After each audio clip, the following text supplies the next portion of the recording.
Recorded Books presents an unabridged recording of Tough Cookie by Diane Mott Davidson. Narrated by Barbara Rosenblatt. This work is copyrighted 2000 by Diane Mott Davidson. This recording is copyrighted 2000 by Recorded Books.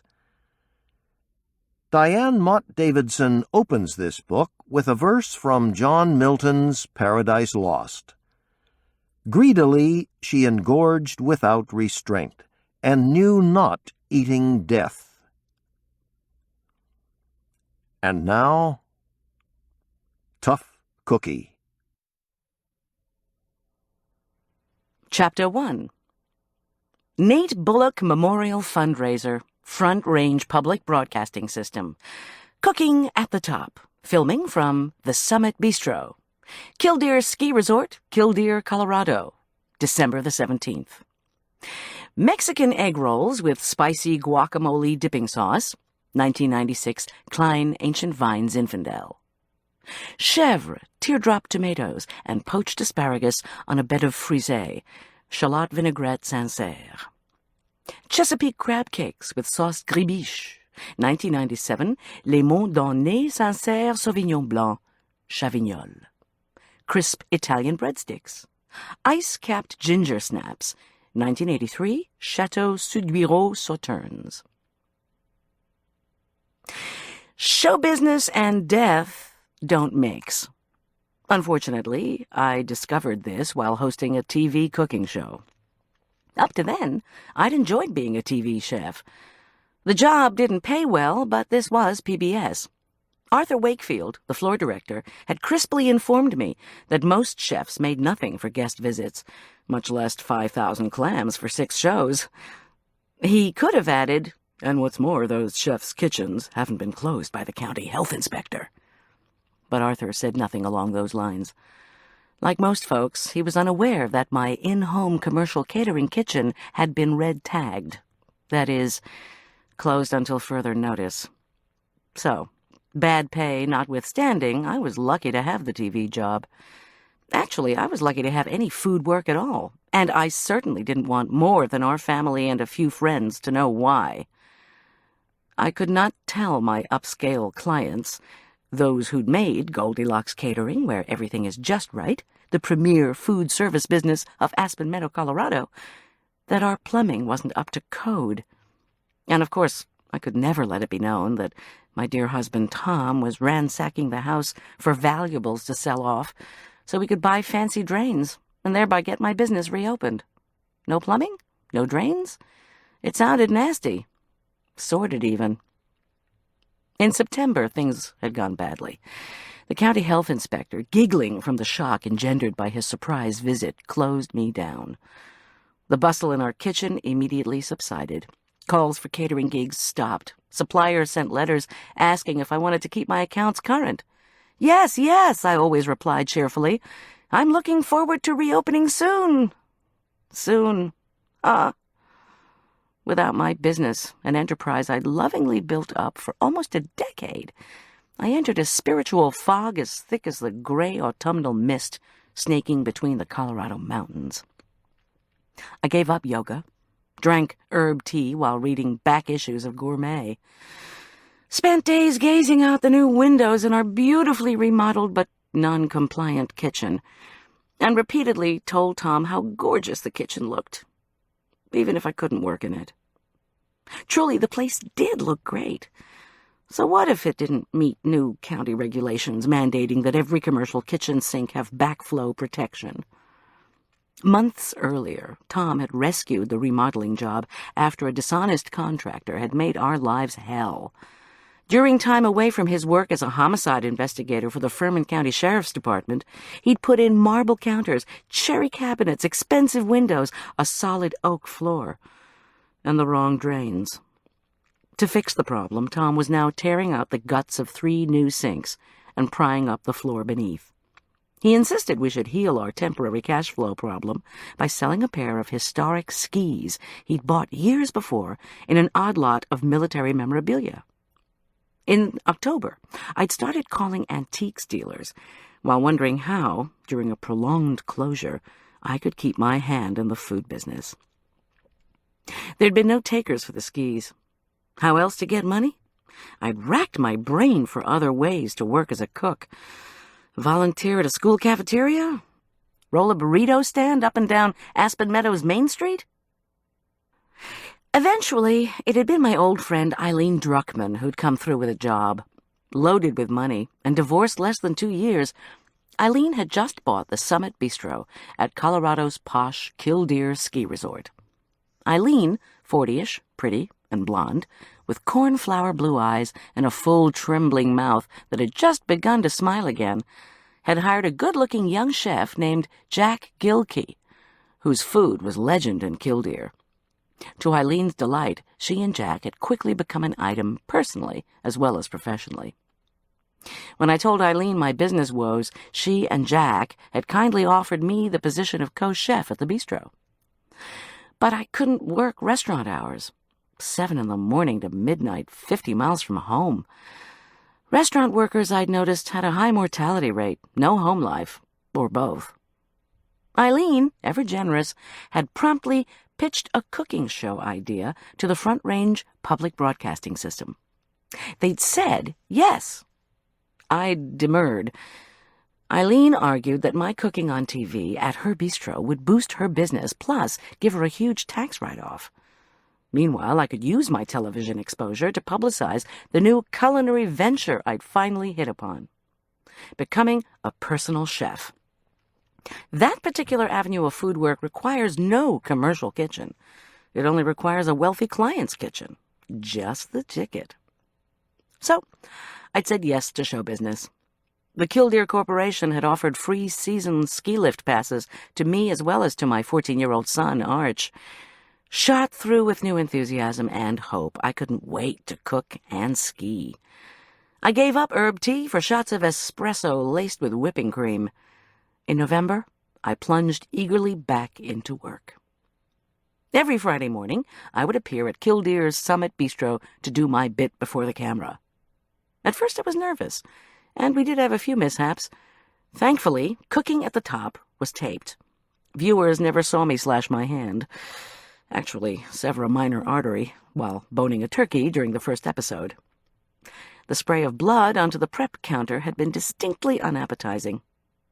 The following week, I produced a meringue so sweaty it needed antiperspirant. I also dropped 2 roasts, one of them stuffed, and splattered myself with a pitcher of Béarnaise. But with glitches edited out, even I had to admit the Saturday morning broadcasts looked pretty good. On the upside, I told jokes on screen and mixed cream into smashed garlicky potatoes. I chatted about the rejuvenating properties of toasted, crunchy almonds while folding melted butter into almond cake batter. I gushed about the trials and joys of learning to ski as I chopped mountains of Godiva bittersweet chocolate. I swore to my viewers that my recipe made the darkest, most sinfully fudgy cookies on the slopes. I even assiduously followed Arthur's tasting instructions. Take a bite, moan, move your hips and roll your eyes. Say, oh, ooh, yes, yes. Watching the footage, Tom had quipped that the program should be called The Food Sex Show. All in all, the first 4 weeks of taping went well. By week 4, though, my personal chef business still hadn't taken off. I only had one upcoming job. Arthur Wakefield himself had offered me a gig the following week, preparing food for a holiday in-home wine tasting. Arthur supplemented his floor director income by working as a wine importer. He needed to showcase some new wines and serve a gourmet meal to high-end customers and retailers. So, even in the personal chef department, things were looking up. Unfortunately, in week 5, cooking at the top hit a snag, one occasioned by a predictable Colorado crisis: blizzard. "Don't get hysterical on me, Goldy," Arthur wailed into the telephone December the 16th, the night before we were due to tape the 5th episode. I held the receiver away from my ear and pictured him. Short, slender, with a handsome face and a head covered with wiry black hair. Arthur was single and, with the income from 2 jobs, well off. Unfortunately, no matter whether he was fretting about the show or his precious wines, he wore an air of gloom. Sporting a band-collared black shirt, black pants, and brown rubber-soled shoes, he strode everywhere, hunched forward with apprehension. "That guy is stuck in a Doppler shift," my son, currently studying ninth-grade physics, had commented. As Arthur quacked into the receiver that night, I imagined him tipping forward precipitously, straining to peer glumly out his condo window, anxiously assessing the thickening wash of snow. Without taking time to say hello, he'd launched into his late-night communication with a grim update on the severe winter storm bearing down on us. The Weather Service was predicting 4 feet of white stuff. Nevertheless, Arthur tensely informed me, despite problems with transportation and prepping, Front Range PBS had to shoot the show the next morning. I told him that it would take me an hour just to ready the ingredients on the menu. Arthur didn't want to hear it. "Then leave an hour early so you can deal with the roads," he snarled. So much for sympathy. I gripped the phone and glanced out the bay window Tom had installed during our remodeling. An old-fashioned street lamp illuminated fast-falling flakes swirling from a black sky. In the living room, wind whistled ominously down our fireplace flue. I sighed.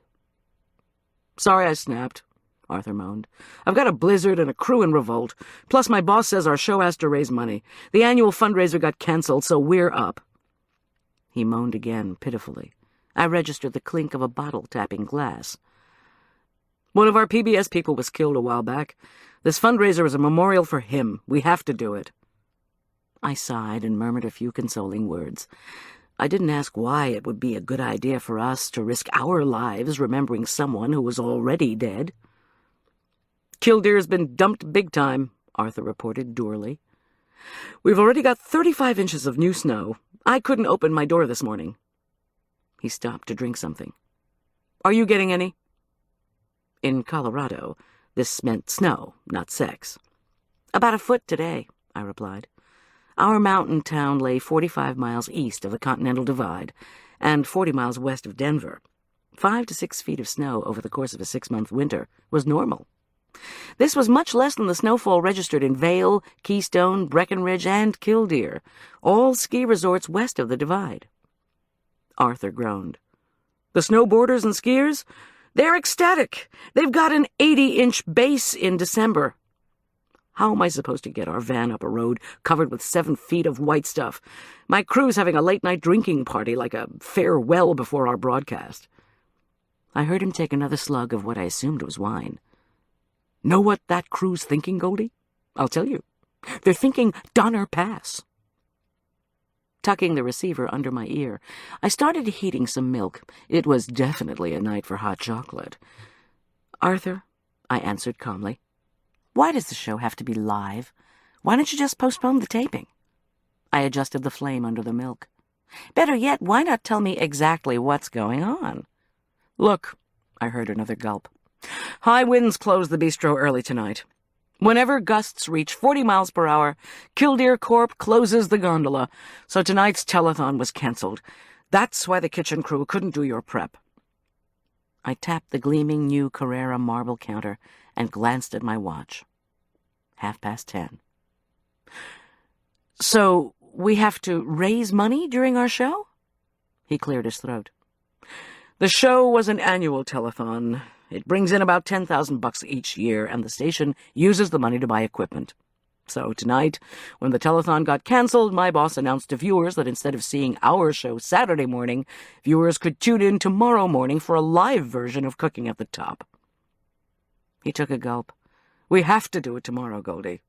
The professional fundraiser folks say that if you put people off for long, they'll stow their checkbooks. Don't worry, I've got phone bank volunteers." "You said it was a memorial," I reminded him. "Haven't you ever watched it?" "Never. I can't take telethons, too much tension." "It's in memory of Nate Bullock. High Country Hallmarks, you must have watched that." Arthur took another desperate swig. Nate Bullock, I thought. A pang of regret wormed through my chest. Yes, I had watched High Country Hallmarks, and I'd known Nate. His wife, Rory, had once been my friend. "Wait a minute," said Arthur. "My other line's ringing. Probably a supplier telling me he slipped into a ditch with a truckload of champagne. Can you hold?" I said yes. I gripped the phone cord, glanced out at the snow, and thought back. 11 years ago, Nate and Rory Bullock had been our neighbors in Aspen Meadow. Rory. She and I had had good times teaching Sunday school at St. Luke's Episcopal Church. But our work and our relationship had ended when the Bullocks moved to Killdeer. High country hallmarks, Nate's hugely popular, locally produced PBS show, had covered exciting aspects of Colorado life, from tracking cougars to evacuating in advance of flash floods. Safe at home, snuggled inside cocoons of comforters and sipping cocoa, Arch and I had watched it together often when he was little. Tragically, Nate had been killed in an avalanche 3 years ago, tracking lynx for one of his own shows, reports said, although the television station denied knowledge of such a dangerous project. The papers had reported that the cause for the avalanche and the reason for Nate's being in its path were a mystery. Investigations had led nowhere, and his death remained shrouded in unanswered questions and pain. Poor Rory. The thought of my widowed friend brought sadness. Although I'd written to her after Nate's death, I'd received no response. Arthur returned to the line and announced he'd just calmed one of his cameramen. He tried unsuccessfully to conceal a burp and went on. "All right, it's 6-2 cameramen, a handful of volunteers, and I will drive up our equipment van on the plowed, they promised me, back road. Is your van 4-wheel drive?" "No, and my tires are marginal." Another side effect of my cash flow problem. "Then take the gondola up the mountain. Since the bistro staff couldn't do any of the prep, the owner and her head chef," here he sighed, "will be helping you.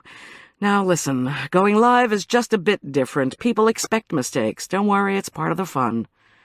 "Oh, gee, Arthur, doesn't sound like fun." Overseeing a close friend who knew nothing about food prep and her chef-cum-boyfriend chopping mountains of scallions in time for a live broadcast? Fun? A wave of queasiness assaulted me. "Just be there by 7, Goldy," Arthur said, ignoring my protests. "Don't come early. I have too much to do and you'll be underfoot. When you get here, you can tell Eileen and Jack what you need, and I'll run you through the telethon scenario. We'll start filming at 8. Ciao." He hung up. The wind wailed around the house. I whisked cream and sugar into a heap of dry Dutch-style cocoa, beat in the steaming milk, and liberally doused the cocoa with whipped cream. Worries about the next morning crowded in as I set 2 fragrant filbert-studded fudge cookies on a china plate. I took a bite of cookie and nearly swooned over the combination of life-restoring dark chocolate and crunchy toasted nuts. Forget the show! Consume chocolate! "Oh, and get some sleep," I ordered myself. "Otherwise, people will call in to complain that the chef looks half dead." The phone rang again. "Hey, Goldy, honey, how you doing?" Doug Portman's obnoxious greeting sent ice down my spine. "Coming up to Killdeer tomorrow?" "Yes, Doug." What strange bedfellows failed remodeling makes, I thought, as I sipped the cocoa. Doug Portman and I had history. We dated unhappily after I'd rid myself of the jerk, my abusive ex-husband. But pretentious, penny-pinching Doug was a well-known collector of military memorabilia, and our drains crisis had brought him back in our orbit. "Still want to sell those World War II skis?" Doug asked imperiously, his voice as gruff as ever. "The ones Ike signed?" "If the price is right." Tom's historic skis had belonged to a veteran, a member of the 10th Mountain Division. On the skis, the soldier had carved the names of each of the Alpine towns where he'd fought. More importantly, the trooper had somehow convinced Eisenhower himself to carve Ike onto the left ski. An antiques dealer had told Tom the skis could sell for as much as $10,000, of which we, unfortunately, would get only half. Remembering Doug and his insatiable passion for military memorabilia, plus the fortune we'd need to replace the drains, I'd called him 2 weeks ago and offered him the skis for $9,000. He'd turned me down. "I've changed my mind. $8,000. Cash, Doug said triumphantly. Take it or leave it. Great, I said, surprised and pleased. Meet you at your cooking show, then. Doug lived in Killdeer. And hey, if I'm going to buy your skis, I want some of those goodies you're making. He paused. I heard they charge $9 for spectators. Suppose you could leave me a free ticket at the restaurant desk? We'll ski down together afterward. It'll be fun. Everybody promised fun. I sighed and told him no problem. A free ticket. $8,000 to spend, and Doug couldn't spring $9 for public television? But this was typical. Doug never paid for what he could scavenge for free. I told him I'd see him the next morning and signed off. With my hopefully soporific hot drink in one hand and the second oversized chocolate cookie in the other, I strolled to the kitchen's back wall. Gusts of wind plastered icy flakes against our new windows. I put down the cocoa and placed my palm on the cold glass. The snow relentlessly batted against the pane. Tat-tat-tat-tat. A whirling curtain of snow streamed past our deck light. The deck itself boasted at least 18 inches of new powder. I prayed for Tom to be safe. He was down in Denver, working a fraud case. His Chrysler snow tires were in pretty good shape. Piloting my own rear-wheel drive van to Killdeer the next morning would be another story. I wanted to do the show. I pulled my hand away from the window and sipped my creamy drink.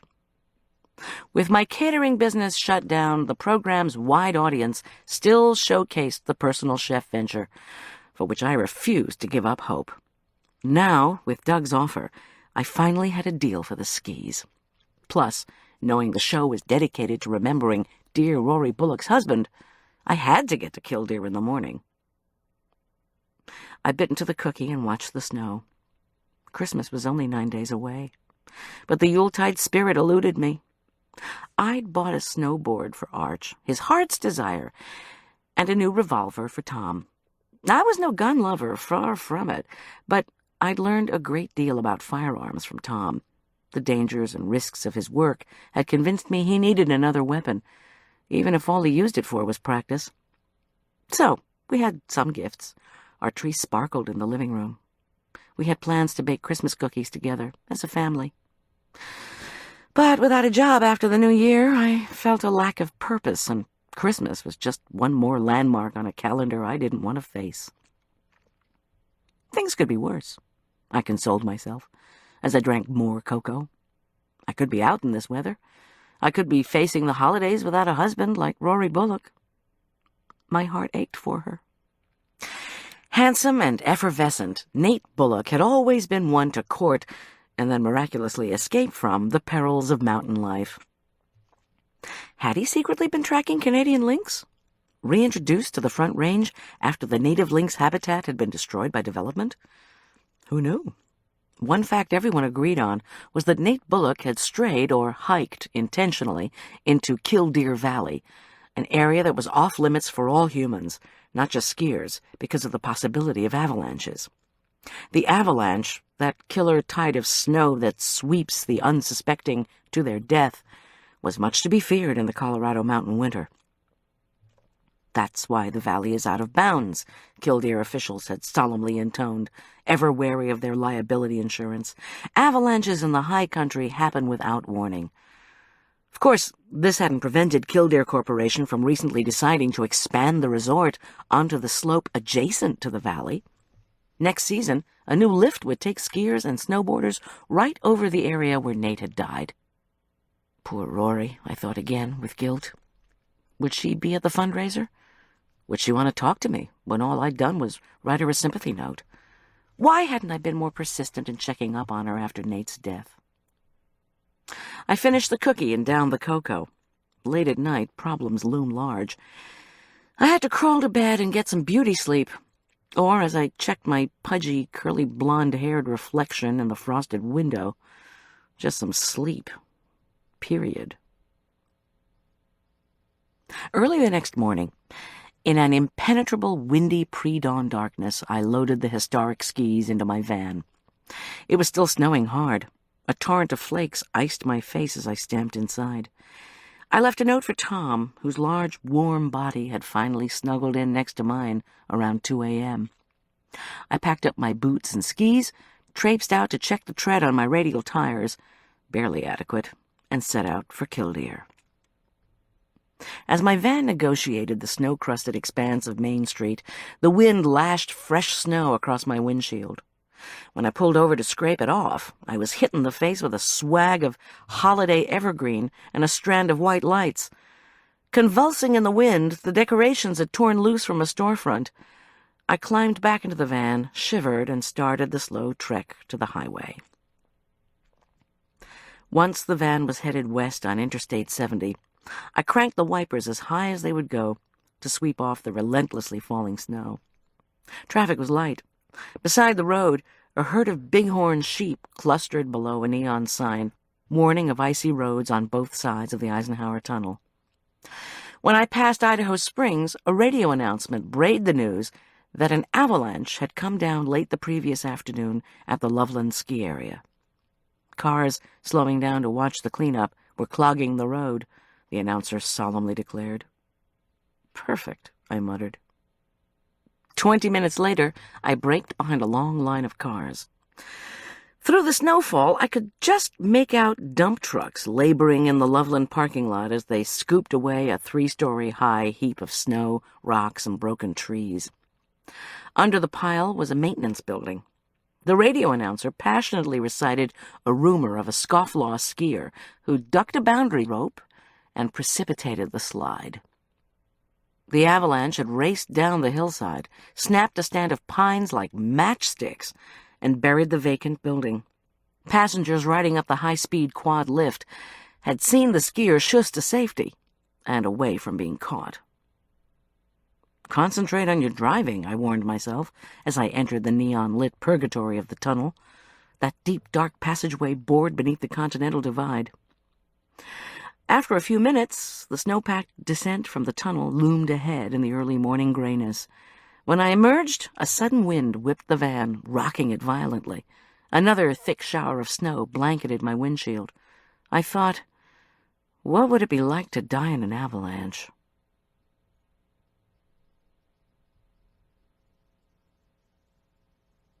Chapter 2. At 6:20, my van crunched into the snow-packed parking lot of the Killdeer Resort. To the east, the sky was edged with pewter. My fingers ached from gripping the steering wheel. When I turned off the engine, flakes instantly obscured the windshield. I hopped out onto the snowpack. A frigid breeze bit through my ski jacket, and I stumbled to get my footing.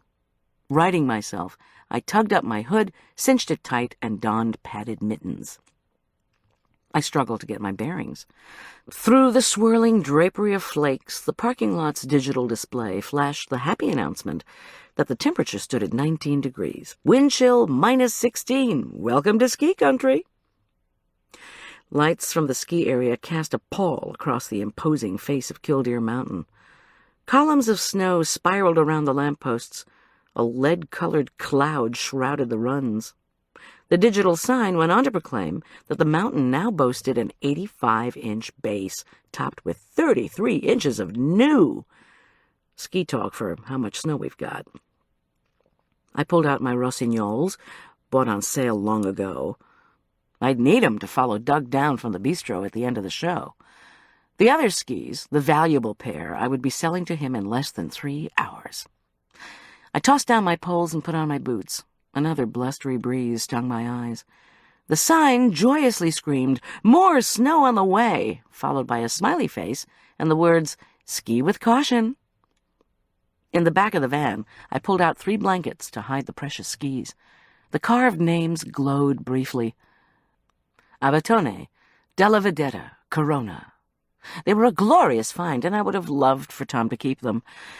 Arch, who was obsessed with learning about the Second World War, was extremely unhappy with us for thinking of selling them. I was supposed to pick up Arch after the show. With his teachers out for a faculty conference yesterday and today, he had stayed overnight with his best friend, Todd Druckman, Eileen's son, in her gorgeous Killdeer condo. The boys loved to snowboard together. I was dreading one of his adolescent bad moods when he heard these skis were actually sold. It wasn't something I wanted to think about. I spread out the blankets, threw a tarpaulin over the whole pile, and locked the van. I could just hear the muffled jangle and clank of the gondola half a mile away. Apparently, this morning's winds had not been strong enough to delay the 6 o'clock startup when the ski patrol ascended the mountain. Resignedly, I shouldered my skis, poles, and backpack and crunched across the mammoth lot. "Buck up," I ordered myself. "Doing the show and selling the skis will get you closer to reopening." I breathed in tangy wood smoke and blinked away stinging snowflakes. An Arctic breeze whipsawed my scarf, and my boots cracked and slid on the hardpack. I trudged along in the semi-darkness, determined to get out of the cold wind that had whipped to a fury in the lot's open space. Despite my resolution to be cheerful, I wondered why people thought hell wasn't frozen over. Panting, my thighs and toes numb, I finally arrived at the artfully carved wooden sign welcoming me to Killdeer. I leaned my skis and poles against the signpost.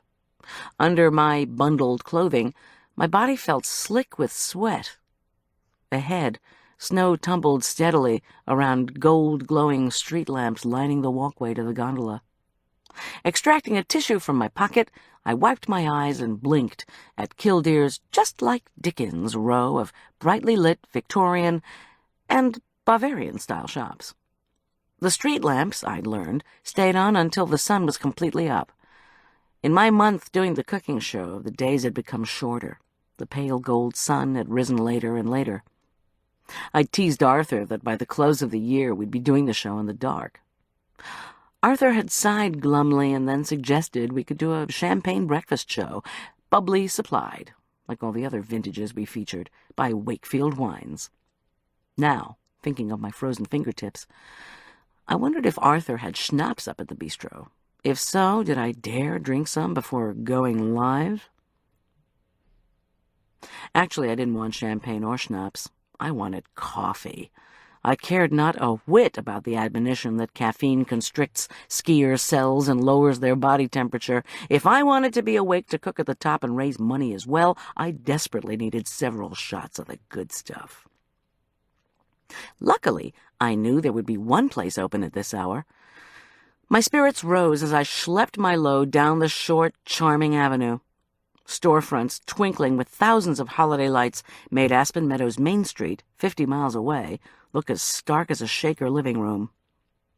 In several hours, these brightly festooned boutiques would become a hive of commercial activity. I wouldn't be trucking in high-priced commerce, but never mind. I sniffed the scent of the dark, fragrant brew even as I rejoiced at the open sign dangling from the door of Cinda's Cinnamon Stop. I dropped my equipment near the covered decking that ran by the shops and clopped up the wooden steps. "Hey, Goldy," bellowed Cinda Caldwell from her steamy walk-up window. Cinda's hair, dyed in a range of pink hues from cotton candy to scarlet, was luminous behind the swirl of fat white flakes. Come in. I need to talk to you about something." I'd come to know Cinda, tall, athletic, endlessly enthusiastic and energetic, during my stint with the program. "You look worse than usual," she cried cheerfully. "You're still doing your show?" "Yes, but I need your coffee to transform me into a chipper TV personality. Make that a warm, chipper TV personality." She guffawed. "Want 3 shots or 4? Need a pastry with your espresso? On the house, come on." She hollered impatiently. "There's something I really need to tell you." Okay, triple shot, thanks," I called back dutifully. "And I'd love a cinnamon roll." I congratulated myself on being too early to appear at the bistro.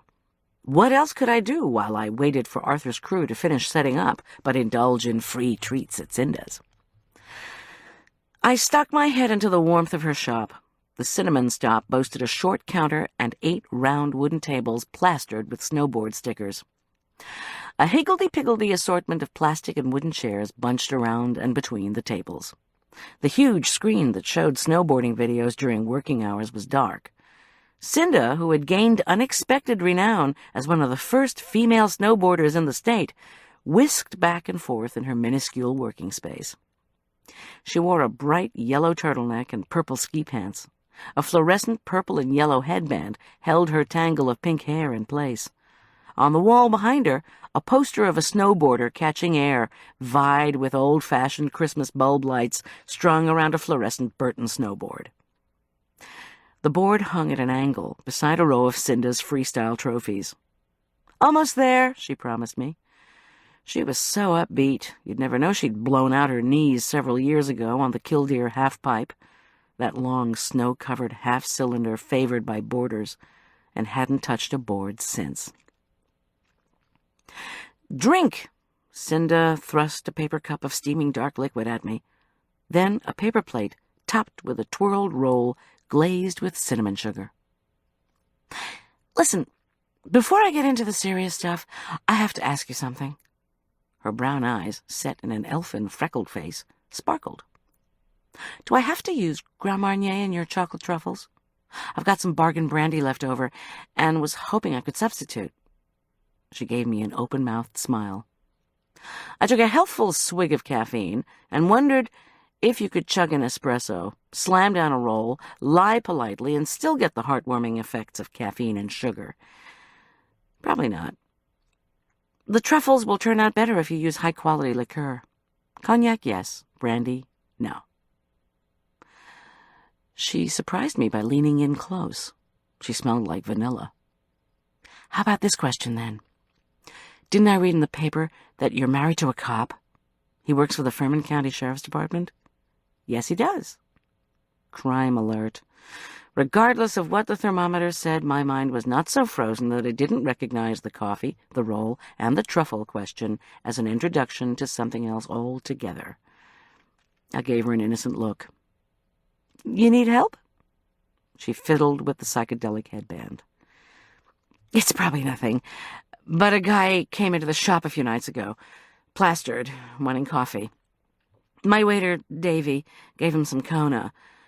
I used to know the drunk guy. Name's Barton Reed.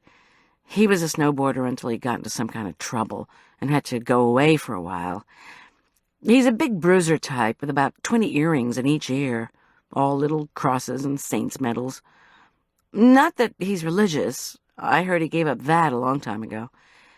Anyway, Barton boasted that he'd gotten hold of a poison that could kill you if you just touched it."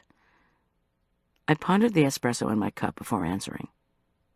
"Did he say he was going to use it?" "He said he'd put patches of the poison in a letter, if you can believe that. You open the letter, you're dead." "Did he show the letter to Davy?" She paused and looked cautiously around the empty shop. "No. Here's the bad part, Goldy. Barton said he was going to deliver this poison in a letter soon. To a cop." My skin prickled. I heard my tones sharpen as questions tumbled out. "Do you know where this Barton guy lives? Did you report what he said?" She shook her head. "How about the cop? Did you get his name?" Cinda picked up a rag and wiped the counter beside my half-full coffee cup. "Nah, I figured it was a hoax. So did Davy. Plus, who am I going to report it to? Ski Patrol? Forest Service? I couldn't imagine the Sheriff's Department traveling way over here to the edge of the county to hear about some drunk who claims he's going to send a poisoned Christmas card to a cop." She shrugged. "So I figured if you came by for coffee today, I'd tell you about it. See what you thought." It was getting on to 7 o'clock. Still, this was very worrisome, and I had to call Tom. Unfortunately, I'd left my cell phone in the van. I asked Cinda for her phone. She hoisted one to the counter. Quickly, I pressed the button for a Denver line and dialed first our home number, then our business line. Tom must have left early. Both calls netted answering machines. I pressed buttons for his Sheriff's Department line and left a voicemail asking Tom to call Cinda Caldwell about a threat to a policeman. Hanging up, I rummaged through my backpack full of culinary tools, pulled out my dog-eared wallet, and extracted one of Tom's cards. "Call this number in 30 minutes, Cinda. Tell Tom everything you told me. 30 minutes. Promise?" She looked at me uncertainly.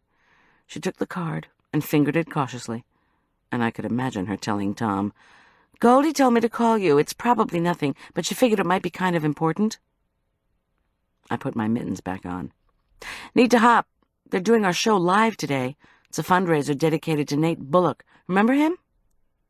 Still staring at the card, she nodded her rainbow-pink head. "Sure, the TV tracker dude. I'm doing Mexican egg rolls, crab cakes, gingersnaps." Now she looked at me, perplexed. "I'll try to catch it. But you know, my customers would rather see an extreme ski video than a cooking show." She shrugged. I finished the roll, flaky, buttery, and spicy sweet, polished off the coffee in 2 greedy swallows, and thanked her again. When I ducked out of the warm shop, another fiercely cold wind struck me broadside. I struggled past the brilliantly lit facade of the Killdeer Art Gallery. In the Christmas plaid-draped front window, black and white photos of backlit snowboarders making daring leaps off cliffs vied with garish, romantic oils of Native Americans beside teepees. A third of the window was devoted to watercolors of mountain villas. Just visible behind these were collages made up of images of ski equipment. When Coloradans enthused over Western art, they weren't talking about Michelangelo. The last shop on the row was Furs for the Famous. Ah, fame. Fame was much desired by the hoi polloi, much despised by celebrities, much avoided by the infamous. As I clomped back down the steps toward the gondola, fueled by Cinda's rich coffee, I reflected that I had no use for fame. Doing a gourmet cooking show had spawned neither gourmet cooks nor ardent fans. But complainers who wrote and called and stopped me in the grocery store to ask if they could substitute margarine for butter, powdery dry muck for fresh imported Parmesan, and blocks of generic je ne sais quoi for expensive dark chocolate. These I had in abundance. Tom had given me an early Christmas present, a T-shirt silk-screened with, "Don't ask, don't substitute." And speaking of Tom, being married to a police investigator had also brought me recognition, as Cinda's question demonstrated.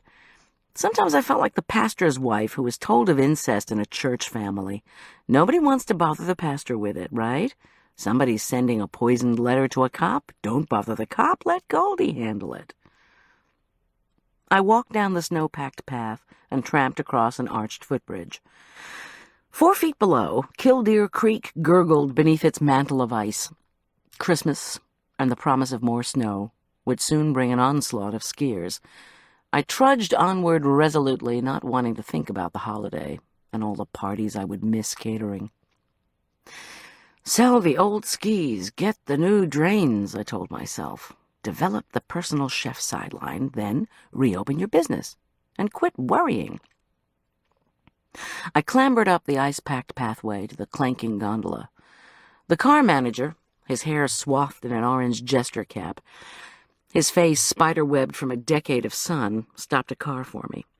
I heaved my backpack and poles into the 6-seater, while the car manager whistled an off-tune Christmas carol and clanked my skis into the car's outside rack. The car whisked away. Up, up, up I zoomed toward the bistro.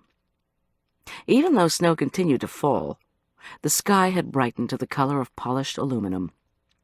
The muffled grinding of the cable was the only sound as the car rolled past snow-frosted treetops and empty, pristinely white runs.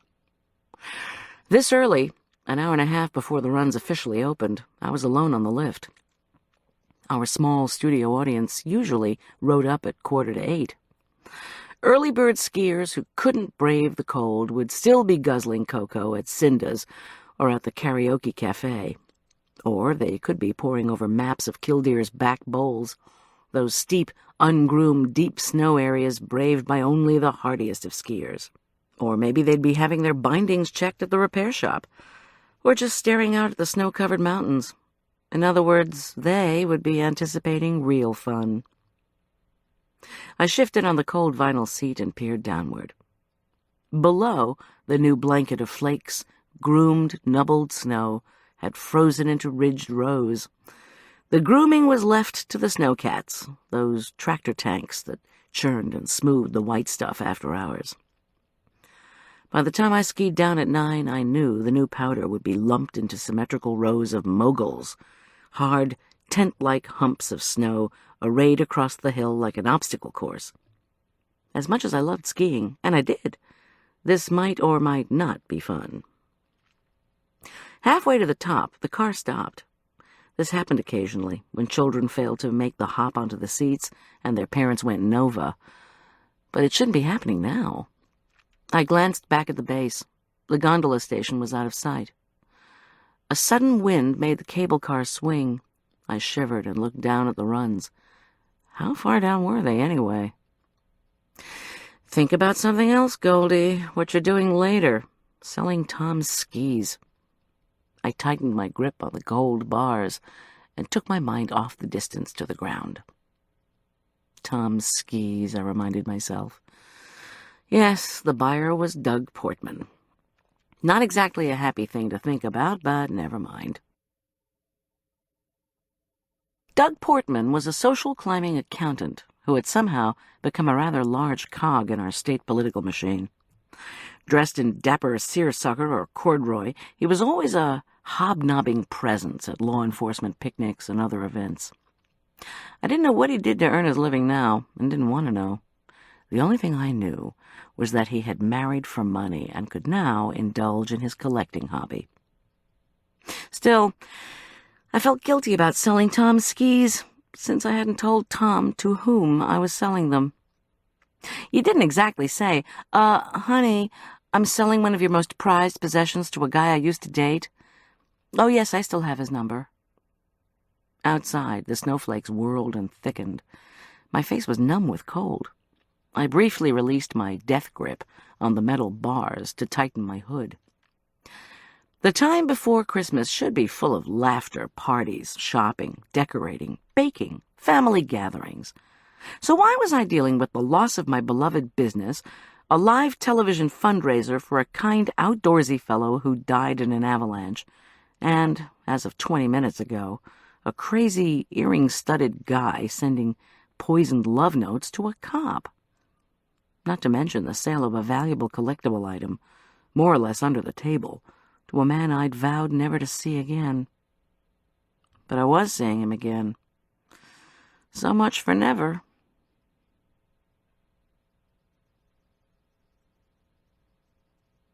Chapter 3. The gondola inexplicably started again, and I sighed with relief. At the top, I popped through the doors, shouldered my skis and pack, and headed onto the mountain's flat peak. A bitter wind blew me into the snow before I could don my skis. I gasped as my body hit the hard pack and pain exploded up my knees. Poor Cinda, I thought, as a red-clad ski patrol member gently helped me up. When she wrecked her knees, had it hurt as much as this? "You all right?" the tanned patrolwoman asked, her voice tight with concern. "Need help getting to the show?" "No, thanks, I'm fine." I struggled to my feet, slung on the backpack, then conscientiously slotted my boots into my skis. Eventually today's show will be over, I consoled myself as I reached for my poles. I skied cautiously to the racks by the Summit Bistro.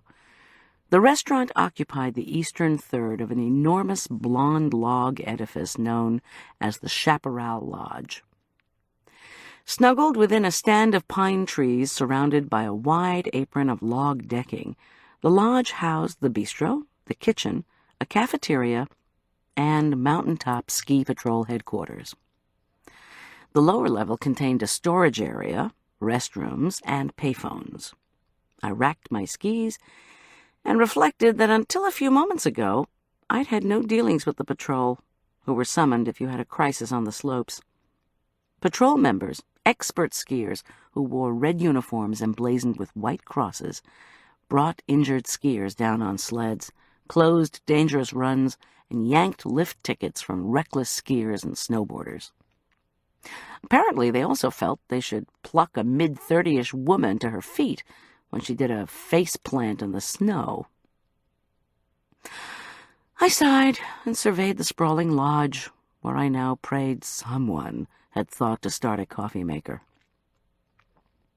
The bistro's heavy wooden door was locked. Banging on it hurt my frozen knuckles and produced no response. Blackout curtains covered the windows. The crew's bustle inside must have muffled my knocking. Then again, maybe they hadn't made it up the back road. This was not something I wanted to contemplate. How was I supposed to get in? Eileen had told me that the rear part of the lodge's basement contained the mammoth trash and food storage areas, plus railroad tracks leading to the gondola. The gondola's cars were removed at night, so that a second crew could run canisters of trash down the mountain and unpack the food supplies that ran back up. I moved along the decking and peered down. The TV van, complete with chain tires and a hood of snow, was parked by the rear entry. So the crew was here. This was good. Melting snowflakes trickled down my cheeks and lips. It would take another 10 minutes to struggle downhill to the lower entrance. I retraced my steps past the bistro door to the cafeteria entrance, yanked on all 6 doors, and finally found one open. Eureka!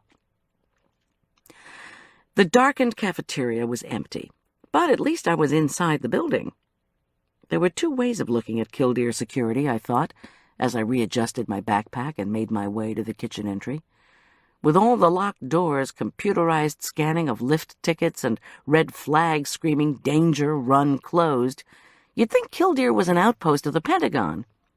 On the other hand, in the last 5 weeks, I had repeatedly seen boundary ropes down, run signs askew, office doors unlocked, and scofflaws ducking lift ticket scanners.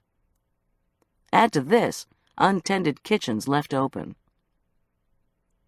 I pushed through the doors and looked around hopefully. "Hello," I called into the gloom. No answer. No Eileen Druckmann and Jack Gilkey chopping egg roll ingredients. A single fluorescent bulb cast a pall over the cavernous place. Rows of steel counters lined with cutlery, pans, and bowls, alternated with shelves burgeoning with foodstuffs. My footsteps echoed and re-echoed on the metal floor. Through the kitchen's swinging doors, noisy hustling and shouting was suddenly audible. I stripped off my snow-coated jacket and boots, opened my backpack, and slipped into the sneakers I wore for the show. Then I whipped past the walk-in refrigerators and deep sinks and pushed through more swinging doors to the restaurant. The glare of TV lights blinded me. Mysteriously, the lights did not diminish the intimate feel of the dining room. Chandeliers, elaborately twined with fake deer antlers, stucco walls stenciled with painted ivy, plush forest green carpeting, a moss rock fireplace with a glowing hearth. All these gave the bistro the air of a ritzy hideaway. Silk roses and unlit candles topped pristine white damask tablecloths. Along one wall, a blonde woman was hanging an arrangement of artworks. Elegant gourmet restaurant at 11,000 feet above sea level? No problem.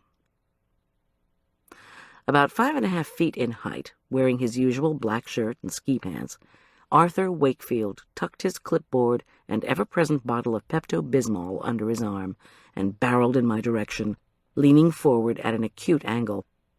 His taut, no-nonsense air made him look older than the 29 I knew him to be. The director, Lena, a paraplegic woman who rarely left the production van, I'd only met once. She gave her cues to the 2 cameramen and to Arthur via headsets. I had a full plate dealing with Arthur himself. He worried and complained enough for 3 people. Clean-shaven down to the cleft in his dimpled chin, Arthur wore his ultra-curly black hair combed forward, Roman emperor style. Dark circles under his eyes made me wonder about the hangover quotient. I braced to hear the latest crises. "Here you are, then. 4 minutes late." He tisked, then added, "Rory Bullock was supposed to be here at 7. Nobody's seen her. Eileen Druckmann should have arrived with her chef, so we're in a bit of a pickle. A gherkin, maybe." "Just tell me what I need to know so I can get ready." I hesitated. "No Rory?" Again I felt guilt. I should have called her, maybe offered her a ride. Do you know her? She and Nate used to live near us. Rory and I taught church school together. Glancing around at the chaos in the dining room, I had a sudden memory of the fun Rory and I had had with our fourth-grade class as we acted out the story of the Valley of Dry Bones. All of us had leaped wildly around the narthex floor once the boy playing Ezekiel prophesied. Arthur asked, "Did you know she was pregnant when the avalanche happened?" They'd been trying for ages. Right after Nate died, she lost the baby. He sighed, and I wondered if the miscarriage, with all its attendant physical and emotional pain, was the reason Rory hadn't responded to my letter. Why hadn't I followed up?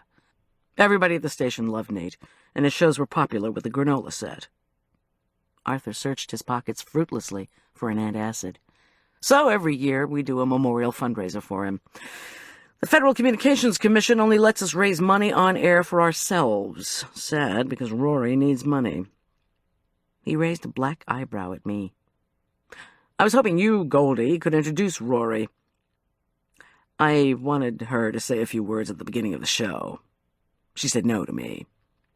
I haven't seen her in a long time. He smoothed the top of his curly hair. Just ask her yourself, will you? Do you have your script? I nodded. He glumly assessed the top of his clipboard. Live fundraising is not that different from taping. Just crack a joke if something goes wrong. Most important, if the phone stopped ringing, we've got zip. If that happens, the camera will focus on the silent telephone bank. I'll cue you. Watch your screen. Be out here and ready to go at 7:45. Got it? I nodded compliantly. Arthur again consulted his clipboard. I gazed at the far wall in search of dark-haired, slender Rory Bullock. What would I say to her? Why hadn't I known about the baby? Arthur waved at the row of grills and stovetops along the back wall of the restaurant. Called the hotline, this was where I did my work before the camera. Then he pointed to a row of empty chairs against the far wall of the bistro. That's where the phone bank will be. We'll get you wired when you come out. I nervously made for the hotline. 5 weeks earlier, Arthur had impatiently explained that broadcasting from Killdeer presented too many technical problems to go live for all 6 weeks. But we were doing it today. Although the term for my persona on camera was the talent, this talent was definitely afraid of committing more bloopers. I suspected I was the cause for Arthur changing from Rolaids to an extra-large bottle of Pepto-Bismol. Did that affect his taste buds, I wondered? When I finished arranging plates on the hotline's tile bar, I whisked back to the kitchen. Thank heavens, Eileen and Jack had finally arrived. "Goldy!" Eileen Druckmann called and rushed to hug me. "You made it." She had newly short, newly blonder hair and was wearing a clingy royal blue turtleneck and black ski pants. She looked terrific. "Think the boys will be able to snowboard in this mess?" When did snow ever stop 2 14-year-olds? In the background, Jack Gilkey smiled bashfully as he looked up from chopping scallions. Jack was pale and thin and possessed craggy good looks, sort of French Cro-Magnon man. His dark eyes were earnest, and his long mahogany-brown hair was woven into hundreds of thin braids pulled into a ponytail.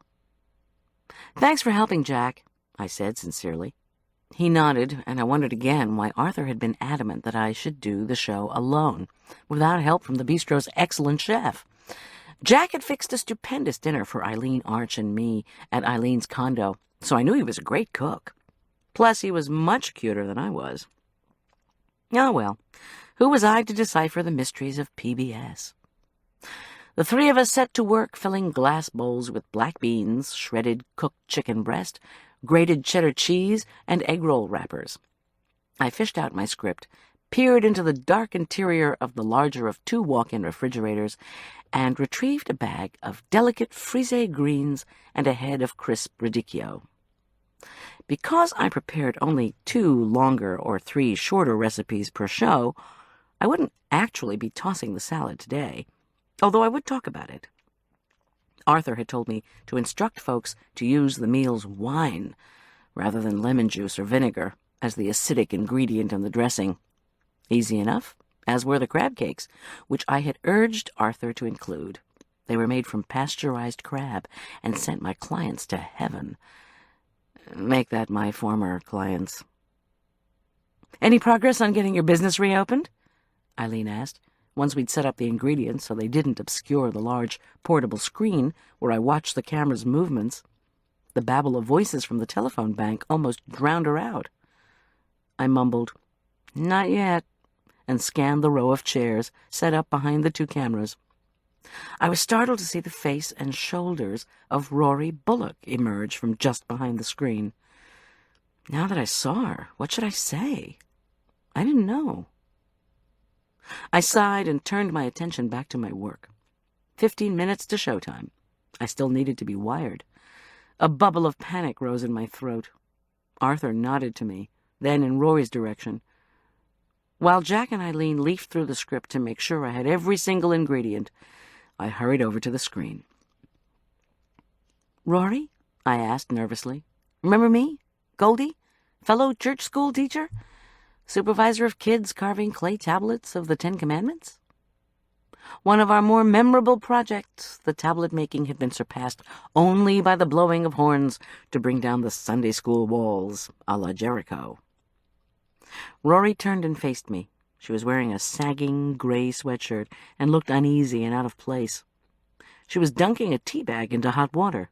Her look was unexpectedly defiant. "I'm sorry," I stumbled on, wishing I hadn't tried to be funny. "This day must remind you of Nate." "Long time no see, Goldie." Rory's face was unreadable, her tone bitter. She slurped some tea. "Don't feel sorry for me." "I'm so sorry," I repeated, in spite of what she'd said. "Didn't mean to upset you." "I'm not upset," she interrupted. "Just puzzled." "About what?" My question sounded stupid, even to me. I shakily wired the microphone Arthur handed me through my double-breasted chef's jacket. 2 minutes, he warned. "Mrs. Bullock, I don't suppose we could convince you to say a few words for PBS?" "No!" Rory's reply was nearly a shout. The hand holding the plastic cup trembled. Pale green tea slopped out. Arthur rushed away. "Rory," I murmured, "I just heard about your other loss. I didn't know about the baby, and I know you loved Nate." "Nate is the only man I ever loved," she cut in fiercely. Why the rudeness? I didn't get it. My cheeks reddened. Why did I always make things worse when I was nervous? "I know you did." Rory lifted her chin. "You don't know a thing, Goldie." She walked away from the screen, toward the spectators' seats. Slowly she seated herself. I gaped, stunned. During my years of marriage to my first husband, Dr. John Richard Corman, also known as the Jerk, I'd seen plenty of his OB-GYN patients. I could read them pretty well. Why had no one told me about Rory? 3 years after the death of the only man she swore she'd ever loved, Rory Bullock was 9 months pregnant. I didn't have time to reflect on Rory and her condition, though. Arthur raced back and sternly ordered me to test my mic. I nodded, swallowed, and rasped, 1, 2, 6. My tongue was dry. When Arthur moved away, I poured myself a glass of water from the hotline sink. Had Rory remarried?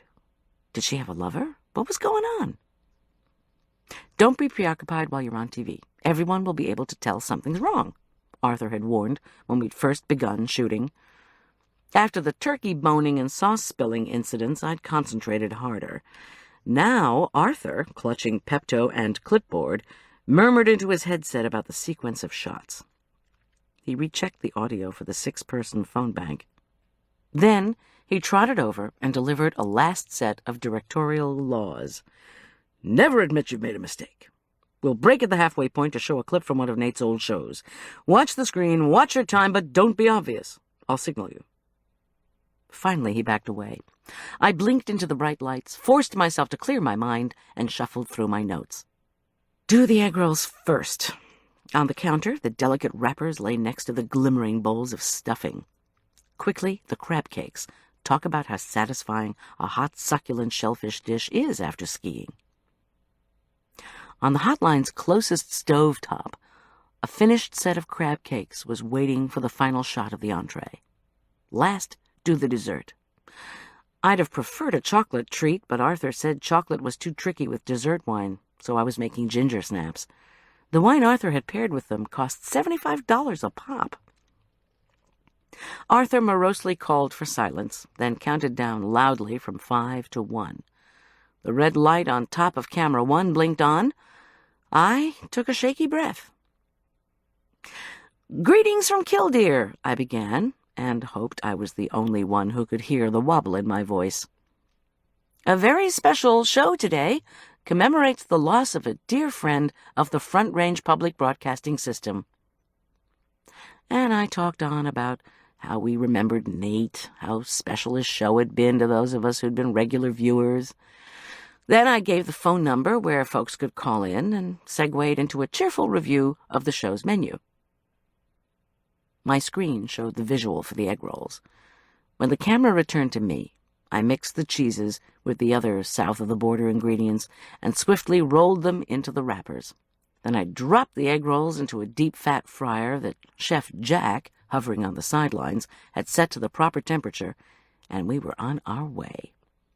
If I could only ignore the 2 cameras intimately focused on me, I thought, I'd be fine. I'm never happier than when I'm cooking. I launched into my patter about buying crab and mixing it with easy-to-find ingredients. I smiled at the camera, mixed the ingredients for the sauce, and patted rich cracker crumbs on both sides of the soft, luscious cakes. Then I dropped them into the hot sauté pan with a tantalizing splat. The phones rang, I gabbled on about food and love going together. Standing beside Jack Gilkey, Eileen grinned crazily when I commented that the Summit Bistro was a cozy romantic spot to enjoy lunch during a day of skiing. Arthur shot Jack a dark look and swigged Pepto-Bismol. I rolled on. "You could offer a rare Old Vine Zinfandel with the appetizers and a Sauvignon Blanc with your main course," I sang out gaily. At this, Arthur, bless his heart, finally cracked a smile. Then he guzzled more Pepto. The camera panned to the phones, where 3 of the volunteers were chatting with donors. Off camera, for a moment, I scanned the crowd and bit back my second gasp of the morning. Doug Portman, buyer of Tom's historic skis, had arrived. Looking older, pudgier, and bolder than the last time I'd seen him, he waggled his fingers at me, despite the fact that I'd forgotten his free food ticket. Just then all the phones rang. I made Rory Bullock's face out in the crowd. Her eyes were slits, her face tormented. Why? The fundraiser was going well. Why was she so upset? Arthur wrote on his clipboard, 10 seconds to break. I quickly moved the crab cake pan to the sink and introduced a clip from one of Nate's programs. Once the 5-minute spot was underway, I sat, drank more water, and reviewed my script. A live show. While the audience shifted in their seats, my palms sweat and my heart jogged in my chest. Still, I was beginning to think I might survive this ordeal. I'd just finished readying the dessert ingredients when Arthur waved his clipboard. 30 seconds. I could hear the crack in my voice when I announced, "The aphrodisiacal qualities of ginger, cinnamon, and nutmeg in these ginger snaps will spice up your love life, no question about it. Especially if you pair them with a luxurious dessert wine." I raised my eyebrows naughtily at the camera and started up my handheld mixer. Plaster-like blocks of butter stalled the mixer's motor. The engine growled. I pressed the button again, and yet again. The beaters refused to move. I glanced up. The live show disaster I'd feared had struck. The cluster of folks closest to me, Eileen and Jack, the 2 cameramen, and Arthur Wakefield, were gaping at me. I felt like the pilot of the Hindenburg. My ears buzzed, and I heard Rory say, "You don't know a thing, Goldy." The seconds ticked off. The camera eyes glared. I pressed the mixer button hard. The bank of phones fell silent. I grinned at the red light on top of camera 1, quickly unplugged and replugged the mixer, then pressed the restart button. The beaters strained and moaned as if they were blending cement. Hadn't Jack or Eileen softened the butter? Did room temperature at 11,000 feet mean 40 degrees? The butter was hard as a brick. Arthur's gloomy visage loomed behind the camera. He looked as if his best friend had just gone down in the Hindenburg. The mixer ground gears, stuttered, and made a small sound along the lines of kerpow before spewing a cloud of dark smoke in my face. I coughed and choked. What had Arthur said to do? Tell a joke. Somewhere in my brain, I had surely stored half a dozen funny stories of culinary mishaps. Unfortunately, I couldn't think of one. Fanning away the smoke, I blinked at the bank of lights. Arthur furiously scribbled a command, then, scowling, held up his clipboard. Cook! I locked the bowl into the behemoth backup mixer. Bigger, more powerful beaters roared into clumps of butter and dark brown sugar. Encouraged, I tentatively cracked an eggshell on the bowl's rim. Although I expected the egg to rupture, the first yolk and white plopped politely into the swirling mixture. As easy as cookies are to prepare, I announced nonchalantly to the crimson camera light. Some skiers would prefer to spend their days on the slopes, so they'll turn dessert preparation over to their personal chef, I added, with a 200-watt smile. I was prevented from further self-advertisement by Arthur, who was waving his clipboard at me. Faster, it screamed. The second egg was uncooperative. When I cracked the shell, the egg exploded. Arthur went to overhead cam and timed to shoot errant eggshell daggers floating briefly on the batter before being gulped into the creamy vortex. I could imagine perplexed viewers calling in to ask, "Does the recipe call for eggshells? How long has this woman been in the food business?" Cursing silently, I stirred molasses into the batter and slapped in a tumbler full of vinegar. I brandished a flat grater and insisted that grating whole nutmeg was essential. While demonstrating, I unfortunately grated 3 of my right knuckles, and blood spurted onto the nutmeg flakes. Without bothering to sift or whisk the flour and spices together, I dumped the whole mess into the molasses mixture and clicked the mixer over to stir. The mixer moaned and sent up a windspout of spicy flour. I groped for a towel to wipe the powdery mess off my face. My microphone squealed. I wondered if Arthur had opened the bottle of dessert wine, and if he'd let me chug it after the show. Muttering, I scooped the fragrant dough into ping-pong ball-sized spheres. The phone volunteers raised eyebrows at each other. Some caterer. I slapped the uncooked cookies into what Arch called the pretend oven, and struggled to compose a last enthusiastic pitch about new equipment for PBS. 2 lights above the phone bank flashed as the ringing half-heartedly resumed. I rinsed my hands and wiped them on the towel. Volunteers murmured to the donors. How much longer? My watch was obscured by gingersnap batter. I plunged back into my monologue, urging viewers to tuck crab cake sandwiches into their packs before a full day of skiing. Camera 1 swept a wide-angle panorama of the hotline, burgeoning with the completed cooked dishes. Then, the cameraman focused on the volunteers manning the phones, which had once again, drat them, gone dead. Arthur, pale with panic, shifted to a visual with the phone number viewers could call. He then ran a prepared tape of avalanche avoidance safety tips. Shun steep leeward slopes. Listen for broadcast warnings of avalanche danger. If you're caught in unstable snow, grab a tree and hold on. And never, ever ski out of bounds.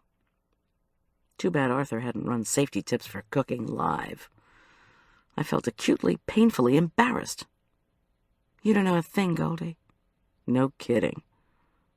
I looked for Rory Bullock. She was gone. Chapter 4. As the credits rolled, I scanned the interior of the bistro. Arthur was talking urgently into his headset. Jack was handing Eileen a champagne glass filled with orange juice. Or perhaps it was part orange juice, part champagne. Eileen cupped the glass in her hands and beamed Jack a grateful smile. No one was hustling up to offer congratulations or tell me how much money we'd made. True, the show had been flawed by the cookie fiasco and had lacked the public support of the pregnant widow. But there should have been some good news. Wasn't that what public broadcasting was all about? Unfortunately, the only news coming my way was in the shape of pudgy, self-aggrandizing Doug Portman.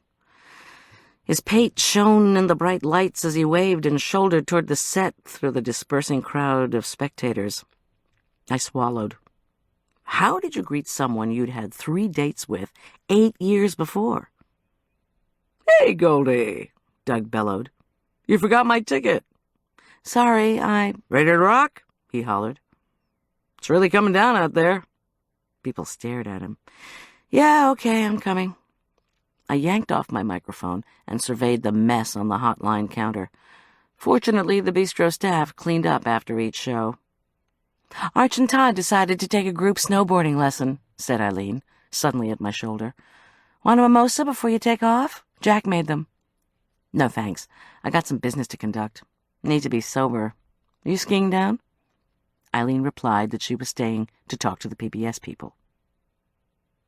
The kitchen was jammed with folks, so I couldn't change there. I nabbed my clothes and Eileen, and I walked together down the hallway to the bistro's ladies' room. While I was taking off my chef duds and slipping back into my ski clothes, Eileen sighed. "Sorry about the butter," she said ruefully. "It was almost frozen in the walk-in. Our microwave isn't working, and I was afraid to smash it to soften it, because that would have looked bad." "Not to worry. Is Jack skiing down now?" He was awfully nice, and I wanted him to know how much I appreciated his help. "He has to do lunch prep, sorry." She looked at me solicitously. "Goldy, you sure you're okay?" "Yes, and thanks." We left the ladies' room, then paused outside the Lost and Found and glanced outside. The sky had turned a bright nickel. Swirling snow powdered Widowmaker Run. With a pang, I thought of poor Rory. "You can always stay with us if the weather gets really bad," Eileen told me cheerfully. "We've invited Arch for another night." "Thanks, but I promised Tom I'd be back this afternoon. I can pick Arch up tomorrow when I do my contract with Arthur, my one and only personal chef client. Friend, if you make a round trip to Aspen Meadow in this weather, you'll be one tired caterer." "I'll be okay." Impulsively, I hugged her. Eileen was always a thoughtful friend, the best kind there is. "Thanks again." Outside, I could just make out Doug Portman's glimmery black metallic ski suit and leather cowboy hat. He was stabbing over to the snow-covered ski rack. Before pulling down his skis, he scanned the exterior of the lodge, seeking me, no doubt. He doffed the snow-gorged cowboy hat and whacked it against his thigh. "Ride those skis, partner." Would Doug's hat make it to the bottom of the mountain? Or would it join the 50 other cowboy hats I just glimpsed in the Lost and Found? "Got a split," I told Eileen. I zipped up my sensible down jacket and knotted the string on my waterproof hood. Eileen finished off her drink and handed me my scarf. I glanced at her empty champagne glass and hoped she wasn't skiing down any time soon. In the bistro dining room, the arriving restaurant staff was clearing away the last vestiges of the show. The phone volunteers were wolfing down the food without benefit of forks and spoons, no less. "Hey, fundraising is an appetite-building business." One of the phone answerers, a wife of a member of the Killdeer Hunt Club, they shot elk and deer, not foxes, stuffed a Mexican egg roll into her mouth and called out that we'd raised $6,000 in half an hour. She added, "That's pretty good." I didn't know if she meant the egg roll or the money. Scooping up 2 more egg rolls, she yelled to me, "And that was in spite of everything." Doug Portman had returned to the bistro and was looking around impatiently. I felt annoyed to be hurried, but I slipped my hands into my new padded mittens, a gift from Tom, donned my ski boots, and walked as gracefully as possible to the front door. Of course, walking gracefully in ski boots is like waltzing on cannonballs. "It's snowing harder," Doug informed me, ever the weather reporter. "We'll take Widowmaker to Doe's Valley, to Hot Rodder to the base. I'll meet you at Big Map." Big Map, a familiar landmark at the base of Killdeer Mountain, was a large, plastic-covered map of the entire ski area's terrain. I could find the map without a problem, but when I mentally reviewed the runs Doug was talking about, a mogul-laced black run, i.e., a steep ski trail covered with big bumps, designated for expert skiers, followed by a blue, intermediate, that would no doubt be treacherously icy under the new snow, followed by another precipitous black slope, I thought, no dice. "You go ahead," I told Doug politely. "I'll take an easier route. Probably be a few minutes after you." He scowled and shifted in his ski boots. "I don't have time for you to come after me. I want you to come with me," he insisted, still macho to the core. "I'm running late already." He hesitated. "Does Tom know we're meeting today?" Sure," I lied. "Great. I've got something for him in my car. Don't let me forget to give it to you." He squeezed my elbow meaningfully. "It's great to see you again, Goldy, after all this time." I pulled my arm away and wordlessly clopped to the door. If it hadn't meant so much to Tom that he sell the skis to make up for the expense of the new drains, I'd probably be skipping this whole encounter. Great to see me again, sure. I'd go down the runs Doug wanted me to, but very slowly. If he didn't like that, tough tacks. Outside the entrance to the lodge, giant icicles hung from the roof, their thick bases as solid as tree trunks. The snow was now falling in thick, pale sheets. Doug pulled his skis from the rack, snapped them on, and shoved off without so much as a backward glance. Once he whizzed away, the heavy snow instantly enveloped him. With more caution, I started down the smooth side of Widowmaker. "Wait on the downhill ski, press through the arch of your foot," my first ski instructor had taught me. I'd do my best. The new powder on the slope, the falling snow, the lack of sunshine, my gray-tinted goggles, all these made seeing difficult. As skiers whizzed past, I concentrated dutifully on the slope 5 feet in front of my skis. Usually I found skiing an invigorating escape. This was not true, however, when the slope you were on was too challenging. The curtain of snow enclosed me tightly. I could hear my labored breathing and feel every creak of my bones. Most runs are set up like slant-sided wedding cakes. Long sloped sections alternate with narrow flat areas. On the flat sections, you can meet up with friends, figure out where you are, or just plain rest. At the first opportunity, I pulled over to a flat area by a sign marking the beginning of 2 more blue runs. One was Doe's Valley, where Doug said he was going. It led to black runs. Next to it, and feeding into the bottom of Doe's Valley, was the easier-sounding Teddy Bear Run. I decided to take it. I could catch up to Doug on Hot Rodder. Teddy Bear Run was smooth and dreamy, yet still steep enough to present a challenge. Feeling less apprehensive, I let loose with some speed. After the pressure of the show, the release was exhilarating. I surged down the slope and felt as if I was flying. I hockey-stopped dramatically, flushed with the thrill of my run, on the last flat area. At the top of Hot Rodder, neon yellow ropes stretched on bamboo poles across the entry to that particular slope. One of the ski patrol's closed hazardous conditions signs swung from the middle of the ropes. Which way would Doug have gone? Beyond Hot Rodder lay a double black diamond run, the most challenging and dangerous, with the happy name of Coffin Builder. Few skiers were bold enough to vault down that turnoff. The ones who did were lean and fast. They hung briefly in the air and then plummeted from view. That was probably where Doug had gone. It was where I would not go. To my left, a blue run named Jitterbug beckoned. Before deciding which way to go, I waited for a noisy class of snowboarders on its way down Teddy Bear. Their instructor, clad in a bright blue ski school uniform, led the group as it artfully carved the snow. The kids balanced on their boards, adjusted to nuances in the terrain, extended their arms and leaned into the hill, all as graceful and quick as surfers.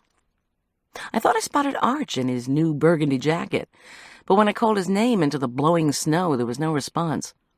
Without a glance in my direction, the young snowboarders slid swiftly past. I was cold. Icy pinpricks of snow fell on my cheeks and lips. I shivered inside my jacket and headed toward Jitterbug, which I knew to be a curvy blue run without too many surprises. At the base, Doug would be ticked off with me, but there was no way I was skiing down Coffin Builder. The few straight stretches of Jitterbug were bordered by trees on the left and a yellow cord to the right. After a few moments, I stopped on the right side of the slope to rest. Snow obscured the far mountains, but the vista downward was breathtaking. The yellow cord marked a no-man's land of rocks and pines that led down to two steep mogul fields, Hot Rodder closest to me, Coffin Builder beyond. On Coffin Builder, a handful of expert skiers zigged and zagged through the bumps. I certainly hoped that it was Arch I'd seen at the top of Jitterbug. If I thought he was boarding down a black run, I'd probably have a heart attack. I skied fast down the next section of Jitterbug.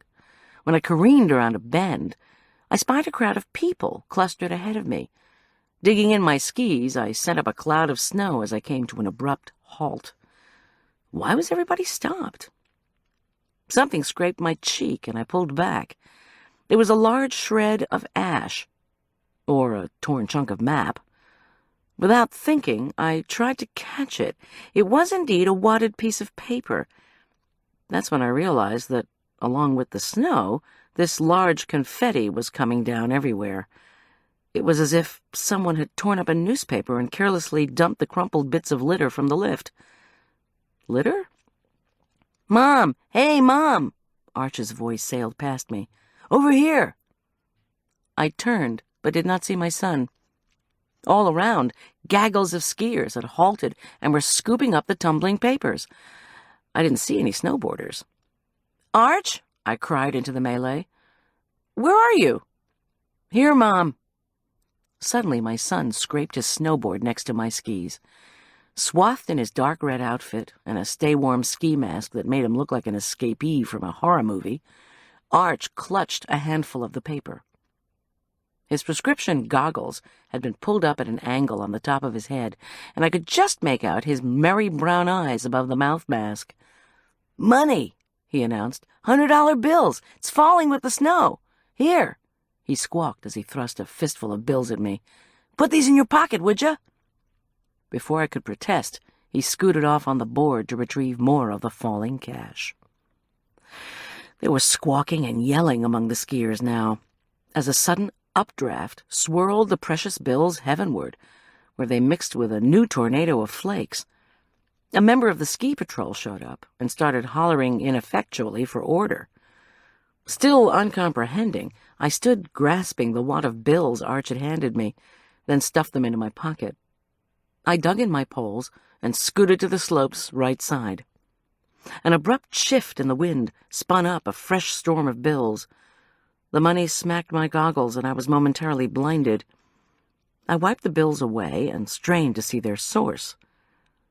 They seemed to be blowing up from somewhere below where I stood. To my right, the yellow boundary cord had torn loose from its moorings. The cord lay in a loop, then disappeared under the snow. Past the boundary pole, a row of boulders obscured the drop to the lower slope. I hesitated, then cautiously skied to the torn yellow rope. With great care, I glided down to the edge of the rocks that stood between Jitterbug and the steep drop-off to Hot Rodder. The view of the lower run was obscured by more boulders and a cluster of pines. Several sets of tracks led through the trees, while more circled the rocks. Money continued to fall. Damn. I had a very sinking feeling, despite the gleeful cries from the skiers downslope. Using the perpendicular to the mountain two-step taught to all beginning skiers when they need to get uphill, I maneuvered up and around the rock pile. On the far side of a boulder below me, a cowboy hat lay at the base of a small barren aspen tree. A chill ran through me. Squatting cautiously on my skis, I slid carefully to the edge of the drop-off. Sprawled next to a mogul, Doug Portman lay motionless in the crisp white snow. His legs seemed to be tangled with one of his skis. Beside the sharp half of a broken pole, his left arm was impossibly contorted. A splotch of blood was spreading on the snow. "Ski patrol," I whispered, as I turned and worked my way back up to Jitterbug Run. We need help." The crowd of skiers on Jitterbug was still grabbing at the whirling shreds of paper tumbling down with the snowflakes. "Help!" I called. No one paid attention. The bills swirled and landed on the slope, on moguls, on boulders, on branches of pine trees. Greedy hands reached impatiently for them. I unsnapped my bindings, hefted up my skis, and crammed them into the snow in the X position, the emergency signal for ski patrol to stop and give assistance. Then I lunged back through the snow to the edge of the run, below the coiled yellow rope and the row of boulders. Surely Doug would be all right. They would send in a chopper and take him to safety. "Mom!" I recognized Arch's ski mask bobbing toward me. He was scooting himself forward, one foot on the snowboard. "Mom, what's wrong? Where are your skis? Mom?" I put both hands straight out in front of me, warning my son to stop.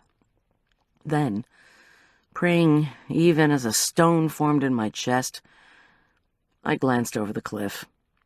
From this vantage point, I could see Doug Portman. He hadn't moved. I didn't want Arch to see him. I knew Doug Portman was dead. Chapter 5. "Mom!" Arch's voice had grown desperate. "Why are your skis crossed? Mom, are you hurt?" I shook my head. Unnerved by my silence and outstretched hands, Arch finally skidded his snowboard to a stop. Around us, the snow fell. Where was the patrol? Another torrent of bills swirled up from the lower run. More jubilant skiers joined those already on the plateau. They stretched, bent, fell, and rolled out of their skis as they dived for cash. "Ah!" A woman's shriek cut through the din. I couldn't make out who had screamed. "That's disgusting!" shouted a tallish woman as she flung bills onto the snow. "That's blood! There's blood on it!" Her eyes searched the slope above. She saw me, my crossed skis, and my son, motionless on his snowboard. She took off down the hill. The skiers, hoarding the bills, slowed their grasping movements. Heads bent to inspect the money. Suddenly, mittened hands were throwing down fistfuls of cash. More blood-stained bills blew upward, swirled with the snow, then resettled on the slope. In places, the money left erratic pink trails. Skiers pushed off queasily, suddenly eager to be away. "Mom, what's wrong?" "What's going on?" barked a man who skied up to Arch. Tall and lean, he wore stylish wrap sunglasses and a uniform. Ski patrol, I thought, in numb relief. A thick red headband held back his gray hair. "You all right?" he asked my son. "Whose skis are these?" Arch gestured, and I waved my hands over my head. Another skier hockey-stopped 6 inches behind me, churning a wave of snow into my face. He, too, demanded to know what was happening. The ski patrolman shunted away this intruder by assuring him he had the situation completely under control. The skier took off, and the patrolman addressed me. "Can you talk? Where are you hurt?" The patrolman's light blue eyes, gray eyebrows, and well-tanned, deeply wrinkled skin conveyed a seriousness I felt I could trust. "Send my son away," I said tersely, as if I knew exactly what the situation was, which I didn't. "Please, I need to show you something. My son mustn't see it." There was a fractional hesitation in the patrolman's shrewd eyes. Then he pivoted to Arch. "Young man, could you please proceed to the ski patrol office at the base?" he called. "Wait there. I'll bring your mother down." Arch cast a worried glance in my direction. I nodded to him that it was all right. Only then, with a last concerned look, did he reluctantly move away. "Are you injured? Can you tell me who you are?" demanded the ski patrolman. I told him my name, what I'd seen on the lower run, then motioned to my former perch. As I traipsed up clumsily in my ski boots, the patrolman, a deft skier, quickly two-stepped to the spot. He peered over the edge of the precipice, whistled softly in surprise, then pulled out his walkie-talkie and spoke rapidly. A moment later, he snapped his radio shut. "Mrs. Schulz, Goldy Schulz," he said when I arrived at his side. My feet were so cold I couldn't feel them.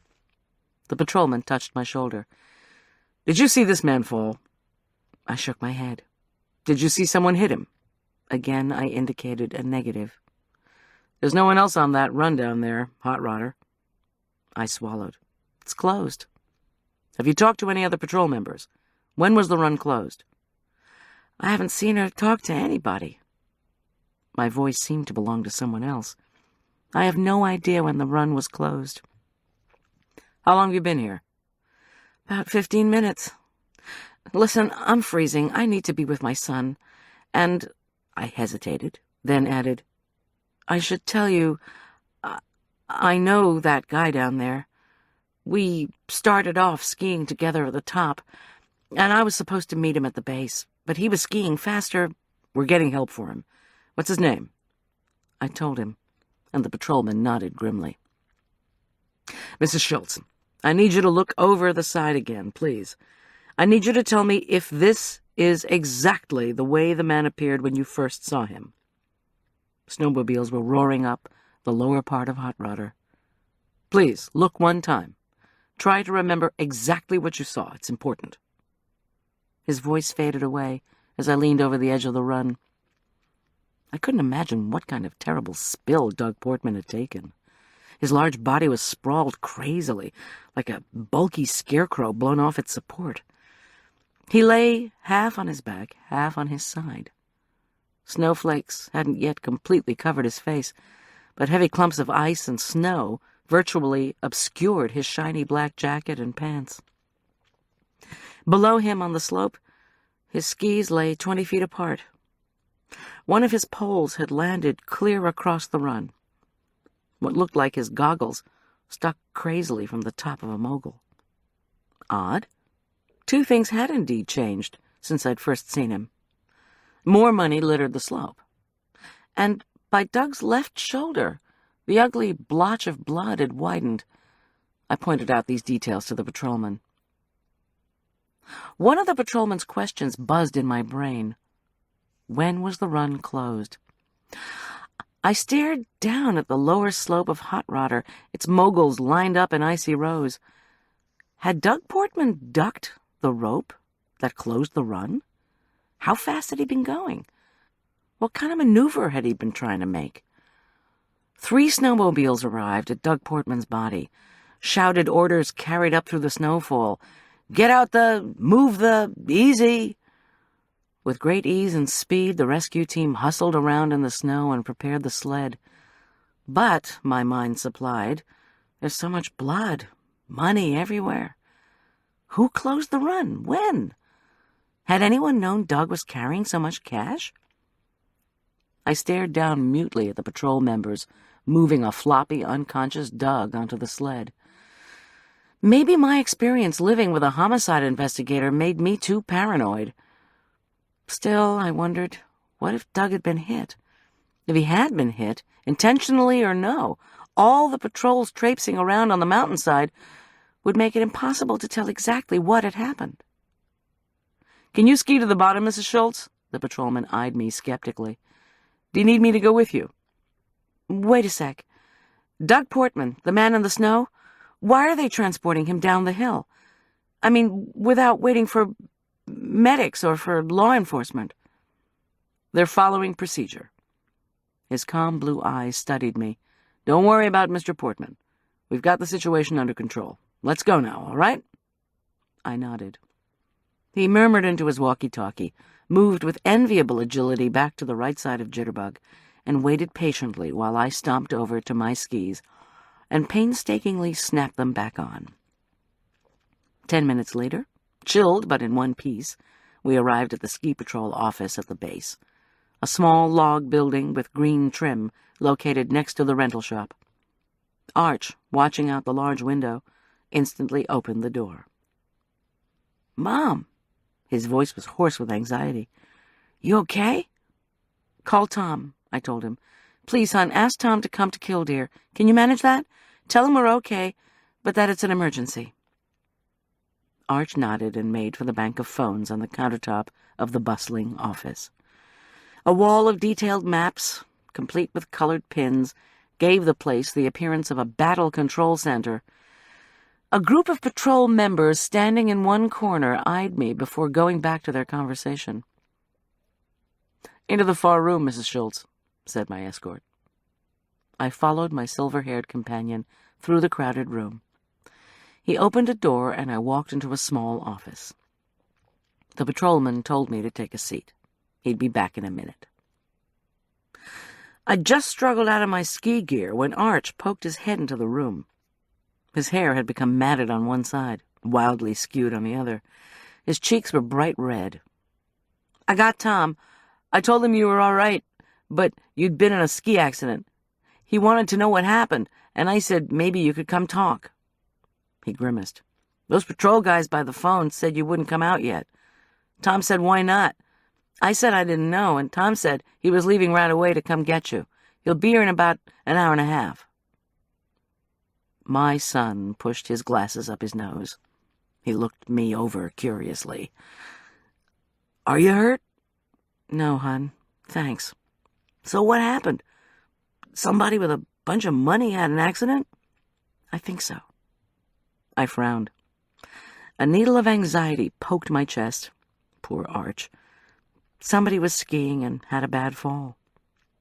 He glanced at the front office, then turned back to whisper, "They're really arguing about something out there. Gotta go." A moment later, my silver-haired companion returned. He was accompanied by a taller, massively built, grim-faced fellow who was carrying a covered paper cup. The big guy, 40-ish, thinning dark hair, lumpy face, wore a belted maroon ski suit with the Killdeer logo across the chest. He introduced himself as Joe McGill from Killdeer Security before placing the cup on the desk in front of me. "Your son said you liked coffee, so we brought you some." "Thanks." I looked at the drink but didn't touch it. McGill, who had an oddly diffident air about him, announced that he was in charge. He gestured at the silver-haired man, said I already knew Patrolman Ted Hoskins, and that he and Ted had a few questions if I didn't mind. I said nothing as the two men sat down, but I knew protocol. If there was any kind of investigation, the Furman County Sheriff's Department was in charge. Their efforts would be aided by the Forest Service, which leased land to the ski resorts, and by the Ski Patrol, a group of trained volunteers. In terms of who was in charge, Killdeer Security was fourth down the list. "Now, Mrs. Schulz," Joe McGill began smoothly, "what we'd like you to do is talk to us about your day, beginning with when you got up this morning." "Excuse me," I interrupted. I took a shaky breath. "Mr. McGill, you're from security?" "Yes, Mrs. Schulz. Anytime there's an accident on the slopes, we're responsible for investigating. Did you witness the accident?" "Could you please tell me where Doug Portman is now?" McGill inhaled impatiently. When he leaned back in his chair, his ski suit made a silky scratching sound. His opaque eyes widened. "Portman died in the ambulance, I'm sorry to say." "I see." "Your son told us your husband is a police officer." McGill again. "Yes, that's correct. He's on his way." "This is not an official questioning, Mrs. Schulz, but we need your help. The Sheriff's Department and Ski Patrol will conduct an official interrogation as soon as a deputy arrives. The ski resort just needs to know if you witnessed the accident." "Why does the ski resort need to know that?"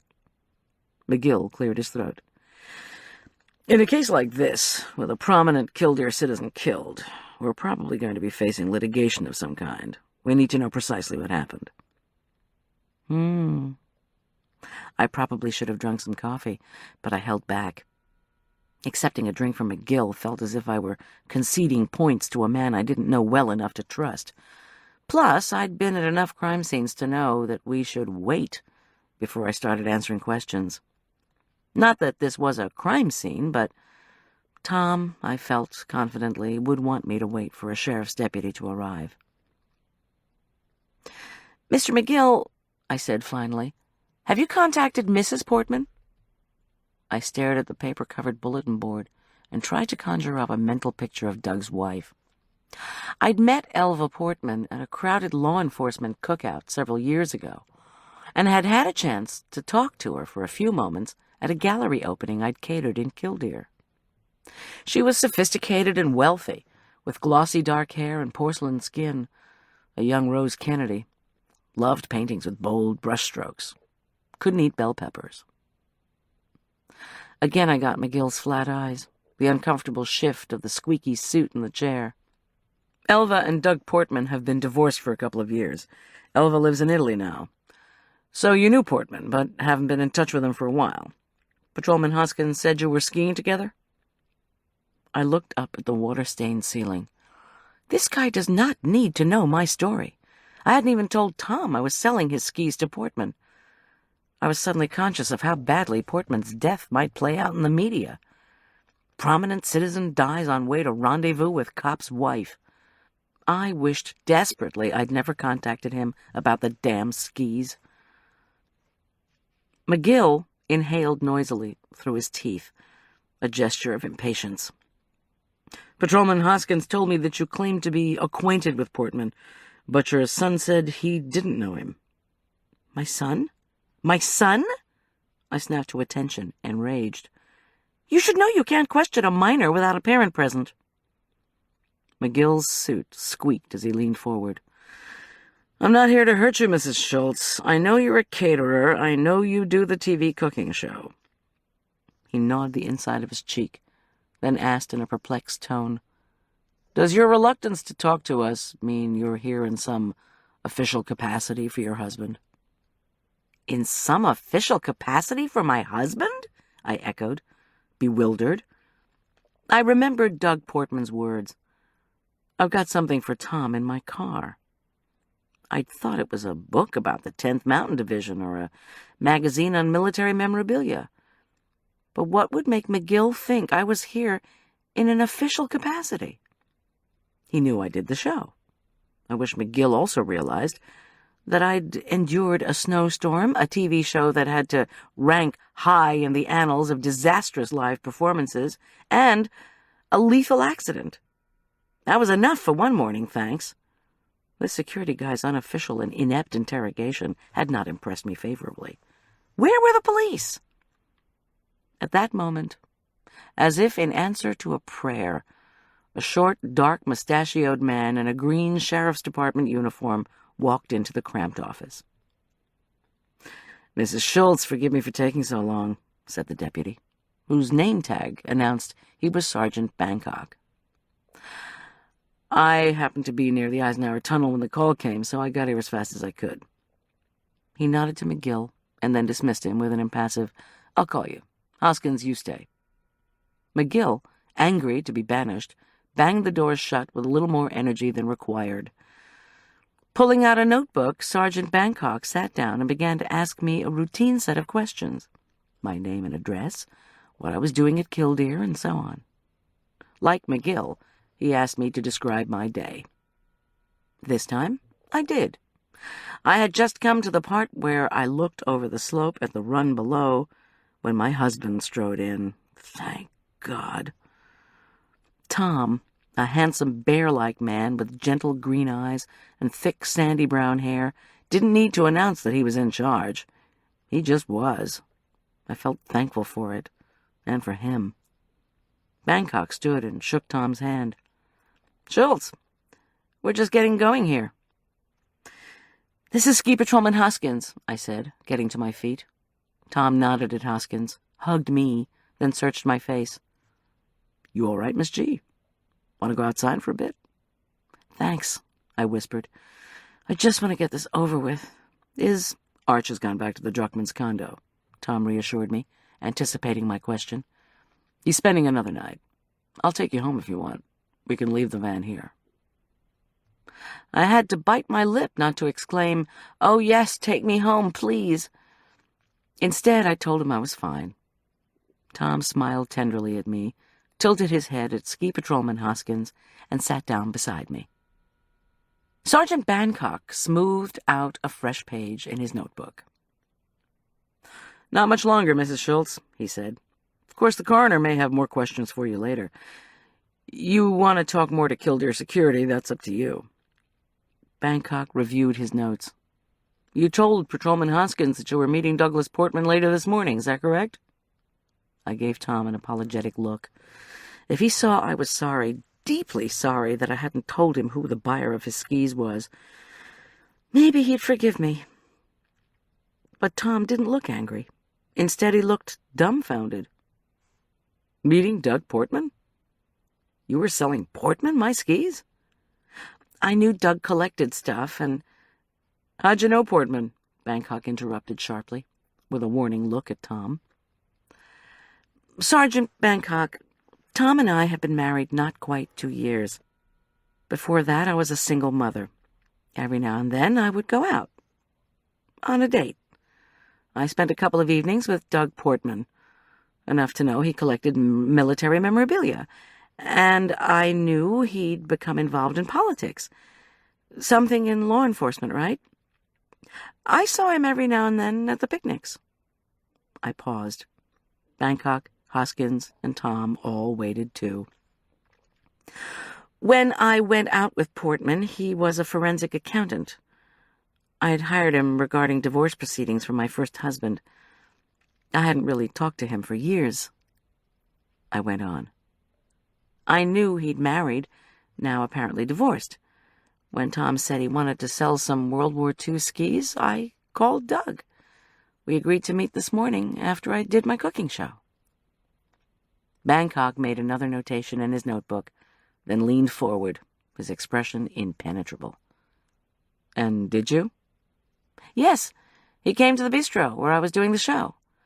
Afterward, it was snowing hard. We agreed to ski down and meet at Big Map." I faltered. "That's how I knew what he was wearing. The black suit and cowboy hat. That's how I recognized him on the slope when he'd fallen." Bancock stopped scribbling. "Did you see him drink any alcoholic beverages?" "No," I replied without hesitation. "Nor did I see him eat anything." "Did he complain of headache, nausea, chest pain, anything like that?" "Nope." Hoskins interjected.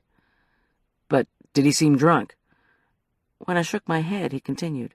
"Did he seem tired?" "No." "Have you skied with him before?" "Never." Bancock was writing again. Had he skied any runs prior to coming to the bistro? I thought back to the morning.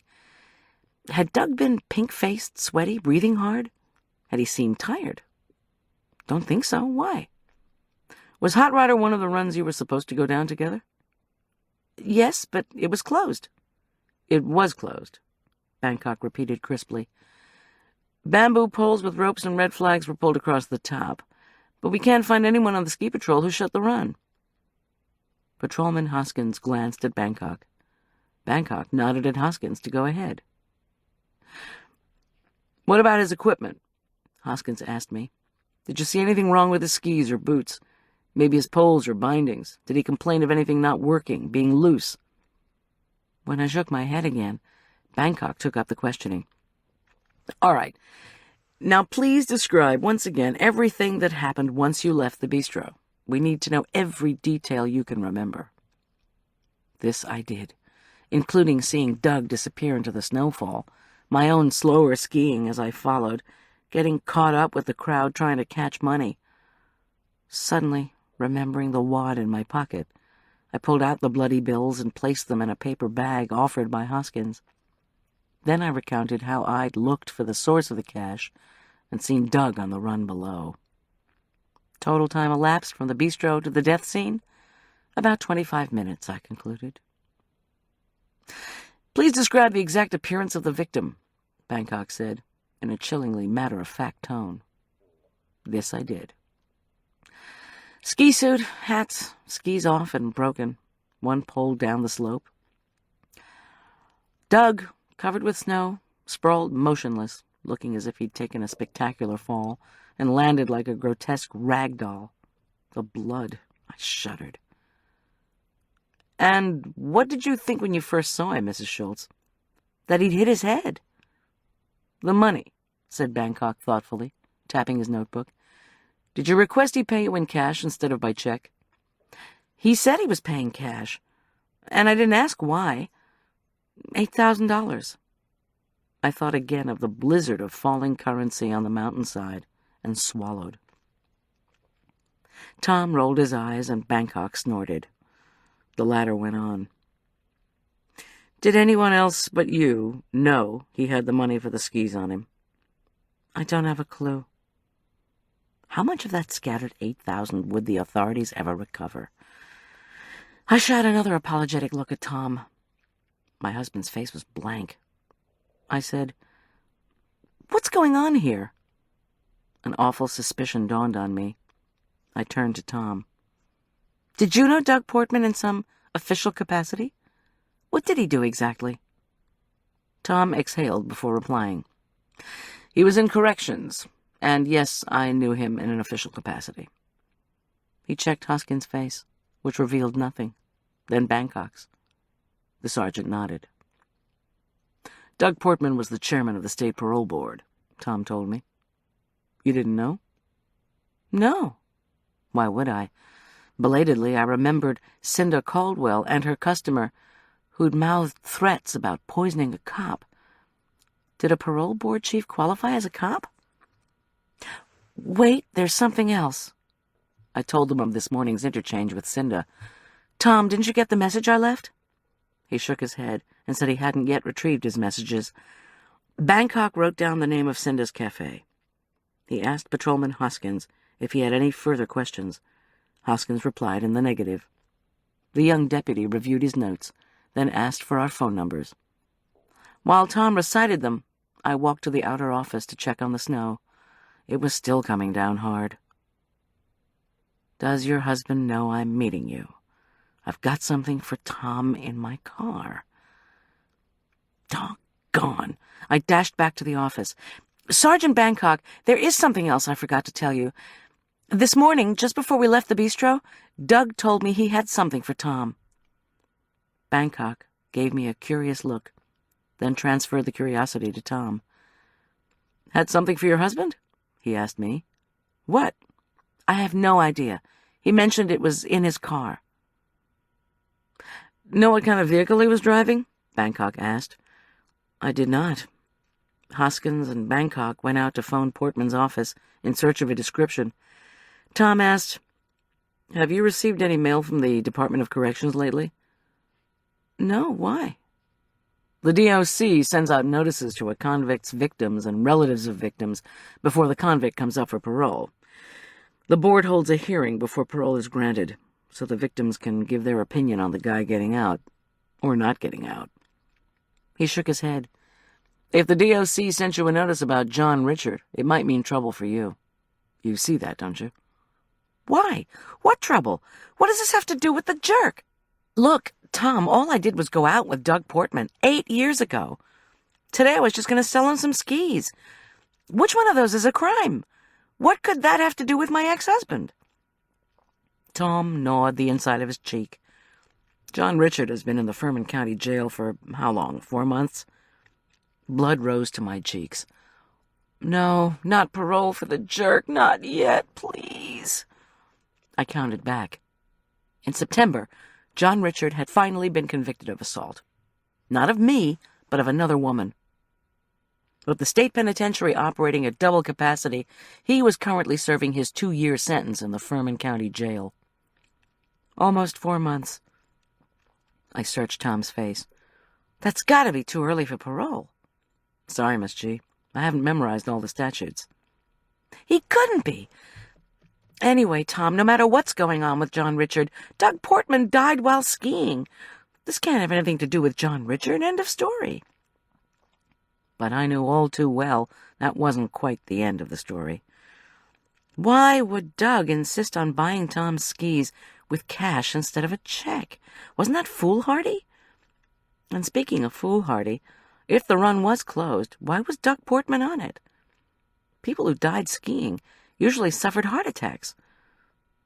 Or they collided with an obstacle and died of internal injuries. If Doug suffered an internal injury, there was an awful lot of his blood on the slope. I knew, too, that a suspicious death raises questions, first about the person who discovers the body. Say a woman finds the body of a parole board member. Say she has an abusive ex-husband now in jail. The ex-husband is no threat until he comes up for parole.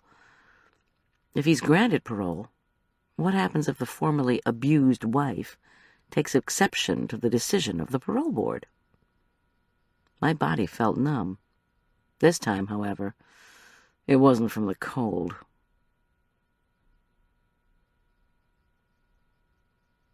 Chapter 6. Hoskins and Bangkok reappeared to say they had a description of Portman's BMW and were going to search for it. When the door closed behind them, Tom scraped a chair over, clasped my elbow, and spoke in a gentle voice. "Look, I shouldn't have said anything. They were your skis. I should have told you. Goldy, please. There's a lot going on here that's out of whack." "No kidding."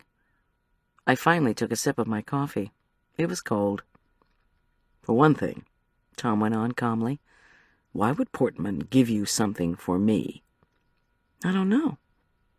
Maybe it's an article discussing the rising values of collectible skis. Wouldn't he have to call the sheriff's department directly if he'd had something to give you from work?" He waved a hand. "We'll know pretty soon. If this is work-related, if it has to do with a case, you shouldn't be acting as courier." "What could he have had for you relating to one of your cases that couldn't wait until Monday morning?" Tom raised his eyebrows. Portman was kind of an eager beaver, very self-impressed. "Of course, maybe on your dates he didn't give that impression." He chuckled. "That's not funny," I said, as he smiled. "If some guy I put behind bars and he let loose on parole has become a troublemaker, then we have problems." Tom moved his hand up to my shoulder. "I know you don't want it, but it might be a good idea for somebody to be with you." "I don't need pampering, Tom. I'm fine. Where's Julian?" he asked pleasantly, as if he hadn't heard me. "Julian is... Actually, where was Julian? This fall, our 20-year-old family friend and boarder had transferred from Cornell to the University of Colorado. Julian Teller's lifetime ambition, temporarily derailed owing to this change in colleges, was to become a vegetarian chef. Meanwhile, he was determined to pursue his B.A., no more than an hour away from us, his adopted family. Julian is... let's see, it's Friday? Julian apprenticed in a Boulder restaurant on Tuesdays, Thursdays, and Saturdays, and his classes were... Friday afternoons he has film class. Then at night, the class watches old movies. Afterward, he spends the weekend at a friend's apartment, which means he won't be home. "Look, Tom," I replied impatiently, "please, I'll be fine. I'll probably still be cooking when you get back tonight." I had lots of work to do at home, none of which required a commercial kitchen, preparing for an intake meeting with Arthur and baking cookies for a library party. The library wanted to throw a come-one, come-all holiday party for patrons. I'd offered to bring the Christmas cookies. I was doing this volunteer food service so people would know I was still out there, so people wouldn't think I'd quit the food biz altogether. And what a price to pay for the Sunday reception, missing the Broncos play the Kansas City Chiefs. But I was determined to be a caterer full of the holiday spirit. And with any luck, I'd have everyone fed and the place cleaned up in time to catch the second half. Tom snapped open his cellular and called Marla. My best friend was not home. Tom checked his watch and announced to Marla's machine that she should cancel her plans for the rest of the day, drive to our house, and wait. "Goldy needs you," he concluded. In spite of all that had happened that day, I smiled at the thought of hopelessly busy with life, immensely wealthy Marla Corman, careening her Mercedes to our curb to await my arrival from Killdeer. Maybe she'd do it. Tom's message ensured she'd be eager for bad news. Meanwhile, I had Arch to speak to, a weekend crammed with non-paying jobs, and looming questions about my former relationship with a parole board member, now mysteriously deceased. Next, Tom called Eileen Druckmann's condo and asked for Arch. He handed me the phone. "Mom?" My son's tentative, worried voice crackled across the connection. "Now can you tell me what happened?" I told him a guy skiing hot rodder was in an accident, and I just had to talk to the patrol for a while. Was he sure he didn't want me to come get him? "I'll be okay here, I guess." He sounded uncertain. "An adolescent boy wants to be with you, and yet despises mothering. He wants to make sure you're okay, but doesn't want to appear to care. What happened to the guy? Where was all that money coming from? Did somebody try to rob him?" "Honey, I don't know. He died." "He's dead? Did he run into a rock or something?" "Nobody has a clue. And yes, he was carrying a lot of cash. He was our buyer for Tom's World War II skis. Listen, hon, I'll be coming back to Killdeer in the morning to meet with a client. We could ski together in the afternoon if you want." No thanks." "Ski with someone as uncool as your mother? No way." "Look, Mrs. Druckmann wants to talk to you. I told her you witnessed an accident." I groaned as Sergeant Bangkok appeared at the door and summoned Tom to the outer office. Tom's lips brushed my cheek before he left. "Goldy, what's going on?" Eileen's husky voice demanded. "Arch has been awfully worried about you, and so have I. There was an accident on the slopes? Someone died? Was it near the bistro or further down?" "No, it was closer to the base," I replied. "And I'm fine, thanks. There's no need to worry. I think a skier was going too fast on a closed run. He had a terrible fall." "Arch said there was money all over the slope?" "The man was carrying a lot of cash. It was disgusting. People were crazed trying to grab it up." Eileen muttered something about drunk skiers, then said she and Todd were looking forward to having Arch for another night. After the lunch rush, Jack was coming home to make them homemade spinach ravioli stuffed with pine nuts, napped with a Dijon mustard cream sauce. With my stomach growling, I hung up. Parole for the jerk. How was I going to research that? Not at the Killdeer Ski Resort, that much was clear. Tom still hadn't returned. A new hubbub emanated from the front office. Now what? I ventured out in search of more info. Surrounded by ski patrol members and uniformed sheriff's deputies, my husband stood by a scarred oak desk. All the law enforcement folks seemed to be talking at once. "Hello?" I called politely. "Would it be okay for me to take off?" Tom murmured to a deputy, and the deputy nodded. Then my husband turned and beckoned for me to come forward. When I joined them, Tom said, "Look, but don't touch, please."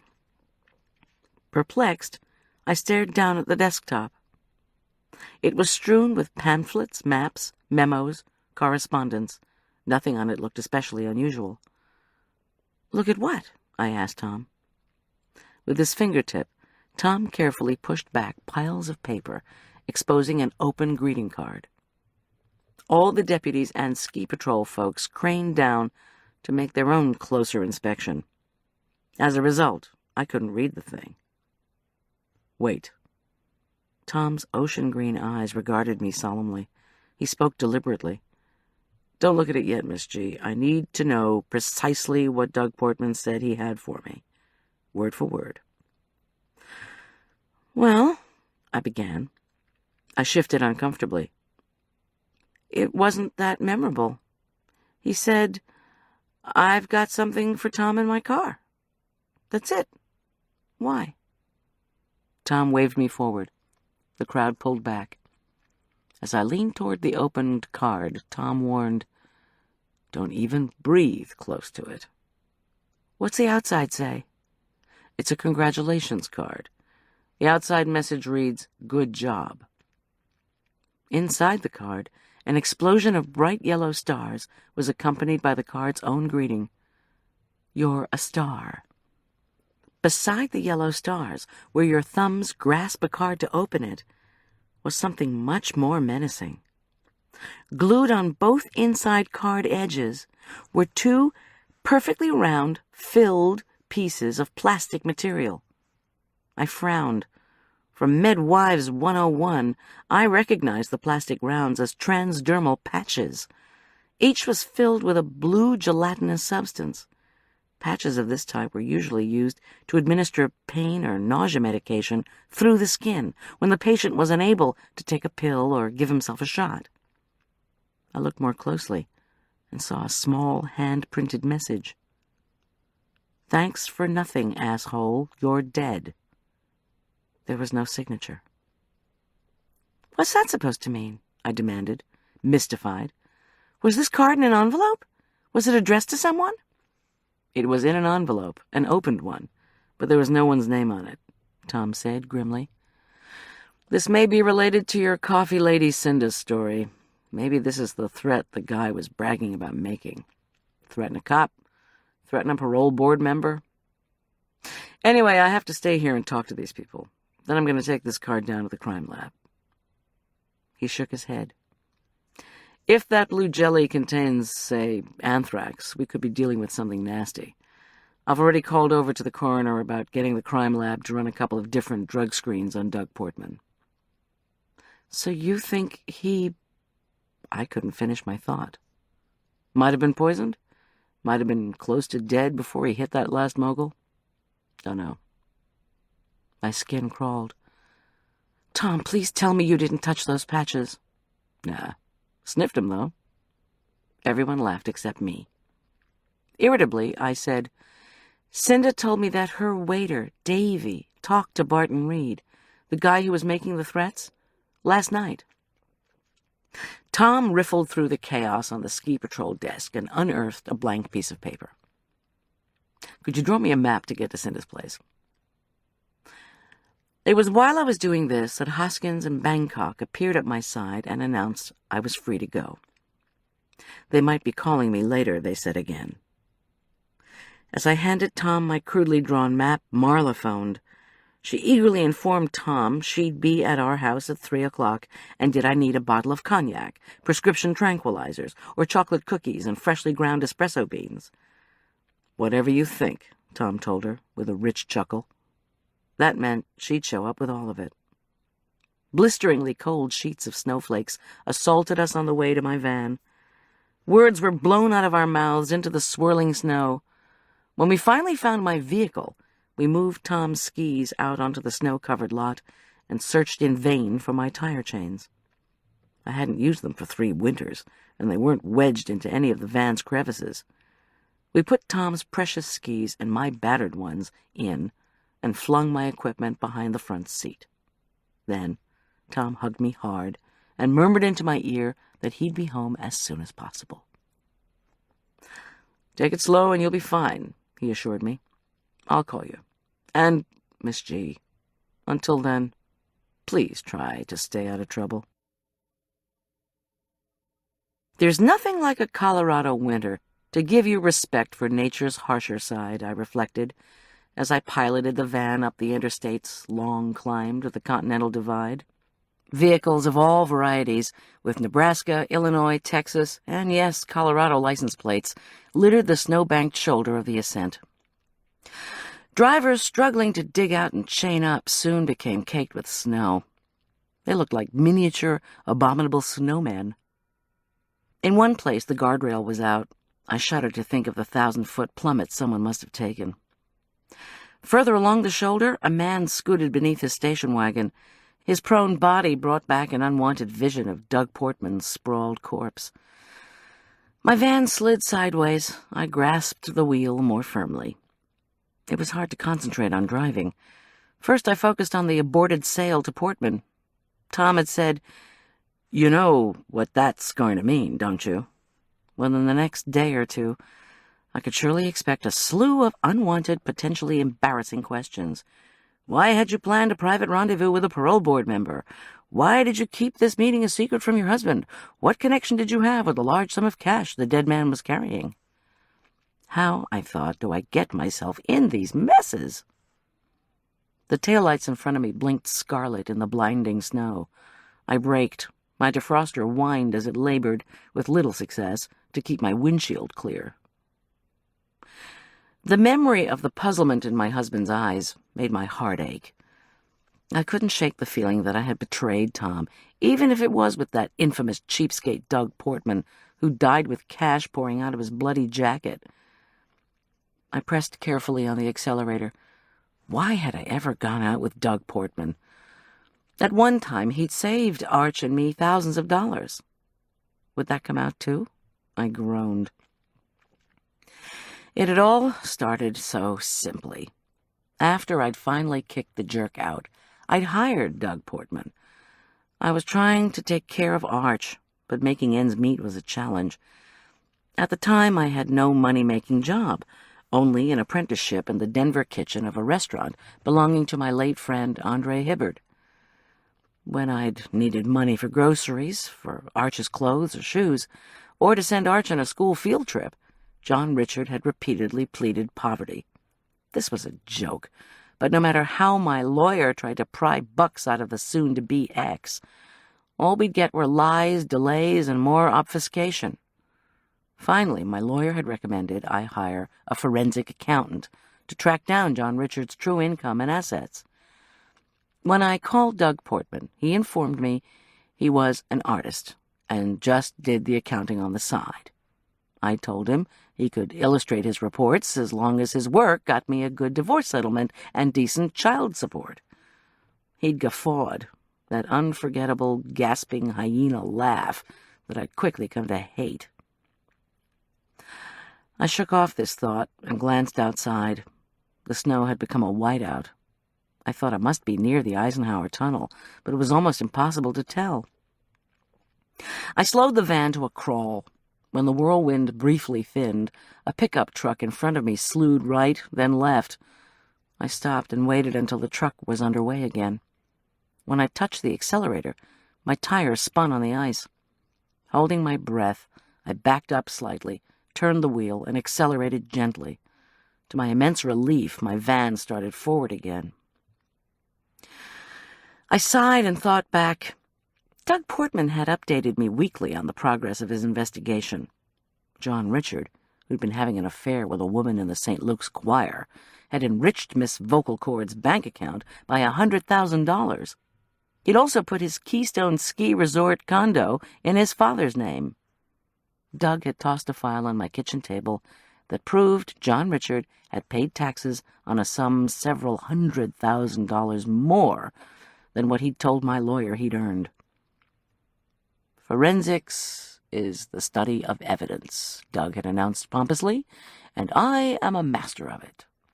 He'd chortled. Now you can prove how much this loser doesn't care what happens to you and your son. Want to go eat Chinese? Silly me. I'd said yes.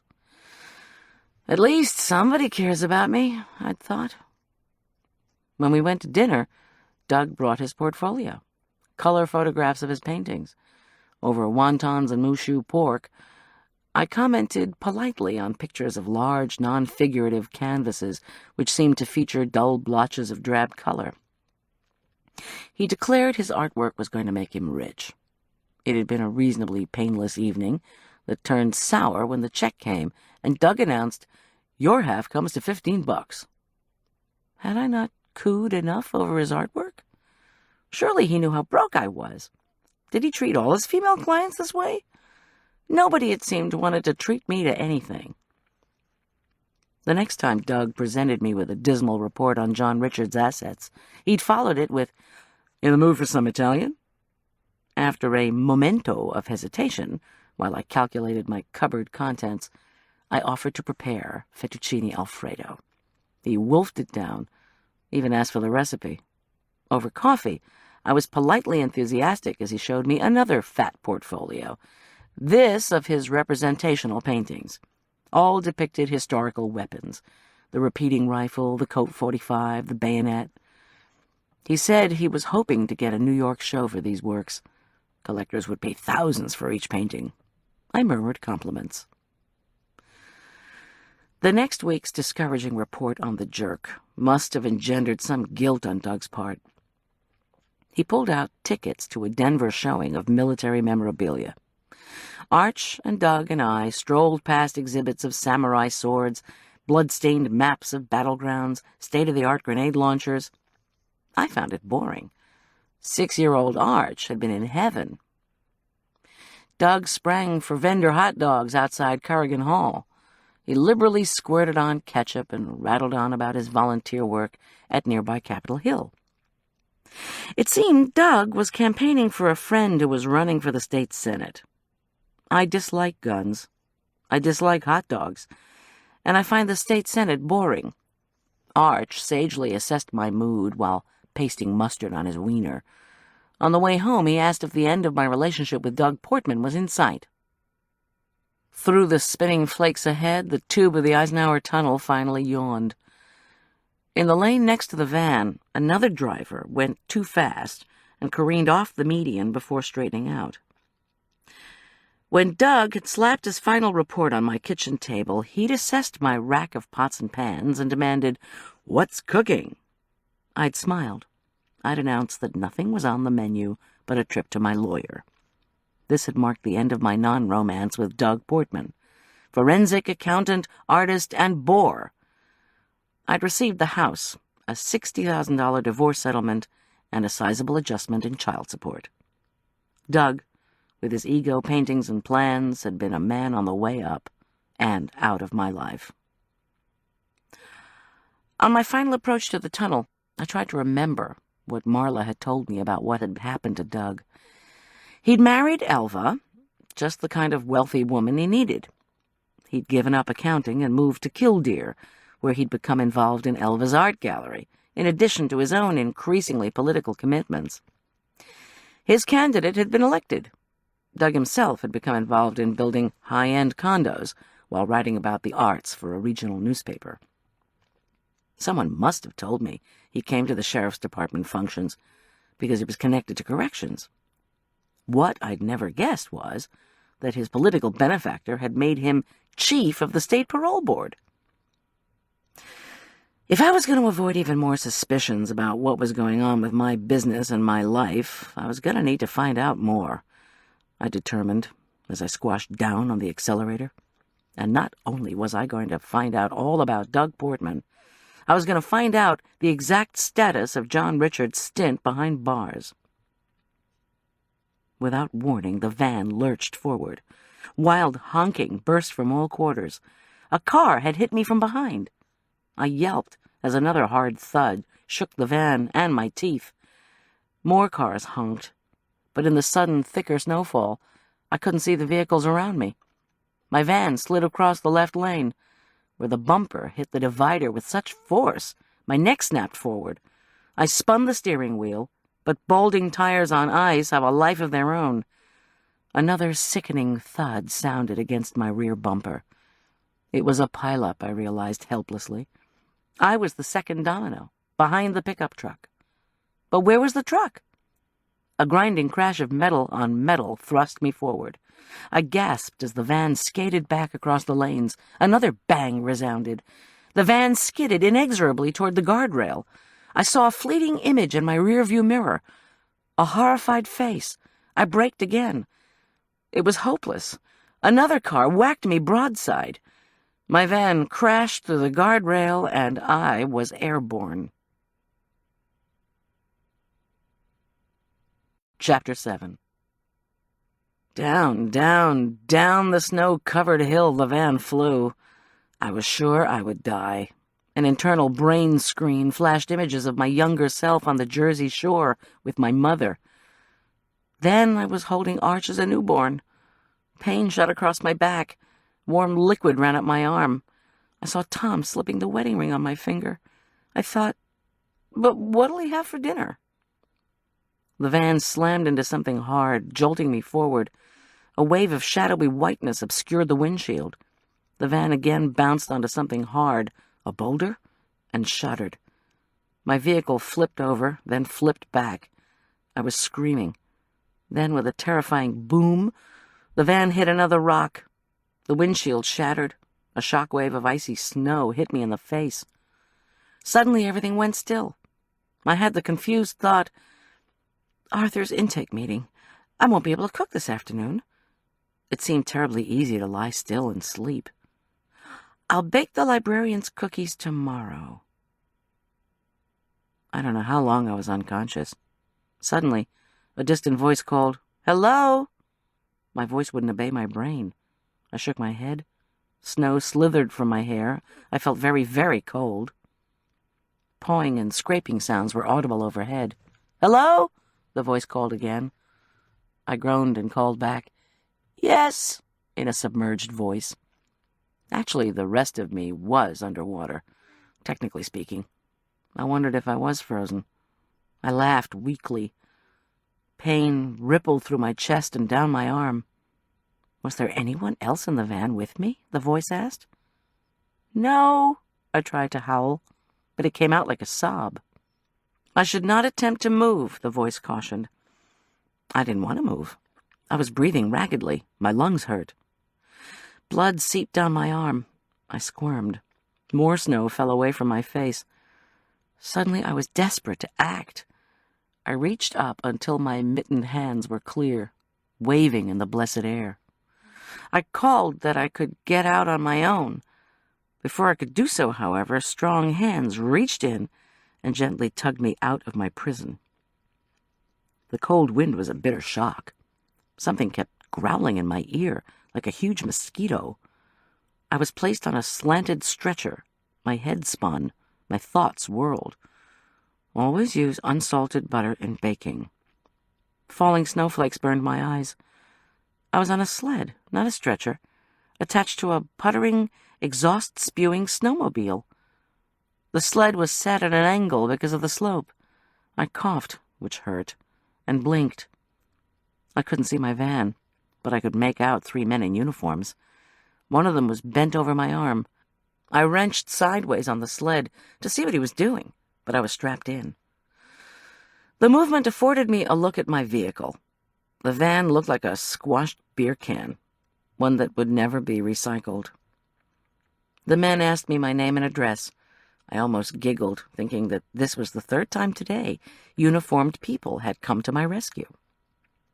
That had to be a record. I heard my rusty voice answering them, thanking them. I asked how my arm was, and heard, "Cut, not too bad." They said I needed to go to a hospital in Denver. I mentioned my clinic in Aspen Meadow. It had an X-ray machine, a doctor on duty, and was an hour closer than Denver to our present location.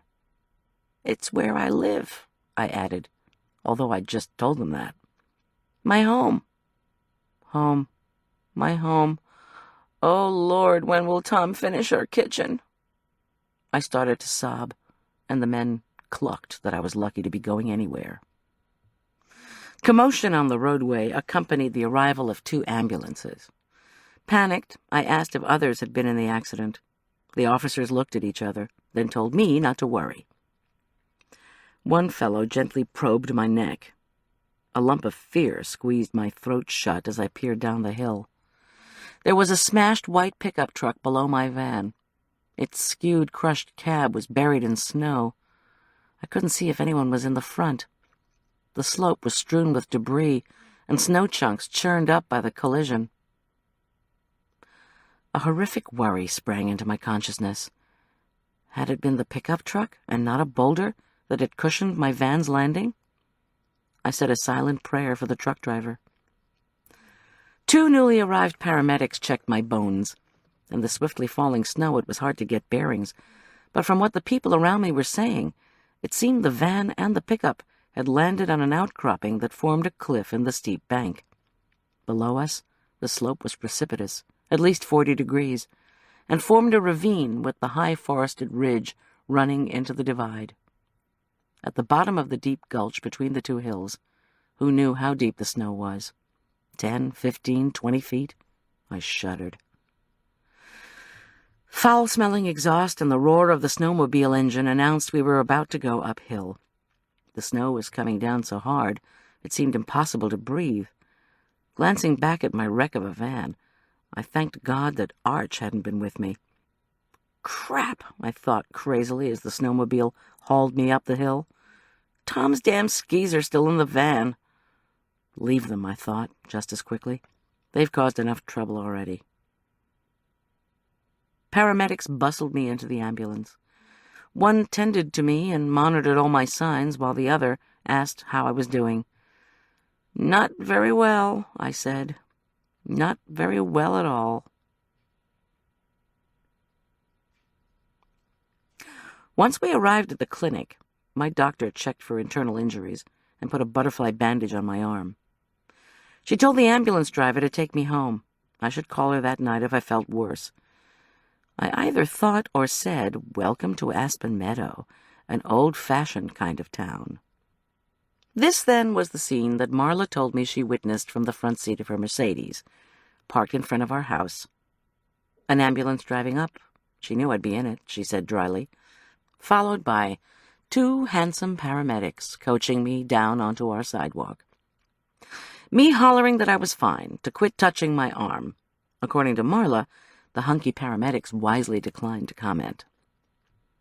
Beneath her fur coat, Marla's bulky body featured one of her pre-Christmas outfits. A forest green silk shift highlighted with silver and gold threads, plus matching suede boots. She clucked, fussed, tossed her brown curls, and asked how I'd hurt myself this time. She shook her head when I said I'd been fine when I left Killdeer, but then there'd been this pileup. She said I shouldn't have been driving. My van hacked and sputtered just getting across town, she pointed out. Forget making it home from a mountainous ski area. In a blizzard, no less. I agreed with her. What else was I supposed to do? While she fixed me tea. As I drank a cup of strong, delicious English breakfast, Marla brought a Merlot out of our pantry. It had been a gift from Arthur Wakefield, who'd commanded me to sample it only with roast beef. Because of her heart medication, she couldn't have any, but she felt strongly that I should have some. As I was finishing my first no-meat accompaniment glass of wine, Tom called. I filled him in on my latest accident without too much detail, ignoring Marla's smirks. Tom said he was bringing Arch home from Todd's. My son was worried about me. He changed his mind about staying with Todd and wanted to be in his own place. Tom also said he'd called Julian. Julian was skipping his night of old films to join us for dinner that he would fix. Marla told me to sit still while she set our oak kitchen table. She lamented that the library board was having a dinner meeting that evening, so she wouldn't be joining us. I watched her work. No question about it, the glass of Merlot was killing the pain in my arm. I'd have to suggest tea with it to Arthur instead of beef. Marla hugged me gently and left, promising to call. 2 hours later, Tom, Julian, Arch, and I dug into Julian's succulent lemon and garlic-laced sautéed jumbo shrimp, his scrumptious version of scampi, served over spinach fettuccine. I took a good look at Julian. His handsome, haggard face, dark-circled eyes, and ear-length brown hair gave him the look of a typical sleep-deprived college student. He sensed my mood. "Don't you like the shrimp?" he asked earnestly. "It's out of this world," I replied, and meant it. But the events of the day had taken away my appetite. Arch and Tom, their mouths full, made noises. Julian put down his fork. "Goldy, now that your van's totaled, I want you to take my Rover. If I stay in Boulder, I don't need it." Julian's deluxe white Range Rover had been a gift from former employers. Before I could protest, he persisted. "My apprenticeship pays me enough for me to share an apartment with some friends I've made. And I will be able to get around, oh, mother of all mother hens." "Julian," I murmured. "Don't. Who are these friends, anyway?" He laughed while Tom looked doubtful. Arch, stricken, exclaimed, "So you're moving out? You're leaving us?" "Guys," cried Julian, "if you're going to miss me so much, I'll come back every weekend." We agreed that I would take the rover, and I thanked him. Julian beamed. I didn't know how difficult it would be to drive that vehicle for a personal chef assignment, especially with a bandaged arm. But the rover was luxurious. More importantly, it had four-wheel drive. Julian then further mollified us with helpings of his pears poached in red wine and cinnamon sticks, surrounded with golden pools of crème anglaise. The first mouthful of juicy spiced pear, accompanied by the silky custard sauce, was almost enough to make me forget my troubles. Still, I found that I couldn't take more than 3 bites. When the dishes were cleared, I searched for and found a bottle of generic buffered aspirin. Tom announced that he was doing the dishes. No easy task, as our lack of kitchen drains still dictated use of the ground floor tub. I was to relax, he insisted, and Arch and Julian should go do something fun. Julian opened his backpack and pulled out a foil-wrapped package of his trademark fudge, dotted with sun-dried tart cherries. I declined any, but Tom took 2 pieces before clearing the plates. With a mischievous smile, Julian offered a chunk to Arch. Hey, buddy, how about a second dessert? Better yet, how about I fix a batch of this Christmas fudge for Letty? I can put in crushed peppermint drops instead of cherries. Arch shot him a dark look. No thanks. Letty was Arch's girlfriend, or at least he'd been going out with this lovely long-legged blonde 14-year-old, the two never actually went anywhere, at the end of summer. To me, of course, Arch provided no updates on the status of the relationship. My only indications that he had any social life at all at Elk Park Prep were the carefully folded notes I found in his pants pockets when I was emptying them in the laundry room. Fearful that these papers were homework assignments that he would later accuse me of tossing, this had happened, I always unfolded them enough to read the first line. If Arch's small vertical handwriting began, "This class sucks," then I knew to toss the paper. He was communicating with somebody anyway. Still, if we needed to plan for an additional Christmas present, Arch was notoriously last minute on these things. I needed to know. So, is Letty still in the picture? I asked, noncommittally. Don't worry about it, Mom. Arch's eyes gleamed behind his glasses as he informed Julian, who now seemed repentant that he'd brought Letty into the conversation, that he had something to show him. The boys disappeared. I swallowed 3 aspirin and wondered if there was any chance they could be contemplating Arch's 9th grade reading assignment in Elizabethan poetry, or the homemade quantum mechanics experiment he was supposed to devise for his physics class. Probably not. Are you all right? Tom said quietly, once he'd filled the bathtub with soapy water and the dishes were soaking. You hardly ate a bite. The aspirin weren't kicking in. No, I'm not all right, but I will be soon. Thanks for asking. I wiggled my unfeeling fingers, rubbed my rapidly blackening elbow, then tried and failed to move my neck from side to side. If I hadn't broken anything, how come everything hurt so much?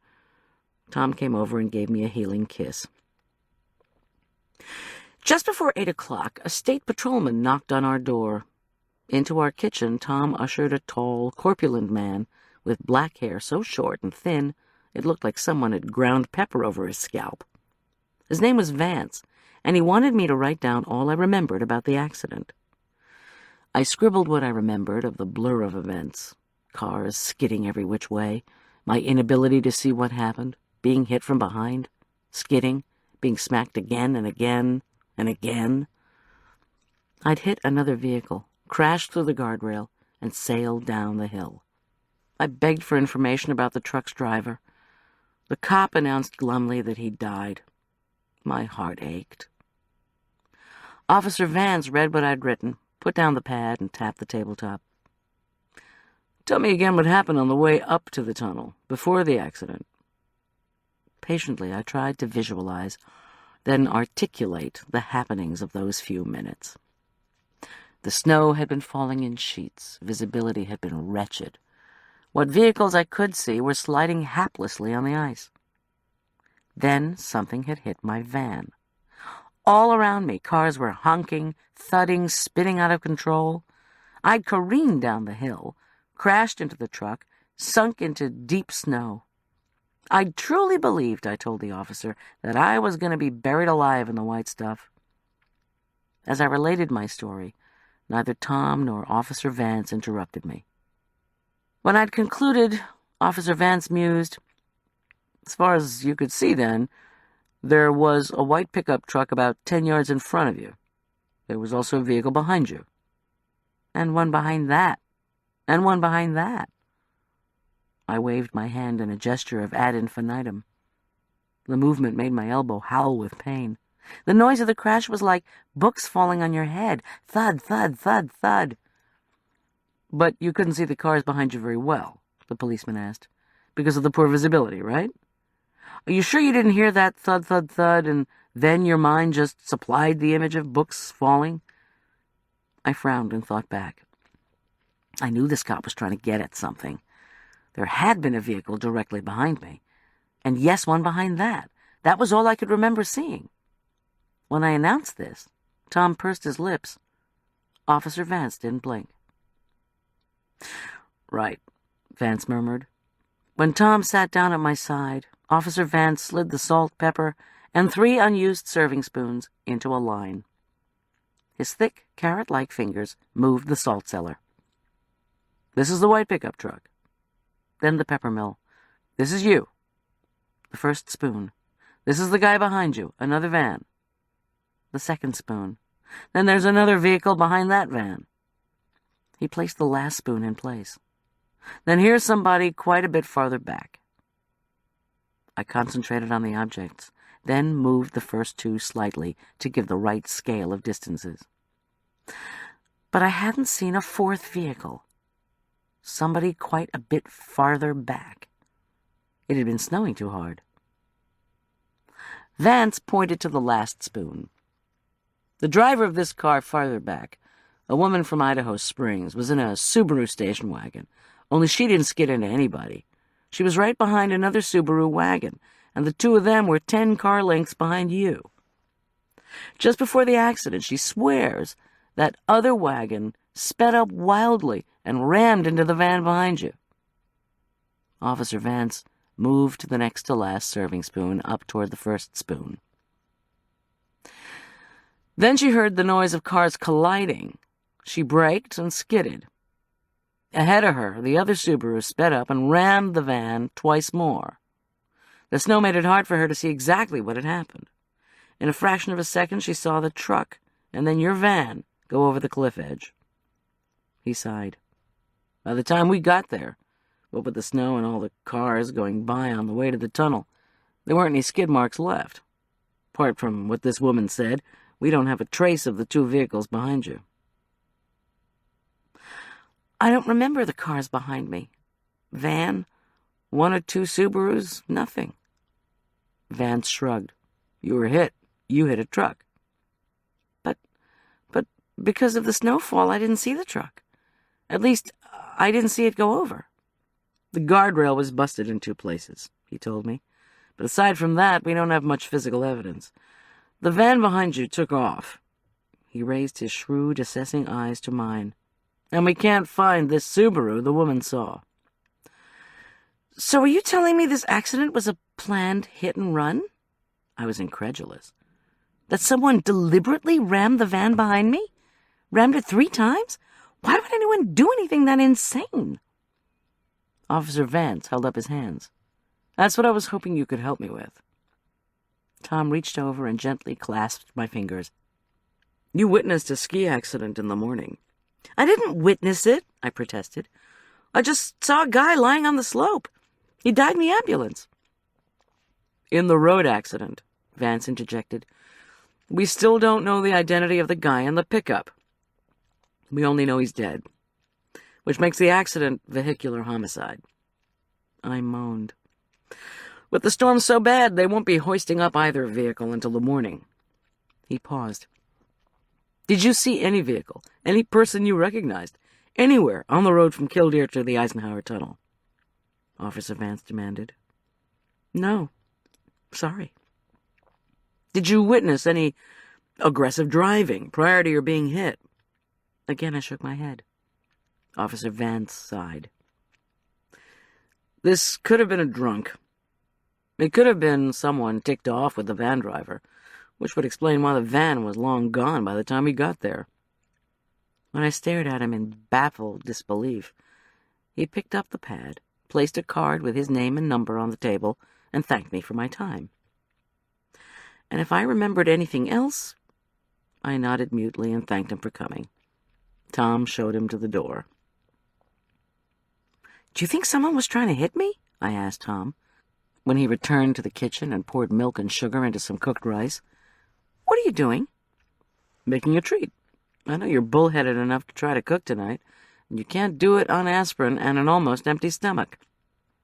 I sighed. "You didn't answer my question about the car accident."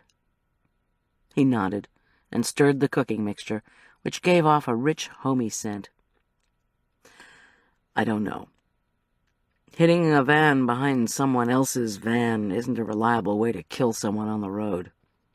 Still, driving Julian's Rover is a good idea," he added thoughtfully. "As far as the roads go, the storm was breaking when Arch and I came through. No matter what, I feel more comfortable with you behind the wheel of a four-wheel drive. And speaking of the Rover, did you know General Farquhar had all the windows tinted, very dark and bulletproofed?" I rolled my eyes at the mention of the super-paranoid military man, Julian's benefactor. Tom searched for a set of custard cups, then went back to stirring. "I want you to keep the cellular with you all the time. Watch who's around.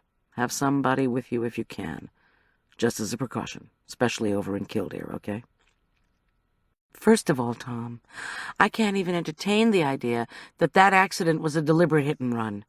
The interstate was very icy. I could barely see the truck in front of me. And I think I'd have noticed somebody tailing me all the way from Killdeer.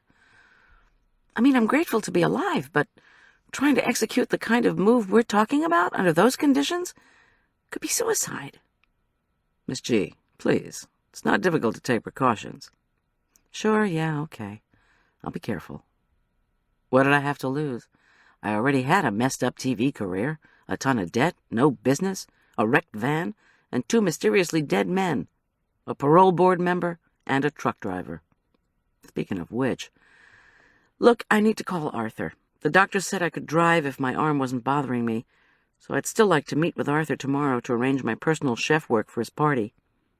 "I knew it," Tom said resignedly. To demonstrate my resilience, I got up, zipped over to my kitchen computer, booted it, and searched for my notes on the assignment.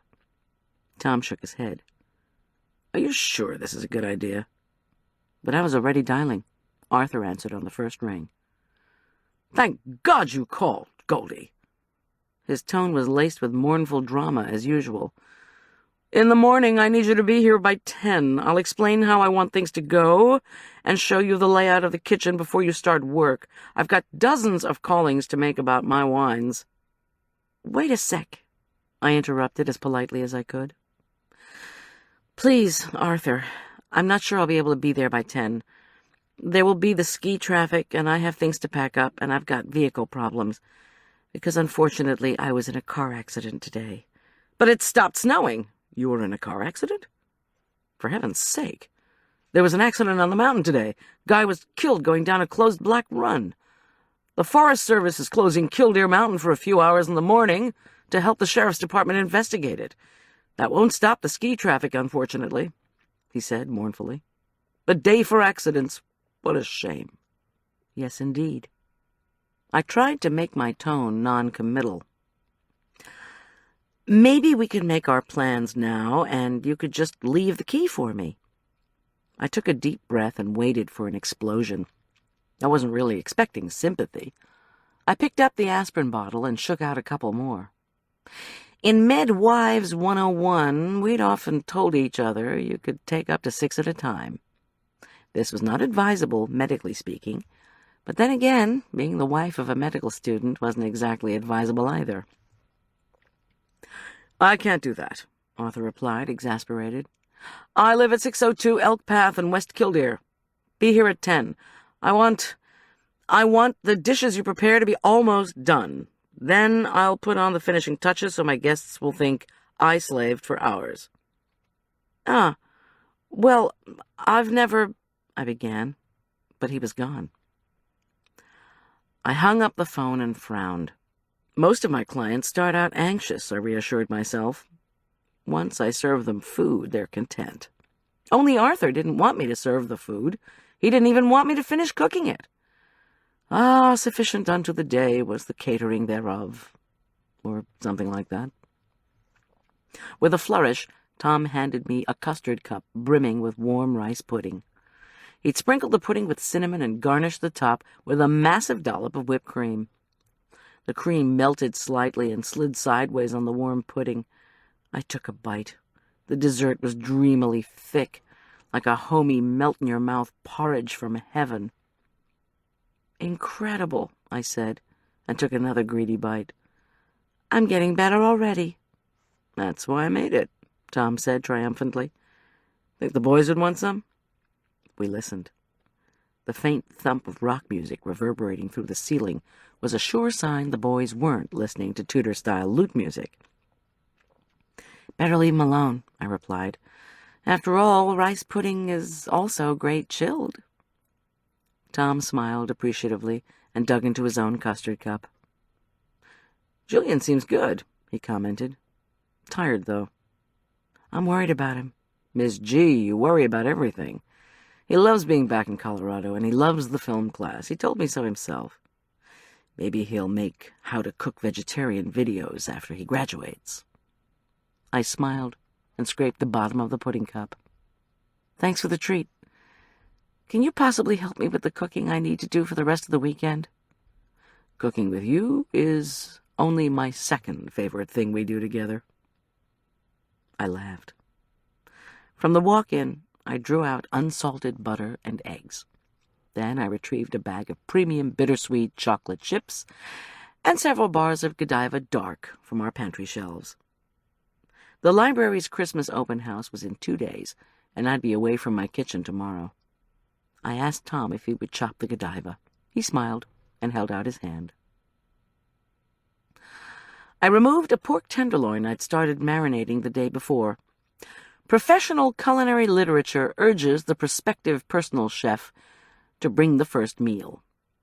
A marvelous dinner using your best recipes gratis. This is to show your client what a good and generous person you are. Arthur, if he'd been noticing, might already think I was a good and generous person. On the other hand, he probably thought it was a klutz.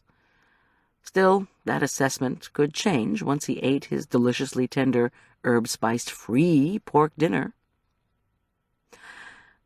"Tell me about the parole board," I urged Tom, to distract myself from fretting about Arthur. He sighed and continued to chop. "There you go again, worrying." I tapped buttons on my kitchen computer to bring up the chocolate cookie recipe I was working on. "Come on," I said, trying my best to sound reasonable. "I just want to know how the board operates. And I'm interested in your theory as to the reason Doug Portman had an anonymously written card containing a threat and maybe some poison, too, and why he wanted to give it specifically to you." Tom sliced the chocolate into dark, fragrant chunks. "First things first. There are 6 members on the state parole board, all appointed by the governor. Statutorily, 2 of them have to have a law enforcement background. Portman didn't have a law enforcement background, but I knew he watched the newspapers. All the parole board members do. Every day they're scared some felon they let out on parole might have committed a big crime. The board members really don't want that kind of thing coming back to haunt them. So, he pushed away the chopped chunks from the first chocolate bar and started on the second. I think Portman got that card from someone I put behind bars and he let out. But why would someone he let out come back and threaten him? I printed out the cookie recipe. Maybe it's someone he denied parole to, who's finally out now. The name Barton Reed doesn't ring a bell? The guy at Cinda's? He shook his head. I'd have to see a picture. He finished chopping the chocolate with a flourish, then rinsed his knife in the bathroom. When he came back, he gave me a long, gentle hug. "You don't have to figure this out, Goldy," he murmured in my ear. "We should have the crime lab results back by Tuesday. Why not let go of this until then?" "Whatever you say," I replied, in a low voice. We both knew I never gave anything a rest, but dear Tom chose not to point this out at that moment. He merely mumbled something unintelligible, hugged me tight, and said he was going upstairs to check on the boys. I promised him I'd join him in a bit. In truth, there was only one thing I could do to start cracking a case: cook. Chapter 8. I pressed the tenderloin through the plastic wrap. Before roasting, it had to reach room temperature, so the inside could cook along with the outside.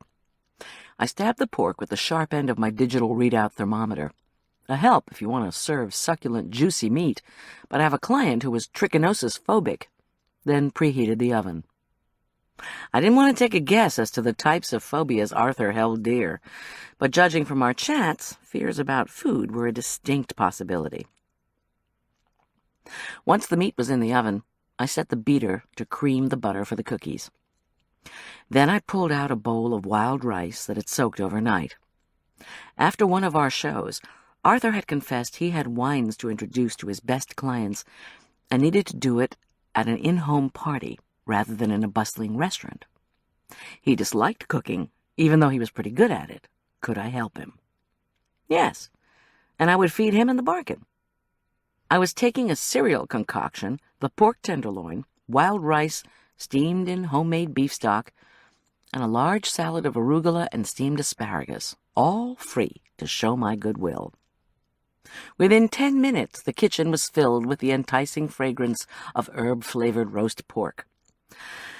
I started the rice cooking in the homemade beef stock and turned my attention to the library reception cookie recipe.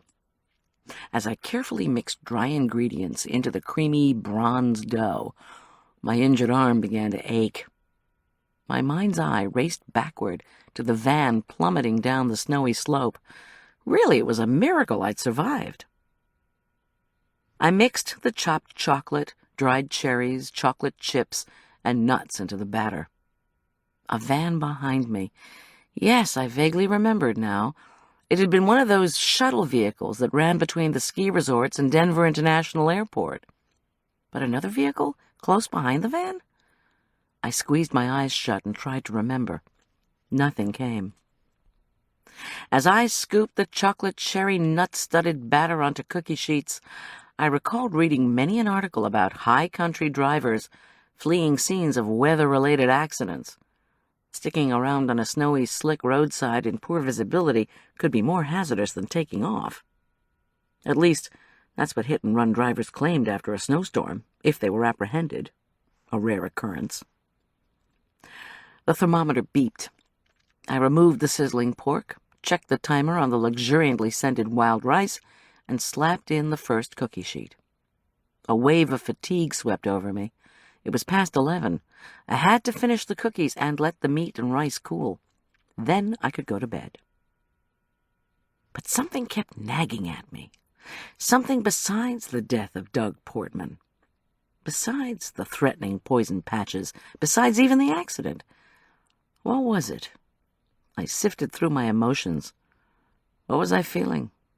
Numb. I turned down the oven light. The cookie spheres were softening, the batter bubbling to a golden brown.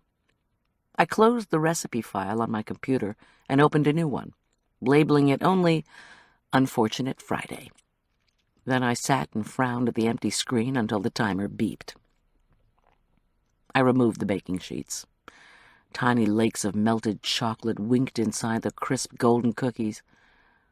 While they were cooling, I put in another sheet, then checked the rice. About 15 more minutes. Back at the computer, I typed, 1. What intersection of Tom and parole board member Doug Portman would lead to a death threat on Portman? Was the death threat even linked to DP's skiing accident? Does it have something to do with Barton Reed? 2. Why was Hot Rodder closed? Who closed it? Did Portman ski down the run knowing it was off limits? Or was the run closed after he was on it? Who knew he had $8,000 cash on him? Was his death a bungled robbery? Why would it be bungled? How did Portman die exactly? 3. What was Doug Portman's background in Killdeer? Who were his friends and neighbors? More importantly, who were his enemies? 4. Who hit my van? Treat every puzzle with questions and chocolate was my motto. And it worked, usually. Despite the fact that I'd already indulged in 3 desserts tonight, I had to taste one of my cookies, right? I mmmmed over the first bite with its crunchy toasted nuts, tart sun-dried cherries, warm dark chocolate, and buttery crisp cookie. I took another bite, and I felt as if I must be going into a chocolate coma. So that was what I would call them, chocolate coma cookies. Hold on. Treat every puzzle with... I finished the cookie, licked my fingertips, emptied the steaming wild rice onto a wide platter, and removed the second sheet of cookies to a rack. What had I heard earlier in the day? I stared at the blinking cursor. Don't feel sorry for me. An inscrutable face, an acidic tone. I'm not sad, just puzzled. I typed. 5. What is bothering Rory Bullock? Is she still grieving her husband's mysterious death? Or is she embarrassed to show up pregnant and unmarried 3 years after her husband's death? I frowned at the computer. Maybe Rory had remarried and I just hadn't heard about it. Hold on, there was one person who would know the answer to that question. Marla. I checked my watch. 11:15. Long years of church work had taught me that if you had even one compulsive talker on a committee of overly nice folks, the meetings can extend ad nauseum. If Marla had come home and gone to bed, she would have turned off her ringer and directed calls into her machine. So I wouldn't wake her up if I had called, I thought happily as I punched in her numbers. Goldie, what in the world are you doing up? Marla had caller ID and loved to greet me with a breathless question. Cooking? How about you? She groaned. I can't drink because I'm on heart medication. But I keep thinking, if I had a drink and died, I'd never again have to listen to Karen Stevens talk for 3 hours without taking a breath. She groaned again. It would be worth it. Listen, I saw Rory Bullock today, up at Killdeer. Oh, yeah? Yes. As a matter of fact, I'd say she's about a week away from giving birth. I paused. Did she remarry? Does she have a boyfriend? Why didn't you tell me she was pregnant? Oh, that doggone prayer group and their insistence on secrecy, Marla groused. Yes, she's pregnant, and we're praying for her because she doesn't have any more money now than she did when she and Nate were living in an apartment here in Aspen Meadow. I asked tentatively, and the father is? Ha! Ask Rory. She definitely has not remarried, I can tell you that. Anyway, I'm convinced she hasn't come back to visit St. Luke's because somebody would tell her she should get married before she has the baby. Oh, please. When do you want to get together? We could ski during the week. I'll call you. First, though, I'll let you get some sleep. Your fatigue is making you into a cynic. I signed off and reread what I'd written in the computer.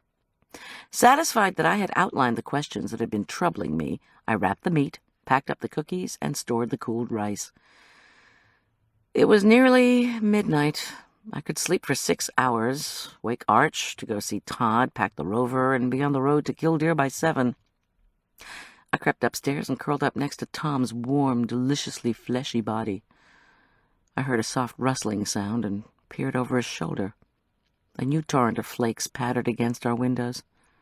Lit by the street lamp, the blue spruce outside our window was swathed in snow. By morning, Aspen Meadow would be blanketed, and in 1 week, we'd have a white Christmas. I snuggled closer to Tom. I had very little besides the revolver to put under the tree for him. I resolved to look for another gift in the Killdeer shops. A little shopping trip would cheer me up after I finished with Arthur. Of course, to get to Killdeer, I would first have to shovel out the rover. Make that sleep for 5 hours. When my alarm shrilled at 5 a.m., the darkness in the house seemed impenetrable. Out the window, the spruce had vanished. How much more snow had fallen? I shivered and checked my new clock. It was one of those digital jobs with a battery that kicks in when the power goes off. Through my early morning daze, I realized that that was precisely what had happened. I shivered, then concluded that with no power, there were no streetlights, no nightlights, or, more crucially, no heat. Unless it was an extended outage, the contents of my refrigerator and freezer should be fine. Still, I wondered if we could afford to move to Arizona. "Don't go," Tom murmured. "Don't the Rockies train near Phoenix?" I asked. "When does spring training start?" "What?" "I'm talking about the baseball team, Tom." He groaned, turned over, and pulled me in for a gentle hug that melted my body's residual stiffness from the accident. "End of February. You want to worry about sports? The Broncos are playing Kansas City tomorrow."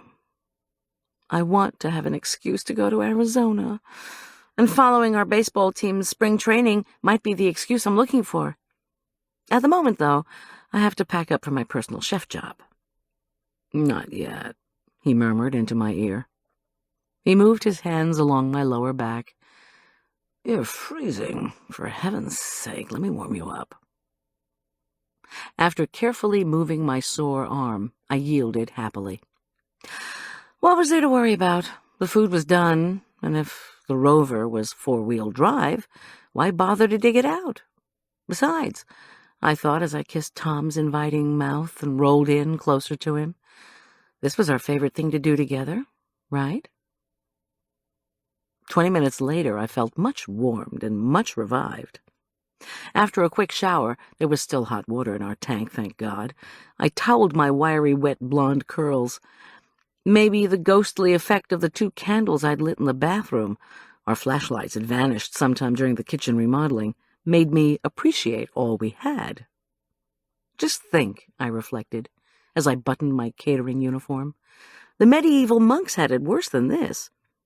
True, they washed and dressed by cold candlelight in the morning's wee hours. But without hot water, or hotter sex, how good could they have felt when their day began? To my surprise, Arch woke and slid from his bed without complaint. He wasn't cold, because he'd slept in his ski clothes. That was one way around a power outage. I handed him a candle for the bathroom and then made my way downstairs. From their lair off the dining room, Jake the bloodhound and Scout the cat began to stir. In addition to the drains, one issue that had sent the county health inspector into the ozone layer had been our family's ownership of a dog and a cat. Per code, Tom had dutifully partitioned off a separate space in our dining room. Within this designated pet area, Tom had built a canine-feline exit to the out-of-doors. Our dining room looked like someone had stuck a large closet in it, but that was all right. Think of a pet store next to a caterer's, I'd said to the inspector, when I'd called to tell him of the change. He'd snorted and hung up on me. Now Jake the bloodhound was eager to go out and bay at the darkness, but there was no way I was letting him loose this early. Scout the cat opened a sleepy eye, rose, sashayed to the bottom window pane abutting our front door, and cast a disparaging look at the cold, dark snow. He moved off to his food bowl and meowed loudly. There was no telling Scout it was too early for anything. While dripping copious amounts of hot candle wax on my right hand, I managed to spoon out cat food for His Majesty. Tom pounded down the stairs. He was carrying another candle along with boots, mittens, and a heavy jacket. He was going to start a fire and clear Julian's car of snow, he announced. While I held my candle up to the dark depths of the still cool walk-in, Tom, whistling happily, wadded newspapers, snapped kindling, and piled up logs in the living room fireplace.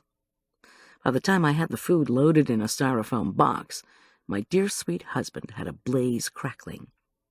I came out to warm my numb hands and saw that he'd also filled his antique black kettle with water and hung it on the post he'd installed in the hearth while he was redoing our kitchen. Steam spiraled from the kettle. "Listen," he told me, "I have a meeting this morning I can't skip. But if you can be back by 4, I'll drive Arch back down to see his dad." For heaven's sake, I'd forgotten it was Saturday, Arch's regular jail visit day. Taking Arch to see the jerk always put me into a rotten mood. So whenever someone else offered to escort Arch on this dreaded mission, I jumped at the offer. "Thanks, Tom. That'll really help." He nodded and shuffled outside with Arch. Moments later, a sudden blaze of headlights lit the driveway, and the Rover engine roared to life. Inside, a stiff wind howled down the flue. I could just make out Tom and Arch whisking what looked like 10 inches of powder off the Rover. I strained to hear a faraway rumble that signaled the approach of a county snowplow. "Ready to roll?" Tom, covered with snow, was halfway in the front door. "Got a box ready?" "Yes, but I'll carry it out, thanks." "Not with that arm, you won't." He stomped into the house, yanked off his boots, and tossed them onto the mat, and sock-footed his way to the kitchen. Who was I to argue with a cop, especially one who was much bigger than I was? 15 minutes later, Arch and I sat in the Rover, travel mugs of creamy chocolate steaming between us. Tom's makeshift version, composed of kettle-dipped water, cocoa, sugar, powdered creamer, and milk, was actually quite luscious, like a hot chocolate gelato. Of course, as my mammoth fourth-grade teacher had told us, hunger makes the best sauce. That teacher ought to know, my mother had commented dryly. Main Street had not lost power, and the thermometer on the downtown branch of the Bank of Aspen Meadow read 4 degrees. Snow had filled the street's gutters with 2-foot drifts that had been wind-sculpted into sharp-edged peaks. Streams of Christmas lights whirled in the snow and battered the windows of Darlene's Antiques and Collectibles and the Grizzly Bear Saloon. Seeing Aspen Meadow Arts and Crafts reminded me of the years when Arch and I had spent hours buying presents for his teachers. Arch had agonized over framed, solitary gold-plated aspen leaves and pieces of bark painted with images of bull elk. When I'd asked him last week what cookies he thought I could make for his teachers this year, he'd curtly replied that the other kids aren't bringing the teachers gifts. Now I glanced at the decorated windows and ached for those old times with my son, before what the other kids are doing dominated our lives. "Arch," I said tentatively as he sipped his cocoa, "does Letty have pierced ears?" "Oh, no, Mom, don't start. Do not buy Letty anything." "I just asked." "Why do you want to know? Are you going to pierce them for her if she doesn't?" "I just thought that you'd buy something for her for Christmas, the way you always do." "Arch, I have never bought a female friend of yours a single thing for Christmas. Remember those 2 Valentine's days when you went out and bought big baskets of candy and stuffed animals for girls you thought I was going out with? But you were." He turned to face me. "I was not going out with them," he said fiercely. "I wanted to buy them bags of M&Ms, but oh no, good old Mom had to buy the most expensive baskets possible." His tone was scathing. "And then you were all upset when you found out I wasn't going out with the girl you just bought all that stuff for. Mom, you can't buy me a girlfriend." I took a slug of cocoa and told myself to be patient. "I thought you told me Letty was your girlfriend." "Yeah, and I wish I hadn't told you anything." "Arch, don't buy her anything." "Don't worry," I shot back. Arch turned toward his window with much aggravated shuffling of his down jacket. Suddenly, I deeply regretted offering to take him snowboarding this morning, especially since I just remembered Arthur Wakefield informing me that the mountain would be closed for a few hours for the Forest Service investigation into Doug's accident. I sighed and glanced at Arch. If he'd been so worried about me last night that he'd canceled his overnight with Todd, why wasn't he being nice this morning? Adolescence. In any event, if Letty wanted little silver pine trees dangling from her earlobes, the girl was out of luck. We passed the lake, and I tried to put Letty out of my head. Streetlights ringing the snow-covered sweep of ice revealed a lone fisherman with a lamp attached to his cap. I couldn't imagine how cold he was. No fish could taste that good. I snuggled into my warm leather seat. The gorgeous Rover boasted every possible amenity, and gave a smooth ride to boot. Julian had been wonderful to loan it to me.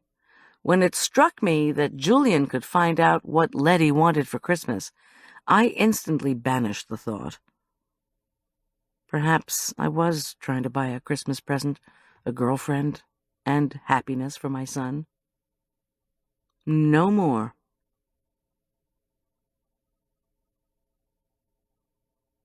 Chapter 9. By the time I gingerly pulled the Rover onto the interstate, ski traffic was flowing steadily westward. Cars and trucks hummed through the Eisenhower Tunnel. Arch was asleep, or pretending to be. West of the divide, the snow had finally stopped. A bank of thick white clouds clung to the far mountaintops.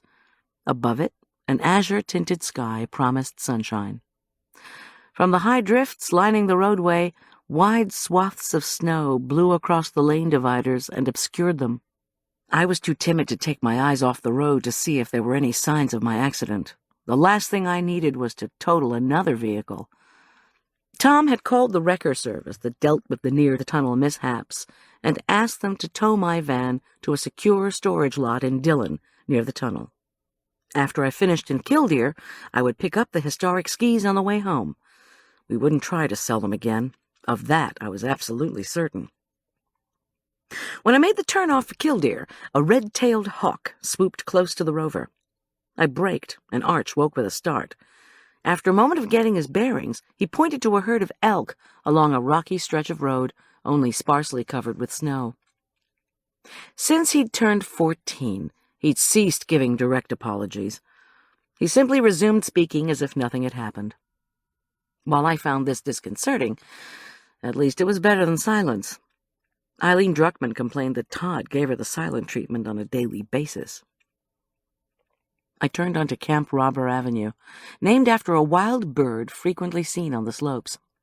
The killdeer was also a bird commonly seen in our state, and its distinctive kildy, kildy, kildy call could be identified by even the most inept birders, among whom I counted myself.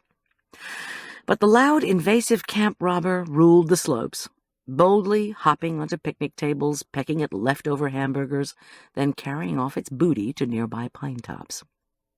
I passed a series of gray, white, and beige clapboard double-wide houses, actually massive duplexes marketed as condominiums. This was a misnomer, of course. Any half-house here possessed more floor space than our Aspen Meadow home. I was surprised to see Eileen watching at a window when I pulled into her driveway. She wore a robe undoubtedly designed by the same guy who dressed Elizabeth II for her coronation. I glanced at my watch. 8:30.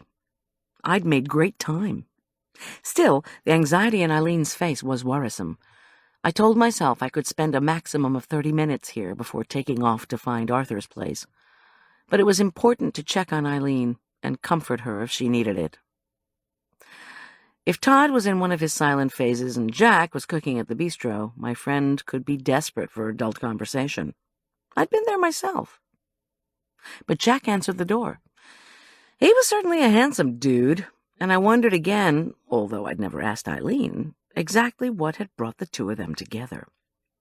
Disheveled, half-braided dark hair surrounded his pale, unshaven, impish-looking face.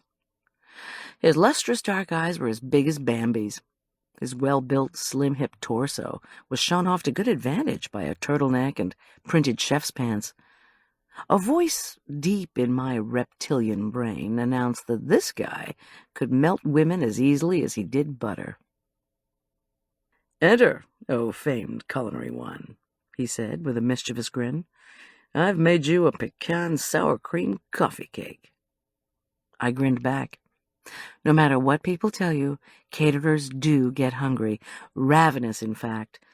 Arch tramped up the beige wool-carpeted stairs toward Todd's room without any kind of farewell. "Want to have an early lunch at Cinda's?" I called after him. "No," floated down the stairs. "Meet me at Big Map at 2 then, buddy," I called up. A door slammed. At that point, I didn't really care whether he'd heard me or not. Still, sour cream coffee cake would do for my sudden need to kill emotional pain with calories.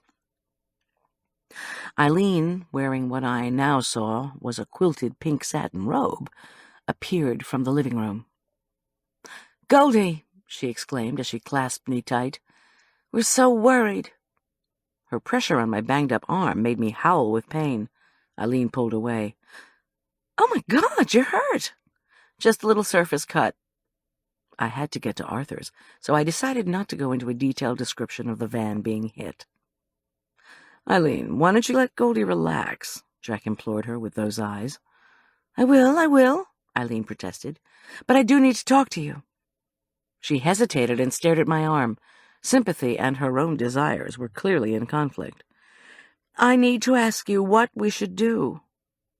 What to do? I followed Eileen and Jack from the high-ceilinged foyer to their spacious kitchen, featuring mauve, lilac, and lime green tiles. The decor was what a designer had thought was Southwestern. It reminded me of a giant Easter egg. Jack poured boiling water over coffee grounds in a sterling and glass French press, then set the timer. On the wall hung a small but intriguing framed collage made up of a complex design of photos of skis, orange-tinged snow-covered slopes, and open-chair lifts. I stared at it while Jack poured me a cup of coffee and placed it next to a piece of coffee cake. I thanked him and took a bite. The delectably buttery cake was laced with tiny bits of fragrant vanilla bean and the solid crunch of toasted pecans. I murmured appreciatively and took a sip of coffee. Marvelous. "You've heard the mountain is closed because of the sheriff's department and the Forest Service looking into Doug Portman's death?" Eileen asked without preamble. I nodded. "So are the boys just going to hang out here until Killdeer reopens?" "No, I set them up with a snowboarding lesson in Vale," Eileen announced. "Semi-private, just the two of them. I'll take them and pick them up." I swallowed my coffee too quickly. Eileen read my thoughts and waved them away. "My treat. They'll be done by noon. We'll come back to Killdeer, give them some lunch, and Arch can still meet you at Big Map at 2. They're only supposed to close our slopes for a couple of hours. The bistro will stay open. People just have to go up and down on the gondola." I was suddenly worried for my old friend, tender-hearted, generous Eileen. Her problem must be serious if she wanted my advice, help, or whatever, in return for an expensive, semi-private snowboard lesson. I pushed away the half-eaten coffee cake and waited. "We need to talk to you." She stopped when Jack shook his head, clearly opposed to whatever she was about to share. "I need to talk to you then," she corrected. "What do the cops know about that ski accident yesterday? The one where Doug Portman died?" Surprised by her question, I squinted at another collage. This one hung on the kitchen wall. I was pretty sure it was by the same artist who'd done the one above the breakfast bar. Photos of large and small teacups had been set at all angles. It also resembled some of the detailed collages I'd seen behind the watercolors in the Killdeer Art Gallery the day before. Eileen cleared her throat. "What do the cops know about the ski accident?" "Why do you ask, Eileen?" "I really don't know," I said lamely. "They don't let me in on the status of—" "Forget it," Jack interjected, as he looked sadly at the half-finished cake. Eileen waved her hand.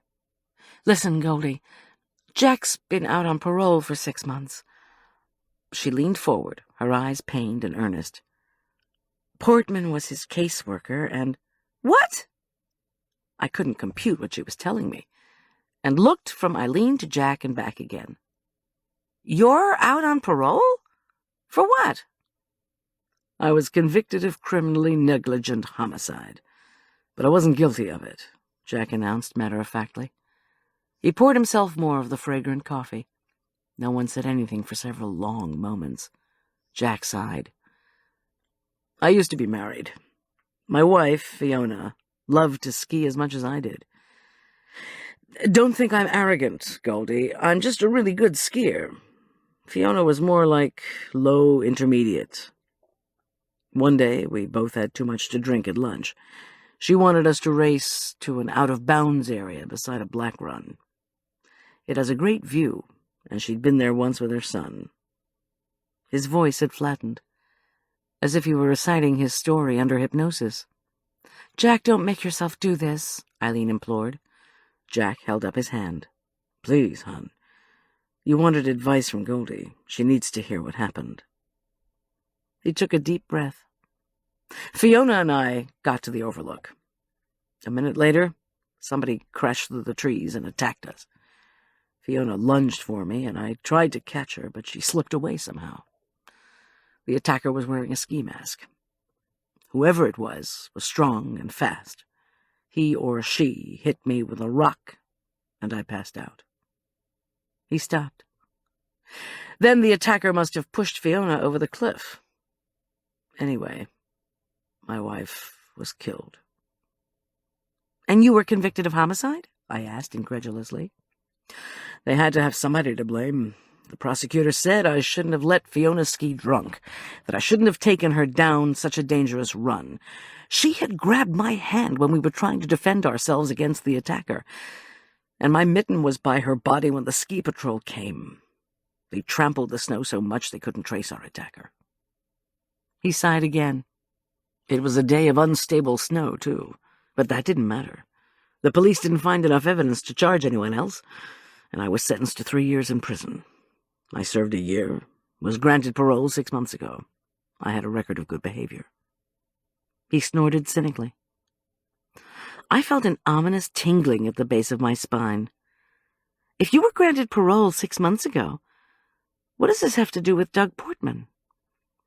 Eileen narrowed her eyes at me. So you haven't faced the parole scenario with the jerk yet, have you? No, I confessed. Why? Jack grunted. Eileen said, there were people who were opposed to Jack getting out when he did. When I looked at her blankly, Eileen added, Jack's first wife had a lot of money. Her son is the one who filled her full of wine before she skied off Bighorn Overlook that day. Afterward, he went on and on about how Jack and Fiona weren't getting along. Oh, crap. Arthur wanted my Jack to be liable for Fiona's death. Now the money's all tied up in court. But Jack isn't going to court because he doesn't want Fiona's money and never did. Only crybaby Arthur doesn't want the $1 million trust fund Mama set up for him. He wants the $19 million she left to charity. Sheesh, I said impulsively, then struggled to sort out what Eileen had just told me. Arthur? You say Fiona's son filled her full of booze before she went out? Do the cops know this? There was a silence. Finally, Jack said, Fiona was drinking wines offered in a sampling by her son. He lives in Killdeer and is a wine expert. You're working with him in the show. Arthur Wakefield. You probably saw how he gave us the cold shoulder yesterday morning. Arthur Wakefield? You were his stepdad? I was stunned. What if I had to work in close proximity with a relative of the jerks? Say that relative hated me. How would I cook, much less be a chef? Jack shook his head. Forget stepdad. We weren't even friends. Arthur showed up at my parole hearing, claimed he hadn't been able to sleep since his mother died, that he brooded about her death all the time, and so on, which wasn't true, if you judged by the fact that he never even came to our wedding, or called Fiona more than 3 times in the year before she died. Oh, Goldy, I hate to bother you with our problems, Eileen interrupted in a rush. It's just that we've been so upset. Look at this. She handed me a photocopied clipping from a Denver newspaper. It's long. You can skip to the end if you want. But I never skipped to the end. I'd signed too many contracts to know the perils of that particular shortcut. I took a fortifying sip of coffee and began reading a letter to the editor that was headlined, Kangaroo Court or Porker's Parole. When rough justice for rough crimes prevailed in the Australian outback, an out-of-doors court often had to be convened. Kangaroos sometimes hopped up to watch the trial. The big marsupials would sit on their haunches and silently observe the proceedings like solemn jurors, hence the term kangaroo court. Although the criminal court system in Colorado may be slow and inefficient, families of crime victims cannot rest easily once the perpetrator of a crime has been placed behind bars. You think a 3-year sentence may be light for the person who's killed your loved one. You think, at least it's a sentence, but it isn't. The kangaroos have left. The pigs are on their way. If the killer of your loved one plays the parole board right, he could be out on the streets in a mere 6 months to a year. Surely the parole board is smarter than that, you think? Don't count on it. Are you aware that in Colorado, a criminal has to meet with only one member of the parole board when his case is reviewed? Do you know that only that one member, who may be a newspaper critic who's donated heavily to the governor's campaign, makes a recommendation to the full board? And that the board, never having met with the criminal or even read his file, follows the one member's recommendation 90% of the time? Speak out, Colorado! Let's change the parole system. And while we're at it, let's make sure none of our current piglet parole board members are succumbing to the temptations that might be offered by rich criminals. Better yet, let's eliminate those parole board members altogether. The letter was signed, Arthur Digby Wakefield. This was a morning of surprises. I took another sip of coffee to steady myself. You didn't need a degree in psychology to see that Arthur Wakefield was dealing with a truckload of unresolved anger. "May I keep this?" I asked, "to show to my husband?" Jack nodded. His beautiful eyes bored into me. "You know what he means by succumbing to the temptations offered by rich criminals?" "No," I replied. "Do you?" His pained face relaxed slightly. Almost all the convicts had heard the stories about Portman. When Portman worked with me, he just heard what I had to say and decided to let me out. He even had a stenographer there. But what if a convict met with Doug Portman without the stenographer? I shook my head. Again I saw Doug Portman's blood-stained cache building out over Killdeer Mountain. I asked, "Do you know anyone who actually bribed Doug? Or tried to?" Jack took a bite of cake and chewed it thoughtfully. One guy, in for armed robbery, offered Portman a used Porsche that he'd kept hidden from the cops. That guy swore Portman just blew him off, pretended he didn't even know what he was talking about. Jack pressed his lips together, then went on. Another guy said he knew Portman already had a Porsche, and that you had to offer him something bigger or fancier or funnier in that first meeting. Otherwise, he'd cross you off the list of people he'd allow to bribe him. "Did you offer him anything?" I asked neutrally. "I told him I didn't kill my wife, that the evidence was all circumstantial and conflicting, that I'd given up drinking. I had an excellent record of good behavior and no prior convictions." Jack paused. I added that I'd give him free gourmet-cooked meals for life if he'd take my word for it. He smiled sourly. "Laugh? I mean, that guy split a gut. He said, 'What are you, a comedian?' Then he flipped through my record and said, 'Go on, get out of here. I never believe a crook, but I'm believing you. I read about you messing up. I'll visit the prison and kill you myself.'"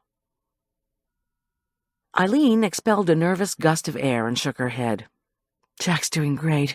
He has a steady job at the bistro. Everyone loves him, except Arthur, of course. Arthur wants the bistro to stock his wines, so he sucks up to me.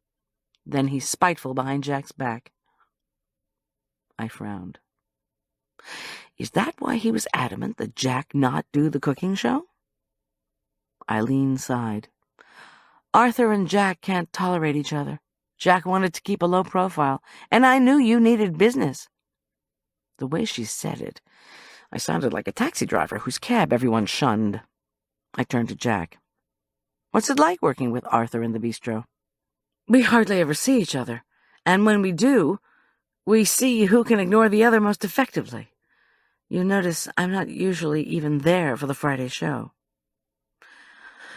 When he comes in for lunch or dinner, I'm either in the kitchen or I'm off." I nodded and thought for a minute. "What about those other convicts you just mentioned? The Porsche guy was refused parole by Doug Portman. But what about the one who said you had to offer Doug a big or unusual bribe?" Jack shrugged. "Portman turned him down for parole. But then the con got cancer, so he just got out. Mad as hell at Portman, of course. The guy doesn't just have revenge in his mind. He's got it in his heart." Cancer?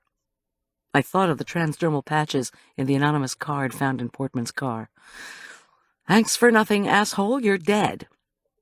If these patches contained a high-potency painkiller, such as those prescribed by oncologists, what were the chances that touching them would kill you? On the other hand, if you had such an advanced state of cancer that you had to have a transdermal patch filled with a powerful narcotic, would you be able to ski down a black run and murder a guy who denied you parole? More questions for Tom. I asked, "What's the name of the convict who had cancer?" "Barton Reed. The guy used to be a church acolyte, but he went bad. He believes the cancer is God's punishment for his crimes." Well, well. Remembering everything Tom had told me about investigations, I didn't let on that I recognized Reed's name. As I drank more coffee, Eileen slipped off her bright pink robe and threw it on a maple wheatback chair. Underneath, she wore a sheer, low-cut top swirled with gold and silver, along with matching, billowing sheer pants. She scanned the kitchen, yanked open the refrigerator door, and retrieved a carton of orange juice and a bottle of champagne. The bottle's tilted cork indicated it had already been opened. She expertly poured both the juice and the champagne into a clean crystal flute to make a mimosa. Then I noticed 4 orange-specked champagne flutes on the sideboard.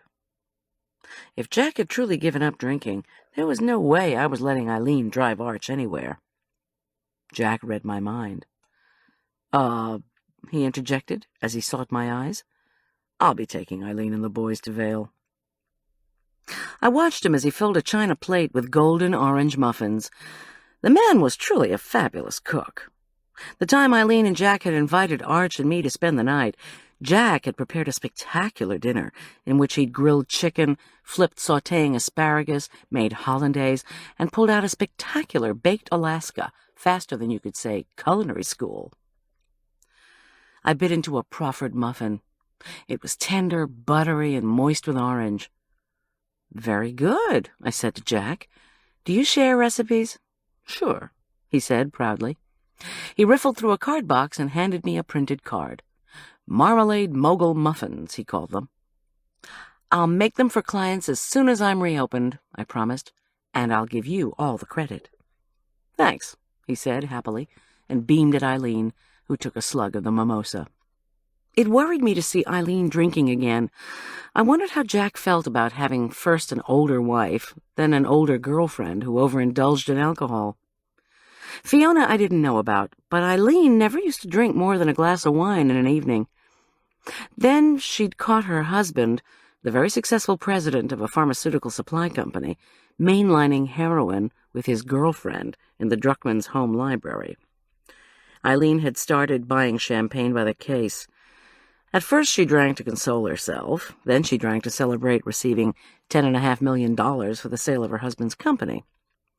He'd been jailed briefly on drug charges, been warned out of the medical supply business, and had moved to Florida. And then Eileen had met Jack. She'd told me he made her so happy she didn't want booze. But with the death of Doug Portman, she seemed worried and morose, and drinking more than she should. I asked Eileen, "What's the bottom line here?" "Arthur Wakefield," Eileen replied promptly. She gestured at the newspaper article with her glass. "Arthur hasn't had an open conflict with Jack since Jack's been working for me.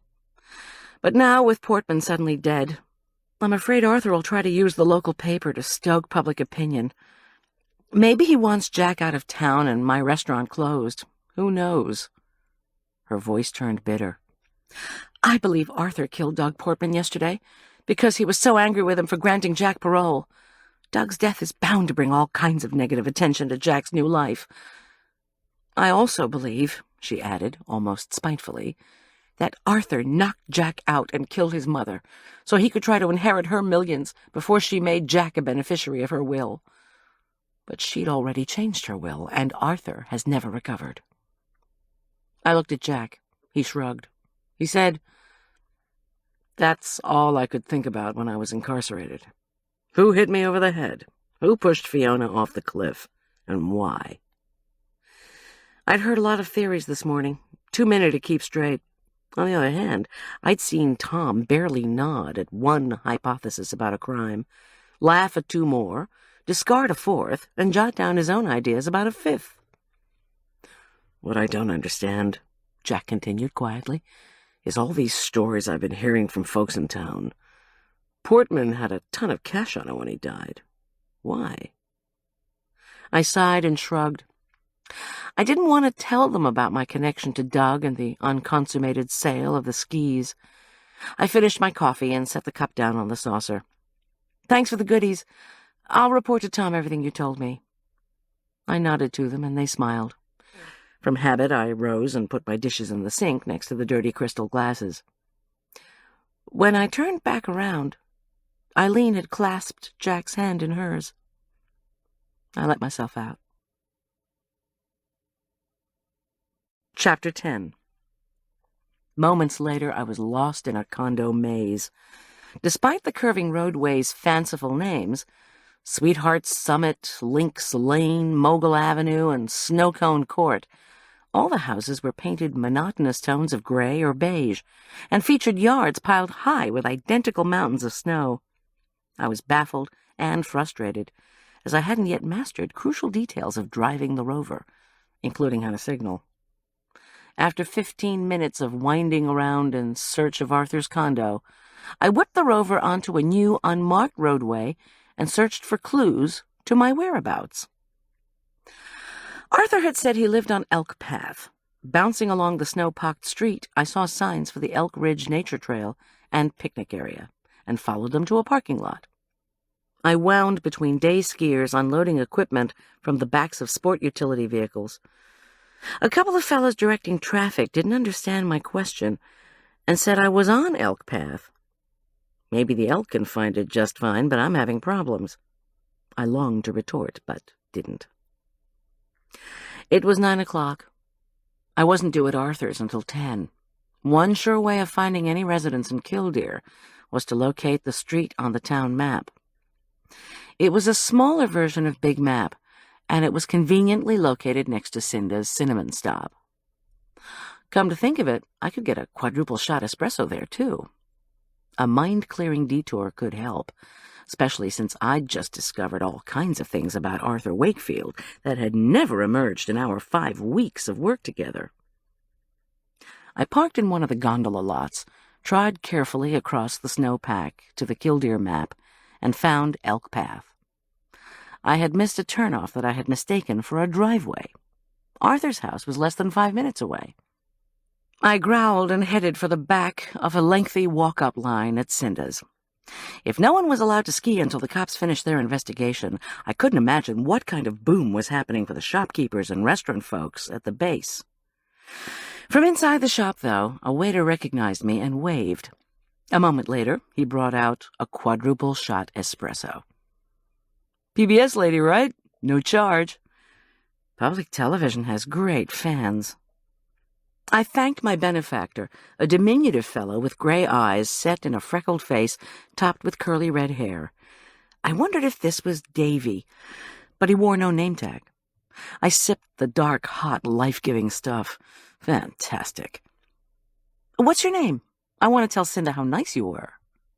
"Ryan," he said with a grin and a wink. "Well, Ryan, is Cinda in?" "No, she had a doctor's appointment for her knee." "It's flaring up again?" "Yeah. Old boarding injuries never really heal. She lives with a lot of pain. That's why she opened the shop," he added helpfully. She can wash down a painkiller with espresso and feel sort of normal in 20 minutes. I thanked Ryan again and moved off toward the Killdeer Art Gallery, where a floppy black and white ribbon bow tied on the door had caught my eye. Next to the bow was a calligraphy note. "We're open in honor of our dear departed critic, Doug Portman. Come in and see the artworks he honored as best of Killdeer over the last 5 years." When I peered into the gallery, I saw a fur-clad customer and what looked like a saleslady. I pushed through the door and tried to shed my nosy caterer persona to take on the air of a short female tycoon, a wealthy patron of the arts, just sipping her espresso. The fur lady departed.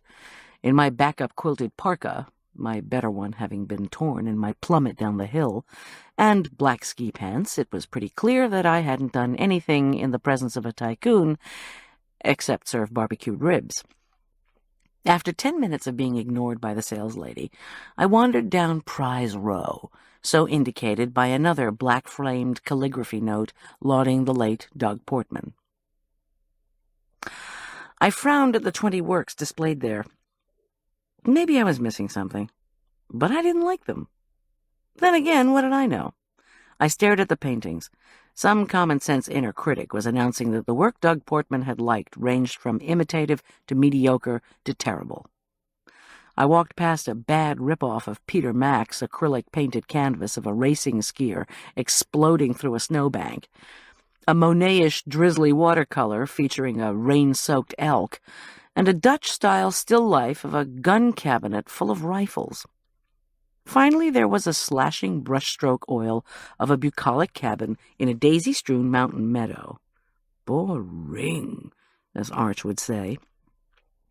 Yet from the right corner of each frame dangled a sometimes dusty Best of Killdeer blue ribbon or bright red ribbon declaring honorable mention. I finished my espresso and yearned for another.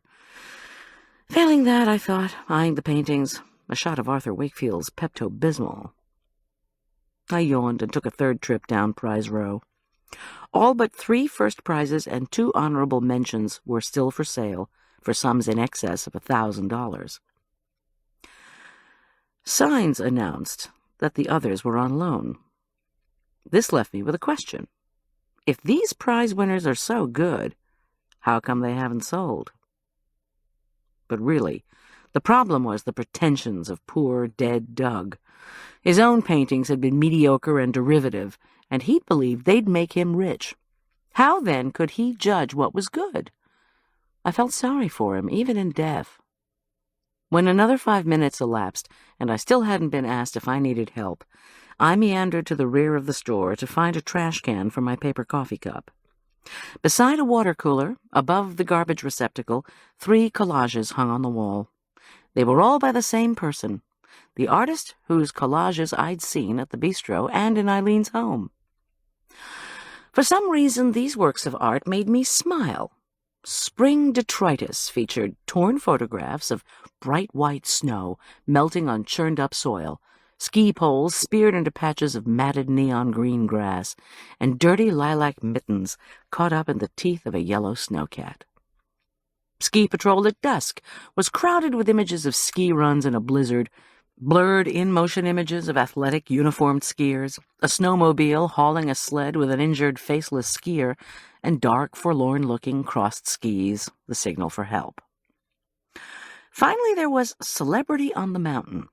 Pieces of photographs showed hordes of burly guards speaking into walkie-talkies, a stand of metal microphones gleaming in the sunshine, a photograph of half of the vice president's face.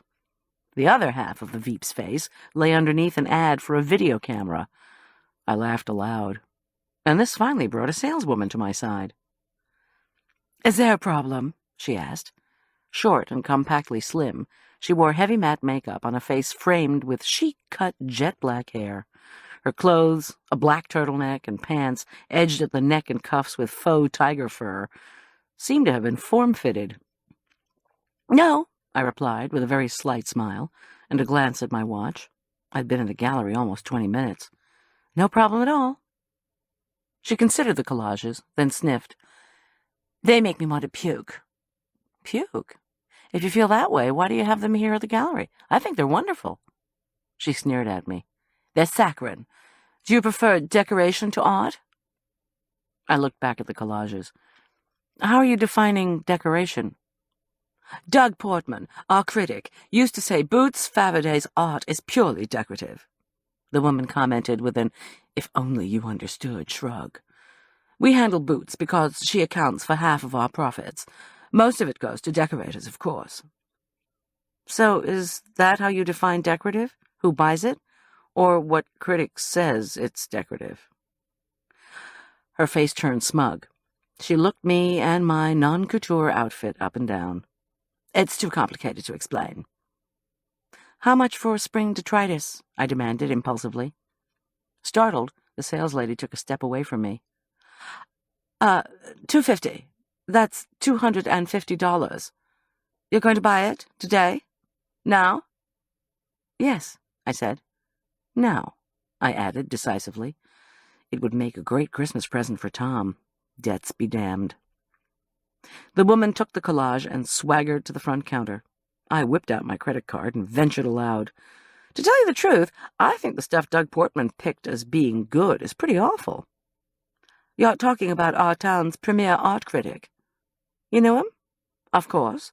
Unfortunately, he has just died. Yesterday, in a ski accident. She scanned my credit card. There's no way you'd see Boots Faraday's work in Doug's Best of Killdeer pics. I'm sorry to hear Mr. Portman died, I murmured. What happened? I don't know exactly, she replied. She handed me my receipt. Probably a snowboarder. Got going too fast and whacked him. That's why the authorities are up there investigating. Arch railed against snowboarder prejudice. If something goes wrong and they don't know why, he'd say, they'd blame it on a boarder. Will it hurt the gallery? I inquired pleasantly. Not to have the critic reviewing the art you display? Of course it will.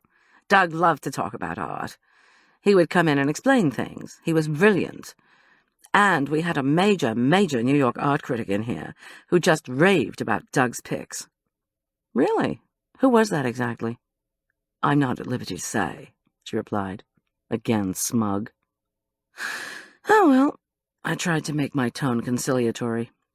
Listen, do you have a card for this collage artist? I'd love to write her a little fan letter. If you're thinking of buying Boots Faraday's work direct, to cut us out, I'm just telling you, we're her exclusive agent in this town. The saleslady spat out her words.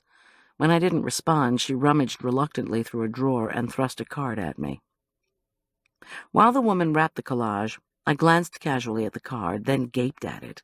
Not only were Boots Faraday's address, phone number, and email printed on the card, so was a miniature picture of her.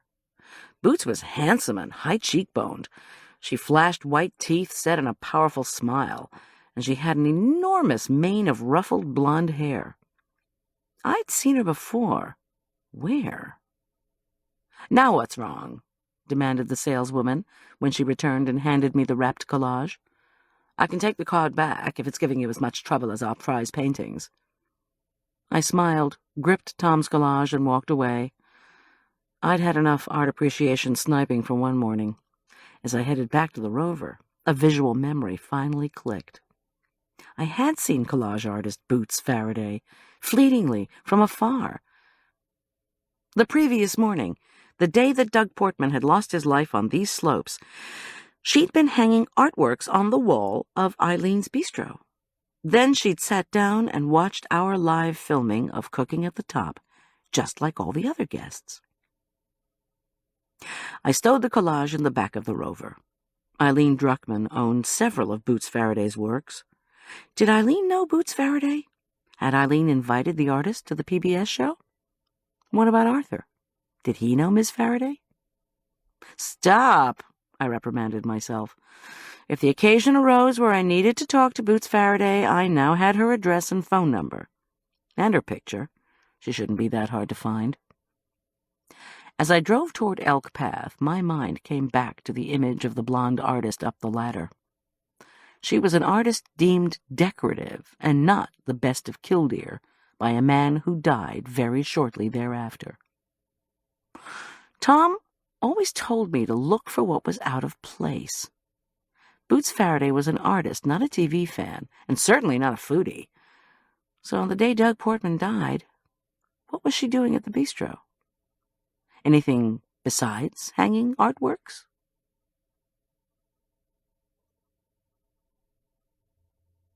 Chapter 11. At 5 to 10, I pulled into Arthur Wakefield's driveway. Unlike the other houses along Elk Path, and undoubtedly pushing the limits of Killdeer's covenants, this residence was painted the darkest gray I'd seen all morning. Charcoal siding contrasted with pearly decks and a steep slate roof. The place had a Loire Valley chateau feel to it, which was undoubtedly what Le Wine Geek had in mind. Or had his mother chosen the place, and paid for it before she died. Peering through my windshield, I wondered about doleful Arthur's agenda. If his mother had left him a good chunk of change, why would he need to work for PBS? Was the wine import business struggling? Or was Arthur living in a Killdeer condo for other, more personal reasons?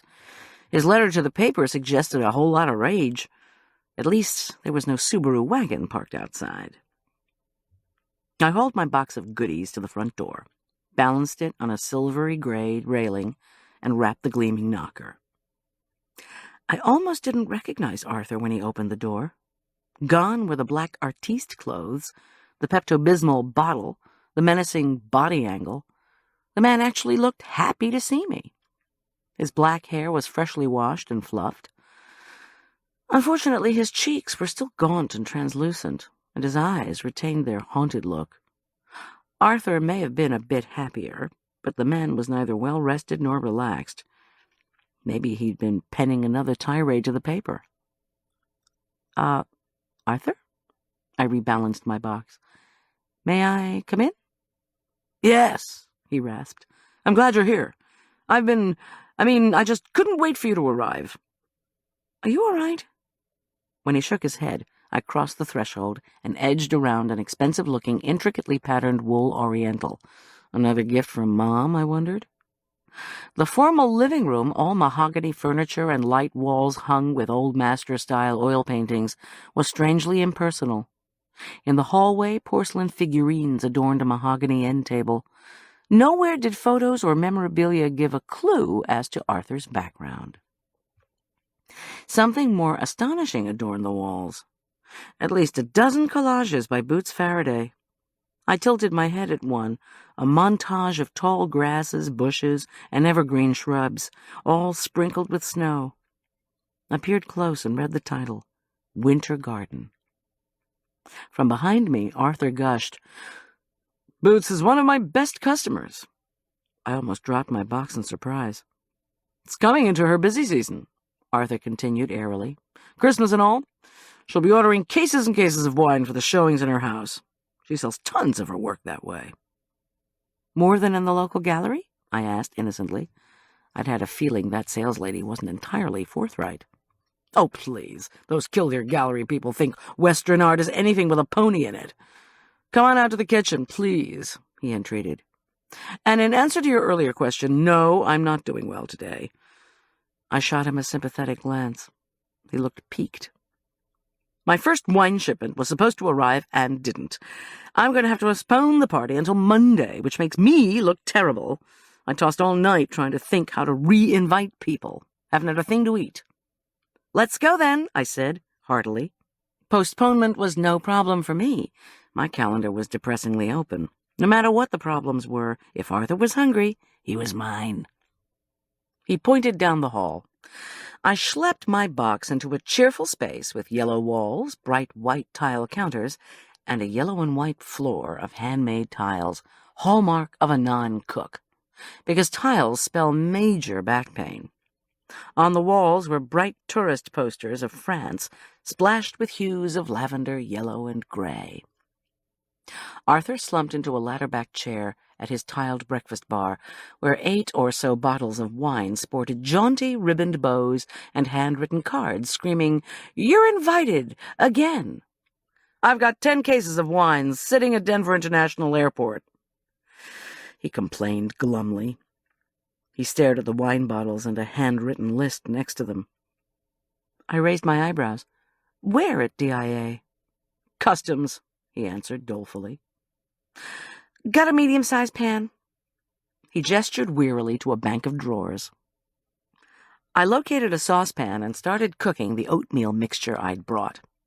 I wanted to ask Arthur if he'd heard anything new about Doug Portman's suspicious death. More importantly, I wanted to see his reaction to my question. I also wondered fleetingly how we were supposed to do an intake interview if Arthur needed to, 1, have something to eat, and 2, spring valuable cases of wine from customs. I stirred the creamy oatmeal mixture when it started to bubble. I couldn't ask him questions yet. I knew the dangers of trying to discuss business with or elicit information from a client with low blood sugar. I'd face crankiness, irrationality, and indecision. You don't get to be a successful food person without taking instant stock of such things. Within 5 minutes, the spicy orange and cinnamon oatmeal was hot and ready to be topped with a chunk of butter and spoonfuls of dark brown sugar. Arthur stirred in the melting pond of butter and sugar and hungrily scooped up enormous mouthfuls. It wouldn't help him deal with the bureaucracy, but it would get him through the next couple of hours. I sat down and pulled out my notebook. "Gosh, this is fabulous," he commented. "You have to do this for our last show." Did I detect color seeping into those cheeks, or was it wishful thinking on my part? He looked at me sheepishly, then scraped up the last of the cereal. "I realized in the middle of the night that I hadn't been very nice to you after you had your car accident. I'm sorry. This day has been crazy trying to figure out how I'm going to change the buffet. Are you okay?" "I am, thanks. Actually, the car accident was the second terrible thing to happen to me yesterday. After our show, I discovered the guy who'd been killed while skiing." Arthur raised his eyes questioningly. I said, "The guy was someone I used to know." Arthur jumped up to rinse his bowl. With his back to me, he said warily, "How did you know Doug Portman?" "Through my husband. Do you remember he's in law enforcement?" "Yes. Coffee?" he asked as he reached for a liter bottle of spring water. "Sure, thanks. Did you know Portman?" His face, when he turned back to me, was even more flushed. I was sure it wasn't owing to the oatmeal. "I guess you could say I knew him. You know, he lived here in town. But listen," he said with sudden energy, "you didn't tell me how you're doing." He stopped the coffee making and beamed at me. "That's what I really want to know. Can't have my star in pain for our last show." I sighed. "My arm's a bit banged up. The van's totally trashed. But I'm borrowing a vehicle and I'm still alive, so I'm very thankful." "Well, then, so am I." He returned to his coffee preparation. First, he fastidiously poured the bottled water into an espresso machine tank. When he opened an airtight crock, it went pow, and I jumped. Arthur giggled as he ladled out coffee beans. Next, he pressed a button on his grinder, which growled like a motorcycle. Then he dosed, tapped, and revved up the coffee machine.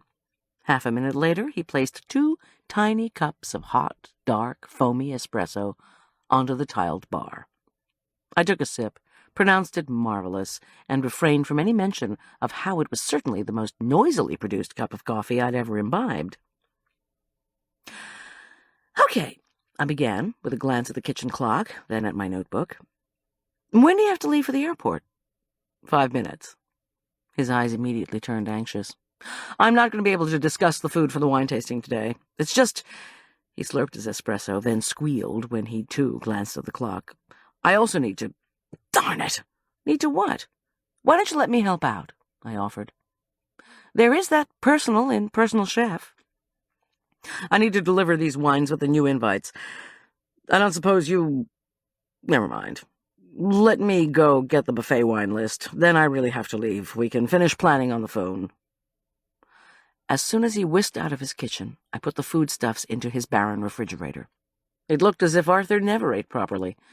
I washed our coffee cups and laid out instructions for reheating the pork dinner. I also glanced at the list of folks to receive the new bottles with invitations. It included the name Boots Faraday. I'd just finished setting Arthur's dinner table, for one, when he returned. He'd slicked down his hair and wore a black turtleneck, black pants, and a black sport coat. He handed me a piece of paper scribbled with foods and names of wines. Then his eyes shot to the beribboned bottles of wine. Indecision tightened his face. One of the best ways to get what you want out of people, I'd discovered, is to apply light pressure when they're in a hurry. I gave him a bright smile. Look, Arthur, can I do anything else for you? Since we're not going over the menu, I have until 2. Why not let me help you? I have to deliver these wines to people coming to the buffet. Let's see. I set aside the wines sheet and frowned at the list of guests. Boots Faraday, I mused aloud. Boots is very well known in the Killdeer arts community. Sure, I know. That's why I wanted to weasel my way into her affections, I added mentally, because she was so well known with the local artsy-craftsy crowd. She might know more about Doug Portman than I'd ever learn from Arthur. I also wanted to find out what she was doing at the bistro the day of Doug's death. Boots Faraday, I repeated pleasantly, as if the artist and I were big buds. I bought one of her works for my husband for Christmas. I saw her up at the bistro before we started our show on Friday. I just didn't get a chance to say hello. Ah, he said, visibly relaxing. So you know Boots, then? Not intimately. He waved this away. All right, you know Mountain Man Wines in town? I murmured that I could find it. They'll do these deliveries. Have them send me a bill. I nodded and asked, How about the one for Boots? Can I take it to her? He shrugged. She usually has lunch at the Gorge at the Gondola Cafe. Know it? I can find it. Happy to be your wine courier, Arthur. Great. Here's the guest list and a general list of food for the buffet, then. Remember, he blushed, I want the guests to think I did most of the cooking myself. So whatever you choose to prepare, make it something that I can very obviously be finishing when they get here. I shot him a serious look. I just need them to think I'm a great cook, that's all. I'll say you helped me, don't worry. No problem, Arthur. I'll even write out the directions on a tiny piece of paper, and you can eat that when your doorbell rings. His smile was mirthless. Good thing I've been working with you all this time. I'm used to your sense of humor. I repressed a sigh and thought, Ditto, brother. I tucked both lists into my notebook. With any luck, he added wearily, I'll have the wines this afternoon. We can discuss the dishes themselves tomorrow. That won't be too late, will it? Of course not. Never tell clients the problems they're causing you, even if you long to strangle them for their sudden changes of plans. As he packed up the wine invitations, I said, There's dinner in the refrigerator for you, Arthur. Gift from me. Instructions are on the counter. Okay, thanks. He spoke with more fatigue than gratitude. He glanced at the paper on the counter, then gave me a curious look. That's what you did while I was changing? Wrote out all those instructions? Well, yes. What did you think I was going to do, just sit here? Was his only comment as his eyes flicked around his kitchen. I had the distinct feeling that he suspected I'd stolen something while he was out of the room. Without saying more, he picked up the box of bottles and led me toward the front door. In the hallway, he clumsily turned to check that a door beside the kitchen entry was locked. Then he glanced at one of the figurines on the hall table. It was a Dresden shepherdess, I noted. Gee, Arthur, I thought, why not hoist a neon sign saying, Valuables here? Why else would he lock a door inside his house? What did Arthur have that was so valuable? Wines? Duh, Mom. I carefully reversed the Rover down the snowy driveway, then waited as Arthur's garage door slid open and he backed out.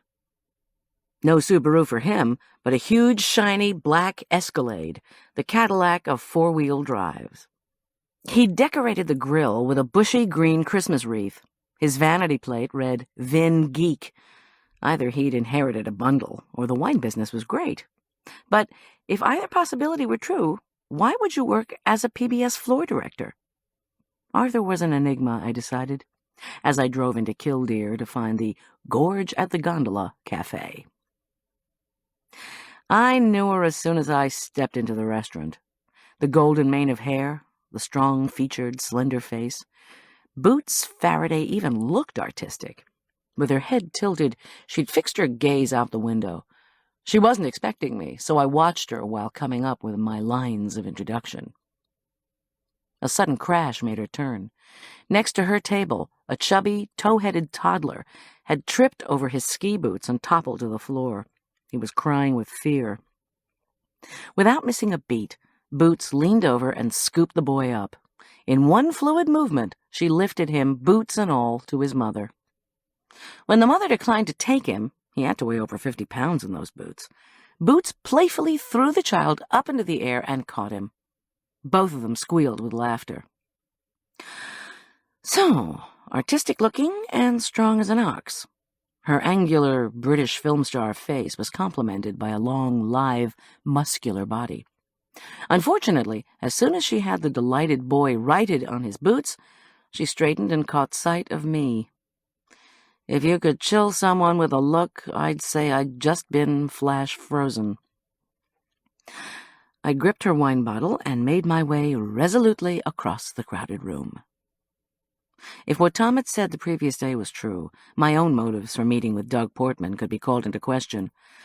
I really needed to chat with Boots to find out what she'd seen the previous morning, and if I was lucky, what she knew. But did she know who I was? Why had I received that icy look? Boots Faraday didn't exactly look thrilled at the prospect of chatting with me. My heart sank. "You're the artist, right?" I blurted out when I arrived at her table. "Boots Faraday, the collage person? This wine and buffet invitation is for you. It's from Arthur Wakefield, but he had to go to Denver. A little problem with customs." Intense blue eyes assessed me. Was I a friend or foe? I introduced myself and said I was a caterer and personal chef. Maybe she'd seen cooking at the top. She nodded slightly, and I plunged recklessly on. "I love your work. I've just bought one of your collages for my husband for Christmas. I'd love to hear a bit about how you create your collages. I'll pay for my own meal, of course. Or do you not like to eat with fans?" In the face of my obnoxiousness, she stared down at her silverware and ran a long-fingered hand along the knife. Her face remained unreadable. "It's okay if you don't want to lunch with a stranger," I gushed. "People are always wanting me to talk about recipes. Frankly, I'd rather not talk than hear tales about substituting cooking sherry for dry sack." She lifted her eyes at that and smiled, Mona Lisa-ish. "You're the one with the eggshells and the cookies." Her voice was deep and pleasant.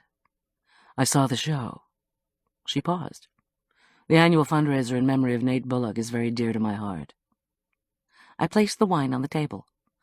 "Oh, really? How come?" "Arthur probably told you Nate Bullock and I were good friends." "That Arthur? No, he didn't mention it." Boots glanced out the window again. Was she looking for someone? "I thought my old friendship with Nate Bullock was the reason Arthur asked me to do some collages for the set." She turned back and regarded me. Her formidable blue eyes were clouded, inscrutable. "You can sit down." Her table afforded a panoramic view of the base of Killdeer Mountain. The investigators must have finished, for skiers and snowboarders now raced down the runs. When our waitress shuffled up, I ordered while Boots tucked the wine bottle into her large leather handbag. Boots said, "Ditto," to a chicken Caesar salad. Not sure where to start with her, I launched us into an emotionally flat exchange of pleasantries about food, wine, and living in Killdeer. Boots seemed enigmatic, almost on her guard. Maybe it was because she was famous and met adoring fans all the time. I gabbled on, pretending not to notice. By the time we were taking dainty bites of crisp romaine lettuce sprinkled with hot grilled chicken, freshly grated parmesan, and butter-sautéed croutons, every innocuous subject had been exhausted. I moved my plate aside. Now or never. How to broach the subject of Doug Portman without seeming nosy? On the other hand, I'd probably already hit the top of the intrusivity chart by crashing her lunch. "The collage I bought was spring detritus," I began, "and I've seen your work all over. Being in a small town like Killdeer, was it hard to establish an art-making career?" Her deep laugh was rich and seductive and made me smile. Then she narrowed those startling blue eyes. You must think I'm pretty dumb." My smile melted. "Excuse me?" Her eyes once again turned chilly. "What is this about, really?" I fiddled with the side of the plate. Uh-oh. What is what about? Just tell me what you really want to know. Aside from... She raised her voice to mimic my question. If it was hard to establish an art-making career. Her eyes mocked me. I'm just a caterer who bought one of your... Cut the crap. Why are you here? Well, I am doing a personal chef gig for Arthur Wakefield, and he did ask me to bring you the wine. I bought one of your pieces, and I do want to know about your career. And... I took a fortifying breath. Since you're a local artist, then you must have known Doug Portman, the local art critic. She tilted back in her chair and narrowed her eyes. You want to know if I knew Doug Portman? Why? I was supposed to meet him after the show yesterday, I confessed. As you no doubt have heard, he was killed skiing down from the bistro before we could meet. Time to tell the truth. The sheriff's department is classifying his accident as a suspicious death. That's why they had to close the mountain for so long this morning. Boots lifted her eyebrows. As I'm the only one who seems to know why he was carrying a lot of cash when he died, the police are asking me a bunch of questions. Believe me, you don't want to be the one the cops are questioning when it's a suspicious death. Really? Anyway, I continued, once I figured out you were the artist who was hanging work yesterday morning, I was wondering if you saw anything, strange. With Doug, I mean. No, I didn't, she replied immediately, then looked away, out the window. No, you didn't? Did you see Doug at all? Was he talking to anybody during the show? Did he seem upset? Sick? Can you tell me anything? She swiveled to face me. I read that article on you, the one in the Killdeer Courier that Arthur placed to publicize your cooking show. An article? Actually, publicity for the show is Arthur's department. You should have read the article, she interrupted me sharply. It said you were a caterer, and that you were starting in the personal chef business. I shook my head and opened my eyes wide, as in, so? And that's not all. Let's see. Goldy Schulz is also known for occasionally and unofficially helping her husband, a homicide investigator, solve crimes. So if she cozies up to you for a chat, you might want to call your lawyer. Is that why you think I did Arthur's wine delivery for him? To cozy up to you? Isn't it? Everyone knows I was no friend of Doug Portman. Doug Portman was a rotten judge of art who thought he was very smart. His ignorance hurt people, including me. So what's the real point of you asking me about Doug Portman at the bistro? Whoa! Listen, I do love your work. I do want to know how you got started. And it would be helpful if you could tell me if you saw anything suspicious on Friday. That's it. You don't want to talk, just say so. She snorted impatiently. I'll let you know if I mind talking. Regarding your first question, I tried to make a living as a painter of large abstract oils. Critics, including Doug Portman, loved them. I didn't sell a single one. That's too bad. She lowered her voice and held up an imaginary magazine. Miss Faraday's groundbreaking canvases depict violence with passion, color, and ontology. Doug said that? Are you kidding? Doug Portman wouldn't have known the difference between ontology and online trading. Those lines were from some Denver critic. Anyway, I needed to pay the rent, so I tried my hand at making collages.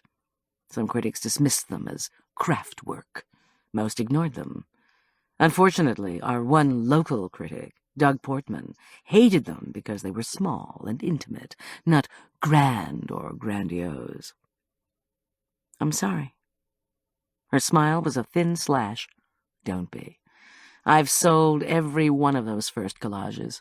I even enjoyed ignoring Doug when he referred to my work as... Here she lowered her voice again. Saccharine and domestic. I formed the Killdeer Artists Association so the artists in town could network to make money instead of being jealous and competitive. Eventually, a few magazine writers did pieces on my work, and I received a stream of orders. Now I have a tidy little business, and I don't give a hoot about passion and ontology." She speared a piece of chicken. "Ready for the answer to question 2? No, I didn't see anything Friday morning."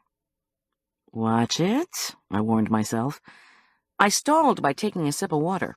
Actually, I had thought of a couple more questions on the subject of Nate Bullock and his pregnant widow.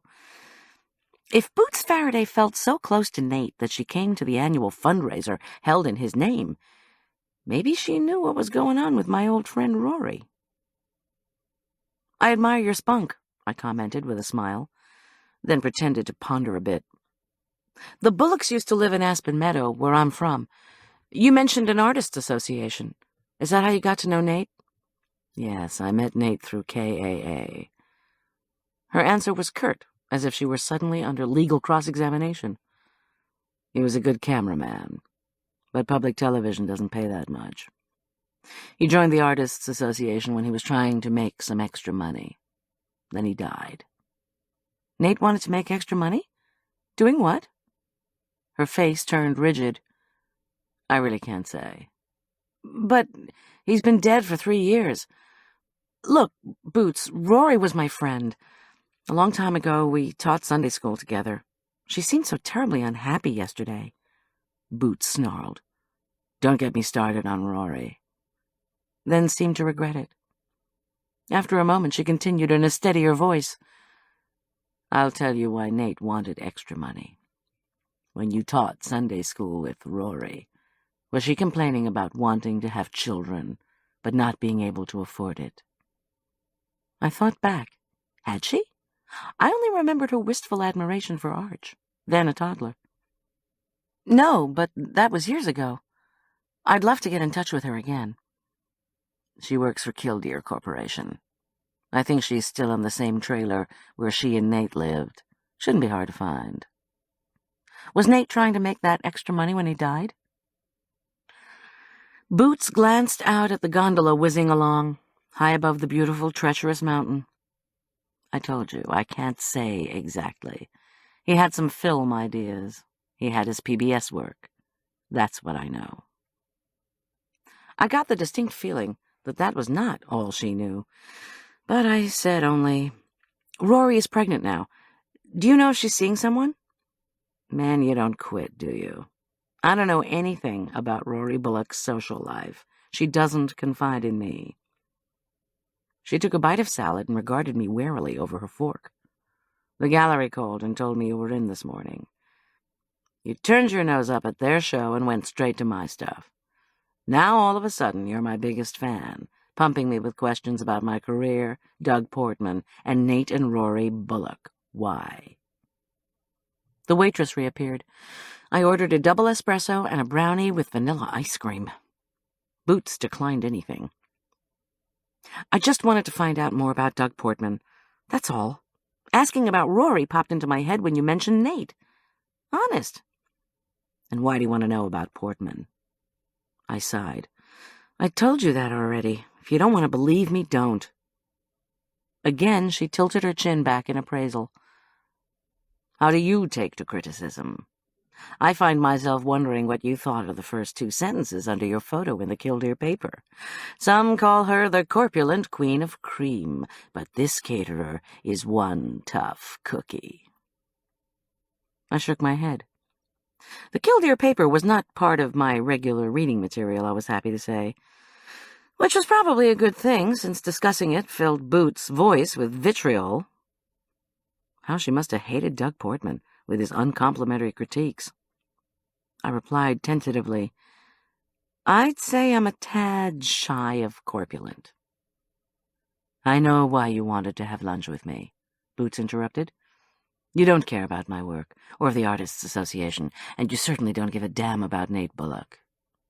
You think I killed that son of a bitch, know-nothing wannabe critic, Doug Portman." "Did you?" "No, but I wish I had. Am I a suspect?" "No, you're paranoid. I'm higher up on the list of suspects than you are." "Were you there when he died, Goldy?" "No." Then why is the sheriff's department asking you about his so-called suspicious death? She grinned maliciously. I mean, if you don't mind me asking a question or two. My ex-husband is in jail. Doug was a member of the state parole board. I was skiing with him. It looks peculiar. My dessert arrived and we fell silent. When the waitress left, Boots demanded, "Why do the cops even think it's a suspicious death in the first place?" I sipped my espresso. I couldn't tell her about the medical patches and the threat, couldn't tell her about the mysterious closure of the run or the blood all over the snow. I don't know exactly. Boots pursed her lovely lips. Then she said, "Baloney." I shrugged. The anger in her was making me nervous. She stood, snatched up her jacket, and flipped her blonde hair over her shoulders. Go to hell, tough cookie. Chapter 12. Well, let's do lunch any old time. I finished the brownie, sipped my espresso, and reflected on Boots' news that my crime-solving exploits had been written up in the local paper. How had I missed that? The waitress returned and told me the blonde lady had thrown a $50 bill at her. I told her to keep the change. I got directions to Mountain Man Wines, where the manager said he would happily deliver the rest of Arthur's bottled invites. By the time I got to Big Map, a light snow had begun to fall. Pink-cheeked skiers, their boot buckles clanking, headed past me, bound for lunch after a brisk morning on the slopes. And speaking of food, not only had my meeting with Boots Faraday been less than perfect, I had to assess my first day as a personal chef a failure. Arthur had not given me a check, had not signed a contract, had only given me a vague list of foods I could put together for his wine-tasting buffet. He was going to call, though, and wanted me to do the buffet Monday. Wonderful. I passed a line of skiers waiting for the gondola. I clambered up to the bottom of the Base View Run, where skiers and snowboarders had to stop to take off their equipment before heading back to the gondola or across the footbridge.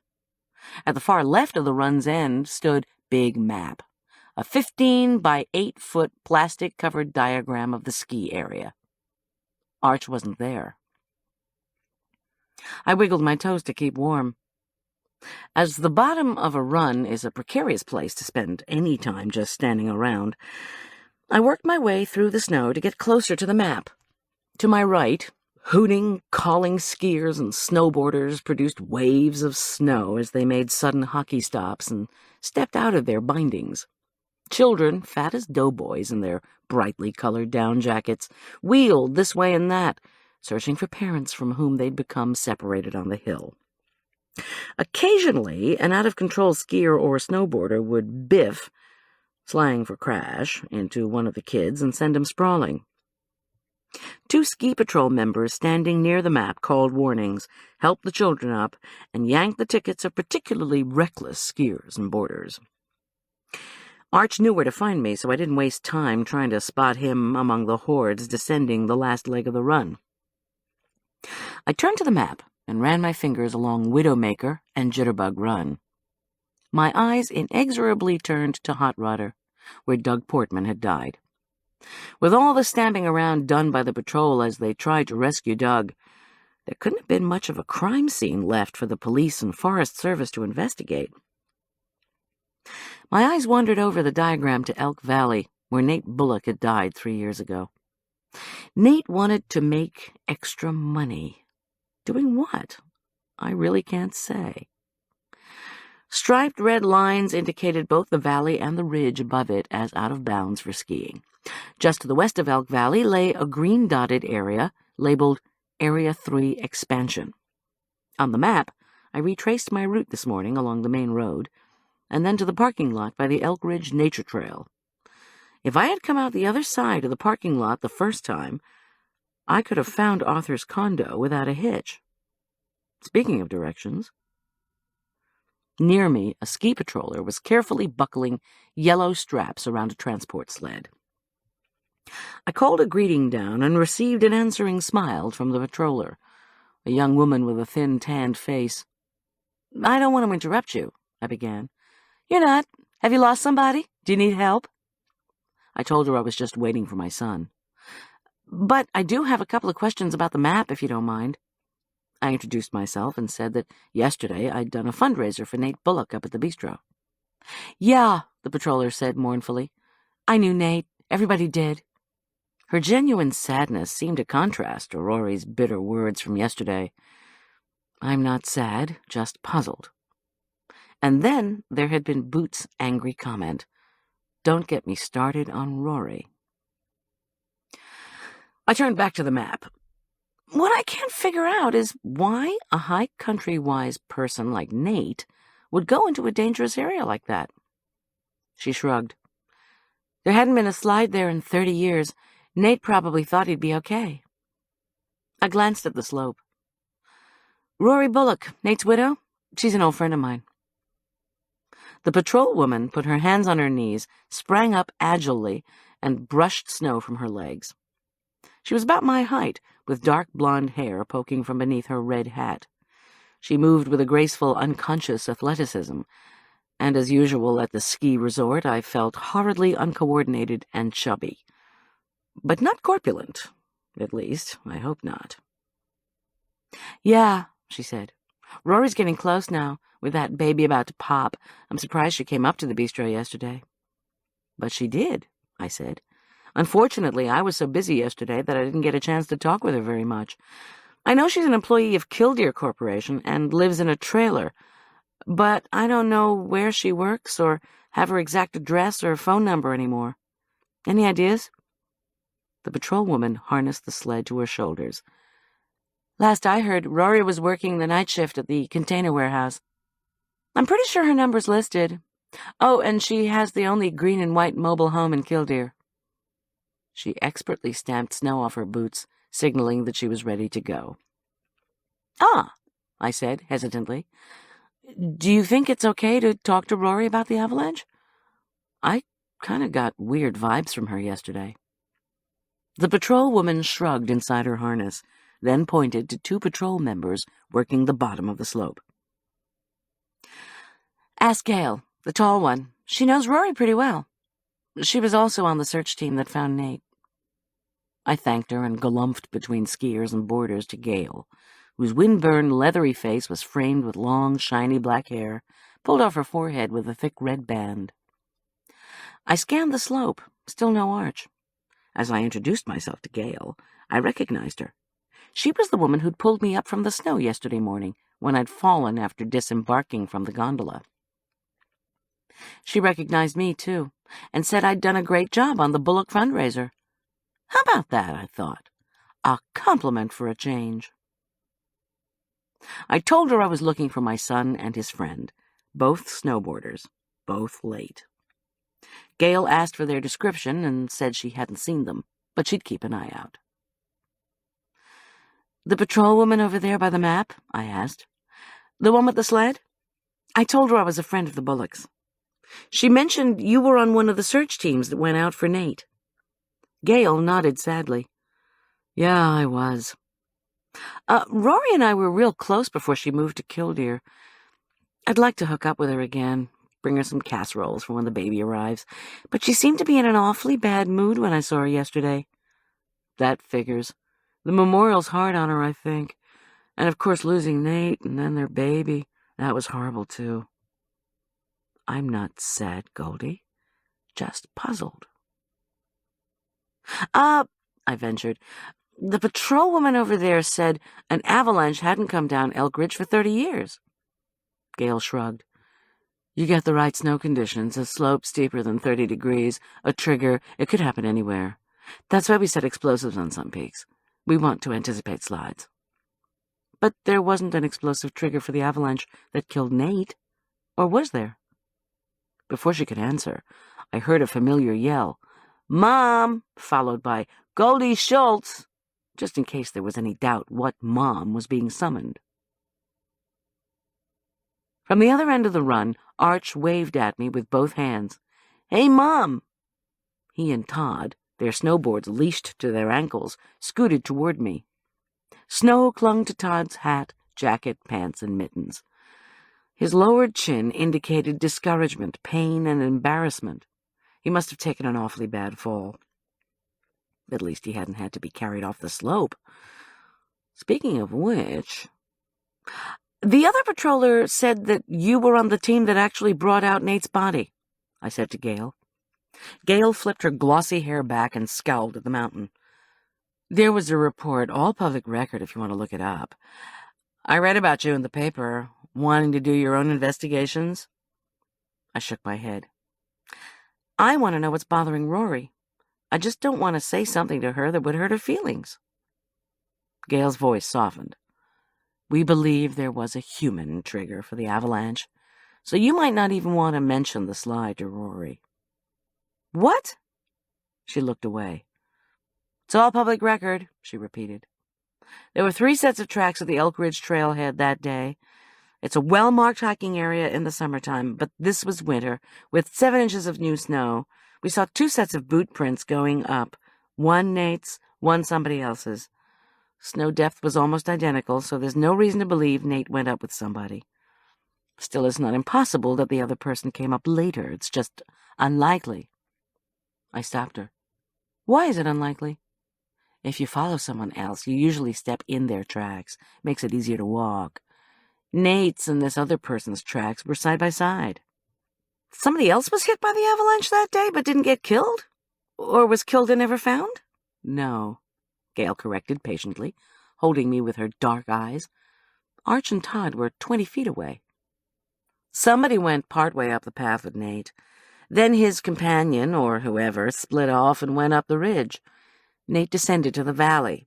We don't know why he went there. His footprints led into the slide. We didn't find him for 5 hours. By then he'd suffocated. And the third set of tracks? Again, I got the dark eyes. Nate's companion came back down, running from the look of the tracks. We never found out who he was. Or she. I don't know if anyone ever told Rory about the second person on the slope that day. Probably she knows anyway. So, as I say, you might not want to talk to her about it. She strode away to admonish a skier who'd slammed into an entire family. Open-mouthed, I struggled to process what I'd just been told. 2 sets of tracks up? 1 down? Did Rory indeed know about Nate's companion? And who could it have been? Why hadn't that person ever shown up? Mom! Arch was panting. His flushed cheeks were wet with melted snow. Todd got hit by a lady skier. She bounced off him and crashed into me. Major yard sale, and I'm not kidding. Then she yelled at us for getting in her way. I told her, "You ever heard of yield to the downhill skier?" And she shouted, "You're not a skier." I consoled him while he brushed clumps of snow from his shoulders and complained of prejudice against snowboarders. Poor Todd shuffled up, and I asked if he was all right. His ambiguous "I guess" was followed by a request to take him back to his condo, which I did. Arch fell asleep in the Range Rover within 5 minutes of our leaving Killdeer. By the time I pulled into high country towing in Dillon, he was snoring. A man in oil-splashed coveralls unlocked the gates to a lot crammed with vehicles, all of which had seen better days.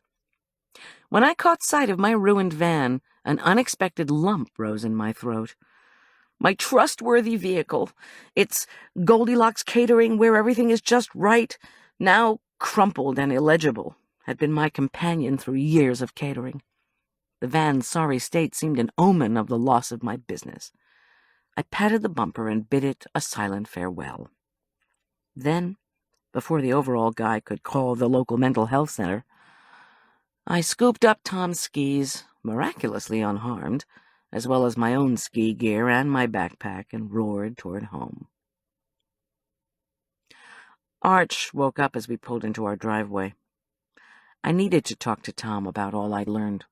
About Barton Reed, the cancer-suffering convict, Jack Gilkey, the paroled chef, Arthur Wakefield, the wine-loving anti-parole activist, and Boots Faraday, the savagely unfriendly artist who'd hated the town's art critic.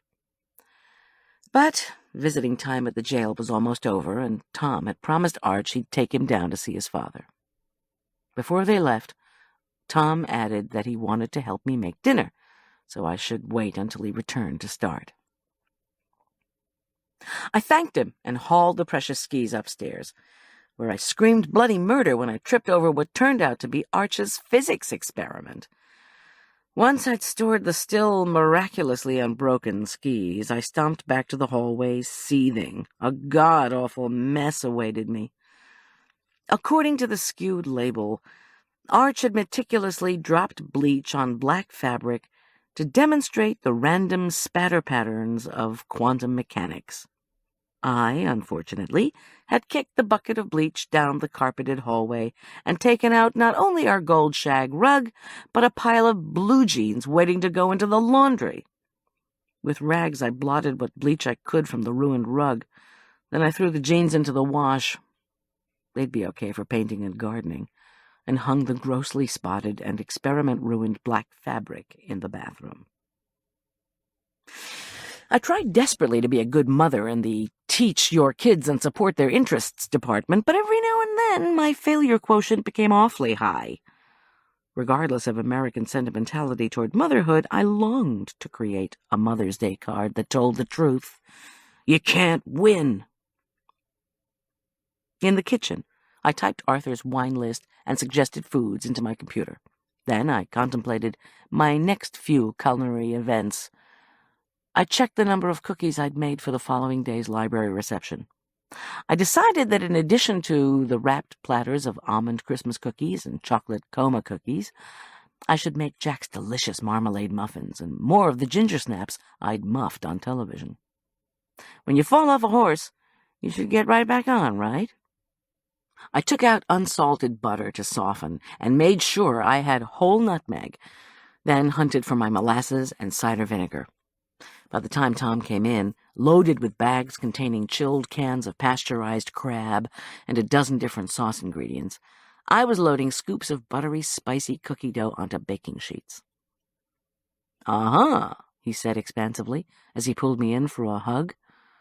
"The Queen of Cream tackles gingersnaps again." "You read the article in the Killdeer paper?" "Yeah, somebody faxed it to me," he replied absent-mindedly. "How you doing? You're not corpulent, by the way." "Thanks," I sighed.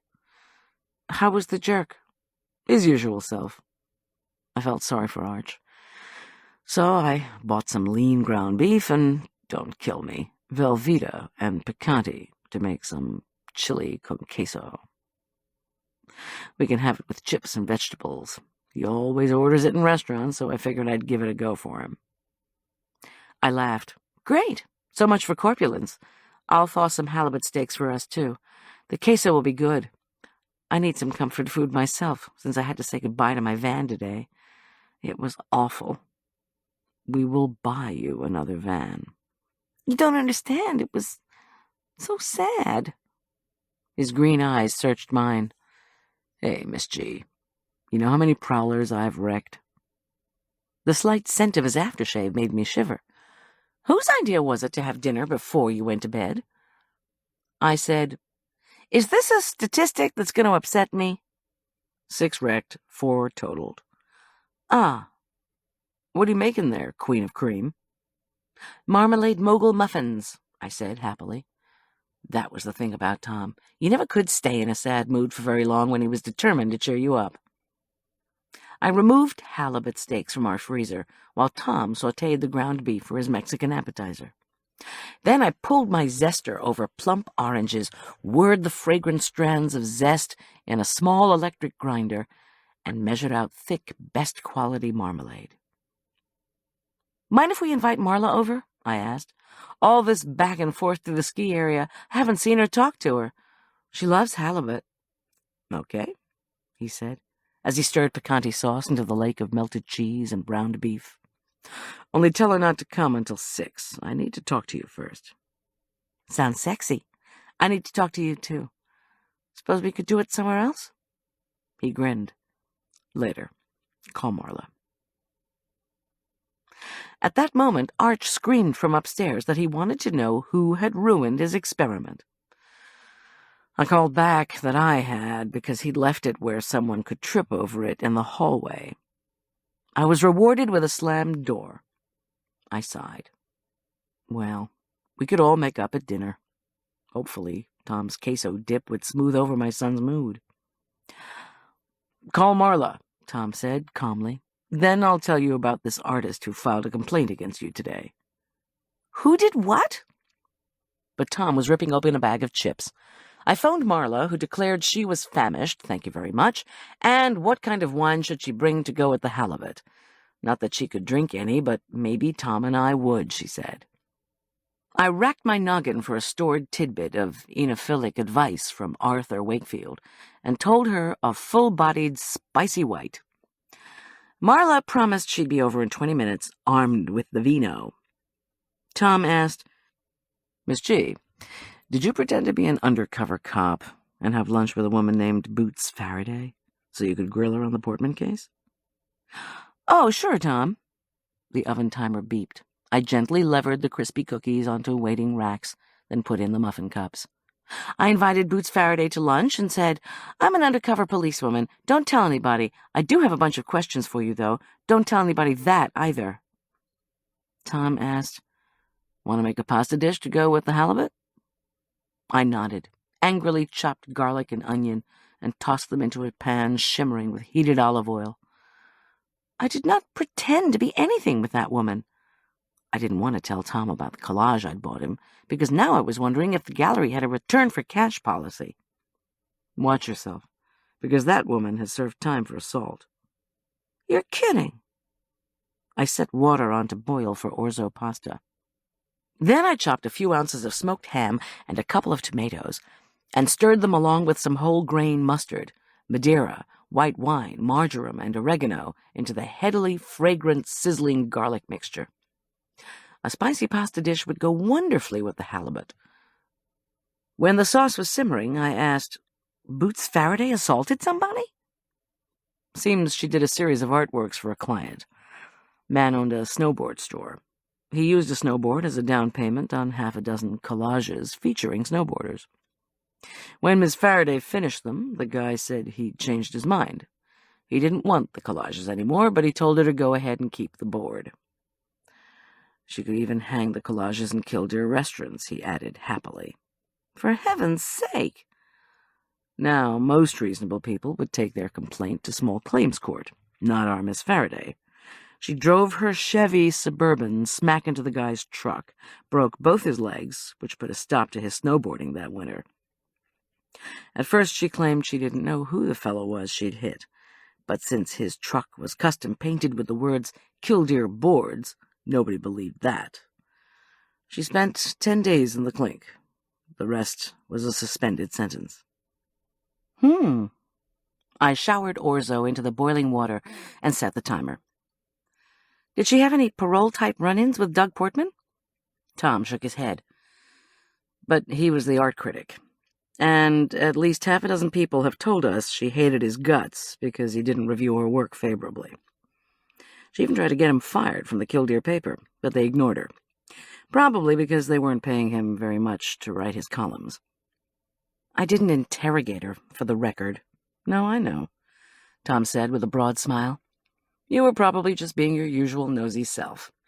Figured that as soon as I got word of the complaint. He stirred the bubbling cheese concoction. My stomach growled. Boots Faraday wasn't the only one I was nosy with today. I told him about Jack Gilkey being out on parole for his role in Arthur's mother's death, and Arthur's taking very public exception to Jack's release. Let me guess who granted Gilkey parole, mused Tom. Yep, and guess who Portman did not grant parole to? Barton Reed, replied Tom promptly. He was heating water for a chafing dish. I know, I looked him up today. I arrested him for fraud a while back. And by the way, John Richard has written to the board asking for an early parole date. But it'll be at least a month before they even consider letting him out. I sighed. So, do you think Barton Reed might have killed Portman? We're a long way from knowing that, Miss G. I set the table, lightly dressed a salad of romaine and Bibb lettuces, and set out slices of a 5-grain homemade bread Julian had left for us. I do have a question for you, though, Tom said after further thought. Seems Miss Faraday, too, read that article in her paper about your more or less successful career as an amateur sleuth. Don't get me started on that. Publicity, as I told Miss Faraday, is strictly Arthur's department. Tom stirred my orzo. Uh-huh.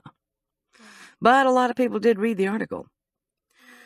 Maybe one person who read it decided to rear-end your van. Maybe they were worried you'd go nosing into Doug Portman's death. I sighed. Just a theory, Tom added. Speaking of Portman, we got a preliminary drug screen back on him.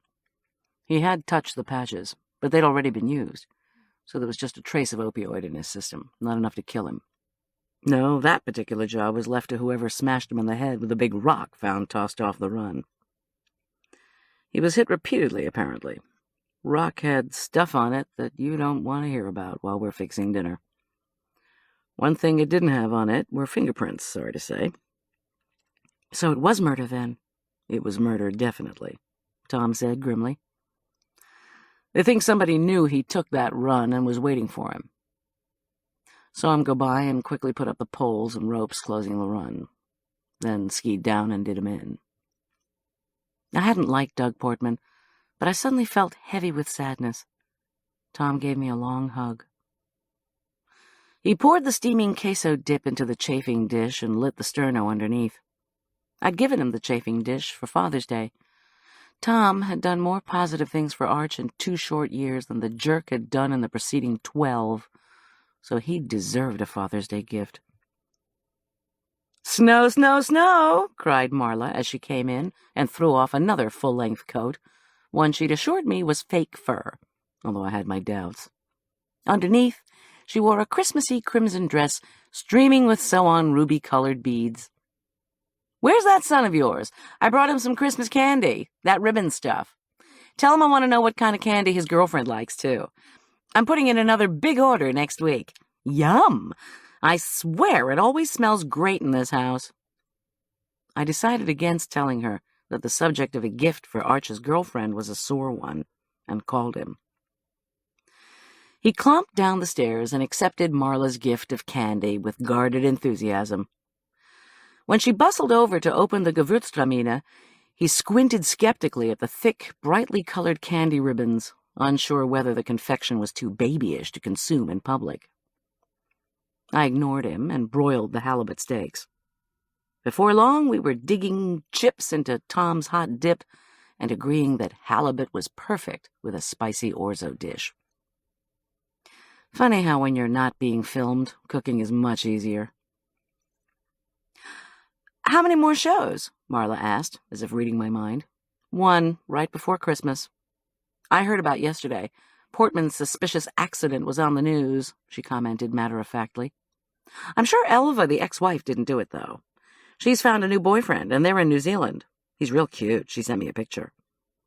She looked at me ruefully. "Is there anything good about your work in Killdeer?" "Free skiing," Arch and I said in unison, and we all laughed. "I know it's heresy, and I do ski, but I'm not sure it's all the fun it's cracked up to be." Marla shook her head as she accepted a second heaping plate of pasta from Tom.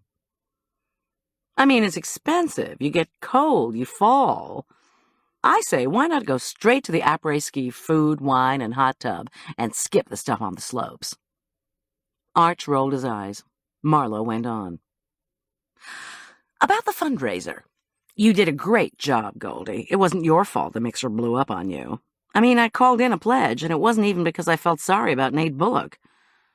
I couldn't bear that show, High Country Hallmarks. The only hallmark the High Country has gotten in the last decade is Neiman Marcus." I smiled. Marla munched salad and considered. "I do feel sorry for Rory Bullock, I suppose. You know, when you work in Killdeer, you can't afford to have decent housing. It's like Aspen that way. The rich folks have driven the cost of housing out of sight. I hear some workers have to live in teepees in the woods all winter. Can you imagine that? Rory lives in a trailer park, but it's not much more secure than a teepee. St. Luke's is raising money to help her buy a new car. Can you believe somebody borrowed her car without even asking, banged it into something, and then just left it parked by her trailer? What a drag. That's terrible. I exclaimed, and thought of my own accident. When did it happen? Marla shrugged. Not sure when. Recently, though. I'm glad the church is going to help her buy another one. Tom said, How'd you hear all this? She's on the prayer list. But the money request isn't confidential, Marla replied as she licked the last of her salad dressing from her fork. Thank goodness. I'm so tired of keeping secrets. I couldn't help laughing. Neither could Tom. Arch grinned, too, perhaps remembering how Rory had showered him with hugs when he was little. He announced to us all that he was going to do another physics experiment. He shyly added that he was sorry he'd left his stuff in the hall. Then, to my astonishment, he opened his bag of ribbon candy to share with everyone.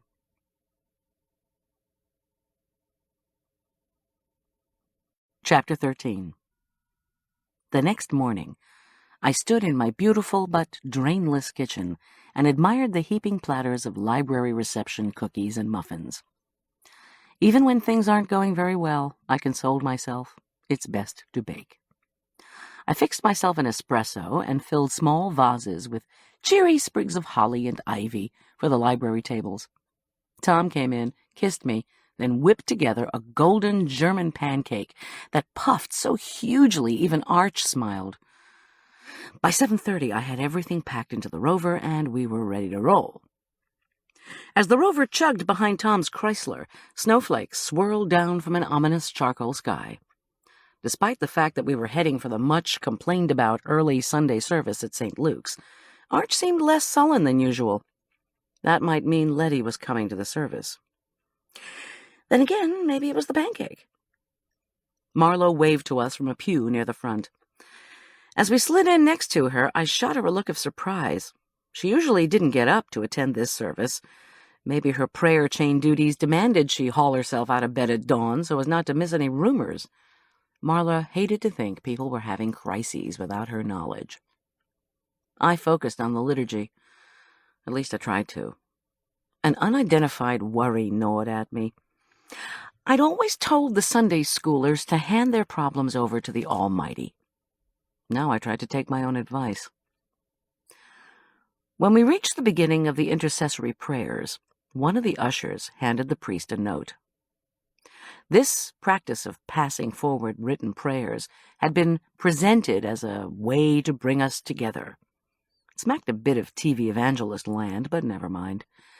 The priest solemnly intoned that we needed to pray for a former parishioner who was struggling with a pregnancy. This far-flung member of our parish family, he added, had also had her car stolen and vandalized. You see? Marla leaned over to whisper. Told ya. Rory. Questions about her behavior were what bothered me, and now this. When, I wondered, when was her car stolen and smashed? I would call her as soon as I finished at the library and make that formal offer to bring casseroles to freeze until her baby arrived. Maybe she'd open up and tell me why she was in such a snarly mood at the fundraiser in honor of her dead husband. Maybe she'd also share what happened to her vehicle, so close to the time when mine had been struck. The service ended. I hugged Arch. Tom kissed my cheek. Arch had spent Saturday snowboarding and visiting his father at the Furman County Jail, only to come home to a wrecked science project. So this afternoon he was starting over on the project and memorizing the lines from Spencer he was supposed to recite in English class this week. Tom would take him home before going down to the department for a few hours. He wanted to check up on the information I'd given him. Marla asked what type of goodies I would be serving at the library. I told her they were delicious, guaranteed to please, and plentiful. What more could a caterer give? She said she'd be first in line. I took off.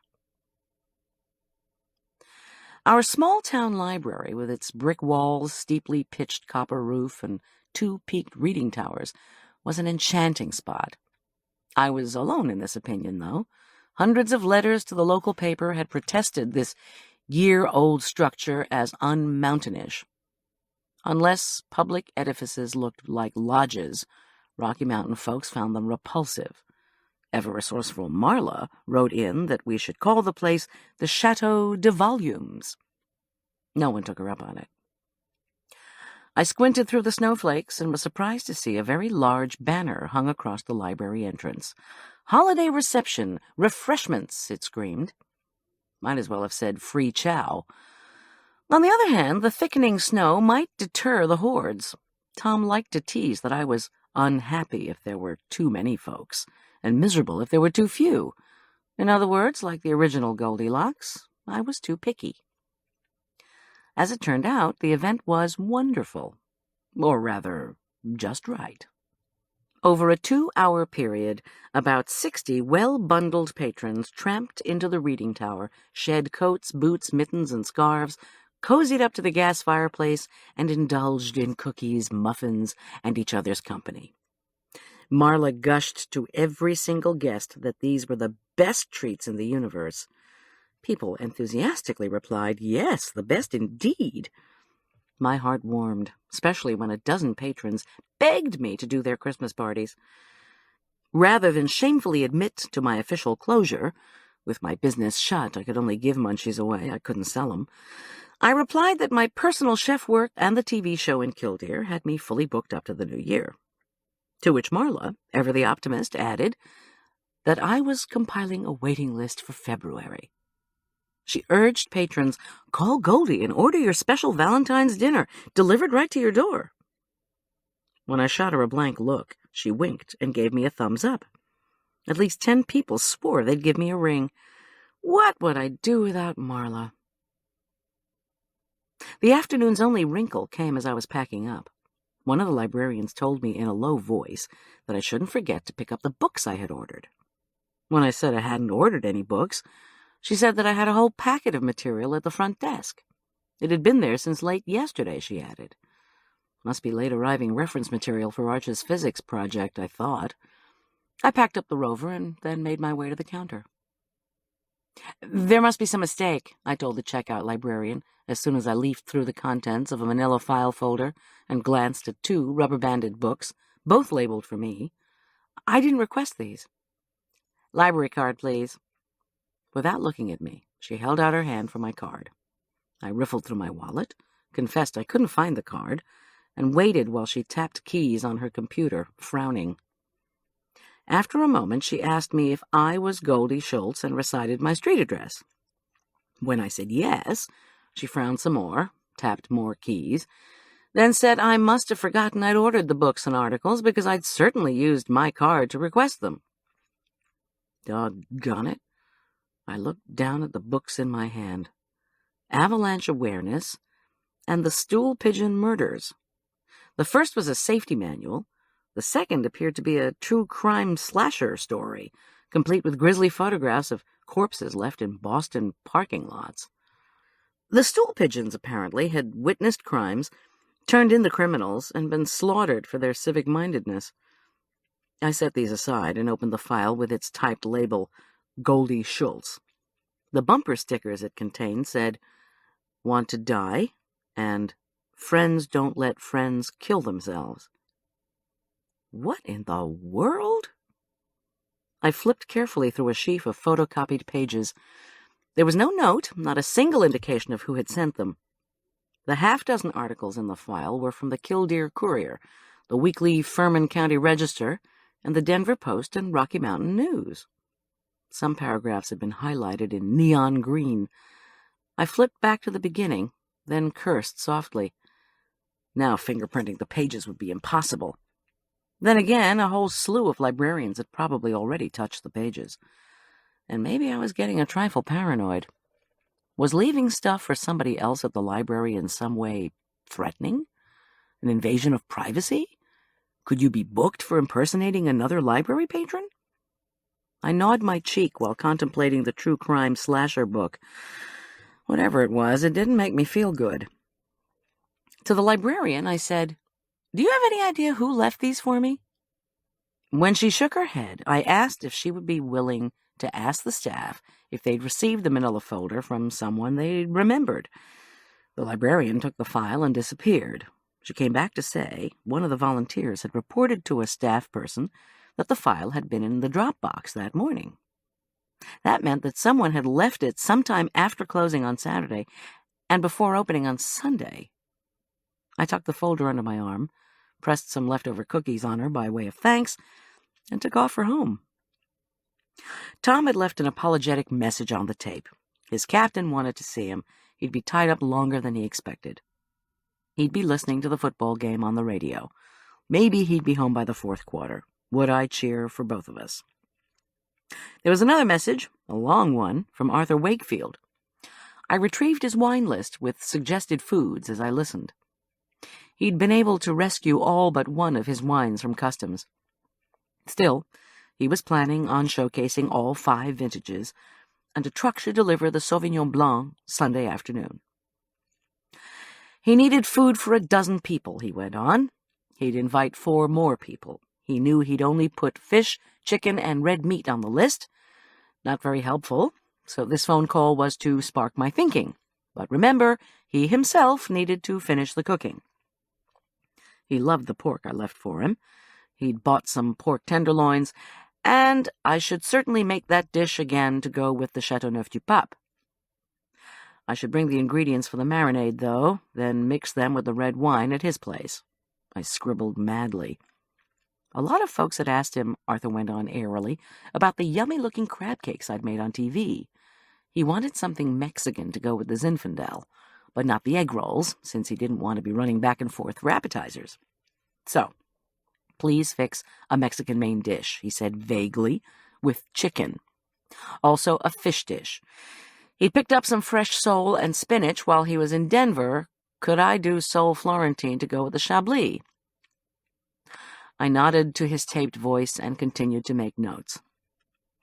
Last, Arthur said, could I please make the gingersnaps from the program? He'd gotten a great deal on that wonderful lush sauterne and wanted to give the snaps another try. Had a lot of folks asked him about the cookies from TV, too, I wondered? He didn't say. He did say that he'd pay for the foodstuffs, plus give me $40 an hour for labor and another $100 for the time and travel I'd put in so far. Not bad. I rewound the machine and made sure I had the food requests right. I had a lot of cooking to do at his place tomorrow, no question about that. I set aside Arthur's directives and gripped the anonymously sent file from the library. I was trying to decide where to sit down and study it when Arch marched into the kitchen. He asked if he could do his splatter pattern with water mixed with confectioner's sugar, dropped onto a cookie sheet. Great idea, I replied. Much better than bleach, anyway.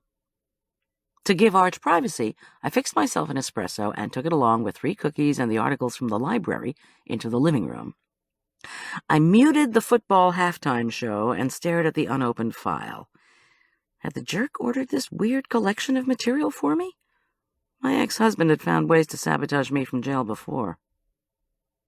I sipped the thick, dark coffee, especially welcome on a snowy day after working an event, and started reading the first article, dated 3 years before and headlined, Unstable Snow May Have Caused 2 Deaths in Killdeer.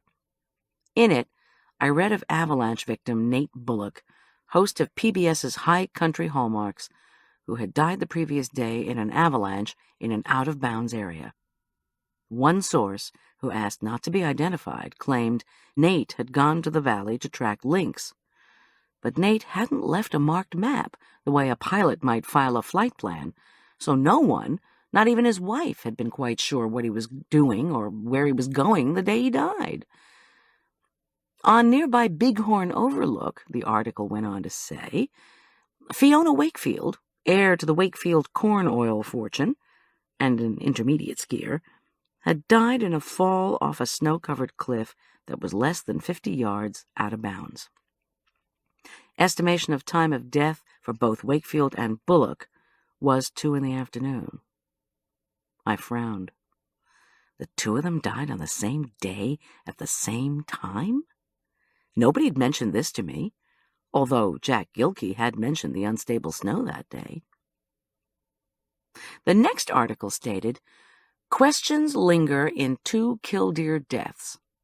Mysteriously, this writer claimed, both Bullock and Wakefield hadn't been alone. When the ski patrol had found Jack Gilkey, his skull had been bloodied and he'd been dazed. The patrol had discovered his wife 100 feet below him, over the cliff, dead. Gilkey had claimed he and his wife had been attacked by a strong-built, ski-masked person. The three of them had struggled. Jack had been knocked unconscious. Fiona had gone over the cliff edge. In trying to rescue Fiona and Jack, the ski patrol had obliterated any sign of other prints in the snow. In the case of Nate Bullock, the patrol, Forest Service, and Sheriff's Department had found a set of boot prints beside Nate's, going into the out-of-bounds area. This I already knew from patrolwoman Gale, but only Nate's body had been found on the search. No one else had been reported missing. The third article screamed, "Snowboard tracks on Elk Ridge vanished into avalanche zone." It was possible, the writer hypothesized, that Nate Bullock had hiked partway up the mountain with a snowboarder. The two had then parted ways, Nate tracking in the valley, the snowboarder ascending the ridge. Had the snowboarder triggered the avalanche that killed Nate? Wakefield Widower Questioned focused on Jack Gilkey's account of the circumstances surrounding his wife Fiona's tragic death. More details of Fiona's last day had emerged. Fiona had had too much to drink at lunch. She'd boasted she could beat her husband to the Bighorn Overlook, a roped-off area just off one of Killdeer's advanced slopes. The overlook faces the out-of-bounds area that includes Elk Ridge, the writer added parenthetically, and skiers occasionally ducked the boundary line to take in the view. Those pristine mountain forests of Elk Ridge, the article reported, were now earmarked for ski area expansion. According to Jack Gilkey, Fiona had skied ahead of him and ducked the rope. Fiona and Jack arrived at the overlook, then were attacked by someone bursting from the trees. Jack tried to help his wife and was knocked out himself.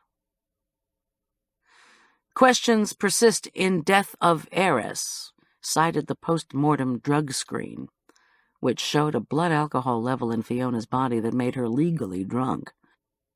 Gilkey, convicted of criminally negligent homicide, added that a mitten belonging to Jack had been found clutched in Fiona's hand. He had let her drink too much. He had let her go down a run she wasn't qualified to ski. The nail in Jack's coffin had been the fact that the ski patrol had apprehended him at the overlook the day before Fiona died. They yanked his ticket and warned him away from that spot. But the next day, he and Fiona had raced to the same out-of-bounds overlook. Since by law, a person who in any way causes another person's death cannot benefit from it, the article concluded, Jack Gilkey was not inheriting Fiona's millions. Neither was her son Arthur, however. If Jack, for any reason, did not inherit, Fiona had specified that her money should go to charity, the public broadcasting system. Finally, Wakefield Air files complaint recapitulated Arthur's furious claim that Jack Gilkey had exerted undue influence on Fiona Wakefield in the making of her will. Before Fiona's remarriage, Arthur had been the sole beneficiary of a $20 million estate. Suddenly, Arthur had become, instead of the heir to an immense fortune, the recipient of a paltry $1 million trust fund. But $19 million was not going to PBS if Arthur Wakefield had anything to say about it. The article added that Ski Patrol had verified that it had been Arthur Wakefield who had sent the patrol to the overlook to try to find his missing mother. They'd found her all right, but she was already dead. Her neck had broken in her fall. I stared at the silent television. Mile High Stadium was a mute chaos of orange and blue. The Broncos scored a field goal. The crowd went wild. The station cut to commercial. Who had left these articles for me? Why? What connection did Fiona have to Doug Portman? Could it have anything to do with my discovery of Doug's body? But what? Portman had granted parole to Jack Gilkey. Portman had also been despised and vilified by Arthur Wakefield. What did that have to do with the avalanche that snuffed out Nate Bullock's life? I shuffled through the material again. The stool pigeon murders had nothing to do with anyone or anything I knew about. Had someone been a stool pigeon? Who? And then there was the avalanche book. I flipped through it. Always test the snow in a slide area before traversing it. If you are caught near an avalanche, grab a tree, rock, or anything solid. Carry an avalanche beacon in all wilderness areas. Great. 3 years ago, Nate Bullock and Fiona Wakefield had died on the same day, at the same ski area, albeit not on the same slope. 2 days ago, Doug Portman, parole board member, had been murdered on a Killdeer ski run. An ex-con had been mouthing threats against the police. My van had been hit, perhaps deliberately. Could there be any connection between the deaths of Fiona Wakefield, Nate Bullock, and Doug Portman? Is that what someone was trying to tell me? If there was a connection, what was it, and how could I uncover it? Waiting for another anonymous library delivery was a slow way to solve a case. Impulsively, I punched in the numbers for Arthur Wakefield's Killdeer condo. I'd pretend to have questions about his wine-tasting menu. Then I'd ask him point-blank if he'd taken my library card. Then I'd ream him out. Unfortunately, his machine picked up. Arthur's throaty-voiced recording featured Chopin piano music and a lofty greeting. He was off searching for the perfect Pinot. When he found it, whoever was calling could come over for a glass. I left a brief message asking him if he wanted a salad with all these main dishes. Please give me a buzz. Through an entire series of downs in which Kansas City drove to the 10-yard line and then fumbled, I scanned the 2 books and reread the newspaper articles. My bafflement only grew. Arthur had connections to Nate through PBS, and to Doug Portman, whose work on the parole board he reviled. Jack Gilkey, of course, had been married to Fiona, and been paroled by Doug Portman. Did Jack's new ladylove, my dear old friend Eileen Druckman, know all of this information? Was it my duty to make sure she did? I frowned at my watch. Sunday afternoon. Where would Eileen be? Probably on her way back to Aspen Meadow, so Todd could make it to Elk Park Prep in the morning. Would Jack be with her? With any luck, no. I put in a call to the Druckmans' country club residence and reached Eileen on the first ring. After we chatted about the 9th grade Elizabethan poetry assignment and the quantum mechanics mess, Todd had dropped pebbles onto and broken a glass coffee table. I took a deep breath and asked if she'd tell me. How exactly did she meet swashbuckling Jack Gilkey? Eileen chuckled. Through John Richard. My ex-husband? I was stunned. You met Jack through the jerk? Oh, come on, Goldy. She was instantly defensive. Am I a welfare lady who visits convicts because that's the only way she can get a date? I said nothing. Don't you remember, she went on, last summer, when Tom was trying to fix up your kitchen? You asked me to take Arch down to visit John Richard a couple of times, since you hate to do that. Eileen, sorry. Of course I remember. I just didn't think you'd be getting involved with him. I mean, John Richard. Her tone softened. Goldy, I know John Richard was terrible to you. Terrible doesn't begin to cover it, I thought. The man is in jail for assault. Eileen went on. But I think he's changed. Anyway, John Richard was awfully nice to me. When I said I was thinking of buying a new business in the ski area, maybe a restaurant, John Richard said I was in luck. There was a chef right there in jail with him. This chef had been messed up royally by his lawyers, John Richard said, and I should meet him. I did. And now Jack and I are together. And I can't remember the last time I was this happy. Did you check the facts of his case? There was a pause. Gee, thanks, friend. But Eileen's voice had hardened again. I've already told you, Jack didn't kill Fiona. Somebody else did. I think that son of hers murdered her. hoping to get her money. Or maybe he hired someone to kill her. He just didn't know she'd already rewritten her will so that either the money went to Jack or it went to PBS. Now he's asking the probate court to set aside the will. And Arthur wants to look like such a good little boy to the probate court. He loves PBS. That's why he works for them for practically nothing. He wouldn't mind if the money went to public broadcasting, but really it's his. Please spare me. Eileen, for heaven's sake, Goldy, do you really believe I'd be living with a killer? Would I make my own son vulnerable? I believe Jack. He did not kill his first wife. He's a good man trying hard to rebuild his life. I even offered him money for lawyers to appeal his conviction. He said no. He said that's not the way to be healed. I shook my head and turned my attention to the television, where I watched the Broncos execute a successful down-and-in pattern. I asked, "Are you planning to marry him?" I wanted to add, since he seems to prefer older, wealthy women, but thought better of it. Eileen snorted. "Goldy, for heaven's sake!" She raised her voice a notch. "Listen to me. Here's how nice Jack is." On the screen, the Broncos punted, and the illuminated billboard at Mile High exploded with the words, "Defense, defense." Jack doesn't have any money. He wants Fiona's money to go to charity. Even Doug Portman was convinced of Jack's goodness. That's why he let him out of prison. Jack is a good man. That's what petty, greedy, deceptive Arthur Wakefield really can't stand. Okay, I just wanted to hear what you were thinking about this. You know we always talk about everything. I'm sorry, Goldy. I don't want to fight with you. I just was so unhappy until Jack came along.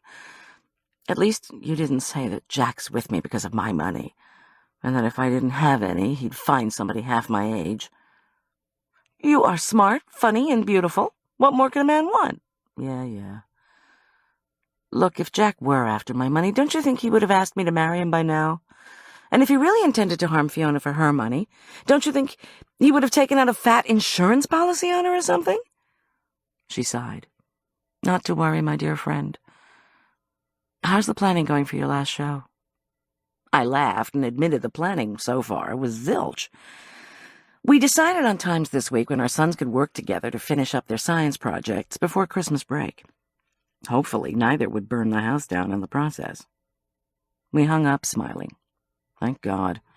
Old friendships are too important to lose, especially over vague rumors and unsubstantiated suspicions. Speaking of old friendships, I called information, got Rory Bullock's number, and punched buttons. Rory sounded very surprised to hear from me. I said, "We prayed for you in church today. You're having trouble with your pregnancy?" "Still in Medwives 101, eh, Goldy?" She shot back.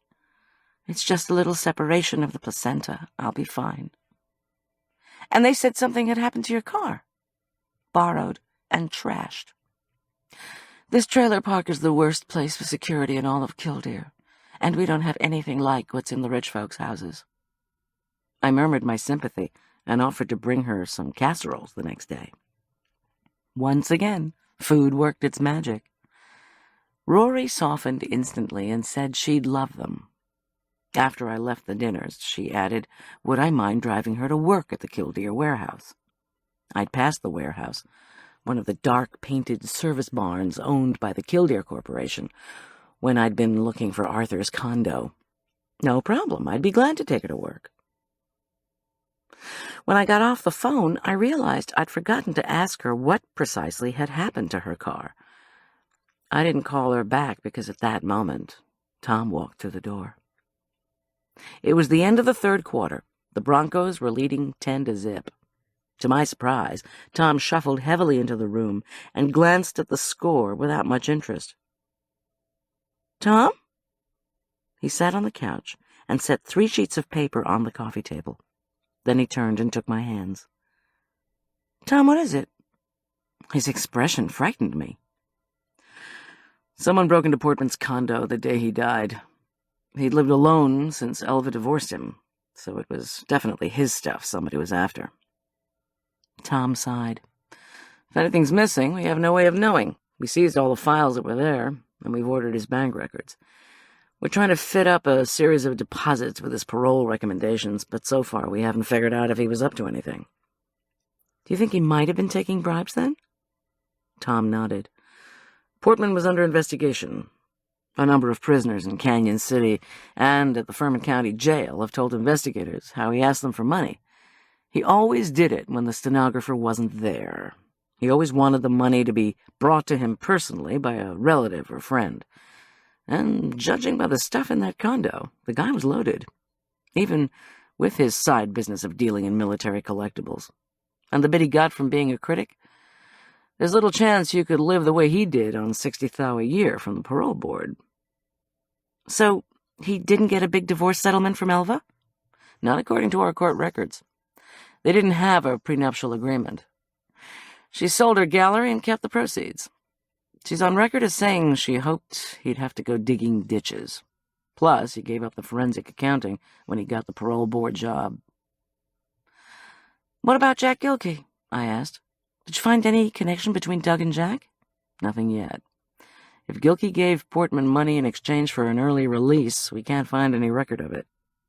We talked to Jack and to Eileen, very informally, and both say Portman really liked Jack, and that there was no money involved. We checked out Jack's alibi for the times of both Portman's death and the break-in. There's one person who remembers being with him for most of the lunch prep. 4 people were with him while they were cooking the meal itself. By the time Jack got off work, Portman's place had been burgled. The receptionist at Portman's condo complex said a man in a uniform came in around noon, showed ID, claimed he was there to check the security system. She didn't see him come out, so she figures he was the one who broke into Portman's place. Eileen says she was skiing most of the day, but she was alone, no witnesses. So her alibi isn't airtight, I said reluctantly. What about Arthur Wakefield? Tom shook his head. Swears he was skiing alone. No alibi for the time of Portman's death, no alibi for the time of the burglary. I thought for a minute. Could Doug have kept another office, apartment, or house where he might have hidden records of bribes? A lot of folks have condos in Killdeer as second homes. Not that we've been able to determine. He only listed the Killdeer condo with the parole board for an address. Now here's something puzzling. Portman hadn't quit the parole board, but it looks as if he was leaving or moving, because most of his belongings were in boxes. His military memorabilia were carefully packed in about 40 or so boxes marked store. Whether that meant put these in storage or sell these at a store, we have no idea. We're still looking into it. I nodded, mystified. Tom glanced at his first sheet, then paused. Finally, he asked, Goldy, how many antique dealers did you contact about selling the 10th Mountain Division skis? I called a guy in Lodo, a couple on South Broadway, and a woman in Vail. Not one of them was willing to give us more than $5,000. And then they wanted to take a commission on top of that. Wholesale, they called it. But everyone said the skis were worth at least $10,000, so I figured I ought to be able to sell them on my own. So you offered them to Portman, because you knew from your dating days that he had an interest in that kind of thing. I nodded, but watching the expression on Tom's face, felt increasingly uneasy. He went on. But you didn't want to tell me that Portman was our buyer because you dated him before we met, right?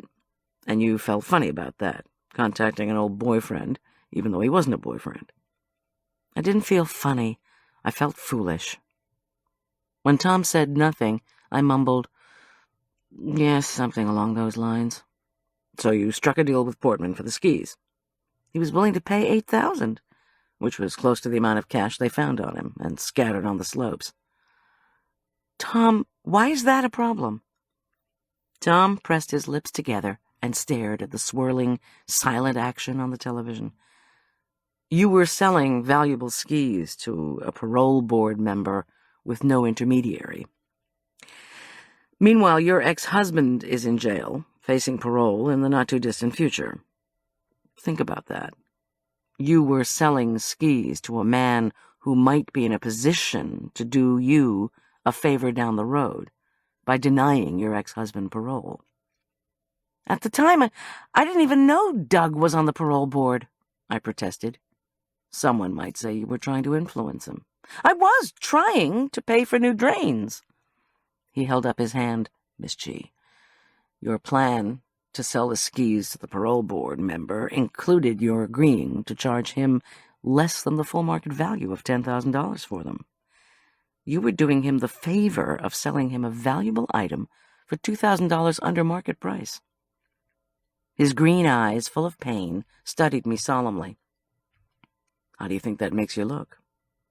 I don't care, because what you're saying is ridiculous, I cried hotly. You can't honestly think that I would do such a thing. Tom didn't reply. Unable to bear the look on his face, I glanced at the television. Kansas City jumped off sides, but the penalty wasn't called. Miss G, he said, you didn't warn me, but now I'm warning you. You'd better pray that the sheriff's department figures out who killed Doug Portman and why. He sighed. Your home kitchen's closed for repairs. Now you're involved in what could be interpreted as shady dealings. The press gets hold of this, it might get so slanted against you your client base could dry up. Permanently. And if you're prosecuted for this... He broke off abruptly. The district attorney is not going to prosecute me for trying to influence Doug Portman, is he? I demanded. That's absurd. The phone rang. Tom rose to answer it. You never actually completed the sale to Doug, so it's doubtful that you'll have to face prosecution, he answered slowly. Then he hesitated. The phone bleated. But Goldy... It does look very bad.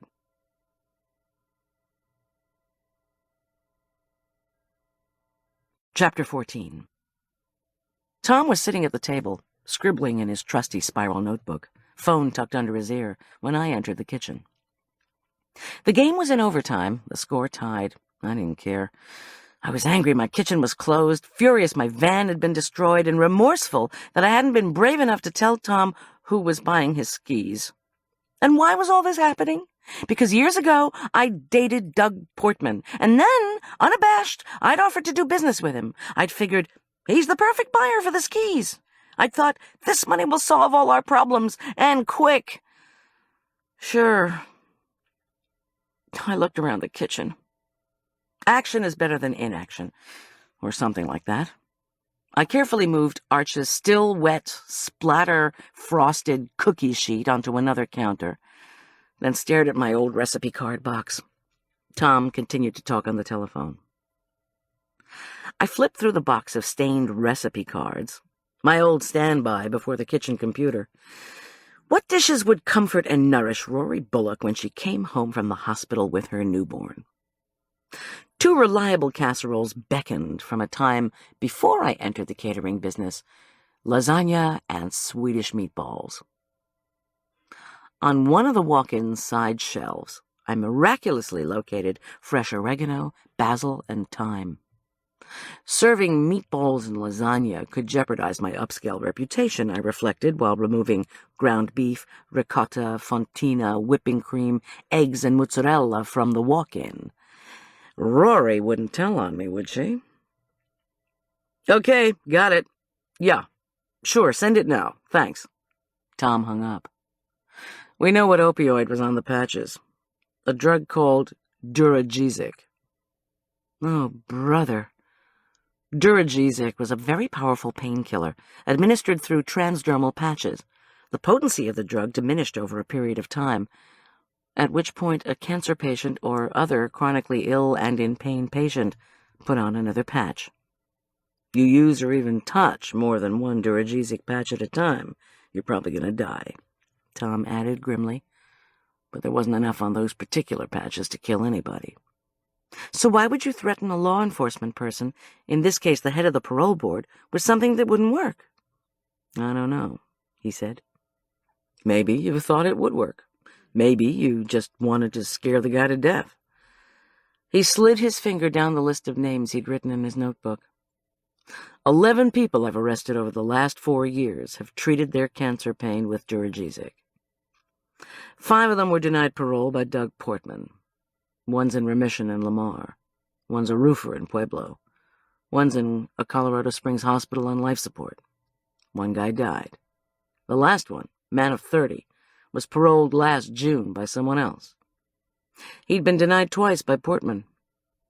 But Barton Reed violated his parole 3 weeks later by assaulting a big guy wearing a Red Wings jersey.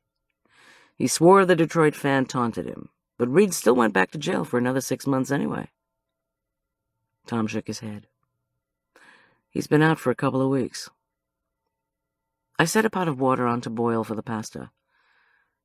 How's his health? He's in remission now. Last May, while he was still in jail, he was in so much pain he was on Duragesic.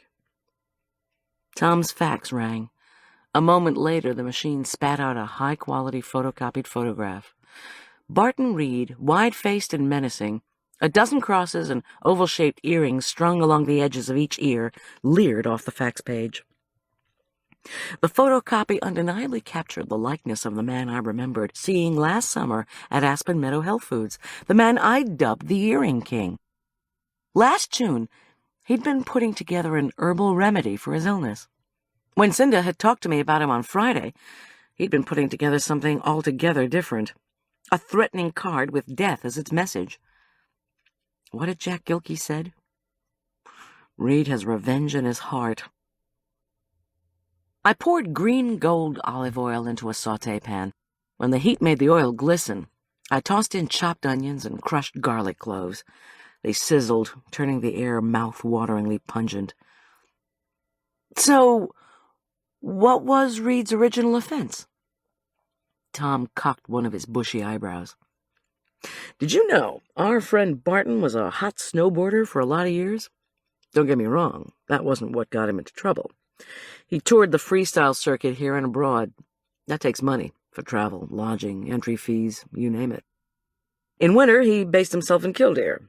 In summer, he would search Aspen Meadow and the other wealthy areas of Furman County for elderly women in the last stages of cancer. I added the ground beef to the pan, and soon the scrumptious aroma of beef sautéing in garlic and onion filled the kitchen. I was beginning to feel a little better. Perhaps because it was cooking, or maybe it was because we were talking about somebody else's problems. I said, "Rich elderly women with cancer? Why target them?" Tom perused my Swedish meatballs recipe card, washed his hands, and whisked together eggs and cream. To steal from them? He'd tell these women's families that he knew a doctor down in Mexico, an American genius with a pedigree as long as a prosthetic leg. Reed's very convincing line was that Dr. Genius had given up on the FDA ever approving his cancer-healing miracle drug. Why wouldn't they approve? These people would ask. Because the AMA didn't want their oncologists to go out of business, Reed claimed. For heaven's sake. At Dr. Genius's luxurious healing spa in Oaxaca, Barton assured his clients their terminal relatives could be healed. They'd be back home in 6 months. He showed pictures, offered testimonials, the whole bit. He had a background as a lay preacher and was very convincing. Each family handed over $60,000, $10,000 a month for the first 6 months. They'd send Granny off with Reed, and that was that. They got glowing reports from Dr. Genius, from Reed, even from a purported resident chaplain, but never heard a word from their beloved grandmothers. Which should have been their first clue. Tom nodded. Finally, one relative went down to find out what was going on. The women were being kept in dreadful conditions in a subpar nursing facility. No phone, no medical treatment, no chaplain. And needless to say, no genius doctor. Barton Reed had to hang up his snowboard so he could be incarcerated for 3 long years. He paused. "Where's the allspice?" I handed it to him. "Here's the irony," he continued thoughtfully. After less than 6 months behind bars, Barton Reed was diagnosed with testicular cancer. Parole board member Doug Portman had no sympathy. Or Barton Reed had no cash to fan the flames of Doug Portman's sympathy, I commented sourly. Tom whirled cornflakes in the blender. He added them, along with dried minced onions, to the egg mixture. Our guys are picking up Reed now for questioning, Miss G. I want you to stay away from Reed. The man is fueled by rage. Tom seasoned the crumb mixture and stirred it into his bowl of fresh ground beef. His large, capable hands formed scrumptious-looking meatballs. He placed them in rows on a jelly roll pan and popped the pan into the oven. I stirred tomatoes, red wine, and herbs into the sauté pan for the double batch of lasagna sauce. While it was coming to a simmer, I browned 2 packages of chicken thighs in olive oil and set them to stew with onions, carrots, and bay leaf. These would form the base for the Sonora chicken strudel to be served at Arthur's buffet the next day. Soon the old-fashioned scents of stewing chicken and spicy tomato sauce were wafting through our kitchen. Heavenly. I layered the cooked pasta, grated cheeses, and rich tomato sauce into 2 pans, one for us, one for Rory Bullock, then set the table. When the lasagna was bubbling, I called Arch. He made one of his silent appearances in the kitchen and nodded approvingly at the pasta dish. When Tom cut into the lasagna, a lake of melted fontina and mozzarella spurted out over the delicate layers of ricotta and tomato beef sauce. Sauce and melted cheese oozed between the tender pasta. I savored each bite. Best of all was watching Tom and Arch help themselves to thirds. When we were finished eating, Arch stood up from the table and hugged me. "Great dinner, Mom." This sudden display of affectionate enthusiasm made me wary. "Thanks." "All right," Arch began, in a preamble to an announcement tone. "Letty's dad's driving the 2 of us to school early tomorrow, since we're writing up our theories on the physics project together. Her father's picking me up at 7 a.m. He pushed his glasses up his nose and gave me a very serious look. "When Letty arrives, Mom, please do not ask her what she wants for Christmas, okay?" "No problem," I replied. "If you want, I won't even let her in. Does she have a thick winter jacket? She can wait for you outside." My son considered this question. "I don't know, but you can invite her into the kitchen." Tom smiled at me and winked. I said, "So, if Letty is coming inside, what would she like for breakfast?" "Will you stop?" Arch implored. Now what did I do? Monday morning dawned cold and dark. At 6, I scooted across our chilly wood floor and checked the thermometer outside our bedroom window. It seemed stuck at 7 degrees. With any luck, we'd make it into the low 20s by afternoon. I moved through a slow yoga routine, showered, dressed, and went down to the dark kitchen.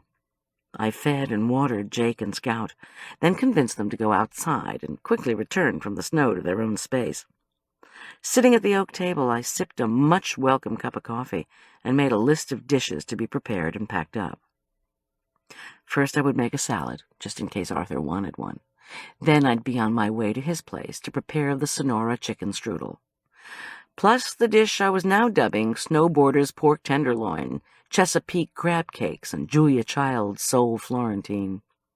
Then I'd deliver the meatballs and lasagna to Rory, pray for reconciliation, and hope for a nugget or 2 of information as well.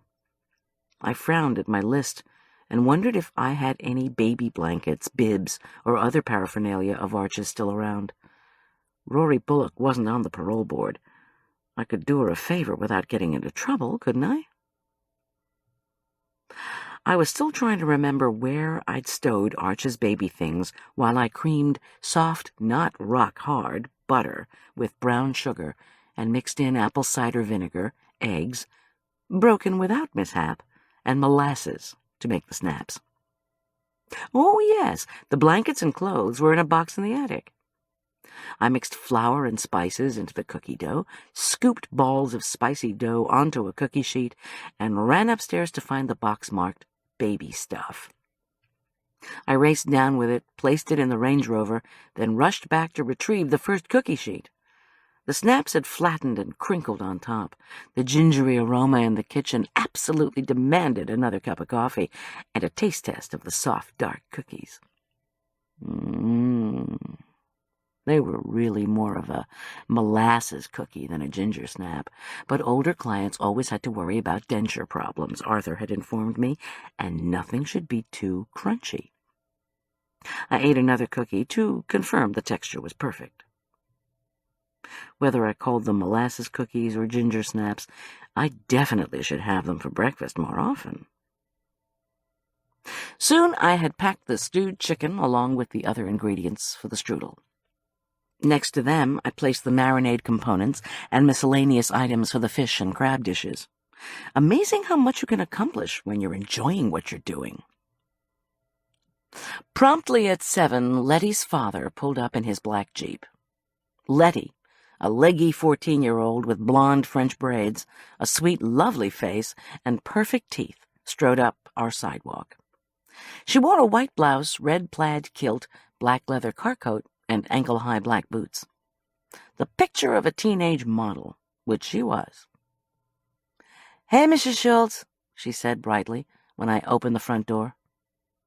I had yet to discover how the old southern version of hello had migrated westward, but never mind. "Hey," I replied congenially. "Come in." Letty stepped across the threshold, closed her eyes, and inhaled. "It always smells so great in here. Can I offer you a cookie? Some juice? It's all ready." "That sounds—" "Hey!" came Arch's growled greeting from the top of the stairs. Letty sparkled. "Good morning, Arch." "How about a snack?" I ventured.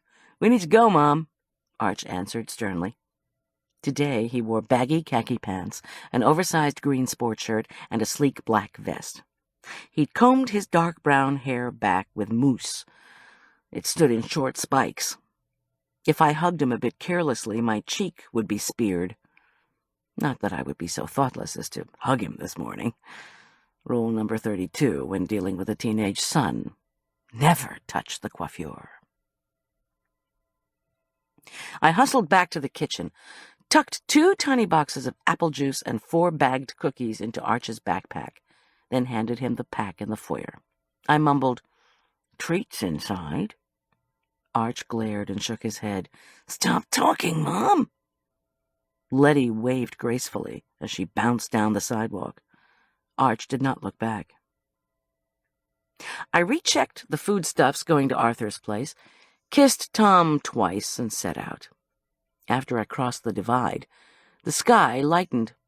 Approaching Killdeer, smoke from wood fires hovered in the valley and turned the air pleasantly acrid.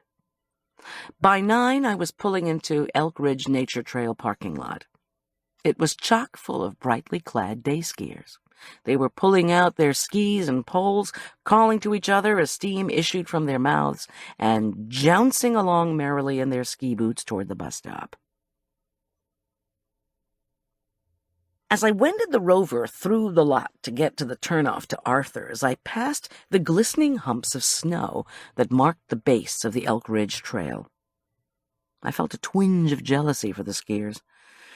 The mid-December day seemed made for skiing. The sun glittered off pristine slopes. The sky extended endlessly in a cloudless, periwinkle dome. A light breeze carried fresh, sweet air off the peaks, and 5 inches of new powder topped an 85-inch base. What more could you want? "Let's see," I answered myself, playfully, as I pulled into Arthur's driveway. "How about a friendlier relationship with my son?" But I doubted that was really possible with a 14-year-old boy. Well, what else would I like? How about a new van, and my business restored? And, oh yes, to find out what had happened to Doug Portman, and why someone had left me a pile of articles about 2 other killdeer deaths from 3 years ago. The doorbell bing-bonged into the depths of Arthur's condo. I realized I was going alone into the house of a man I worked with but didn't know very much about. Remembering Tom's admonition, I put down the box I was carrying, causing my injured arm to yelp with pain, and pulled the cellular phone out of my pocket. I dialed my husband's sheriff's department answering machine and announced to the tape that I was at the doorstep of Arthur Wakefield's place. It wasn't exactly protection, but it was something. Arthur pulled the door open. As usual, he was clutching a pink bottle of antacid. Come in, he said. Good morning, Arthur. I was just letting my husband, the cop, know where I was. He shot me a curious look, noticed the box at my feet, struggled to get the Pepto into his pocket, then took the carton. I'm in a phone battle with a supplier. Might have to go over to Vale to look for some cases of the Sauvignon Blanc. I'm sorry, I murmured. Being a wine importer did not sound like a whole lot of fun. You can set up in the kitchen. Need me to carry in any more boxes? That's okay, Arthur. I can handle it. Thankfully, the phone rang. Arthur dumped the box into my hands and rushed to take his call.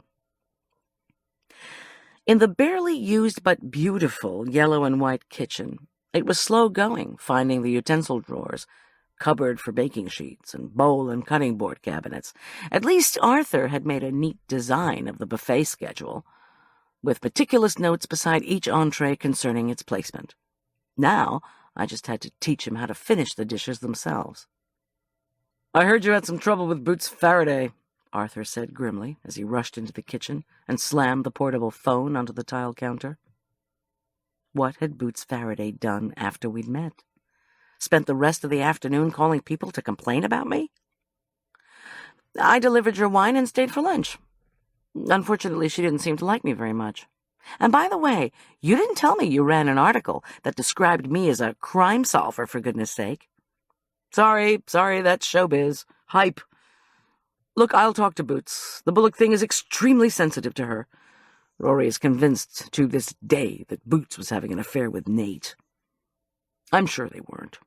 Boots was just trying to help Nate with some business venture. But Rory was so jealous that Nate got paranoid.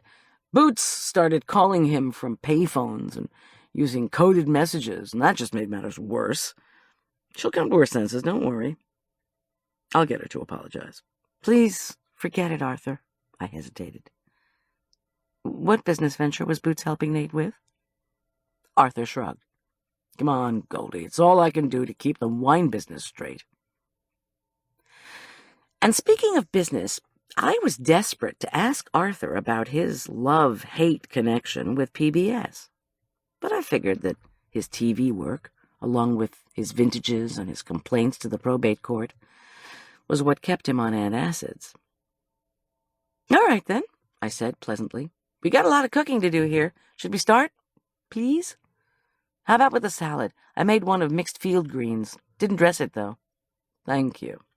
Sorry I didn't call you back about that. Field greens would be marvelous. No vinegar in the dressing, remember. He gestured at the row of bottles. Unfortunately, I have only the single bottle of Sancerre for you to make an oil and wine vinaigrette. He sighed and flipped through his day-timer. I'm up to 14 people, by the way. 2 of my customers just returned from Mexico, and they want to come. That's no problem, is it? Rule of catering. Never panic in front of the client, especially on the day of the event. 14 people, I said, stalling. I'd planned on 4 main dishes, crab, sole, pork, and chicken. Unless we had massive food allergies, there was no problem. That's fine, I replied cheerfully. And the clients are in the trade. I've got 2 wholesalers coming. Arthur ticked off on his manicured fingernails. Plus 9 of the best customers west of the divide, and of course 3 retailers who will fill the orders for the customers. 2 of the retailers own wine shops, and the 3rd is a restaurateur, not, I might add, your friend Eileen or her dreadful chef. Jack Gilkey, I supplied gently, and Arthur grimaced. I was wondering if you'd be in the mood to talk about him. He turned away and opened the refrigerator. Sorry, but I thought you said we needed to talk about food. Here we go. 2 pork tenderloins. Pulling out a shrink-wrapped packet and a box of phyllo dough, he placed both on the counter, then frowned at the wine bottles as if they were chess pieces. Finally, he pulled one forward. Here's the Chateauneuf du Pape. Wait. If you're finishing the dishes later, I already told you that, he said crossly. Phyllo goes back in to chill. He sighed hugely, stuffed the slender box on a refrigerator shelf, then energetically twisted the cork out of the red wine. He bunged the bottle onto the counter. "For the pork marinade. It's a big red from the Southern Rhone. Just the ticket for a rich meat dish." "Okie doke. Please, Arthur, Jack Gilkey is living with one of my closest friends. I really need to talk to you about him." Arthur whirled away from the refrigerator. "So was Boots right? All you want to do is interrogate people?" he snarled. "Arthur, calm down. You and I are friends. Somebody sent me books and articles anonymously to the Aspen Meadow Library. Was it you? The articles were all about your mother's death." Arthur snorted and turned back dismissively to his refrigerator. You think I have time to do that kind of thing? If I want you to read something, I'll give it to you, Goldy. He pulled out a butcher paper-wrapped package and slapped it on the counter next to the pork. "This is your soul." "Arthur, we work together. Please, talk to me." He whirled, his face furious. "Jack Gilkey is a gold digger. He married my mother for her money. He was 20 years younger than she was, handsome, attentive, quite the flirt. He systematically got her to cut me out of her will, set up a minuscule trust for me, and made himself the beneficiary. My mother must have felt slightly guilty about all this, so if Jack predeceased her, the money would go to public television, since I'd learned to read watching the electric company." He rolled his eyes. "I didn't find out any of this until after her death, I'm sorry to say. Only none of Jack Gilkey's planning and organization worked because he was a bit too obvious. I'm just glad a jury could see through his story. End of subject." "Do you think he bribed Doug Portman to get out of prison early?" Arthur laughed. "I'm sure he did." "Where'd he get the money?" Arthur put his hands on his hips. "Well, crime solver, whose dear old friend has scads of money, where do you think?" The phone rang, and he grabbed for it. I could tell from the expression the news was not good. The cases of Sancerre still hadn't arrived. Eileen had given Jack money to bribe Portman? I didn't believe it.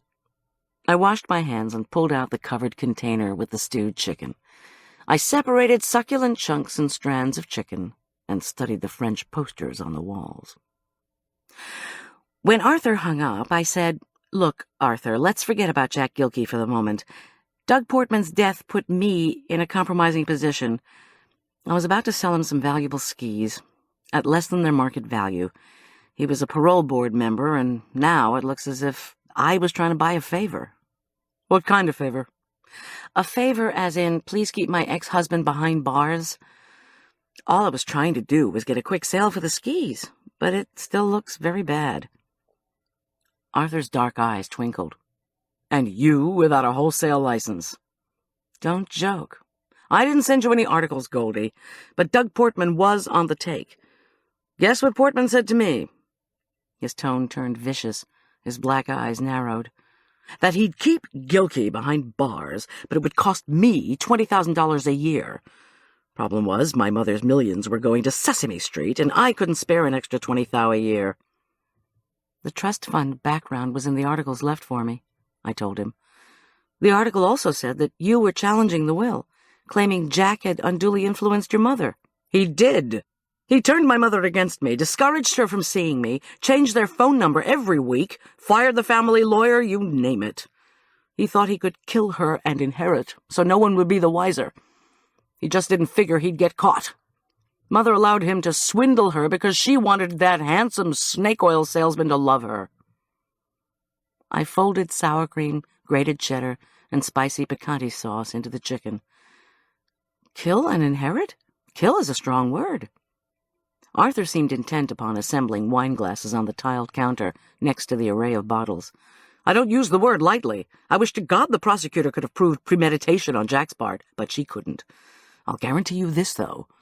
Gilkey will marry Eileen Druckmann for her money. You'd better watch out for your friend." "I know. And I'm sorry to bring up painful memories." Arthur sighed. "I sure wish I'd taped Portman's call to me about paying him to keep Gilkey behind bars. Now he's dead, so now it's up to me to prove Portman was taking bribes. Then my claim to have the will set aside is infinitely strengthened. Gilkey will be proven once and for all to be a bounder, and I'll be able to—" He abruptly stopped talking. His eyes rested on the poster on his wall.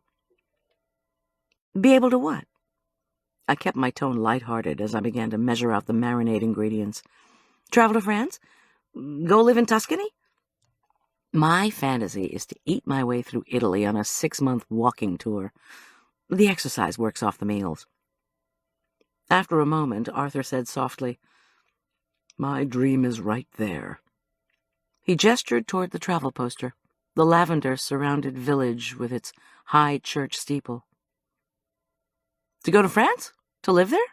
Not just France, Goldy, but a particular place. He stared lovingly at the poster. I'm going to buy a vineyard in the town of Bandol in Provence. Here, let me have you taste something. He reached for a corkscrew, then disappeared to another part of the house. When he returned 5 minutes later, he carried a bottle of red wine. I just want you to try this. Arthur, please, it's not even 9 o'clock in the morning. Just a sip. He uncorked the bottle and poured a half-inch in each of 2 wine glasses. I sighed. 2 rules of catering were in conflict. Do not drink alcohol on a job, especially in the morning. And the more you need the client, the crazier the client will act. Arthur dramatically proffered me a glass. We toasted each other silently. I took a sip. It was delicious. Even I knew enough about wine to call this red, hearty, spicy, and just the ticket for getting your morning off to a great start.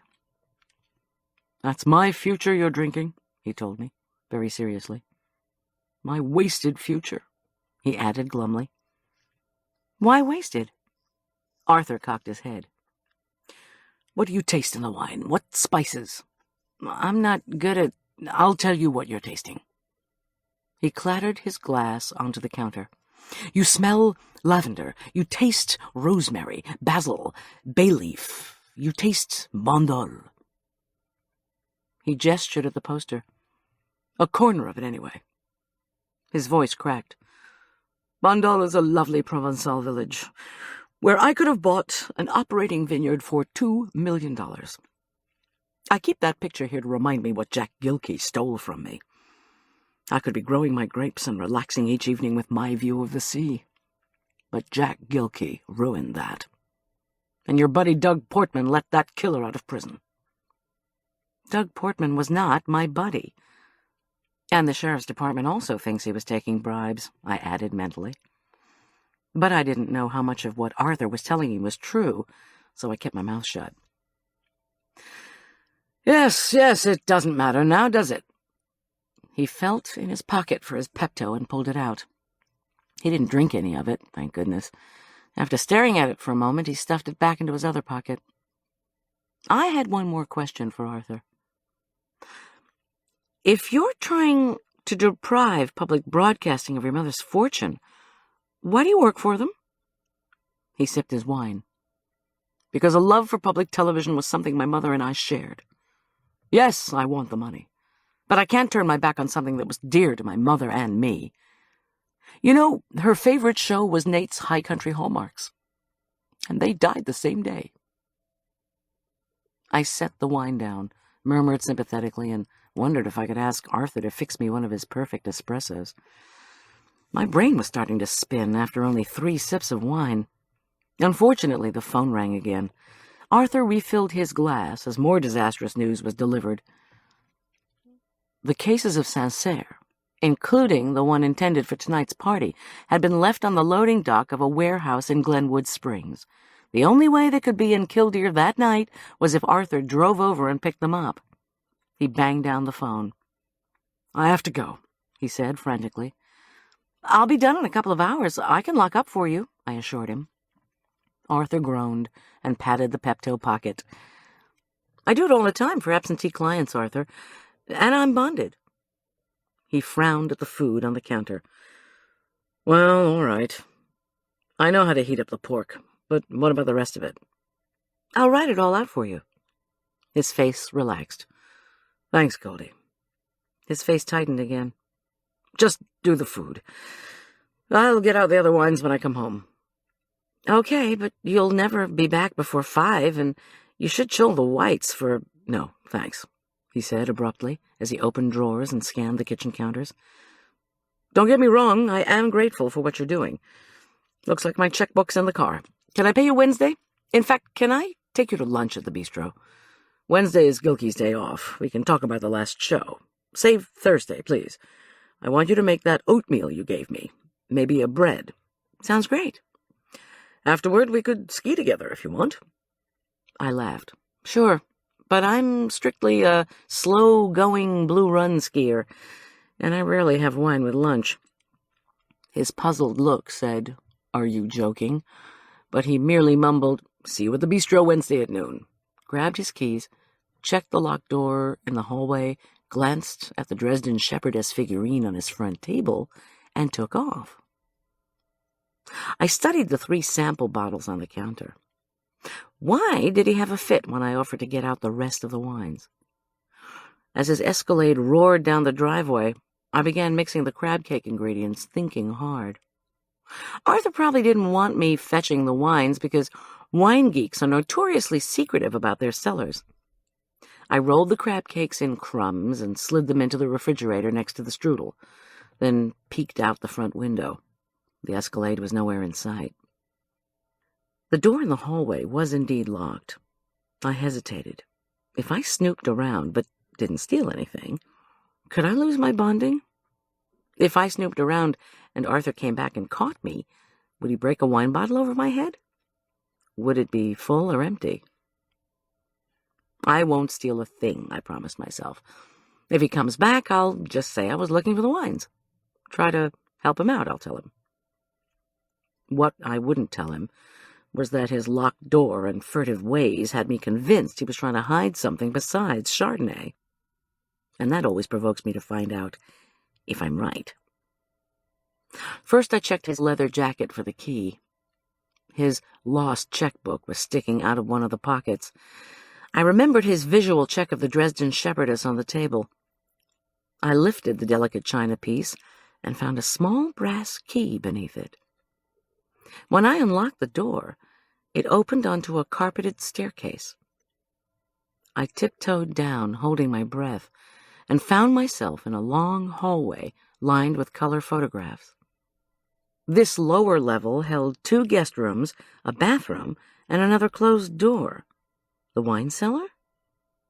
Someone, desperate for information, valuables, or something, had broken into Doug Portman's apartment the day he died.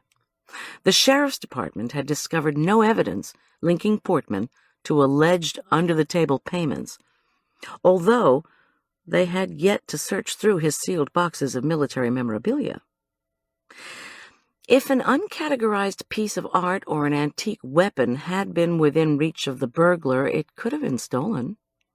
If there had been files or papers in the condo, they could have been removed. Most significantly, if there had been any immediately recognizable clue as to what Doug Portman was up to, it had vanished. Who needed something belonging to Doug Portman? Needed it badly enough to burglarize a dead man's home? If you had $19 million riding on finding evidence of Portman's wrongdoing, wouldn't you rush to go through the place? And if you'd killed him, wouldn't you know you had only a few hours' jump on the cops? I gulped. How old did I really know Arthur? He'd been friendly when he wasn't nerve-wracked, which was most of the time. Did I really think he was capable of killing someone? Hard to tell. I turned the knob on the closed door at the end of the basement hallway. Locked. Did Arthur have the wine cellar key on him, or was it hidden down here? Where had he kept the key to the basement? In the hallway, under a figurine. I walked up and down the hall, much the same way I'd strolled past the Best of Killdeer show at the art gallery. Here, finally, were the family photographs that one would have expected to see on the upper floor. All had dates underneath. Several of them featured Arthur a decade ago, standing beside a tall, good-looking woman whom I recognized from the articles left for me. Fiona Wakefield. She smiled with her son from the Bridge of Sighs in Venice, from the steps of the Parthenon. There was a picture from the 60s taken in front of the Waldorf Astoria. In this one, Fiona had her arm around a handsome man I assumed to be Arthur's father. but one photograph in particular caught my attention. In sunglasses, clad in bright snow gear, Fiona smiled on a snowy mountaintop. There'd been someone standing next to her, but that person's image had been neatly sliced away. All that remained were the tips of another pair of skis. A penned-in date indicated a time 4 years ago. The person cut out of the picture had to be Jack Gilkey. The photograph was mounted in an acrylic frame. Gilkey stole my future, Arthur had told me. I carefully lifted the framed photo off the wall. Something clinked to the floor. I looked down. At my feet was a gleaming keyring. Dangling from the ring were a door-size brass key and a small steel padlock key.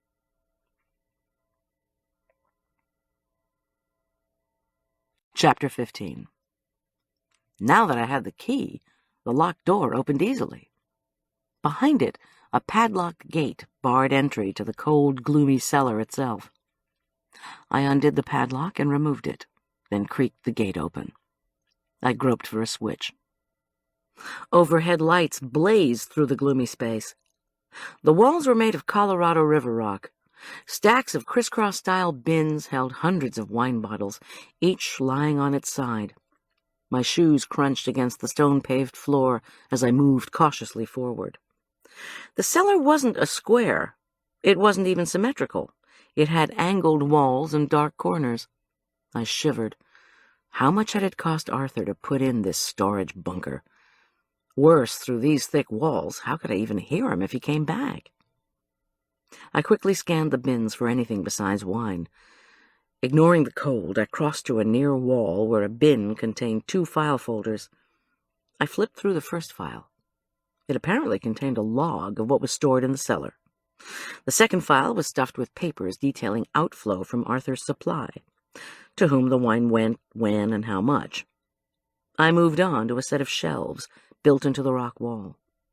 This held 2 rows of empty bottles. Names and dates were scribbled on each label. The labels were difficult to read, but seemed to be records of when the bottles had been consumed. The man obviously carried wine obsession to new heights. On the floor were more empty labeled bottles, as if Arthur had run out of room for his souvenirs. A foot away from the empty bottle rack, he'd mounted a color poster of limestone cliffs next to a dark blue sea. The poster photograph looked familiar. I suddenly realized I was looking at the Mediterranean. This was another view of the French village of Bandol. I keep the picture here to remind me.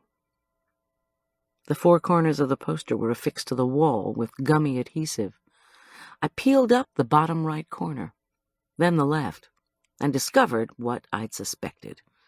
Behind the poster was a double set of shelves, just like the one with the empty bottles.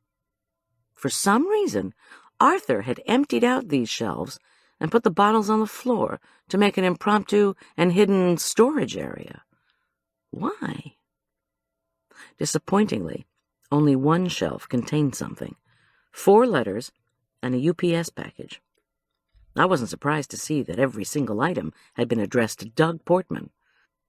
Nor was I shocked to note that every one had been slit open and presumably read. I worked my way through the letters first.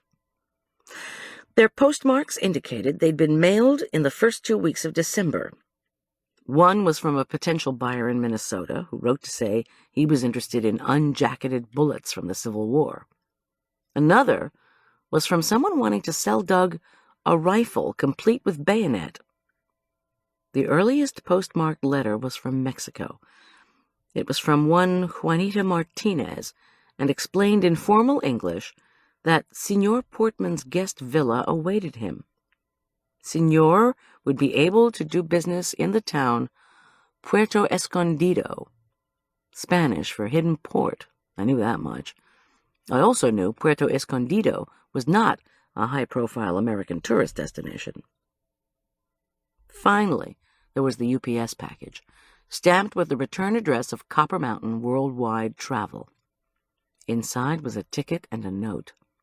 The ticket was a round trip to Puerto Escondido with a departure date of the 20th of December and an open return. The scrawled note from the travel agent said, "Mr. Portman, this time of year, it's much cheaper to buy a round-trip ticket. Thank you for your check."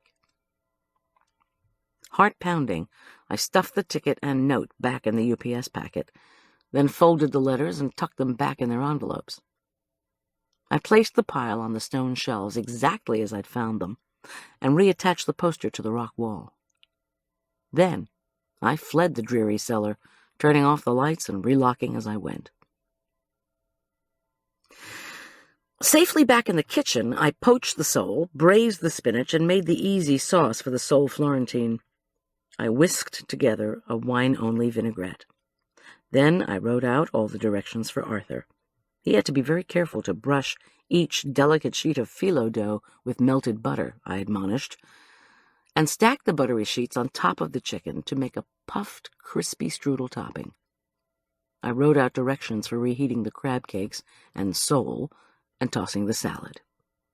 Last, I locked the heavy front door, swung it closed behind me, and walked quickly to the Rover. My brain whirled with questions. Doug Portman had been leaving Colorado, going one way to a small town on the Pacific coast of Mexico. He'd used the travel agency of a nearby resort town. He'd found himself a villa and business opportunities. He'd been packed. All this Arthur Wakefield had discovered when he'd broken into Doug's condo the day he was murdered. Arthur Wakefield was in the process of battling to have his mother's will reversed. He desperately needed to prove Jack Gilkey had had undue influence over his mother before she died. Clearly, he believed that if he could prove Jack Gilkey had had undue influence over anybody, that would strengthen his case. If 19 million clams were at stake, wouldn't you want a strong case? So Arthur had broken into Portman's condo to see what he could find. Why would Doug Portman be leaving anyway? Had he gotten wind of the investigation into his parole board activities and decided to take a powder? Was it possible that Arthur had discovered Doug's travel arrangements through the travel agent or some other source and killed him? After the fact, why rob the condo? Could someone else have discovered Doug's departure plans and tried to stop him permanently? I shifted gears and headed toward the trailer park that perched on the outskirts of Killdeer. Maybe Rory Bullock would enlighten me on some of these people. I would certainly welcome some illumination. The more I tried to figure out what was going on in this mountain town, the more muddled I became. Actually, I decided, when I once again lost my way on the too quaint, too curvy streets of Killdeer, what I really needed was caffeine. Cooking, wine tasting, and snooping were too much to handle before 11 o'clock in the morning, even if you were the toughest cookie in the Rockies. The sunshine and fresh snow had lured so many day skiers that their cars filled the lots near the gondola. I backtracked to the Elk Ridge lot and walked to Cinda's. It wasn't a bad trek if you weren't wearing ski boots. 20 minutes later, I was bellying up to the coffee bar and wondering if I didn't deserve 4 shots instead of 2. And how about a luscious, cheese-filled croissant to go with it? After all, I hadn't had any lunch. Cinda, her cottony pink hair held back with twisted rubber bands, opened her pale eyes wide when she spotted me. She beckoned with a ring-studded hand, and then whispered ominously in my ear, "He's here, the snowboarder, Barton Reed." "Here now?" Then I added, "May I have a 4-shot espresso and ricotta-stuffed croissant to clear my vision?" Cinda said, "It's the guy who made the threat, remember?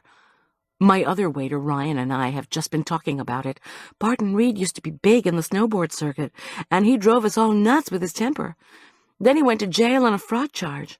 Now he's back, and the law enforcement guys found some threatening card he supposedly wrote, so I don't want to have to deal with him." She hustled off. Since it was late morning coffee and hot chocolate time, her shop was mobbed. She returned quickly, however, balancing a tray of goodies for me. A cup brimming with steaming crema-topped espresso, a plate with a hot, flaky ricotta oozing croissant, and a jar of plum preserves. Zowie. I took a sip of the coffee and looked around the shop. I instantly recognized the chunky-faced profile and spill of earrings. Barton Reed. Did he say anything to you when he came in? I whispered to Cinda. Yeah, the cops picked him up yesterday, she replied sotto voce, but then let him go. His fingerprints weren't on the threatening card, and it wasn't his handwriting. But it looked like his handwriting. Then he came in here and demanded to know if we'd told the cops he'd threatened some cop. We played dumb. A couple of other shopkeepers told me Barton's been making threats all over town, so we can't be sure who spilled the beans to the cops. Why is he here now? Says he's looking for somebody. He's clutching a cross. Maybe he's waiting for a vampire. I started in on the flaky hot croissant. It was superb. You said he was waiting for somebody? Could he be waiting for Doug Portman? Does he know Portman's dead? He didn't say. But he must. Everybody in town knows. I'm telling you, that guy's lift doesn't go to the peak. She tapped her forehead meaningfully. As she did so, Reed shuffled to his feet and stomped toward the exit. At the door, he stopped and turned. He held Cinda and me briefly in a withering glare. What could he be looking for? I wondered in a low voice. I sure don't know. Cinda shook her pink filament hair. But it's not likely he'll be opening up his soul to any of our waiters again soon. I didn't like the feeling this gave me. I thanked Cinda for the coffee, told her I'd see her later, and backed away from the bar. Before heading for the Rover, I made a visual check of the lift ticket windows, repair shop walk-up, and crowds going into and out of the karaoke and Gorge at the Gondola cafes. No Barton Reed. No, wait. He was across the creek, standing in line for the gondola. With the crowd around him, I couldn't see if he was carrying a snowboard. Had he spotted the person he'd been waiting for, or had he given up? If the sheriff's department had released Barton Reed, there was nothing I could or should do. I asked for directions to Rory's trailer park at one of the lift ticket windows, then trekked back to the Rover. The West Ferman County Mobile Home Court, so named to distinguish it from any connection to the much sought-after appellation Killdeer, was surrounded with a snow-laced 5-foot-high chain-link fence. The fence was hung with fierce no-parking warnings, and the entry was flanked with signs informing the unwary that the motor court was for residents and their guests only. Other vehicles would be towed and their owners fined. All the ski resorts had parking problems. No doubt some skiers thought nothing of leaving their vehicles here in the low-rent district. Where the rest of Killdeer featured picturesquely winding roads, the snow-covered but unplowed roads of the employees' trailer park were laid out in ramrod-straight grid lines. I pulled in behind a red Subaru wagon. Like its neighbors, the bullock trailer stood perpendicular to the curb. Green and white siding peeled away from a sagging bay window. The trailer's bottom rim was patched with rust. There were no signs of life. I hopped out of the Rover and walked up to Rory's red car. The front bumper was crumpled, the right headlight gone. I fingered the cold metal of the impacted area. Rory claimed somebody had stolen her Subaru, then smashed it up. I believed her. It hardly made sense that a pregnant woman would risk her unborn child to wreck a caterer's van. I edged back over the thick ice to the Rover, loaded up the casseroles I'd made, then carefully made my way to a rickety wooden staircase that led to an unpainted aluminum door. There was no doorbell, but the door opened the moment I started to shift the dishes around to find a way to knock. Bummer about the car, huh? Rory said wistfully. It's my fault, I guess. I shouldn't have left the keys in it. She wore a navy blue knitted maternity dress with thick cables and an uneven hem. Her skin was the color of mashed potatoes. Her light brown eyes looked cloudy. Her hair, blonde and thin, curled softly around her face. She looked like an unhappy ingenue. If my arms hadn't been full of covered casseroles, I would have given her a hug. She pulled the door open as wide as it would go. Yeah, bummer, I agreed, with a backward glance at the red Subaru. I decided not to mention what had happened to my van. When possible, I'd learned, do not upset a very pregnant woman. "It's the second time I've been a crime victim in this park," Rory said bitterly. "The second time?" I prompted as I followed her to the tiny kitchenette. Rory opened the freezer section of a small refrigerator. "The first time was after Nate died, when I had to go down to see the coroner. Some kid broke in and stole our TV and Nate's video camera. The cops caught him with the television, but he denied stealing the camera, the little creep." "For heaven's sake," I muttered, as I tucked the casseroles into the only freezer space free of icy stalactites and stalagmites. Respect for personal property was a very low priority in Killdeer, it seemed. I shook my head, turned, and gave Rory a long, tight hug. I told her I'd be right back. "Do you still love coffee?" she asked when I returned with a box of baby blankets. "More than ever." She pressed a button on an ancient drip machine to start a pot brewing. Rory had always invited me in for a cup of coffee, even when she and Nate had lived in a tiny Aspen Meadow apartment. Back then, he'd had a little business making videos of recitals, high school graduations, and weddings. Apparently he and Rory had also badly wanted children. And now, on the counter, a torn herb tea package and half-full glass mug of green liquid indicated the mother-to-be wasn't indulging in caffeine these days. Next to them stood one of those porcelain coffee bean containers and a grinder from an expensive mail-order coffee bean house. Low-income folks, I'd found, always bought a few food luxuries in case someone dropped in. Rory waved at her minuscule living area. "Please, sit down. And thanks for the casseroles and baby blankets." "No problem. It was fun putting it all together, and it's nice to know someone can make use of Arch's things." I walked into the wood-paneled living area, where the linoleum of the kitchenette gave way to green shag carpet.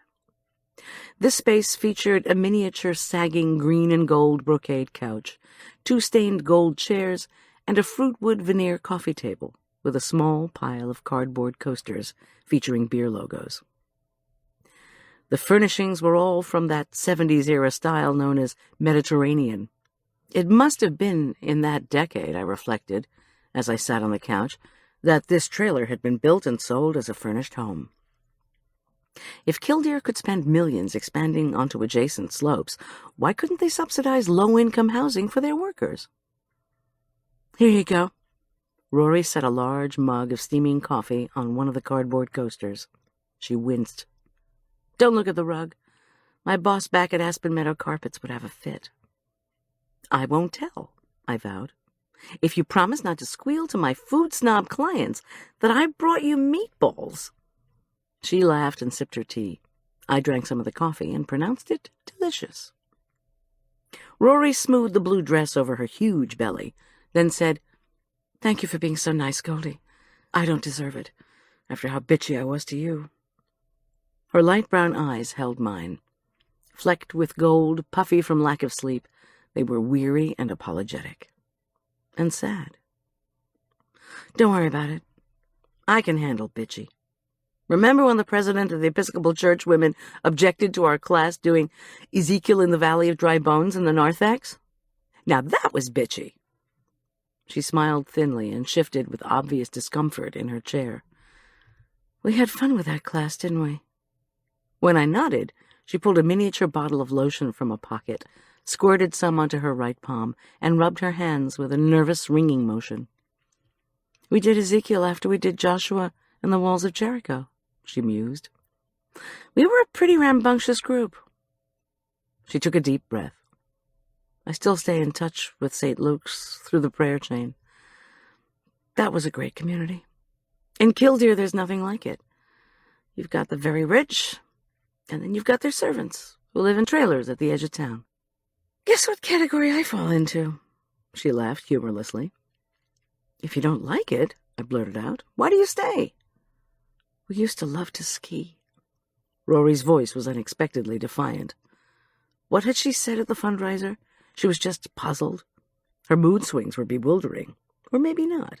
After all, she was 9 months pregnant, and as far as I could tell, alone. "I suppose you've heard the rumors," she went on bleakly. "That's one way that Killdeer doesn't differ from Aspen Meadow. The gossip mill runs round the clock." "Nope, haven't heard any rumors. And I'm a servant too, you know." "But you're dying of curiosity. And so is everyone at Front Range PBS. They sent you." "Nobody sent me, Rory," I told her. "I saw you Friday and suddenly missed our friendship, so I called." She stared at the low, stained ceiling and went on as if I had not spoken. "The TV people won't tell me anything. Oh, sure, they have their annual due in memory of Nate. They're not raising funds for me because the FCC says they can only raise money for themselves, for equipment. What a joke. Rory, I don't know what—" She banged her mug down on the battered coffee table and glared at me. "Nate's the father of this baby I'm carrying." Ah. Either she'd been artificially inseminated, or she was losing her mind. She read my expression accurately. "The first time we conceived, we had to freeze his sperm and go through artificial insemination. I was 7 months pregnant when I had the miscarriage. Then last year I read an article about women laying claim to the frozen sperm of their deceased lovers. So I decided to use what I had left of Nate." When she scowled, her eyes crinkled in anger. "Use it before his girlfriend did, that is." I gagged on my coffee and remembered what Arthur had told me about Rory's suspicious nature, about her claims Nate was having an affair with Boots Faraday. "You think another woman would actually—" Rory held up her hand. "Nate said he and Boots Faraday, the collage artist. Do you know her?" When I nodded, she raised a thin blonde eyebrow. "Nate said Boots was giving him business advice. Then he went out of bounds to film something, and she said he was tracking lynx. Unfortunately, the wildcat population doesn't buy a lot of videotapes, so I doubt a film of tracks was his so-called money-making idea." She tisked and asked, "Do you know anything about tracking wild animals?" "Not a thing, I'm happy to say." "You hear of a sighting?" Rory continued in the same aggressive tone, as if determined to prove something to me. "You go where the trail might be, and you look for scat. You find it. You start filming." "Rory, I'm not following you." She heaved herself up, crossed to the kitchenette, and pulled something out of a drawer. Wordlessly, she thrust an envelope at me. I pulled out a much-crumpled note. "Meet me at the Ridge Trail at 2 p.m. Make sure nobody sees you. And remember your equipment, pal." The handwriting was slanted and feminine. Rory, bitterly triumphant, announced, "Lynx don't buy videos, and they don't write notes, no matter how endangered they are. Arthur Wakefield and the TV people claim Nate was not doing a tracking project for them. But they didn't know what he was doing, so the spin, the story, the myth came out of the Killdeer Artists Association and Boots Faraday." She raised her voice to a mocking falsetto. "Brave outdoorsman loses life tracking vanishing Colorado wildlife. What crap. The only prints on that trail were from a man and a woman, Nate and his girlfriend Boots. Bring your equipment, please." They sneaked into the out-of-bounds area to make love, where no one would see. "There's no hay to roll in Killdeer Valley, Rory." She shook her head dismissively. I persisted. But the footprints diverged. One set went up, one went down. "So you have heard some rumors?" Her eyes blazed. "Not rumors, but information. From the ski patrol. After the fundraiser, I was worried about you, so I asked a patrol woman to tell me about the avalanche. I thought it might help me understand what was going on with you. That's it." I took a deep breath. But if their paths parted, maybe he was just keeping her company. "Maybe he was planning on getting undressed at the bottom of the hill and waiting for her," she said hotly. I bit the inside of my cheek. My old friend had clearly spent 3 years of sleepless nights worrying over details, trying to piece disparate data bits into a coherent theory of her husband's death. She hadn't grieved properly because she didn't know what had happened. Worse, too many unknowns had left her with a sense of betrayal, deeper and more devastating than grief. Rory, the Killdeer Artists Association said that Nate was trying to diversify, to provide a better living. Oh, don't give me any of Boots Faraday's bullcrap. I've heard her line about Nate wanting to raise money for us, blah, blah, blah. Boots is a great skier and snowboarder and a successful artist. She called here and called here and called here before Nate died. Every time she tried to hide her identity. Why? She's sexy as can be, as I saw when I went to one of the association's meetings with Nate. She was flirting all around, trying to get everyone to sign a petition to get rid of Doug Portman. You saw her at the fundraiser on Friday, didn't you? You see, she just can't get Nate out of her mind. She's obsessed. I think she's the one who wrecked my car, then returned it just to torment me. Rory, you're an old friend, I asked gently. Why did you decide to have Nate's baby now? After all these years? She pressed her lips together, struggling to keep the emotion in. Then she answered.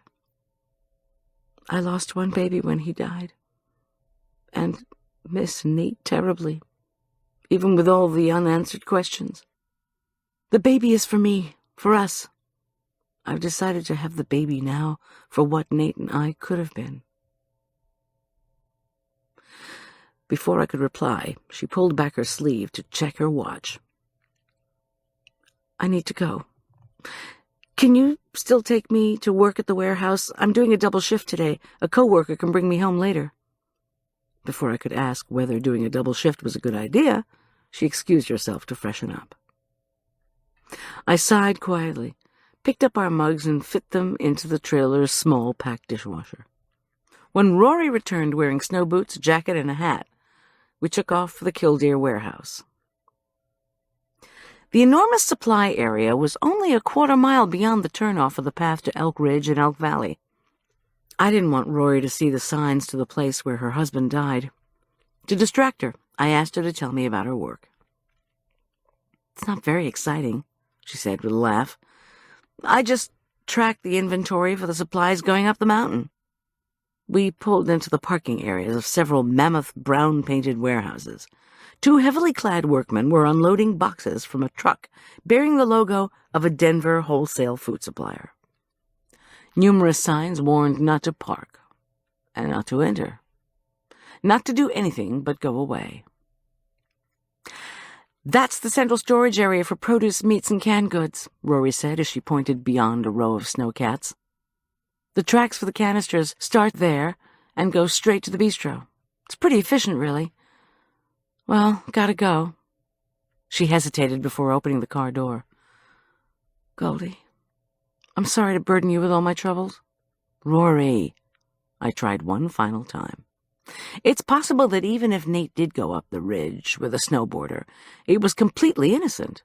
He could have been filming something else, and then things went wrong. Then where's his camera? Sony VX1000 digital video, industry standard for filming out of doors. You gotta have a camera if you're going to film tracks or skiers or just do clips of trees. Suppose the kid didn't steal it when he took our television. If Nate was carrying that camera, the Avalanche team or groomers or somebody should have found it, shouldn't they? They found Nate's hat 50 feet from his body. They even found the note still inside his jacket. She raised her eyebrows and held out her hands. Don't know? Me either. And if this little hike was so innocent, why wouldn't his girlfriend come forward afterward? We weren't making love, we were just hiking and chatting about public television. Then he went down the hill, and I went up. Rory. She unsnapped her seatbelt. Look, thanks for your concern. The casseroles will be great. I'll call you when the baby comes. She struggled to find her next words. Please, Goldy. If I could turn Nate's death into a Sunday school lesson in redemption, believe me, I would. But I just can't. If you could just find this person. Her golden eyes blazed, and her cheeks flushed with anger. I don't want to know who it is anymore, or to see her. I'm pregnant again. I have to stay calm. My husband was unfaithful to me. I barely have enough money to live on, and my car's been wrecked. But I'm not going to lose this baby. I'm not stupid, Goldy. Nate's girlfriend never came forward because she didn't want to admit she was screwing a man with a pregnant wife. With that, Rory climbed out of the car and slammed the door. She walked away clumsily, her shoulders slumped, her head bent. Somehow I knew there were tears in her eyes. You have not thought of every angle, I wanted to call after her. The girlfriend, or whoever the snowboarder was with Nate that day, had triggered an out-of-bounds avalanche. But Rory was wrong. The snowboarder hadn't stayed silent because of an affair with a man with a pregnant wife. The snowboarder hadn't come forward because she, or he, had started an avalanche that had killed a man with a pregnant wife.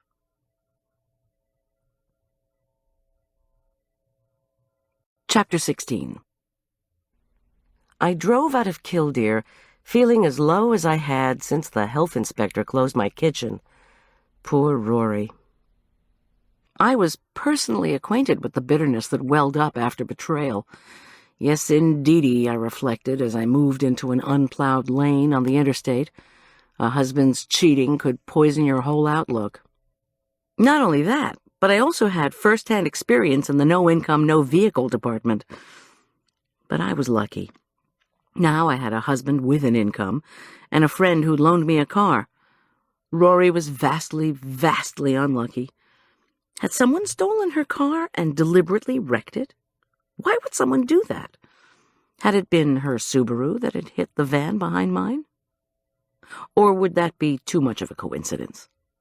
In any event, I kept a kestrel eye on the Rover's rearview mirror. One catapult off a cliff per week was all I could handle. When the Rover crunched over the snowpack in our driveway, Arch and Todd were outside throwing snowballs at each other with the intensity of a full-scale military battle. I powered down the window and asked for a truce, just until I could get into the house. Arch galumphed to the car to ask if I remembered Todd was spending the night. Of course, I replied. They had to finish their stanza memorization of the Fairy Queen, Arch explained. Todd and Arch disliked memory work, so they were coaching each other. And, Arch added, Tom wanted to talk to me. I jumped from the Rover. He's home? Yeah, the kitchen drains were delivered and he's putting them in. My son turned and took huge footsteps through the deep snow to get back to packing snow missiles. How'd the work with Letty go? I called after him. Fine, he yelled, before throwing a new white grenade. So much for sociable chitchat. Tom was sprawled on his back on our kitchen floor. Strewn by his legs were 24 plumbing tools and pieces of dismantled cherry cabinet. The top half of his torso disappeared beneath the sink. I leaned down. How's it going, oh multi-talented mate? With a grunt, he slid out and heaved himself upright. His face and work clothes were filthy. Undaunted, he smiled hugely, white teeth and a portrait of grime. Your pipes and drains arrived. He got to his feet. I'm not assigned to any cases now, so I convinced the lieutenant to let me take 2 vacation days and put him in. I hugged him, hard. Thank you! In my enthusiasm, I backed over a wrench and almost crashed onto Arch's second spatter pattern experiment, the dried frosting on a cookie sheet. But why can't we hire a plumber? There's no reason you should have to...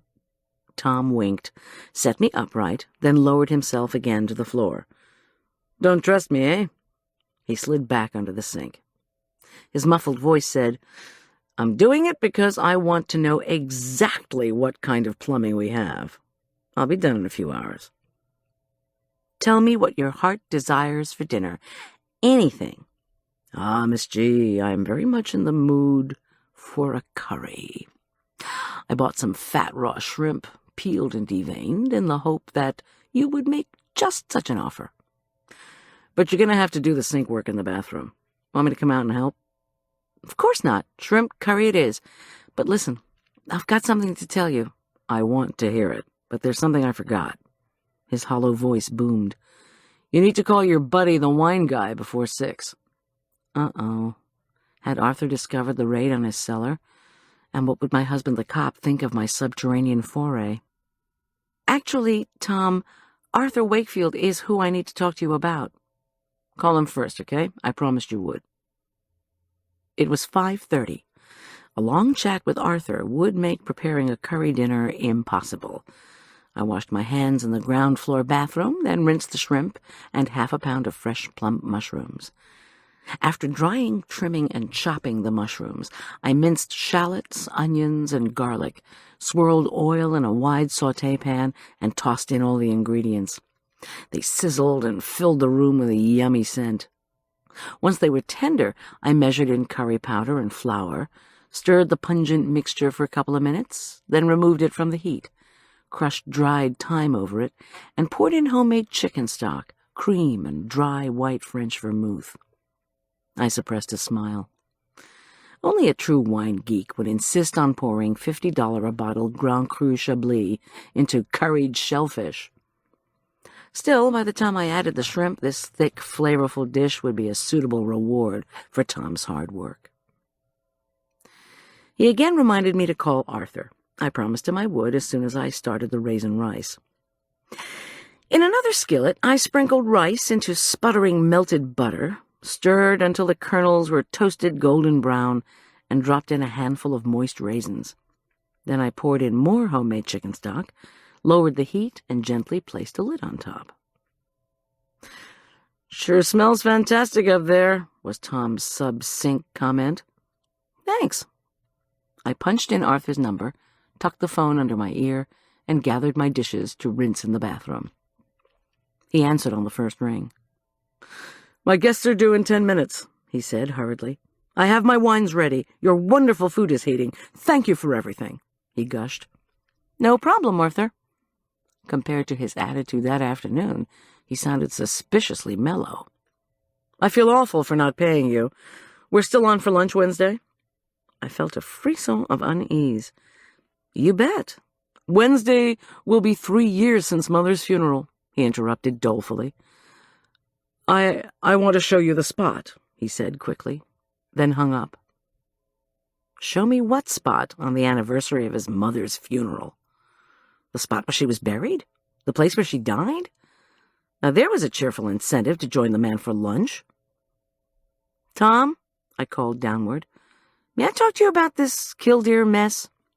Yes, came his echoing inside the pipe voice. I started filling bowls with sour cream, chopped peanuts, chutney, coconut, pineapple chunks, chopped hard-cooked egg, and more raisins. Doug Portman was about to leave for Puerto Escondido before he died. It's a small town on the Pacific coast of Mexico. I found his plane ticket hidden in Arthur Wakefield's wine cellar, so I'm a tad concerned about having lunch with Arthur on Wednesday. What? Banging on metal was followed by a groan as Tom worked to extract himself again. By the time I'd finished setting the table, he was leaning on the marble counter and giving me a skeptical look. What did you do exactly? I checked the refrigerator for beer, our preferred drink with curry, and soft drinks for the boys. Look, I know I wasn't supposed to snoop around Arthur's place, but the man is obsessed with the Portman case. I know. Everybody in the Department of Corrections is sick of Arthur Wakefield and his letters about Portman. But you're the one who decided to go through his stuff. I didn't steal anything.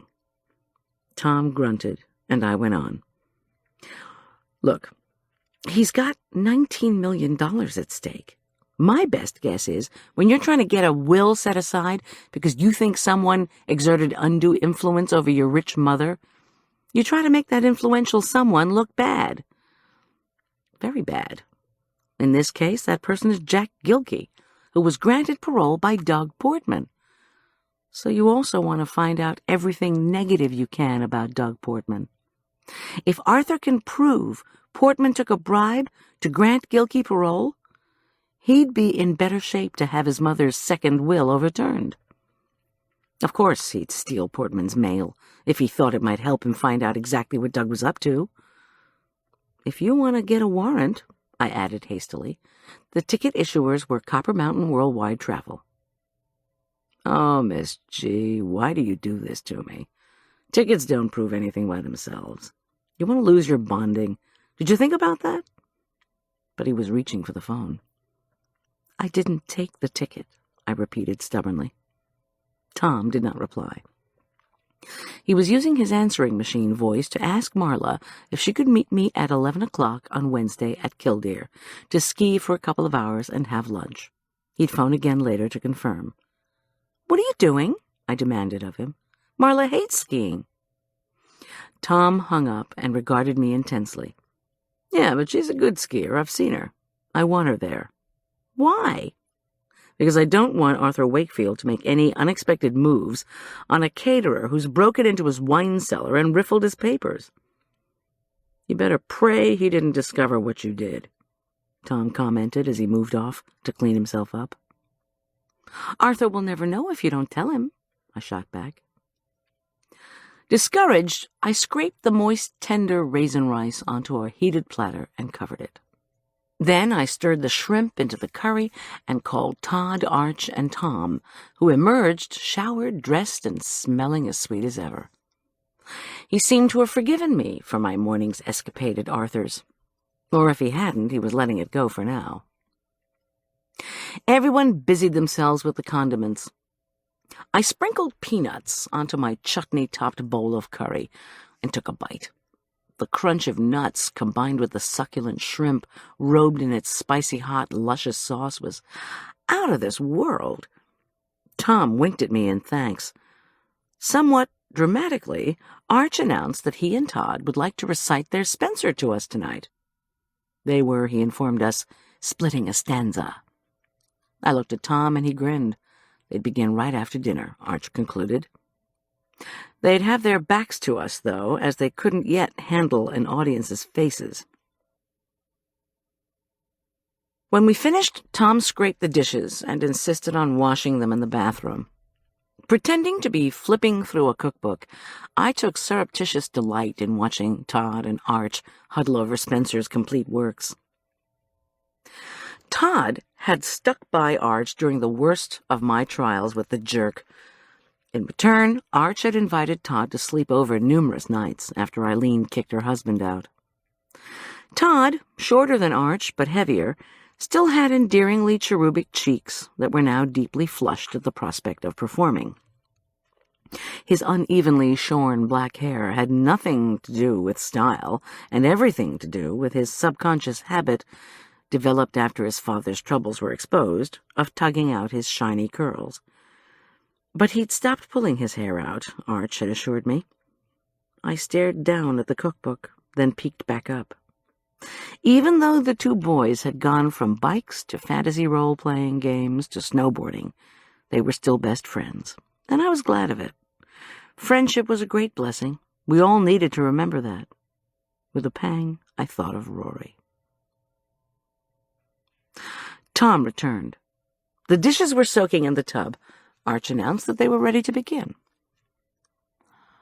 Book 5, Canto 2, Stanza 39. Todd began stiffly as he faced the convection oven. He cleared his throat twice, then woodenly recited, Of things unseen, how canst thou deem aright? Then answered the righteous Artegall, Since thou misdeemest so much of things in sight, what though the sea with waves continual do eat the earth, it is no more at all. He turned and nodded uncomfortably at Arch. I held my breath and glanced at Tom. Should we be encouraging and clap at this point? Tom gave me a tiny warning shake of the head. Arch stood facing the stove and began. Nor is the earth the less or loseth aught, for whatsoever from one place doth fall, is with the tide unto another brought, for there is nothing lost that may be found if sought. Excellent, Arch. Todd, wow, fantastic. Tom and I gushed, clapping wildly. Todd reached up to scratch his fuzzy scalp, then remembered not to. Instead, he nabbed the Rockies baseball cap he usually wore, but had politely removed for dinner. Thanks, Mrs. Schulz. My mom liked it, too. She said I didn't need to work with Arch tonight, but I told her I did. I suddenly remembered Arch's remark, made when Jack had fixed us dinner at Eileen's condo, that Todd spent tons of time at our house because he didn't like Jack Gilkey. How would Todd fare if Eileen married Jack? If they did tie the knot, I only hoped poor little Todd would do better than Arthur Wakefield had. The boys clattered off, promising to practice in front of each other. Tom disappeared, then reappeared carrying clean dishes, which he dried and clanked back onto shelves. Then he pulled out invoices to check that he'd received all the plumbing supplies he'd ordered. I stared at our shiny silver and white marble counters, darkly glowing cherry cabinets and butter-golden oak floors. I had no more professional cooking to do until this week's final PBS show. I sighed. When I had a big event to prepare for, I always complained. Without work, I ached for it. I quickly fixed myself a cup of cocoa. Unfortunately, the hot, creamy chocolate drink didn't stave off the sudden pangs of emptiness. No work felt like no life. Whenever I was up to my elbows in coulibiac and flourless chocolate cake, I fantasized about the crocheting I would one day do, the beaches Tom and I would one day stroll. But here I was, as free as I'd ever wanted to be, and my big worry was whether 8:30 was too early to go to bed. Outside, snow had begun to fall. I gathered my ski equipment, packed it into the Rover, and said goodnight to Tom. The boys, who had traded Elizabethan poetry for rock music, thanked me for dinner, swore they had their verses nailed, and promised to go to bed soon. I took a long, hot shower and fell into bed. But slumber eluded me. Hours crept by as I stared at the snowflakes swirling around our street lamp. The pounding music stopped. Tom slid into bed. I did fall asleep at some point, because when the telephone jangled through my consciousness, it sounded very far away. I blinked at the clock. The business line was ringing? At 6:15 on a Tuesday morning? Somebody must want a catered holiday dinner wicked bad. Tom groaned. Want me to get it? It's probably the department. They never call on this line.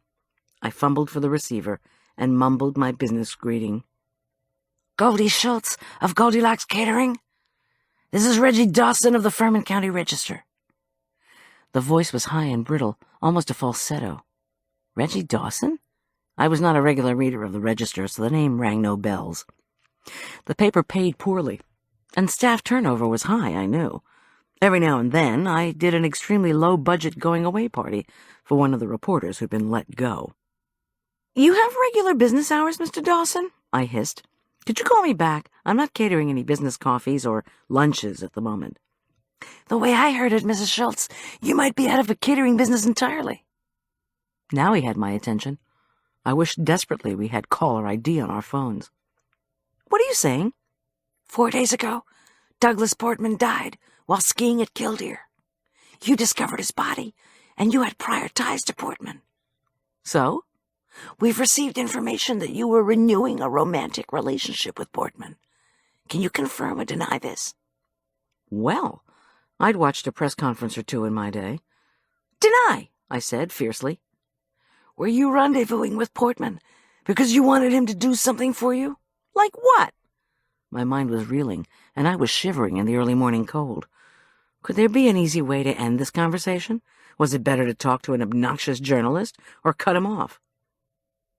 The wife of homicide investigator Thomas Schultz, local caterer Goldy Schulz, I imagined reading, whose abusive ex-husband Dr. John Richard Corman is serving time for assault, refused to answer questions regarding her secret relationship with parole board chief Douglas Portman. Reggie Dawson persisted. Did you bribe Portman to ensure that your ex-husband would stay incarcerated? No, of course not. Look, could you call me back? Was that the favor he was going to do for you? There was no favor. Does your current husband, Top Cop Tom Schultz, know about your extramarital involvement? There was no extramarital. Was your involvement with Portman another attempt on your part to crack crimes in Furman County? I didn't answer right away because I wasn't going to be interrupted again. To my surprise, this time the reporter waited for me to reply.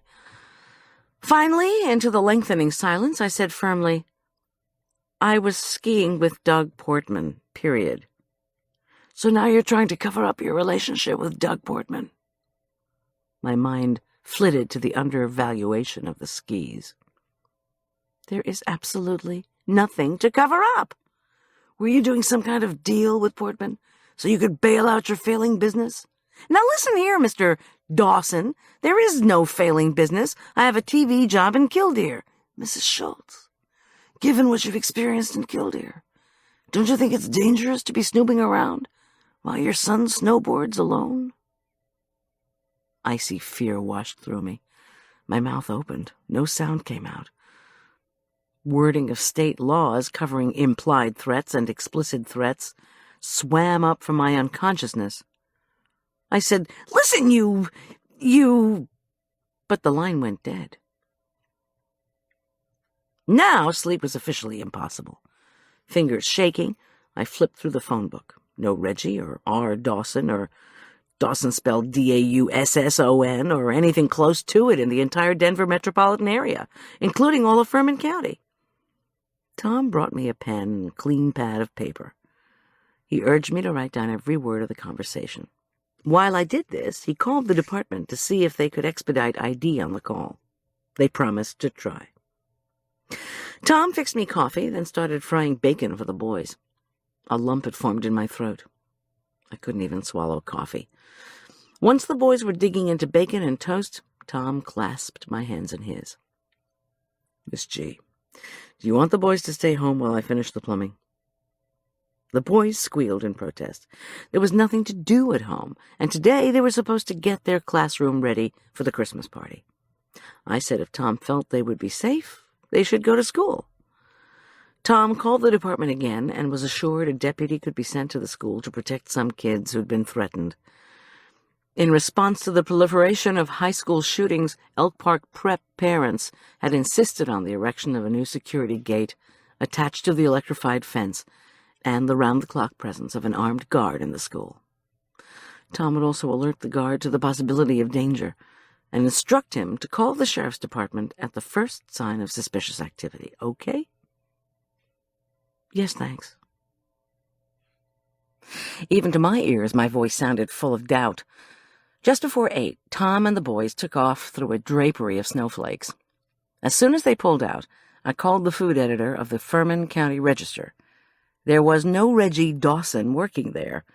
Dawson could be doing something freelance, my friend added, but she doubted it. So did I thought, as I put on several compact discs of Christmas carols and gathered all the presents I still needed to wrap.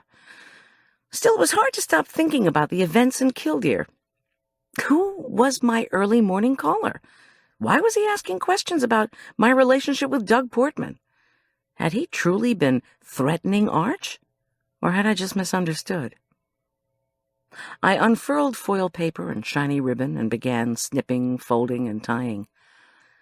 Did Arthur Wakefield know that his attempt to publicize my presence at Cooking at the Top in the Killdeer paper had backfired so miserably? On the other hand, could it have been Arthur on the phone? If what Rory had said about the rumor mill in Killdeer was true, then anyone could know by now that my business was in jeopardy, that Arch snowboarded in Killdeer, that my ex-husband was in jail. I labeled the gifts for Tom, Arch, Marla, and Julian, and slid them under beds and into other hiding places. Returning to the kitchen, I took out unsalted butter, sugar, flour, and double-strength vanilla to start on the cookies for the neighbors. Still, the questions from Reggie Dawson's call replayed in my head. Was your involvement with Portman another attempt on your part to crack crimes in Furman County? Ridiculous, I thought. as I beat the butter and sugar into a fluffy mess. Of course not. Doug Portman had been killed before I could chat with him, sell him skis, or retrieve something from his car to show Tom. Once I'd mixed in the other ingredients and rolled out the dough, I stared at it. Wait a minute. Did someone think I knew what Doug Portman had been up to? Did someone think I hadn't been there to sell Doug skis, but to do something entirely different? Like what? Act as a go-between with the police department? Expose Portman's bribery scheme? I put these thoughts out of my head as I cut molded stars, bells, Santas, and Christmas trees out of the smooth, buttery dough. Soon the kitchen was enveloped in the homey scent of baking sugar cookies. Once I'd cooled, frosted, and decorated the treats, I placed a dozen on each of 10 paper Christmas plates, wrapped them in cellophane, and delivered them to the neighbors. My spirits soared as each neighbor offered thanks, hot cider, and hugs. When I returned home, the phone was ringing. I picked up only to hear heavy breathing, followed by a click. I pressed buttons to trace the call, then hung up and sighed. Tom had been right to warn me to be cautious. I was finally convinced that the accident with my van hadn't been an accident, but a deliberate attempt to get rid of me.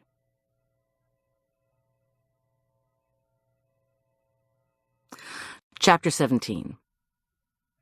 The next morning, I boarded the gondola just after 10.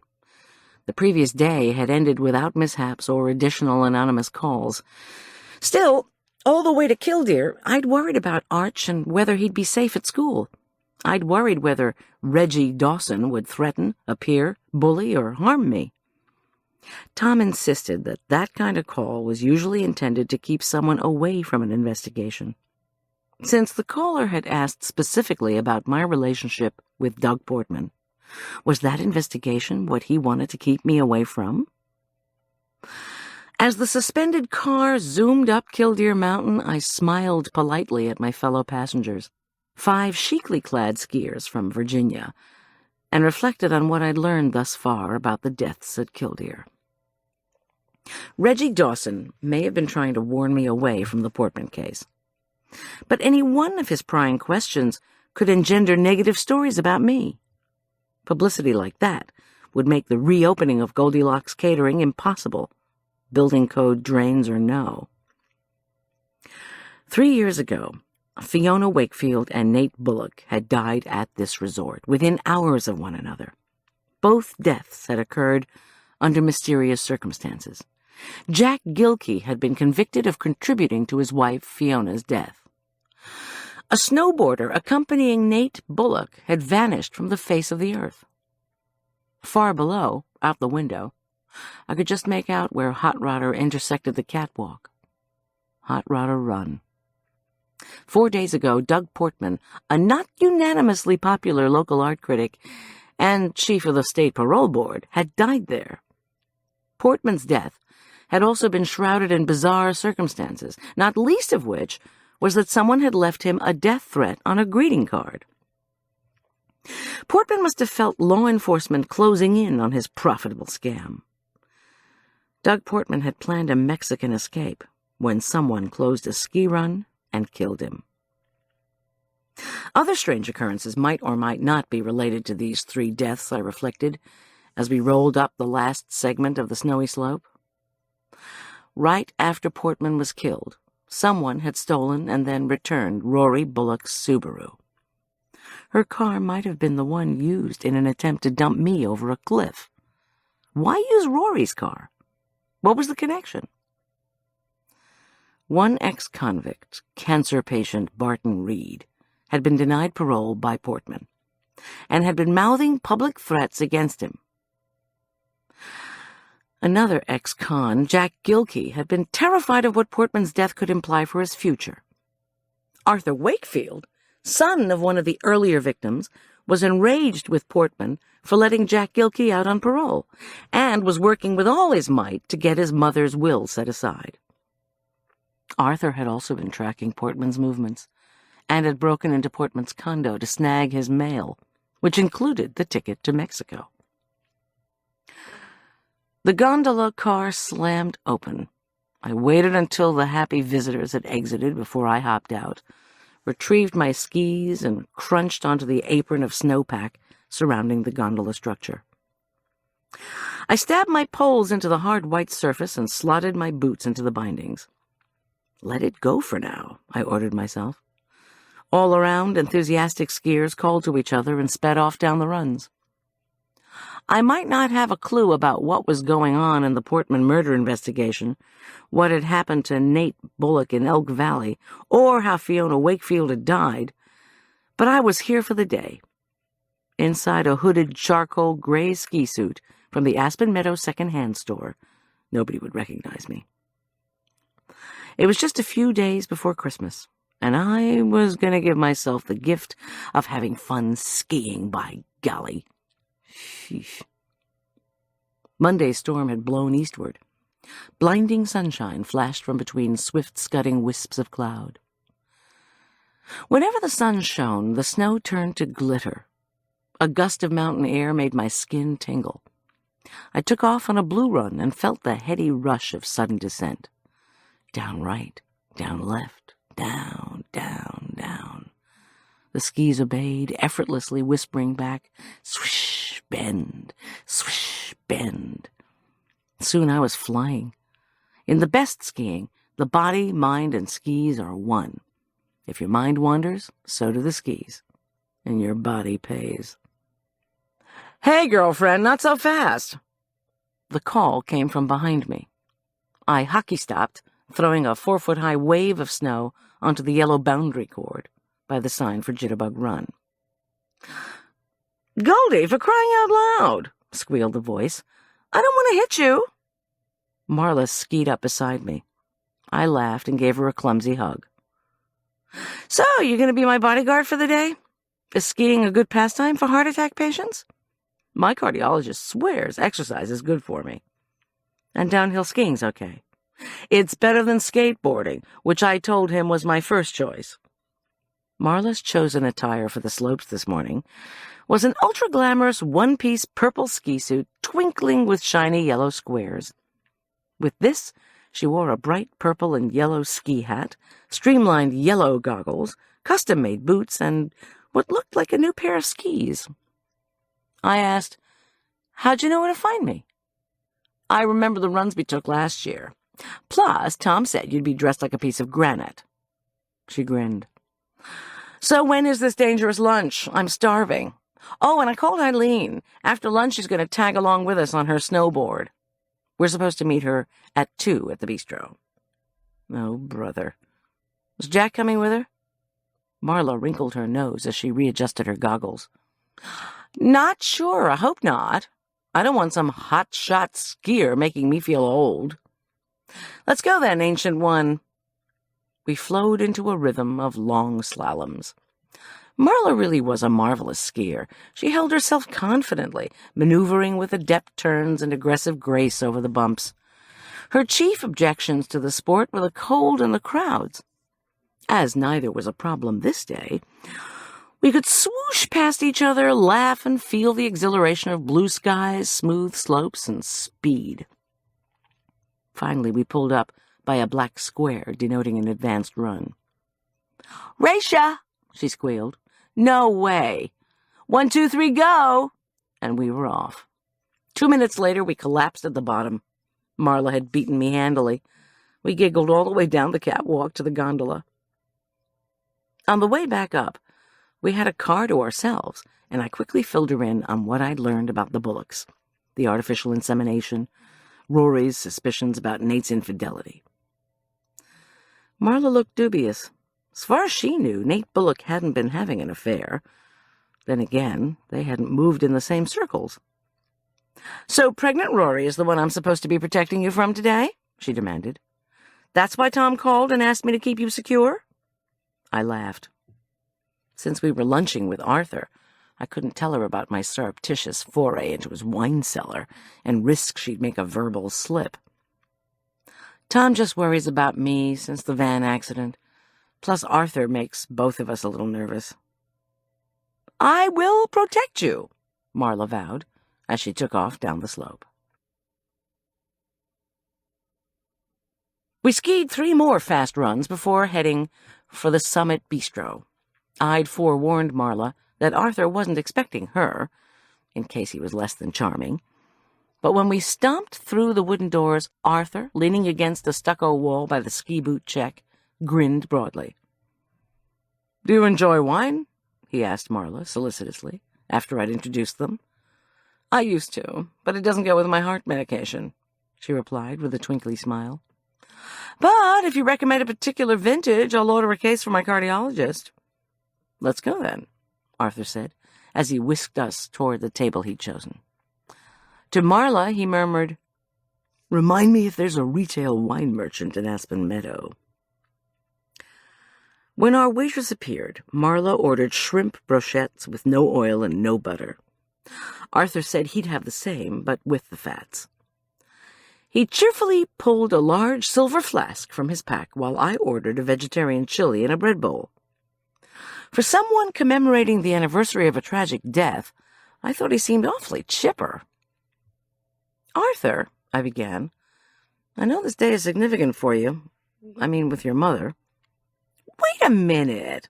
I know you!" Marla cried. Folks at the neighboring tables glanced our way. Marla, unfazed, continued. "Your mother was Fiona Wakefield. Fiona and I used the same hair colorist in Denver."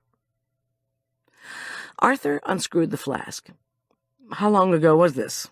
he asked evenly. 4 years, Marla reflected momentarily, then plunged on. "So you're the one who works with Goldy on the PBS show?" Arthur nodded and poured equal amounts of red wine into the bowls of 2 wine glasses on the table. "A robust Côte du Rhône," he intoned reverently, placing a glass in front of me. Well, I guess this was going to be one of those rare times when I had wine with lunch. Anything for the client, as they say. Marla exclaimed, "Now I'm putting it all together. Fiona used to tell me about your work. These days, Goldy keeps me up to date. I just didn't connect the two." Arthur lifted his glass. "To the memory of my mother, Fiona," he intoned. Marla snagged her water glass. The 3 of us clinked glasses solemnly. The wine was very good. Arthur used words like fruity, perfect for a picnic. After a few swigs, even Arthur's ability to irritate me faded. I had a sudden warm vision of the 3 of us enjoying a wine-tasting tour of France. Another sip or two, and I was thinking maybe I could beat Marla if we took that advanced run again. "How well did you know Mother?" Arthur asked Marla. "Not that well," Marla replied. "I remember how proud of you she was. Fiona used to say there were only a handful of people in the world who were able to make the kind of wine-tasting distinctions her son could." Arthur blushed. Why had I never thought of laying a little flirtatious flattery on my wine-importing floor director? No question about it, Marla was in her element. Flirting with Arthur was her way of playing bodyguard. I smiled a little too broadly, and a headache loomed from nowhere. Unfortunately, no basket of bread and plate of butter pats graced our table. I'd skied 4 runs and chugged a glass and a half of red wine on an empty stomach. Tipsiness, apparently, was one of the consequences of stupidity. Which brought me to the question of exactly how much wine Fiona had drunk just before she died 3 years ago. I wondered what the chances were that Arthur would share that information with me. Arthur," I asked, forcing myself to focus on the business at hand, "didn't you want to talk to me about this week's show? We wouldn't want to repeat what happened last time when there was so much disorganization and then Doug Portman. We can't tape on Friday, which is Christmas Eve." He stopped to pour himself more wine. I covered my glass with my hand. "Not tape Christmas Eve," I repeated. "Good idea." "So?" "Tomorrow afternoon," replied Arthur. He tore his eyes away from Marla. "Taping will be at 4. Arrive by 3:30. Can you manage it? Also, I've been meaning to tell you how well my wine tasting went." He dipped into his backpack again and handed me an envelope. "This is your check." I thanked him and zipped the check into my ski jacket pocket. "So, tomorrow," I prompted him. What'll we be doing? We don't want to guilt-trip folks into buying turkeys at the last minute. Could you do a very simple holiday breakfast? No eggs to coddle, no casserole to bake. An easy bread recipe, if that would work. And your wonderful oatmeal. Then you can wiggle your hips over a big bowl of sliced fruit and some hot sizzling Canadian bacon. Voila! Merry Christmas. No problem, I replied, despite the fact that no easy bread recipe leapt to mind. But I had learned not to voice worries to Arthur. I looked around again for our waitress, so I could beg for a bread basket. She was nowhere in sight. My eyes caught a glimpse of someone else, though, and my skin pricked with gooseflesh. Barton Reed sat hunched at a table next to a window. He was staring out at the gondola, the ski racks, and the folks making their way to the bistro. Just the way he had at Cinda's cinnamon shop. He was clutching something in his hand and seemed to be looking for someone in particular. When he turned to scan the restaurant, I ducked. The waitress placed sputtering kebabs of grilled shrimp, cherry tomatoes, and onion quarters in front of Marla and Arthur, and a bread bowl heaped with steaming chili in front of me.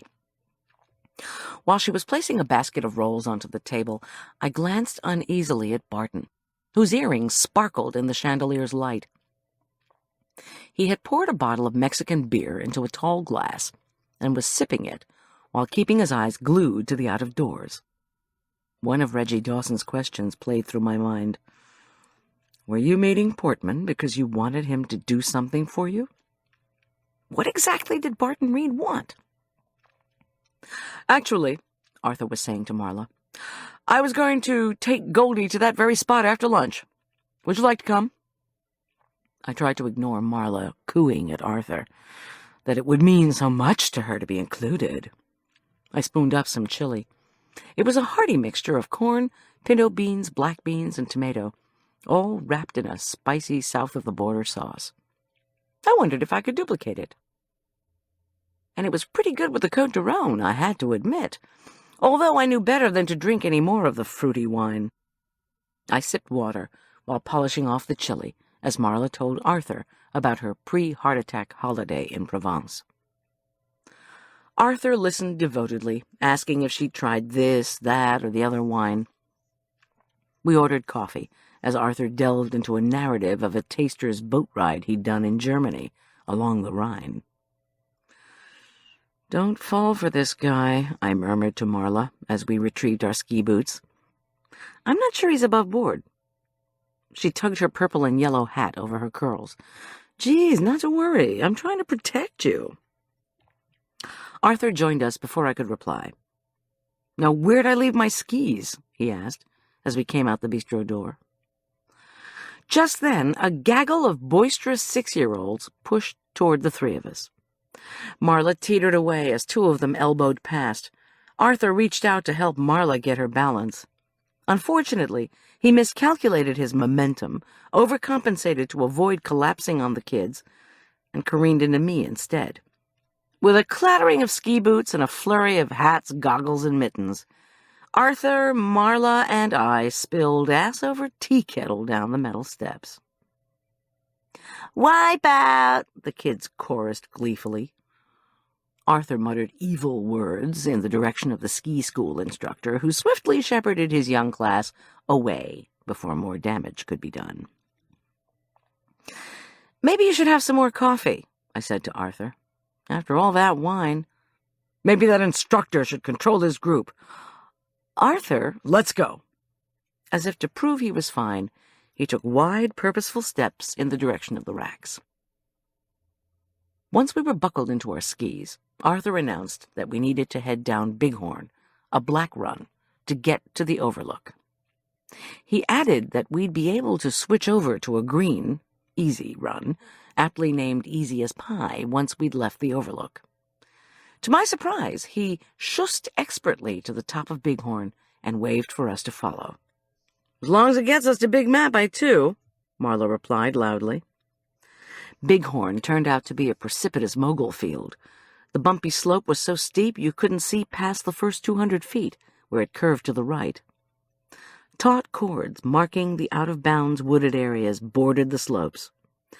When surveying the moguls, I tried to rid myself of the unhappy thought that each one represented a skier's grave mound. Arthur maneuvered nimbly through the bumps. He jumped and turned, as if he were having great fun. I knew the strength it took to keep one's skis rigidly parallel, as he did, to plant one's pole with great exactness in the middle of each mogul. He was an expert, there was no doubt about it. At the far right and left of runs like this, there was usually a narrow, smooth path without moguls. With misgivings, I pushed off behind Marla, and the two of us executed short, tight slaloms down the run's right side. Fiona and Jack, I reflected as cold slapped my face, must have been very good skiers. Finally, we came around the curve on the empty run. Arthur loomed in front of us. He looked creepily triumphant. I was suddenly glad Tom had asked Marla to accompany me. The enigmatic Arthur Wakefield, an unexpectedly strong skier, could definitely mow someone down. His hand pulled up the boundary rope. He was not even remotely out of breath. "This way, ladies," he announced, as he pointed to a slender trail winding through the thickening pines. Beyond the trees lay a glimpse of blue sky. "This only goes about 20 yards, then you're on the overlook." He pointed to a wider, more gently sloping path. There were logs piled across it. The ski patrol blocked off the old path. "This is illegal," I commented to Arthur as we ducked the rope. "Ever heard of the Skier Safety Act, boss? We could be ticketed and thrown off the slope for the day, or worse." "I know," Arthur replied grimly. "Don't I know?" I summoned a firm voice. "Would you go first, please?" He shot me another skeptical look, then skied ahead on the 2-foot-wide trail through the trees. Marla poled her way up next to me. She was breathing hard. She peered in disbelief at the path Arthur had just taken. "What is this, a frigging obstacle course?" The ground on the trail path alternated between deep clumps of snow and slick ice. I carefully made my way over the bumps. With my goggles on, the scarce sunshine in the woods brought sudden twilight. I'd agreed to come here because I wanted to know more about Arthur and the deaths 3 years ago. But I was wary and intended to remain extremely cautious. Soon the trees opened onto a granite ledge. I slid to a stop on the ice-covered outcropping. Realizing it was just 15 feet from the edge of the precipice sent my heart into my throat. I breathed deeply to steady myself. My eyes watered from the frigid wind. Despite the danger nearby, the panoramic sweep of snow-capped peaks, forested valleys, and ice-sculpted ravines was undeniably stunning. To our left, skiers in a black bowl resembled gnats floating down a hill. "Wow," said Marla. "I never knew this view was here." "The ski patrol doesn't want you to know," Arthur told her. "That's why they closed the old path." He pointed to smoke rising from a small building on a hill to our right. The plain beige edifice, which looked as if it had once stood in the middle of a forest, was now surrounded by hundreds of tree stumps. "That's the expansion area. The resort is under tight construction loan deadlines, so they're working night and day to clear it. Killdeer needs to start lift construction in the spring, over there," he added, pointing to a small cabin at the edge of the construction area. "Killdeer Corp has stationed a full-time security guard, just in case any environmentalists take violent exception to the expansion plans." He raised his eyebrows at us and pointed higher up the peak to the right of the construction area. That mountain featured a bare shelf of trees clustered around a sheer drop-off. "That's Elk Ridge," said Arthur. "The steep area below the ring of woods is a leeward-facing 32-degree slope." He swept his mittened hand down to a wide, partially wooded, gently sloping valley below the ridge. It looked like a postcard of a pristine snowy meadow. "That's where the avalanche came down 3 years ago, the one that killed Nate Bullock." Moving parallel to the drop-off near us, Arthur worked his way to the edge. I stayed put and motioned for Marla, standing next to me, to do the same. "Not to worry," she muttered, her eyes on the perilous drop-off. Arthur kept moving forward. "Careful, Arthur." The words were out of my mouth before I noticed. Motherly habits die hard. Arthur knelt on his skis and gestured to the area below the drop-off. "There," he said, "is where Jack Gilkey pushed my mother to her death. In court, Jack insisted I'd given her too much to drink, that someone, me, he meant to imply, came out of the trees and hit him so hard with a rock that he fell unconscious into the snow. Then, whoever this Mr. Atlas was, he pushed my mother over the edge." He looked at us. "Do you actually think one person could incapacitate a strong man and push an athletic woman to her death?" "It's possible," I said grimly, thinking back to the terrible stories of spouse abuse and murder that I'd heard since my years of ridding myself of the jerk. Arthur gave me a black look. "No, Arthur, Goldy doesn't think one person could do all that," Marla said hastily. "Let's go back." I asked sympathetically, "How much wine had Jack given your mother at lunch?" He shrugged. 3 glasses of a Spätlese Riesling that I'd recommended. And no, I wouldn't have given them a bottle if I'd known he was going to taunt her to race here. "Race here? Why would you do something so foolish?" Why, indeed? I murmured that I did not know, and recalled Jack's claim that Fiona had initiated the race idea. And I'd believed his explanation, that his wife had had too much to drink, that she had challenged him, her young, virile husband, to race to a dangerous spot, to prove, or so it seemed, that she, too, was young, virile, and sexy, since she was willing to take risks.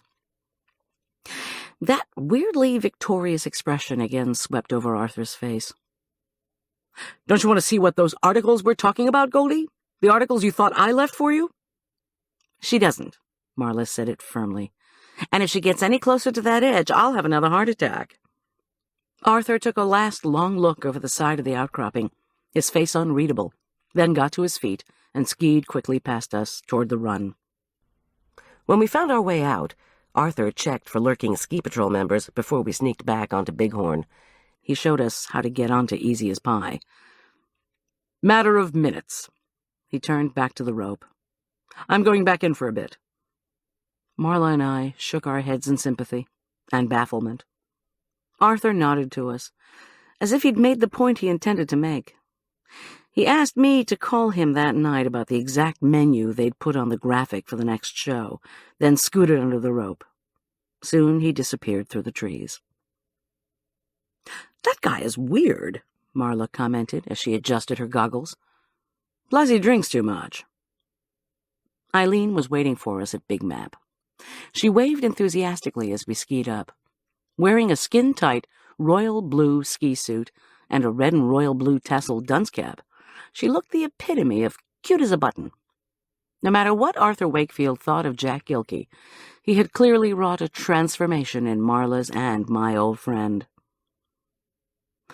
Come on, we don't have much time," Eileen chided gaily. "Jack's going to meet us at the bistro at 20 to 3. Feel okay on Mission Hill? It's a very smoothly groomed intermediate run." Marla and I said Mission Hill sounded fine. With our skis stored in the gondola rack and Eileen's snowboard lying across half her metal seat, we rumbled back up the mountain. Once we'd unloaded and found the run, it was just a matter of minutes before the 3 of us were laughing and shouting, spraying snow on each other and yelling "Wahoo!" every time we sped past each other down the slope. Jack Gilkey caught up with us the second time we ascended in the gondola. Under her breath, Marla muttered, "I'd forgotten how yummy-looking that guy is."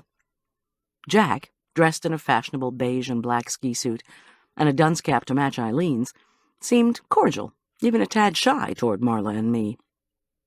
His solicitude and affection for Eileen was obvious.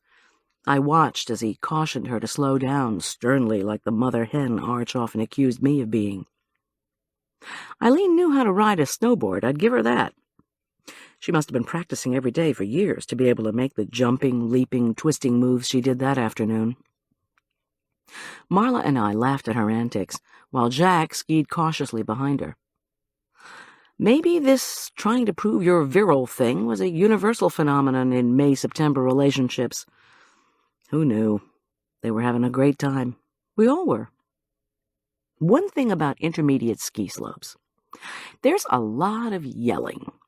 Kids call to their parents to wait for them, and vice versa.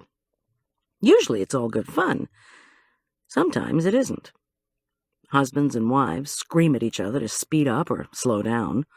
Ski school instructors try to keep their charges in an orderly line behind them, calling out directions like a caterpillar head, noisily instructing its lengthy tail. An occasional skier wears a Walkman, even though it's illegal. These skiers want to block out the noise, or time their ski maneuvers to the bars of Strauss waltzes or Three Dog Night. I don't listen to a Walkman, but I do ignore the yelling. It's distracting and can make you fall. So I didn't hear a bawled caution, at least not the first one.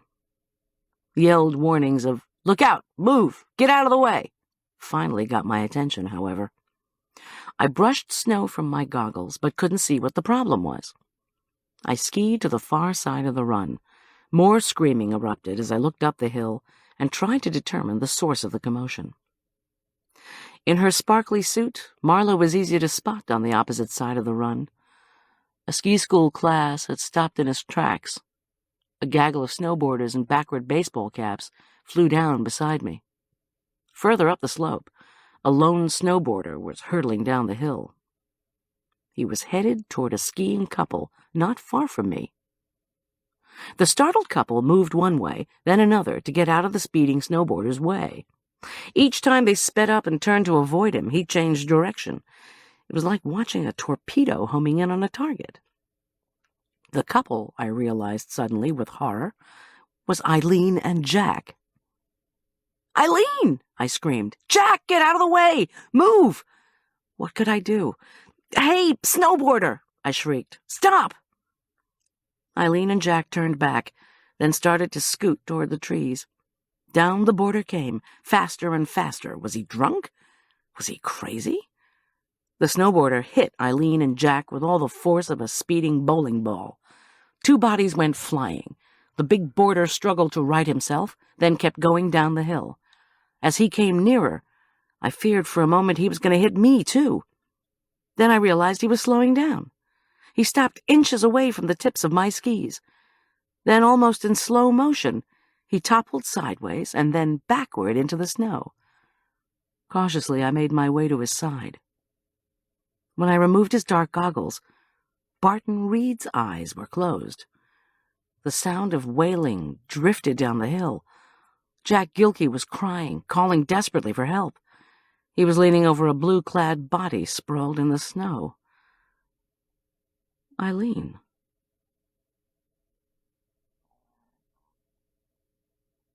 Chapter 18.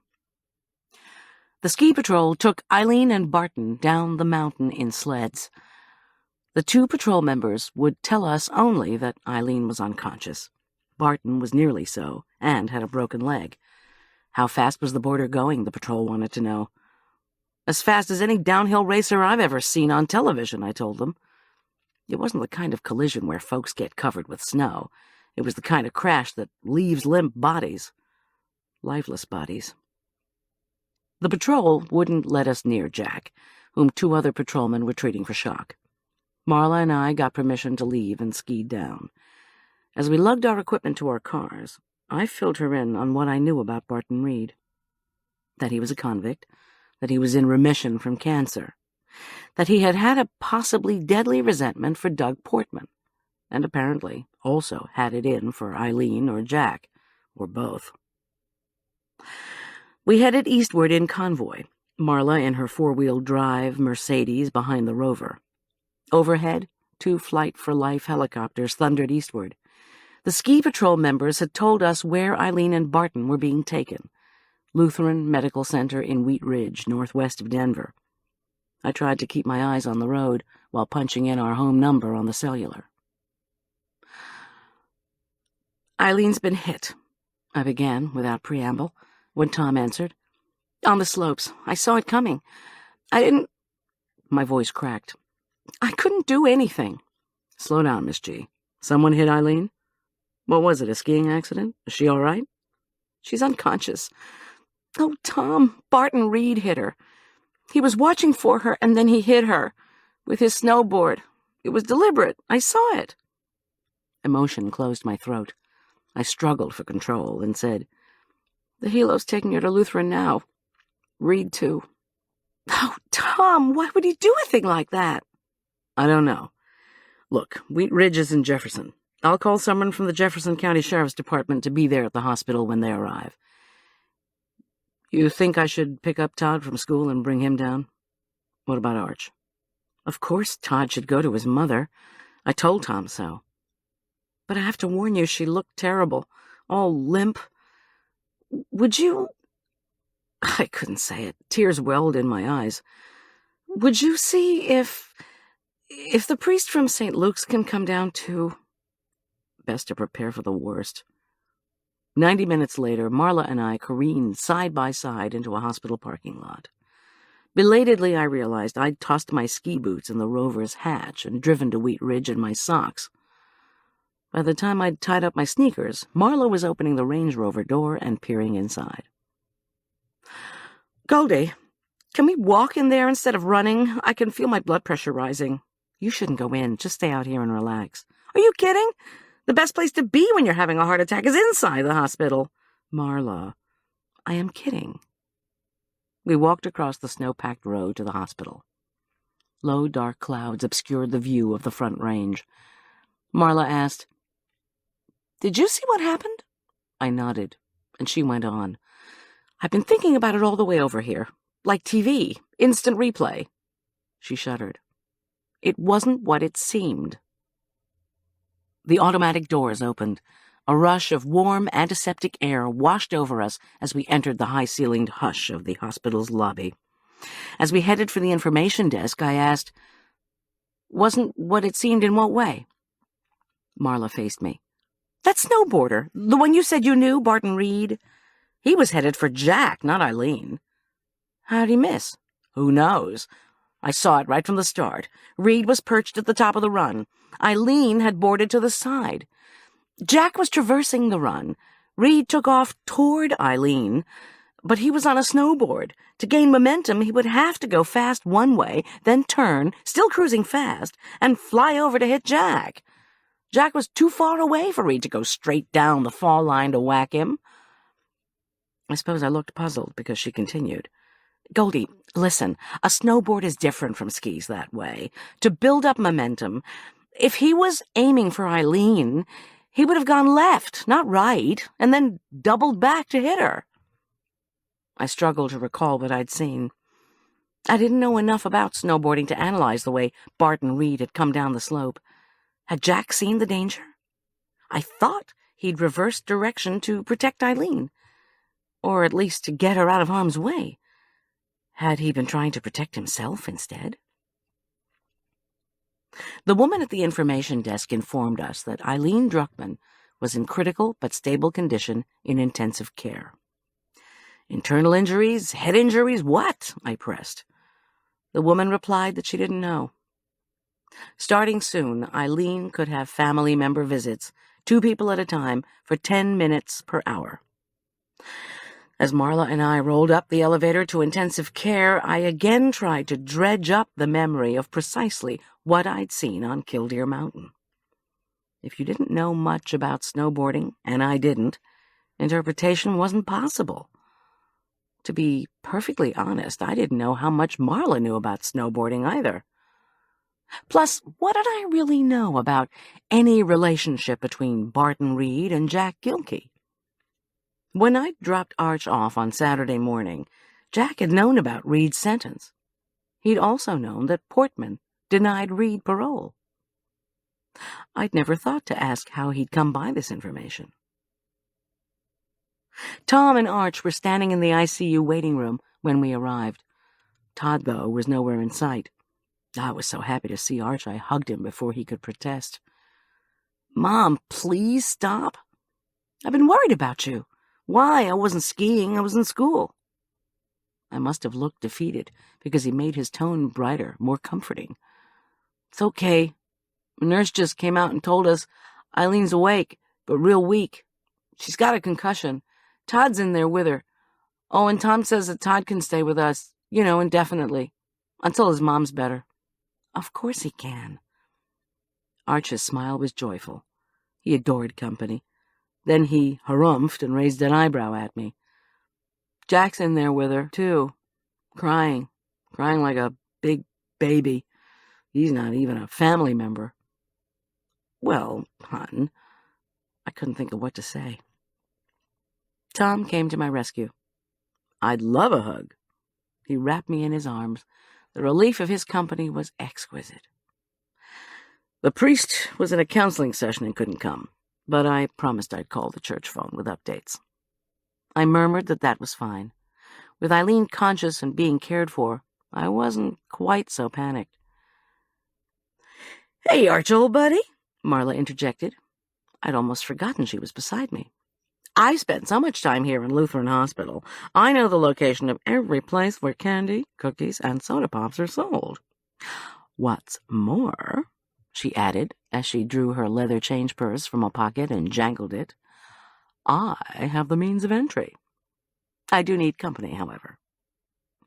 With little success, Arch again tried to hide a smile. "All right." To Tom and me, he announced, "I'll bring Todd something, too." As soon as they left the waiting room, I ran Marla's theory about the accident by Tom. He pursed his lips thoughtfully.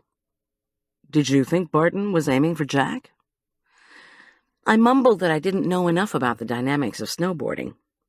Tom drew his cellular out of his pocket and punched buttons. "Jail," he mouthed to me. While he was on hold, a large Hispanic family entered the waiting room. All looked desperately nervous and worried.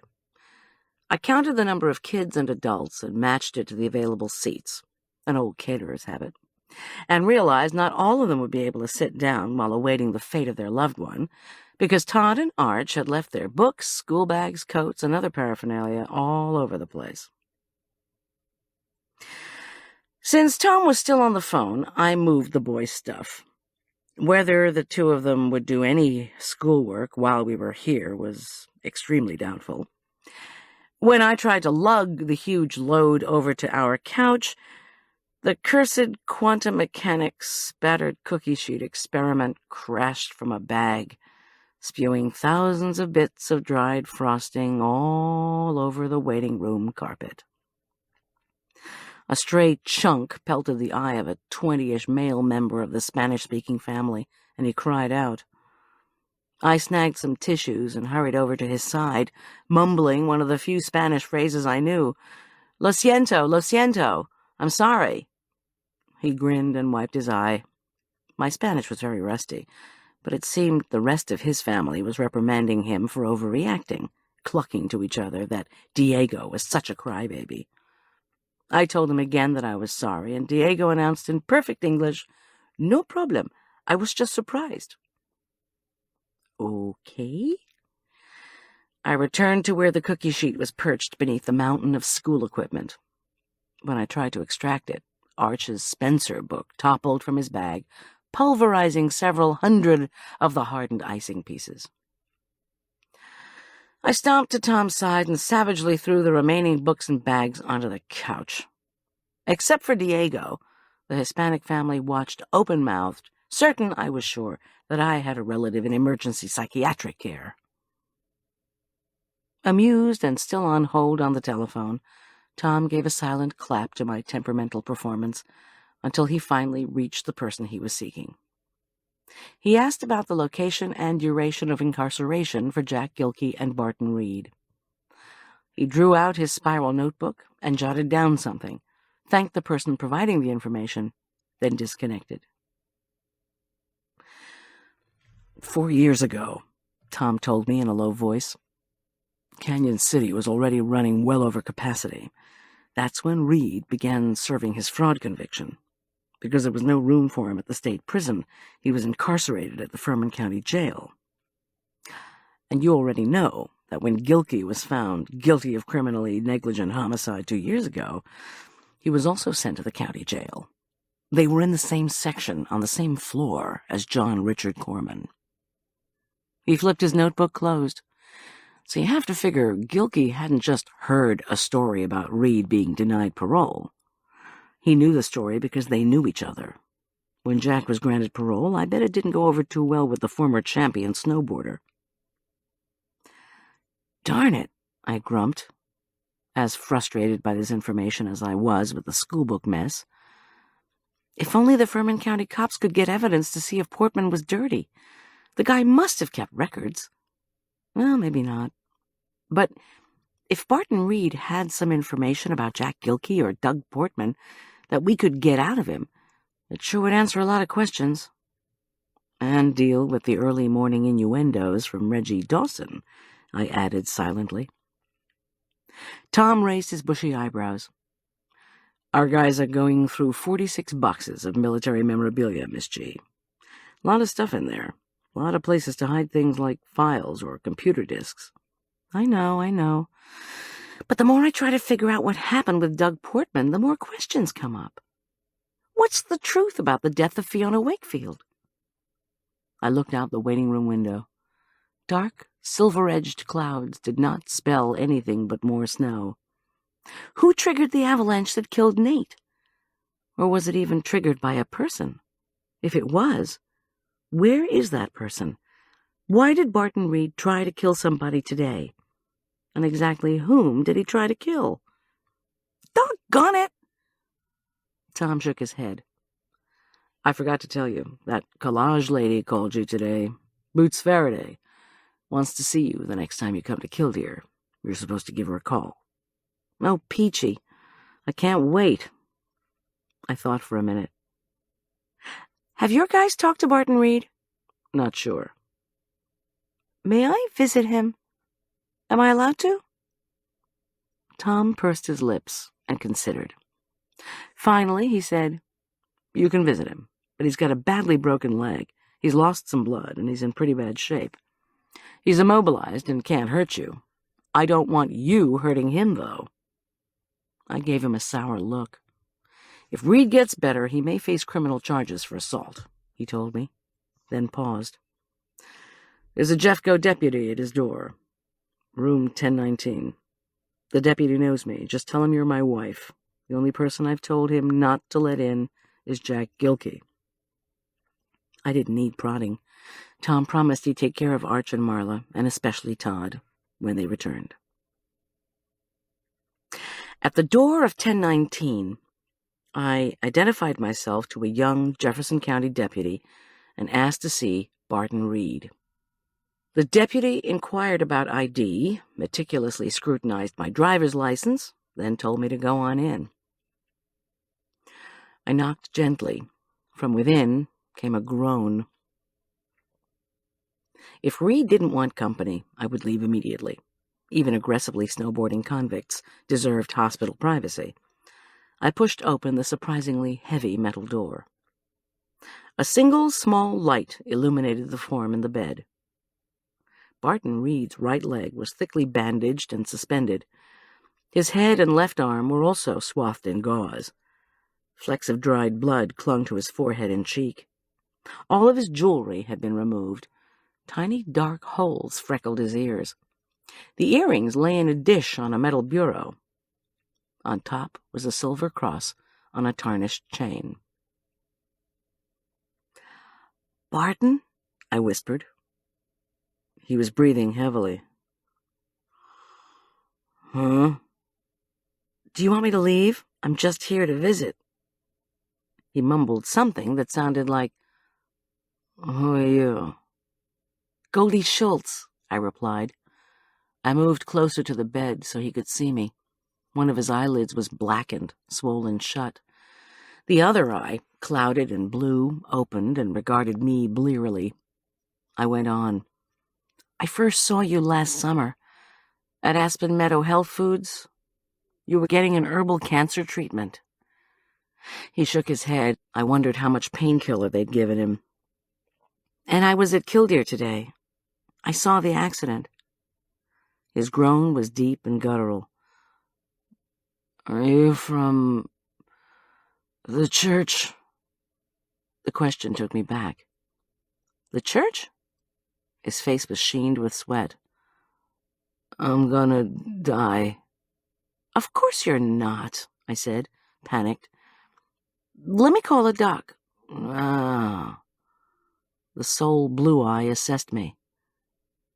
Why are you here? I just wanted to see you. He sighed. Is she dead? I swallowed, then said, Who? Lady I hit. His eye questioned me. The lady I hit? So he didn't know Eileen Druckman? Had he not been aiming directly for her? No, she's hurt, but hanging in there. Is he dead? I hesitated again, torn between wanting to get information and trying to be pastoral to a man who believed he was dying. Who? Christ, you an owl or something? This question sent him into a fit of spasmodic coughing. Gilkey? I said, when his paroxysms abated. Were you aiming for Jack Gilkey? Reed started coughing again. Is he dead? He repeated hoarsely. Do you mean Jack Gilkey? No, he's not dead. Do you mean Doug Portman? Yes. Did you hit him too? The way you hit that lady? I'm dying, Barton Reed repeated dully. There's no hope. There's always hope. He turned his head away. Since he didn't seem to want to talk about Jack Gilkey or Doug Portman, I said brightly, You're quite a snowboarder. Maybe when you get better... She wouldn't do the half-pipe with me anymore. Said she was hurt, but that was crap. Just chickened out. I knew better than to say who a third time. I decided to try the Rogerian technique, one of the few remembered remnants from a mostly useless psych degree. The famous shrink, Carl Rogers, had maintained that you should always repeat what the patient says, see where it leads. I repeated dutifully. She said she was hurt. She was the best. Got hurt. Wanted to be famous. Never happened. It never happened. Is there an echo in here? Barton turned from the window and batted his good eye at me. A puzzled look came over his face. Is he dead? I gotta know. I folded my hands and tried to think of what to say. Barton Reed was confused. He was convinced he was at death's door. He craved information or absolution or something, and I just didn't know how to provide it. He groaned. You from the church? He repeated. Yes, I am. Then pray for me. I took his bandaged hand in both of mine and clasped it. No matter what, give what you got, Rory and I always told our class. God can take a couple of sardines and 5 hard rolls and turn it into a feast, and God can help you pray with an incoherent criminal in physical and spiritual pain. Our Father, I began. He mouthed most of the prayer with me. When we finished, he was asleep, and I hadn't learned who he was in his insistent question, is he dead? I figured I could come back and visit him the next day, in hope he'd be more coherent. But it didn't happen. The next morning, Tom and I received a call. Barton Reed had died of a heart attack at midnight.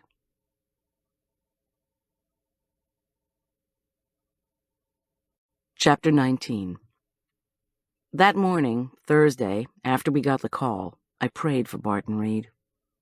Then I cleared my mind and did my yoga before pulling myself into the shower. I couldn't focus.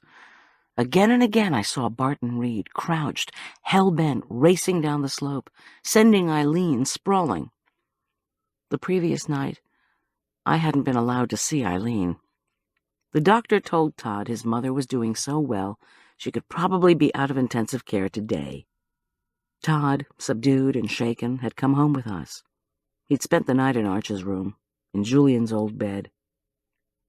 Jack Gilkey, his eyes red and swollen, had informed us that he was spending the night at the hospital.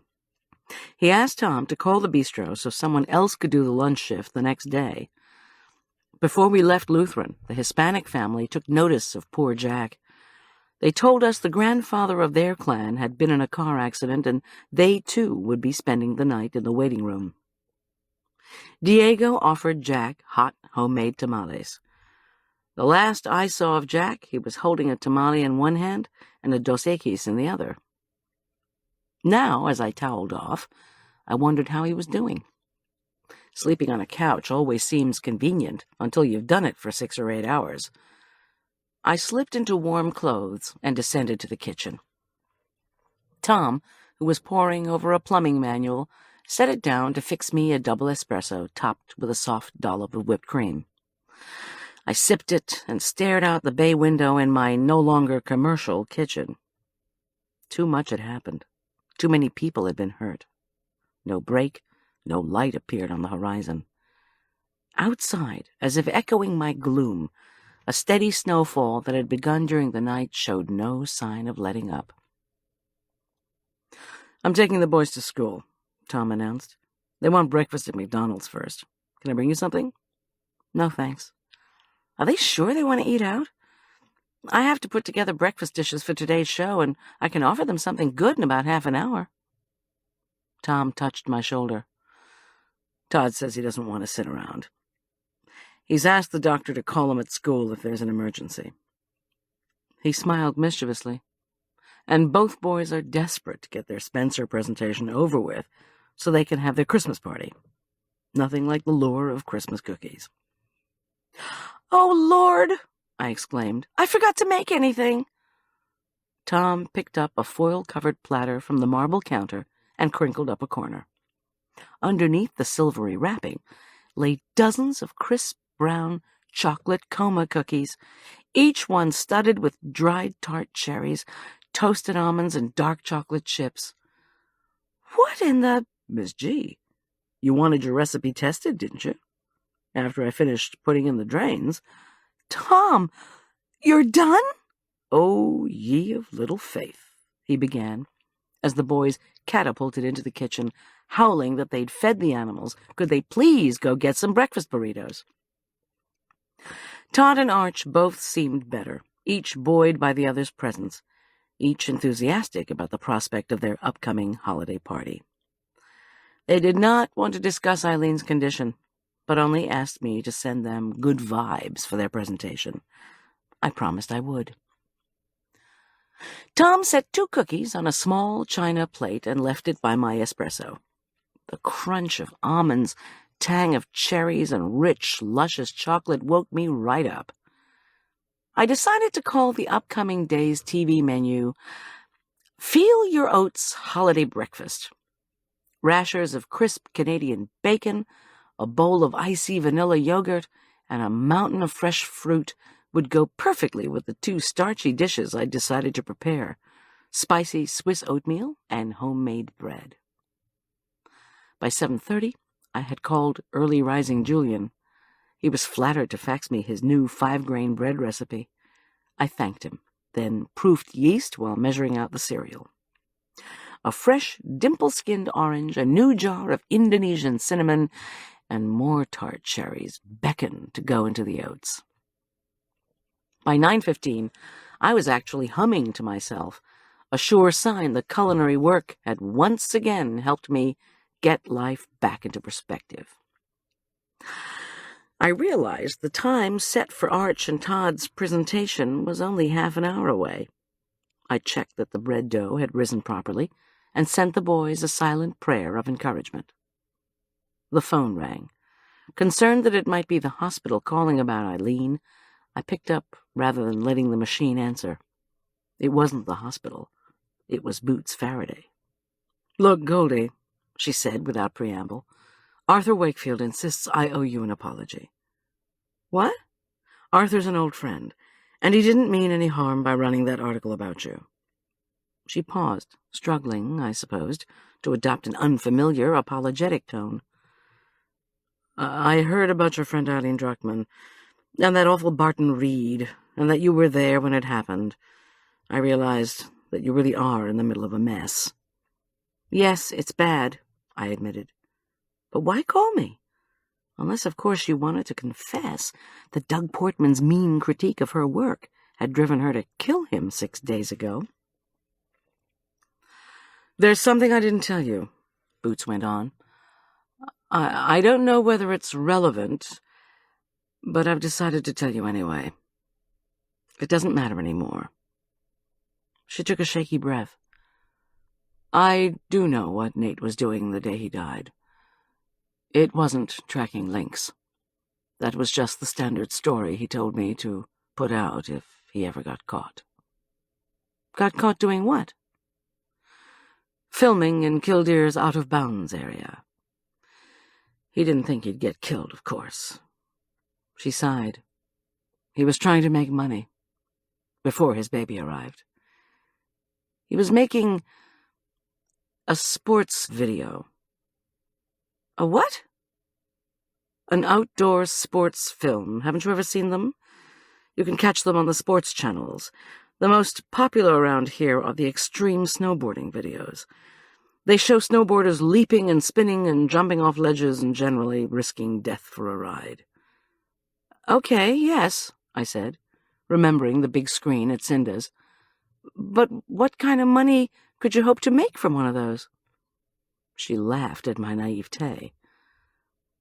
Big money. The good ones sell for 50 to 100,000. For the great ones, you can make 250,000 to $500,000. You're kidding! No. Nate had talked to a distributor who was a friend of mine, a collage client. The distributor wanted to see a rough cut of whatever extreme snowboarding film he could do. But Nate didn't want to get Rory's hopes up, so he begged me not to tell anybody. Was Barton Reed the snowboarder who was with him? I don't know. Were you the boarder? She groaned. Of course not. And I don't engage in risky behavior. By the way, that includes sleeping with married men, in case Rory has been filling you in on her paranoid baloney. Why are you telling me all this? Listen, she said brusquely. I've been trying to protect Nate's good granola guy reputation for 3 years. Don't you think died tracking links sounds better than died making money? But I wanted you to know the truth. I don't know if it'll relate to any of your problems. Or your problems, I thought, such as my wondering if you triggered the avalanche, and that's why you've been lying for 3 years. After a moment, I asked, did Nate and Rory know Doug Portman? Nate knew about Portman through the Artists' Association. I'm not sure whether Rory knew Portman or not. I just wanted you to know the truth about Nate, because Arthur asked me to talk to you, she added stiffly, and he's a good friend. Thanks, Boots. I didn't say, is it the truth, or is Arthur more than a friend to you by any chance? I said only, you don't know anything more about Doug Portman, do you? Only that he wouldn't have known a decent piece of artwork if he'd run into it. She banged the phone down before I could comment. I slid the bread into the oven, set the timer, and simmered some of the cinnamon-orange oatmeal mixture to test it. I took a bite of the creamy concoction with its moist, tart cherries. Heavenly. I was about to spoon up some more when the phone rang again. Boots, I figured, remembering more truth. I hear you're still trying to figure things out up in Killdeer, came the raspy voice of Reggie Dawson. I exploded. Enough was enough. Who are you? You're not a journalist. I checked. What do you want? If you don't want your son hurt, you'd better start skiing at Vale, caterer. Quit being such a busybody. You leave my family alone, I hollered. But whoever it was had hung up. I pressed buttons to trap the caller's number and prayed that the telephone company's central computer had indeed registered the call. Then I called Tom's voicemail and told him there'd been another threatening call, and could the department please try to trace it. Again. Thoroughly unnerved, I called Elk Park Prep. Yes, I was assured Arch Corman and Todd Druckman were fine. No intruder could get into that school, the receptionist told me, what with all the metal detectors and video cameras that had been installed over the summer. But hearing the anxiety in my voice, she put me on hold and went to check on Arch's exact location. When she returned, she said Arch and Todd were just going into English class. "Oh, yes," I replied, as relief washed over me. The Spencer report was due in 15 minutes. I thanked the receptionist and hung up. The comforting, homey scent of baking bread wafted through the kitchen. Outside, snow fell. I told myself I'd done everything I could to figure out who Reggie Dawson was. Arch was safe, and Tom would find the threatening caller and nail him. I fixed myself a cup of espresso laced with cream and ordered myself to think positively. At 9:45, I sent good vibes to the boys as they faced the class to perform. I tried to send a telepathic message to Arch to look only at kids he knew would not laugh when he began. I visualized him standing confidently and speaking clearly. "Whatsoever from one place doth fall is with the tide unto another brought. For there is nothing lost that may be found." Wait a minute. "Found if sought," I said aloud, and stared out at the falling snow. Numerous times I'd heard an avalanche described as a killer tide, a tidal wave of snow that comes down the mountain. I thought of Arch's physics experiment. Most of the frosting had spattered on the cookie sheet, but a very few drops, in places only one, had spattered far away. This was what had happened in the hospital waiting room when Diego had been hit in the eye by a very errant chunk of dried frosting. That's quantum mechanics, or quantum physics if you prefer. He was filming a sports genre video, Boots had said. His camera was stolen along with the TV, Rory had insisted, but the TV had been the only item recovered. "Whatsoever from one place doth fall is with the tide unto another brought." In the killer tide of an avalanche, maybe some things, one item in particular, had followed the patterns observed by quantum physicists and spattered far away. I chugged the last of the espresso and dialed the main number for Killdeer. After an eternity of punching numbers for menu options, I was finally connected with a woman for Killdeer security. "I'm calling about a missing item," I began. "Let me get into my program for the lost and found," she said pleasantly. Computer buttons clicked. "How long ago was the item lost?" 3 years. She gurgled with laughter. "We only keep items 60 days, ma'am. Then they get sold at a police auction or sent to a shelter in Minturn. Sorry." "Wait a sec," I replied. "Let me think. Look, I have another question. What happens to all the stuff that gets rolled up into an avalanche? You know, besides sticks, rocks, and trees. Say a person goes down and you find his body without his skis. Do you ever find the skis? In the spring, maybe?" The poor security woman tried to sound as if she were pondering my question, but her dubious tone said she thought I was some kind of nut. "Well, look," I said patiently, "the snow slides down. Say it knocks down a house. Do the chimney bricks and furniture end up at the bottom of the hill? How and when do you clean up the debris left by an avalanche?" "Actually, in an avalanche, everything gets thrown all over the place." "So how does the debris get picked up?" I persisted. "I mean, not just from an avalanche, but from the whole ski area?" She sighed. "When our maintenance guys groom the slopes in the spring, they scoop up everything they find. Wallets, jewelry, hats, mittens, you name it. Those items we log into our lost and found for 60 days. You mentioned an avalanche. Where did it come down? Elk Valley, 3 years ago. Her voice stiffened. I see. After a pause, she went on. Even though it's an out-of-bounds area in the winter, Elk Valley is used in the summer as a nature trail. Each year, before the trail is opened, our maintenance team cleans up the valley. The items they might have picked up would have come to Lost and Found. For 60 days, all items would have been logged in and logged out to go to charity. She added tentatively, unless the item happened to be very valuable. We keep jewelry in the safe for longer, up to a year. And your log goes back how long? 5 years.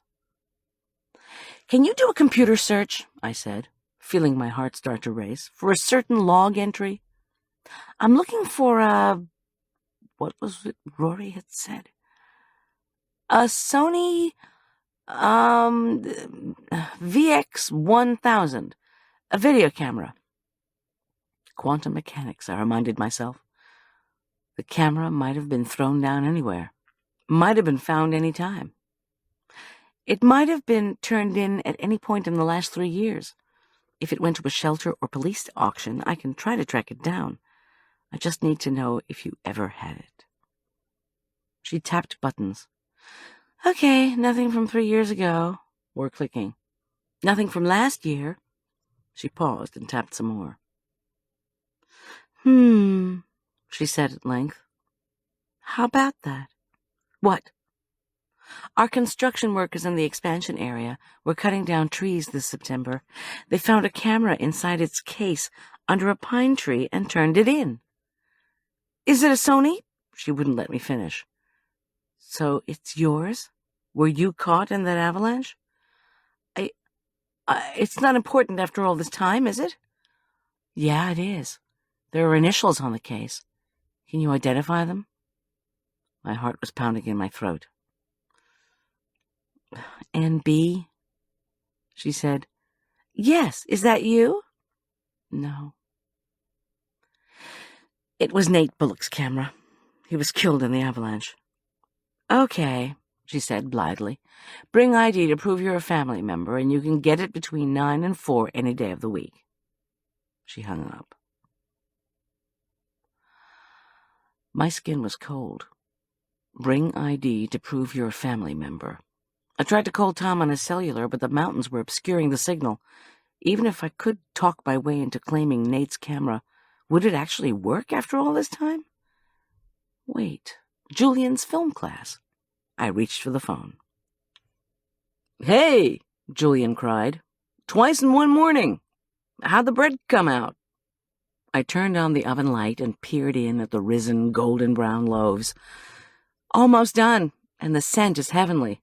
Great, he said, pleased. Listen, I said, I have a video question for you.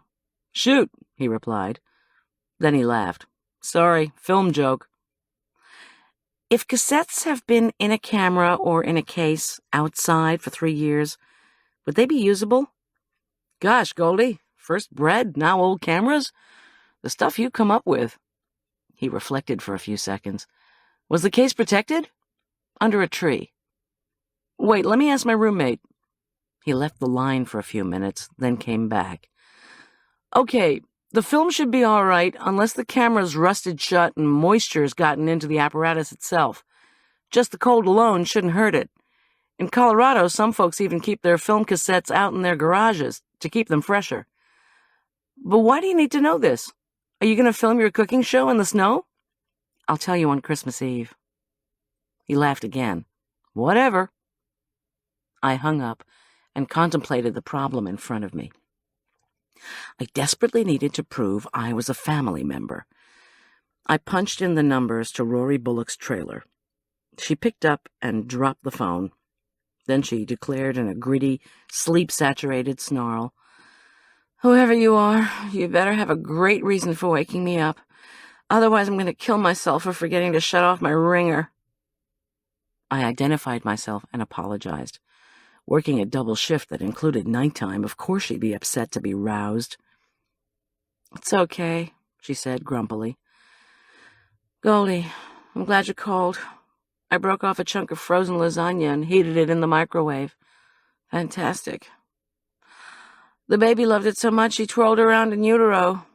I thought I was going into labor. I laughed, then asked seriously, Rory, could I come over this afternoon? I might have some answers to your questions about Nate, but I need you to claim his camera from Killdeer's Lost and Found. Someone found his camera? It's in the Lost and Found after 3 years? This fall, workers in the expansion area discovered it under a tree. They turned it in. Because it was valuable, it's been in a safe there ever since. I can't. Please, Rory. I made my voice calm, comforting. Please listen.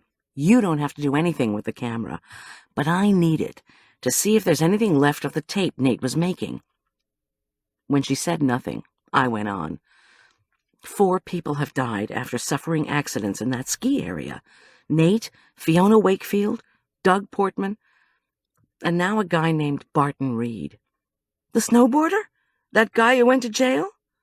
He died of a heart attack last night at Lutheran, after being in a terrible snowboarding accident. But how can a tape that's 3 years old tell you anything? I don't know if it will, I admitted. But every time I try to figure out what's going on, questions come up over what happened that day Nate died. Have you found out who his girlfriend was? She interrupted. No, or even if he had one. But I did find out that he really was trying to make a sports video. A sports video? What are you talking about? I don't know exactly. I'm not sure I want to see the film, she interrupted me. I mean, not if it can be viewed, not with the baby so close. It's like a snuff film of my dead husband. I can't do it. Rory, please, this is important. Because I knew that guy, Doug Portman, because I was on my way to meet with him the day of Nate's memorial, all kinds of nasty questions are coming up now about me. I may never get my business back if I can't figure out what's happened, what's still going on up at Killdeer. Losing my business is not as bad as what you've gone through in losing Nate, but it hurts, and I too have a child to think of. She groaned. I continued desperately. Just claim the camera with me, will you? Please, I'll do the rest. You don't have to watch a thing. She was silent. My heart sank. She was going to refuse. Okay, she said, to my surprise. When will you be here? I told her I should arrive around 1, that we could go up together to the Killdeer Lost and Found at Ski Patrol headquarters. I remembered the state of her car and promised I'd take her to work, too. You're doing the PBS show at 4? She asked. Yeah, it's been rescheduled because of Christmas Eve. I don't have to be there until 3:30. Why don't you just spend the night here afterward? Then you won't be driving back to Aspen Meadows so late. You could look at the tape, then take me to work for the 4 to 12 shift. I've got someone who'll bring me home. You could do your show and come over afterward. You'll have the place to yourself until I get off at midnight. She paused. Unless you don't want to stay in my ratty trailer, of course. I swallowed, thinking of Reggie Dawson. I didn't care about staying in a trailer, but I was worried about Arch. And then, of course, there was all the preparation I had to do at home tomorrow, Christmas Eve. But I was worried that Rory needed company, especially right before the holiday. If Tom would agree to be with Arch around the clock, then I would stay with Rory. I could leave before dawn tomorrow and arrive home early enough to thaw the turkey and find the stockings we always hang by the fireplace. Sure, I'd love to stay with you. Thanks. See you at 1 then. I left a message on Arthur's answering machine detailing the exact menu graphic and food preparation I needed for our last show. Very easy, I assured him in conclusion. See you at 3:30. It was going to be a full day. No time for lunch, anyway. So I made 2 peanut butter and cherry preserves sandwiches for Rory and me. If the baby loved lasagna, he was going to flip for PB&J. While I was wrapping them in wax paper, I put in a call to Tom. Would he have arrived at the sheriff's department by now? Did he have a meeting? Miraculously, he picked up. "Hey, Miss G, I was just about to call you. Don't panic. First of all, I left the boys off and they're fine. I called Lutheran, too. Eileen's doing better. They've moved her into her own room. She's resting comfortably, as they say. The nurse told me Jack finally left the hospital and went back to Killdeer," he added, "so he's not sleeping on the waiting room sofa anymore. And those anonymous phone calls? Made from a payphone in Killdeer, our guys tell me. Doggone it. I told him of my plan to do the show and spend the night at Rory's. Considering the weather, Tom replied, that was probably a great idea. And yes, he would pick up Arch and stick to him like epoxy until I came home. I also told Tom of my find, make that potential find, at the Killdeer Lost and Found. He tapped the receiver, a click-click-click sound that did not betoken approval. "What's the matter with that?" I demanded. "I'll bring the camera, the case, and whatever's in it straight back to you." "I'm trying to figure out if this film could be considered evidence. If it is, you should be leaving it alone." "If it's evidence of malfeasance, if it's anything, you'll have it first thing tomorrow. But I'm the one who has articles left anonymously. I'm the one getting threatening calls. I've got a bigger stake in finding out what's going on up there than you all." "I have a stake in protecting my wife. Doesn't that count?" "Look, Tom, all I'm doing is looking at something, if there is something. Then I do the show and come home first thing tomorrow morning." Worry threaded his voice. "Are you going to have somebody you trust with you today? All the time?" "I'll be with Rory. Then I'll be on stage for PBS. Then I drive back to Rory's. Then I drive home." "After the show, have somebody walk you to the Rover. Not that wine guy. He might have discovered you found the ticket he stole from Portman's place. Call me the moment you get to Rory's, and lock all the doors." "Tom, it's a trailer. There's only one door. And it's a ski town, not the inner city. In the past week, Killdeer Ski Resort has had more unexplained accidents and deaths per capita than the worst 10-block stretch in Denver." I said, "Now there's a happy statistic."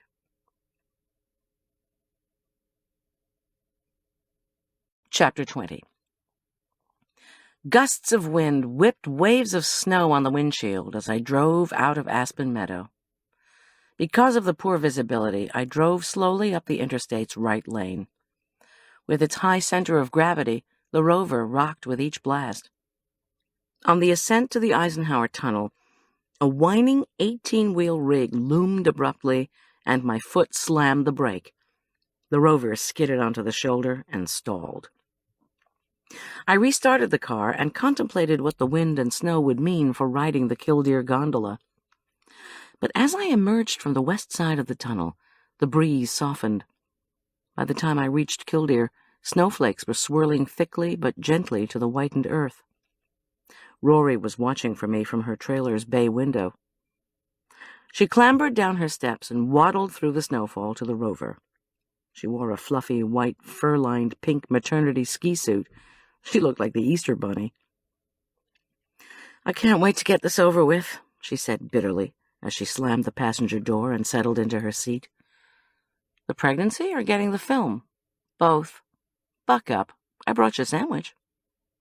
We munched our sandwiches and drank bottles of water as I drove cautiously toward the mountain base. Because snow was still falling fast, I splurged and parked at the close-in pay lot.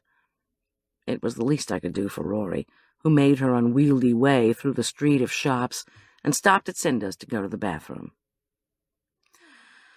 A sudden storm will drive all but the most die-hard skiers home, or at the very least into mountain-based cafes for tequila, steaming hot chocolate, or both. True to form, Cinda's was mobbed with skiers slamming down drinks while watching one of Warren Miller's extreme skiing videos. Knowing what I now knew about Nate's last tape, I averted my eyes. Cinda, whose hair held some of the hues of Rory's ski suit, offered us free Viennese coffee with a shot of rum. Or rum flavoring, she told Rory. Might be better for the baby. Rory declined. I promised Cinda that I would have a celebratory Bacardi coffee, heavy on the Bacardi, when I finished my last show that afternoon. She told me to break a leg. Rory and I had our season tickets scanned and clambered onto the gondola. As we ascended, the wind picked up dramatically, thrashing the snowfall sideways like thick confetti. Our gondola car quivered and swayed. When the wind abated slightly, a few skiers and boarders were visible, battling their way down the runs. Between the runs, clusters of whitened pines nodded and bent in the wind. Rory's face was pinched, the circles under her eyes dark and deep. She squirmed on the cold metal seat. I remembered that last month of pregnancy all too well. You didn't suffer just an occasional pain, but almost constant physical unease, whether you were walking, sitting, or sleeping. I couldn't even imagine the discomfort of a jarring ride on a cable car. When the gondola shuddered to a halt at the turnaround, Rory groaned as she heaved herself up and out the clanging doors. I felt guilty about asking her to walk to the lodge to claim Nate's camera, and was tempted to take her ID into the Lost and Found myself. Maybe I could bluff my way through. But before I could put the thought into words, she was barreling ahead of me, and I had to plow through 10 inches of fresh powder to catch up. A mob of skiers was clamoring to gain entry to the lodge. Rory looked back at me in confusion. I pointed to the bistro. It would be inconvenient to go through the restaurant to the Lost and Found, but easier than trying to push through the people jam at the main doors. The aromas inside the restaurant were tantalizing. Roasting beef melded with tarragon, rosemary, and the scent of baking bread. Several of the diners were dipping into steaming bowls of what looked like cream of asparagus soup, topped with spicy grilled prawns. My peanut butter-smeared psyche howled with pain. The first person I saw was Jack Gilkey, with his tall chef's hat set at a slightly rakish angle, his handsome face filmy with sweat. He was placing bowls of the delicious-looking soup on the hotline. A half-dozen servers jockeyed to be first to shout more orders at Jack and whisk away with their soup orders. Jack caught sight of me, then smiled broadly and gave a thumbs-up sign, referring to either Eileen's improved state or the state of his prepping for this afternoon's show, and went back to ladling out food. "You're friends with the chef?" Rory demanded under her breath. "He's living with an old friend of mine, Eileen Druckmann. She owns the bistro." Rory exhaled in disgust. "He's a jerk." We pushed through the side door and walked down the hall to the Lost and Found. "What makes you say that?" "Jack Gilkey," Rory responded hotly, "is like the teacher who's nice to the parents but treats the kids like dirt. When he thinks you have something he wants, or you're his superior, he's as sweet as chocolate pie. You work for him, you're dung. A couple of our guys who load the canisters won't come up here anymore, 'cause Gilkey blamed them when he forgot to order all the ground beef for a day. He even tried to get them fired. Gilkey knows he needs to fax the right forms down to us at the warehouse, but when he screws up, he's always looking for somebody to blame." Her voice was tight with anger.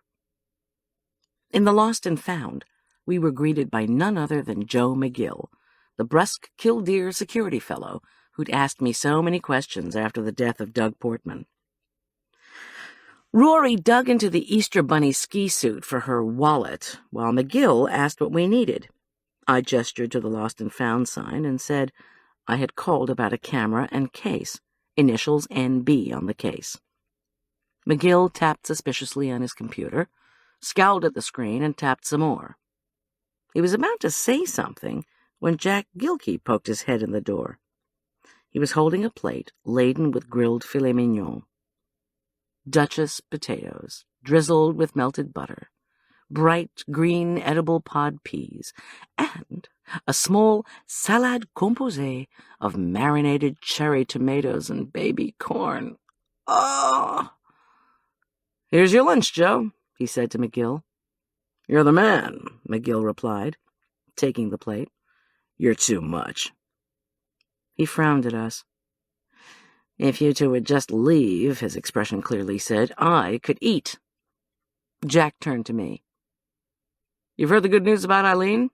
When I nodded, he said, "I'm going down to see her tonight. Want to come?"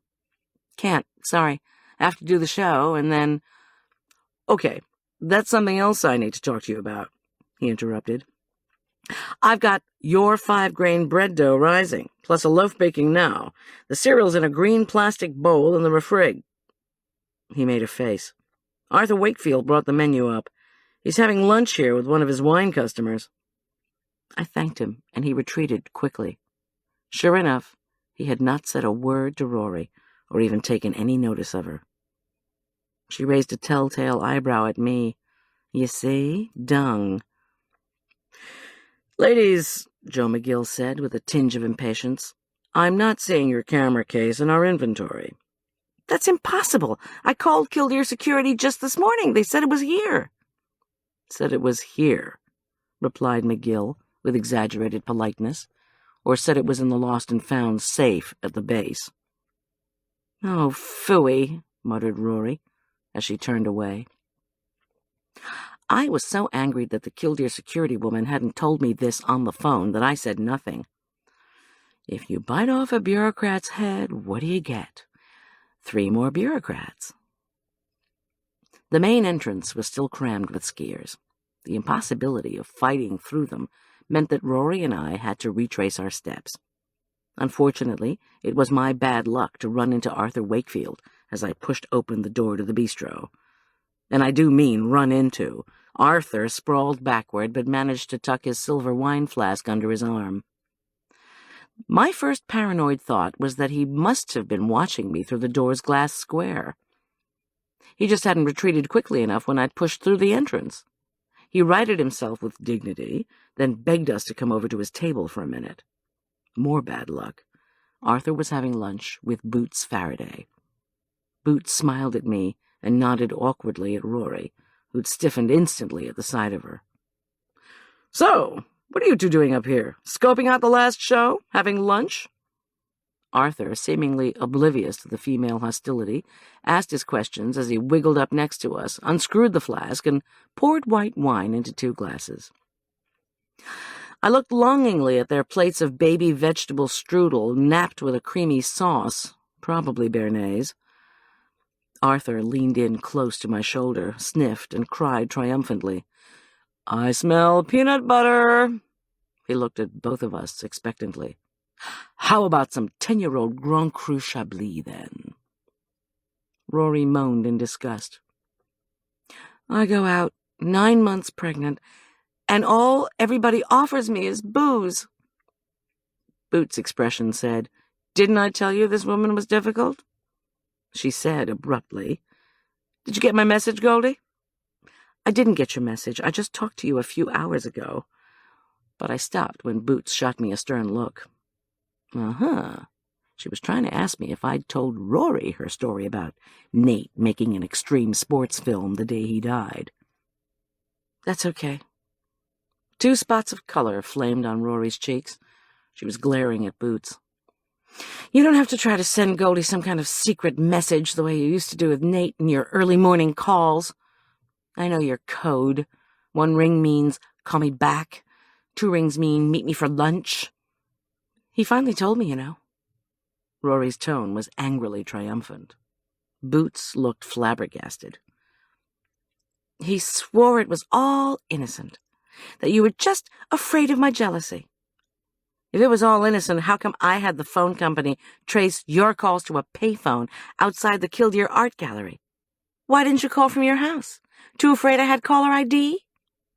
She whirled on Arthur. Startled, he cradled the wine to his shoulder. "Are you married, Arthur? That's the kind of guy Boots goes for." Arthur's voice squeaked. "Rory, please. Boots Faraday's a customer." Boots clamped her mouth into a forbidding line. Arthur gulped set the wine flask down, and frowned. He repeated his question. "What exactly are you and Rory doing up here, Goldy?" Luckily, Rory remembered my warning about not divulging the purpose of our trip. I told him I just wanted to make sure Jack and his staff were prepping the last show. Arthur nodded, and Rory announced that we had to go. During the gondola trip down, I endured Rory's litany of complaints about Boots Faraday, who, Rory insisted, had tried desperately to break up her marriage. "Boots does have a really nice body for an older woman," Rory conceded as the car door opened at the base.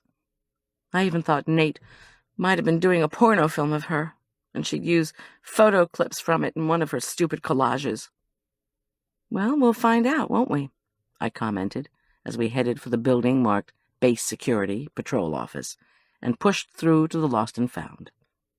Rory, again distinctly uncomfortable, insisted she had to sit down. "Are you all right?" I asked desperately. "Yes, it's just that damn woman," Rory replied as she lowered herself into a padded chair. "She gives me indigestion." "Item?" inquired the patrolman behind the desk. It was Hoskins. These people must run on a 6-day rotation, I thought. My helper from the day of Doug Portman's accident asked if I was doing all right and if my son was okay. I told him we were both fine and that my friend and I desperately needed help finding something. Hoskins said seriously, "And the item is?" "A camera case." Rory reached up to slap her ID onto the counter. "Initials NB. It's in the safe. We called." Hoskins tapped on his computer, disappeared, then returned with a dirty, crumpled case made of heavy-duty gray fabric, frayed in places. When Rory saw it, she cried out in surprise and alarm and began to weep. Damn, had I done the wrong thing? She held out her hands and I gave the case to her. She hugged it to her huge belly, rocking back and forth and sobbing as if her heart were broken. "Rory," I said softly as I knelt down beside her chair. "I'm sorry. What can I—" "You want me to get a paramedic in here?" Hoskins asked me. "She doesn't seem well." "She's not going into labor. Could you please just get her a glass of water?" "Take the camera," Rory moaned when Hoskins had left. "See if the cassette's in there. Watch it somewhere, and then let's get out of here. I can't take any more in one day. Please, Goldy."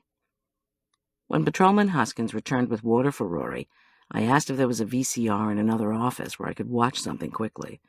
He shook his head, then asked dubiously, "Are you sure your friend's going to be all right?" "Yes, I think so. This camera belonged to her dead husband, and it's a long story." "You need a VCR?" "Yeah." Hoskins lifted his chin at the wide front window. "Cinda's got a couple of VCRs at her place. Why don't you try her?" "Of course." I thanked him and went back to Rory. I unzipped the case and checked the camera, which was spotted with rust. The word Sony was still visible. I rezipped the bag, patted Rory's shoulder, and murmured that I would be right back.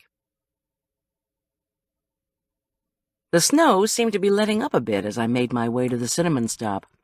The cafe was still hopping with business, though, and a video showing a freestyle snowboarding competition was drawing oohs and ahs from the enthralled crowd. I shouted my request to Cinda, who was steaming milk for a latte. Did she have an extra machine in the back where I could watch a film? She gave me a puzzled look, then cried, "Sure," and muttered something to the waiter I recognized as Ryan. He pointed to a door, and I waded through the boisterous crowd to join him. "You need help with a video?" Ryan asked. "Yeah, my friend's pregnant and about to pop. My Lamaze teacher gave me a childbirth video," I improvised blithely, "and I need to see if it's in good enough shape to show." Ryan shrugged, as if my lie were the most ridiculous thing he'd ever heard, which it probably was.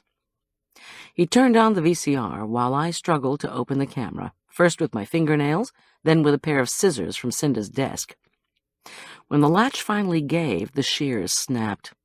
Ryan took the cassette and showed me how to operate Cinda's VCR. Fast-forwarded. Nate Bullock's tape was spotty with visual static. When the film opened with the first shot, the snow-capped rustic sign for Elk Valley and Elk Ridge, I grabbed the remote control from Ryan and hit stop. Ryan turned to me. Lamaze at a ski resort? What is this, cliffhanger childbirth? I opened the office door to usher him out. It's women's stuff, not a place you want to go, Ryan. He muttered something like, "You can say that again," and zipped out. Worried about Rory in the present and what this video was going to show me about the past, I took a nervous breath. Then I hit the play button. Nate Bullock's garbled but familiar PBS voice gave me a jolt. I couldn't make out a word of what he was saying. From the tone of it, it sounded like an introduction. After the shot of the sign, his next shot was of a path beyond it. Next, the camera panned to his companion, whom I couldn't quite make out. Rory was right about one thing. She was a female. The woman had a snowboard slung under her arm. Nate went from a long shot to a close-up. I cried out.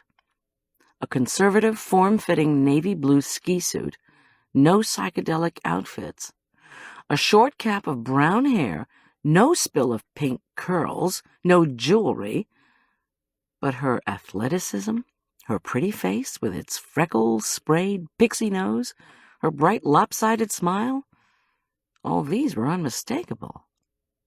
Cinda Caldwell. Barton Reed's words in the hospital echoed in my brain. Said she was hurt, but that was crap. Just chickened out. Of course. Cinda was the most famous female snowboarder in Killdeer. Young, pretty, and as adept at snowboarding as anyone. She was the best. Got hurt. Wanted to be famous. Never happened. No, it never happened, I thought as I watched. Nate expertly clicked off the camera and then resumed taping from the valley. Cinda was far above, on the right edge of Elk Ridge. Nate zoomed in on her doing a smooth right to left and then left to right maneuver on the steep white slope. Cinda's flowing movements were as effortless and breathtaking as big wave surfing. Nate's garbled voice came on again. The tape clicked off. The next time Cinda appeared, she was up higher, near the top edge of the steep forest-lined bowl that Arthur had pointed out to Marla and me the day before. Nate zoomed in. Poised, unafraid, at the edge of the bowl, Cinda's face was happy but determined. Then her concentration broke. She stared, puzzled, into the distance. A look of horror spread over her face, and she gestured to the camera. Over there, I could lip-read her saying. She pointed and mouthed the words again. Nate lowered the camera. You could hear him yelling. Then the camera rose and panned vertiginously. I blinked and realized I was looking through treetops at Bighorn Overlook. In the distance, Cinda screamed. Her voice sounded as if she were underwater. A small noise made me jump. The office door had opened. Cinda, her flaming pink hair backlit by the cafe's bright lamps, stood rigidly in the oblong of light. She stared at the initials on the camera case in my hands, then lifted her eyes to meet mine. She said, "What are you going to do with that? Get me killed too?"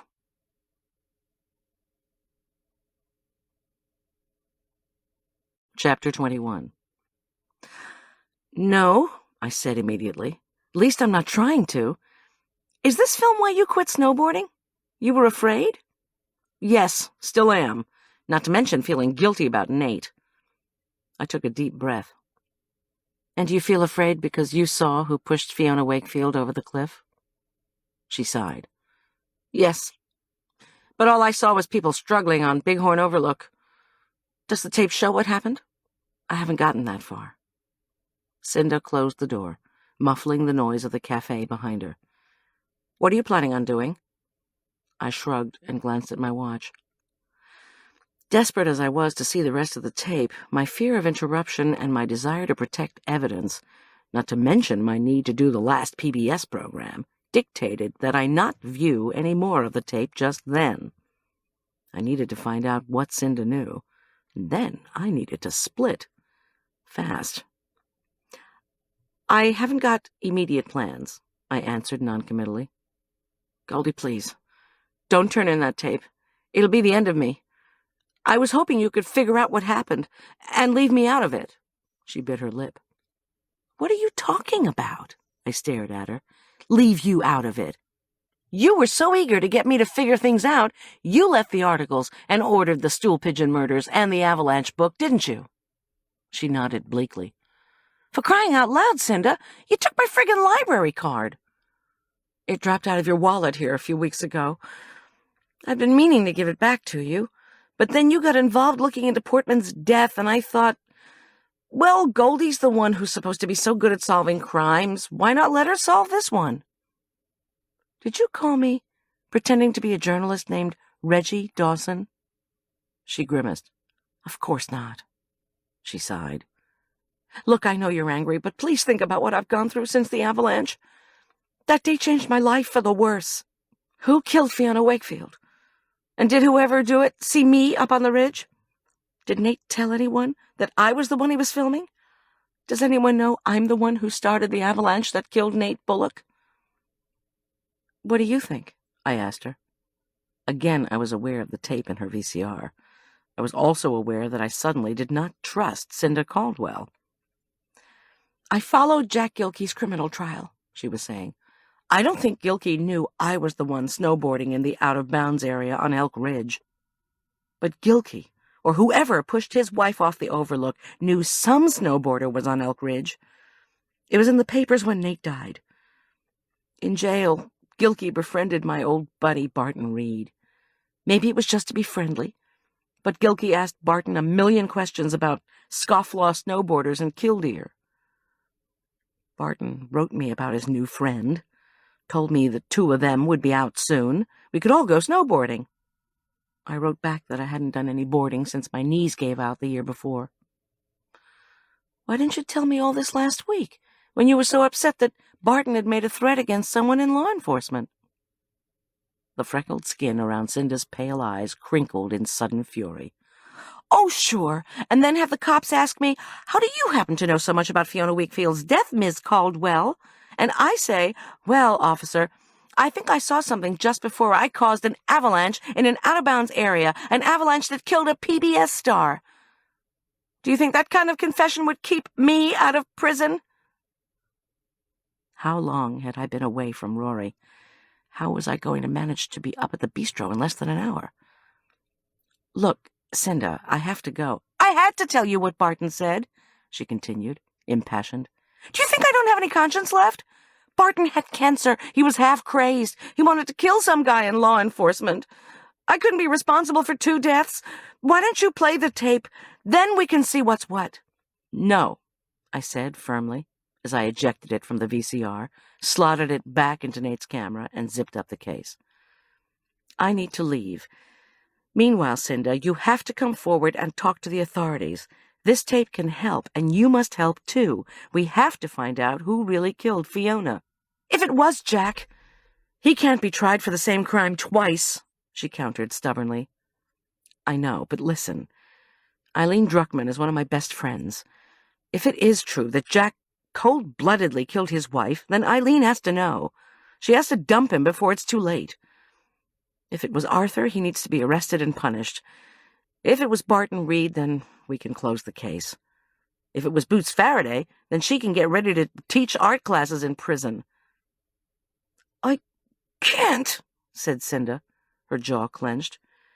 I'll go to jail for the rest of my life. She held out her hand. Give me the tape, Goldy.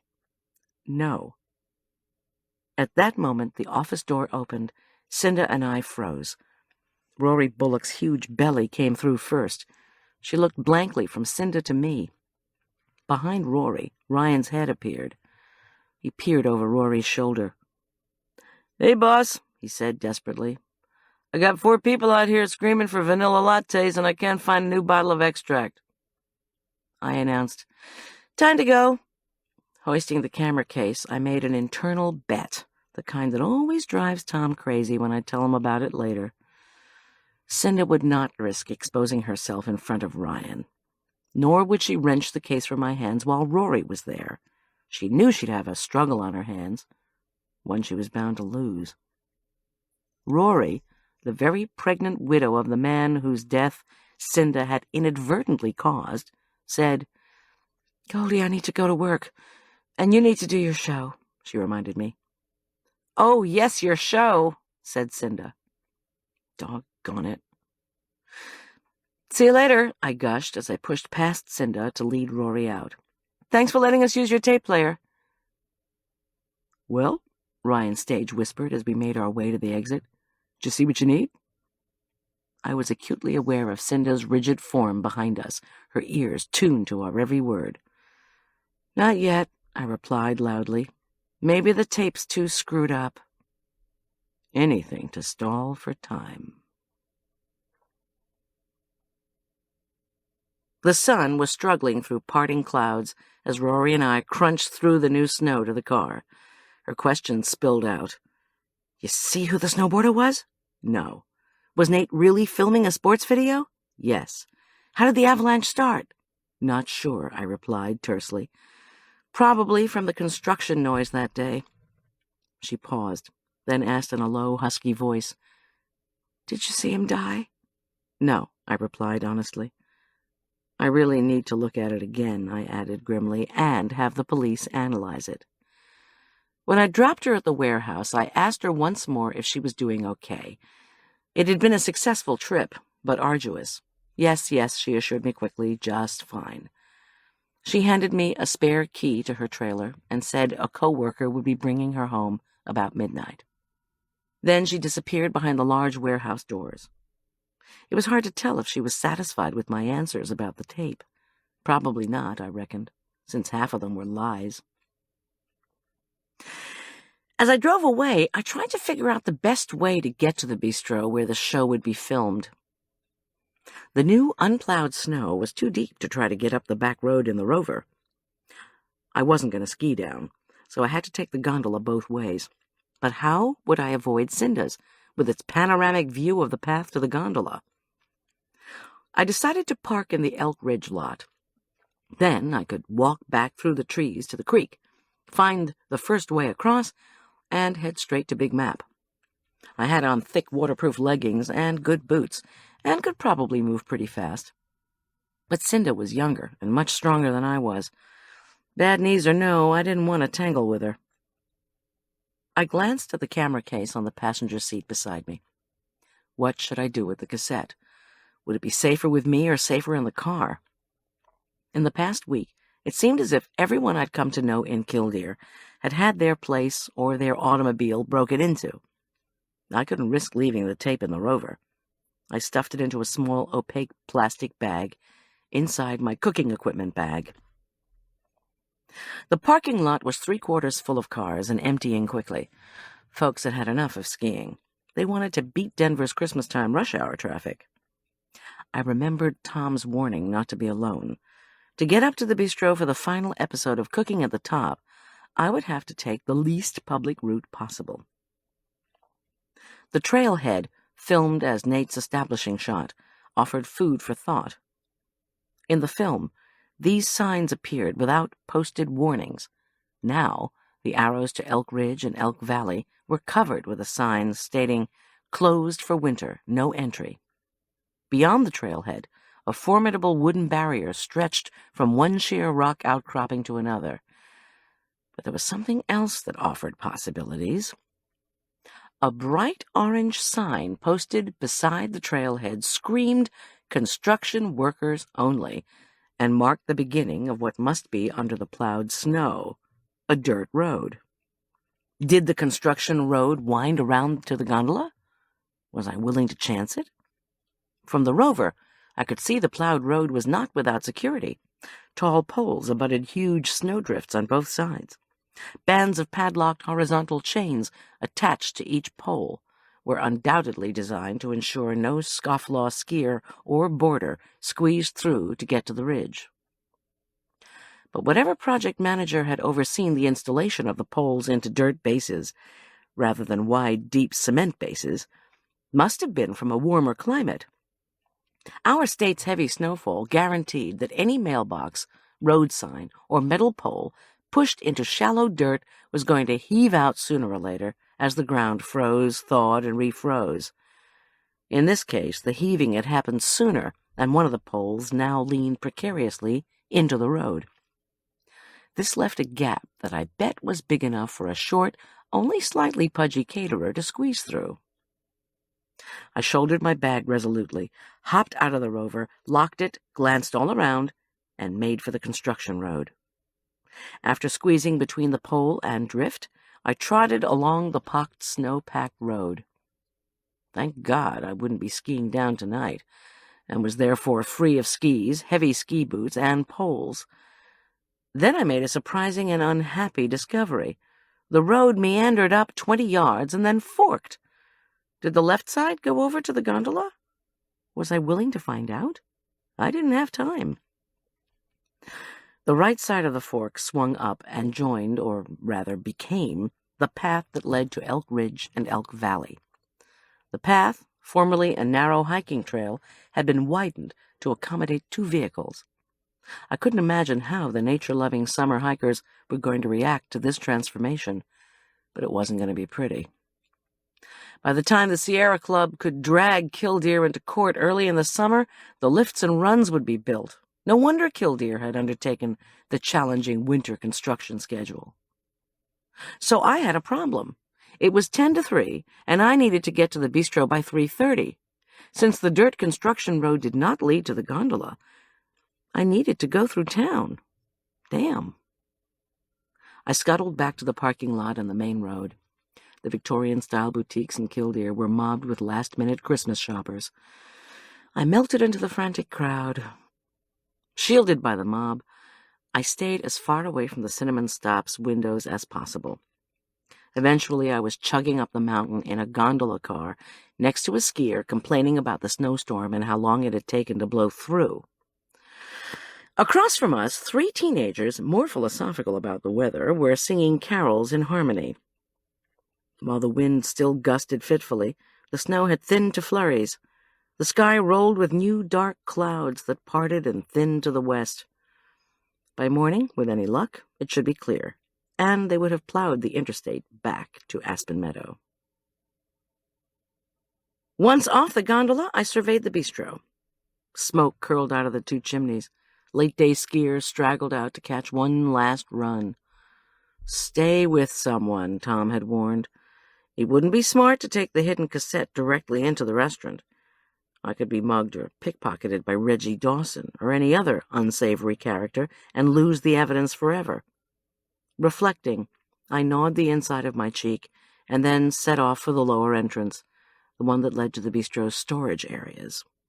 At this time of the day, workers should be down there sorting and packing the day's trash into canisters. They wouldn't mind a servant coming through the servants' entrance, would they? The 2 lower-level barn-type doors were partially open. My entry with my tool bag raised the eyebrows of the pair of grizzled, hulking workers. Both were so swaddled in scarves, hats, heavy gloves, layers of sweatshirts, and what looked like padded dungarees they were unrecognizable. "I'm one of the cooks," I explained to one, as I squeezed past the first stinking canister. He nodded apathetically and turned back to his work, while I scuttled along the tunnel-like, neon-lit hallway. It was dank and cold. I was surprised at how depressingly subterranean the concrete basement was, at how tired and raggedly clad the workers had been. The bistro's storage area was as unglamorous a workplace as the bare trailer park was a living area. As I bustled into a freezer-lined room and tucked the cassette between boxes of frozen chocolate cakes, I wondered if the rich folks who played on the manicured slopes outside had any idea of the economic underside of their vacations. The workers labor all day and night, dress and eat poorly, and are crammed into freezing trailers at the edge of town. Not something for the resort owners to be proud of.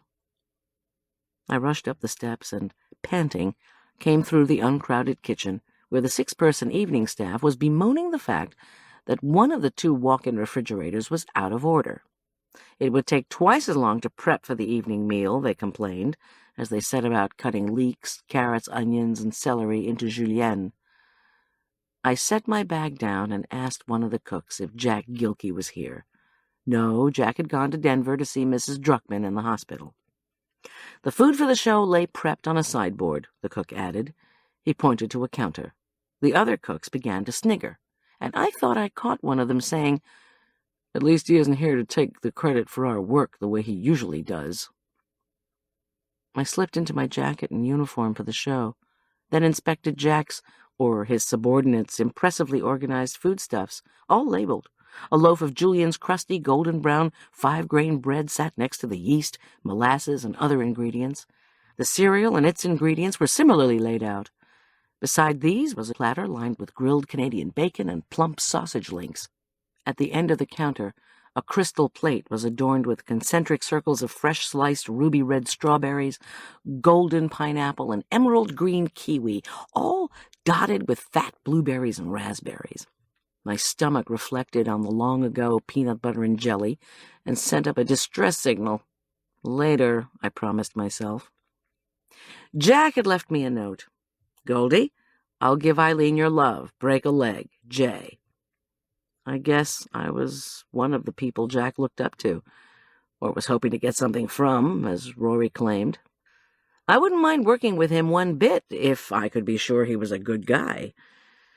Hopefully Nate's video would tell all.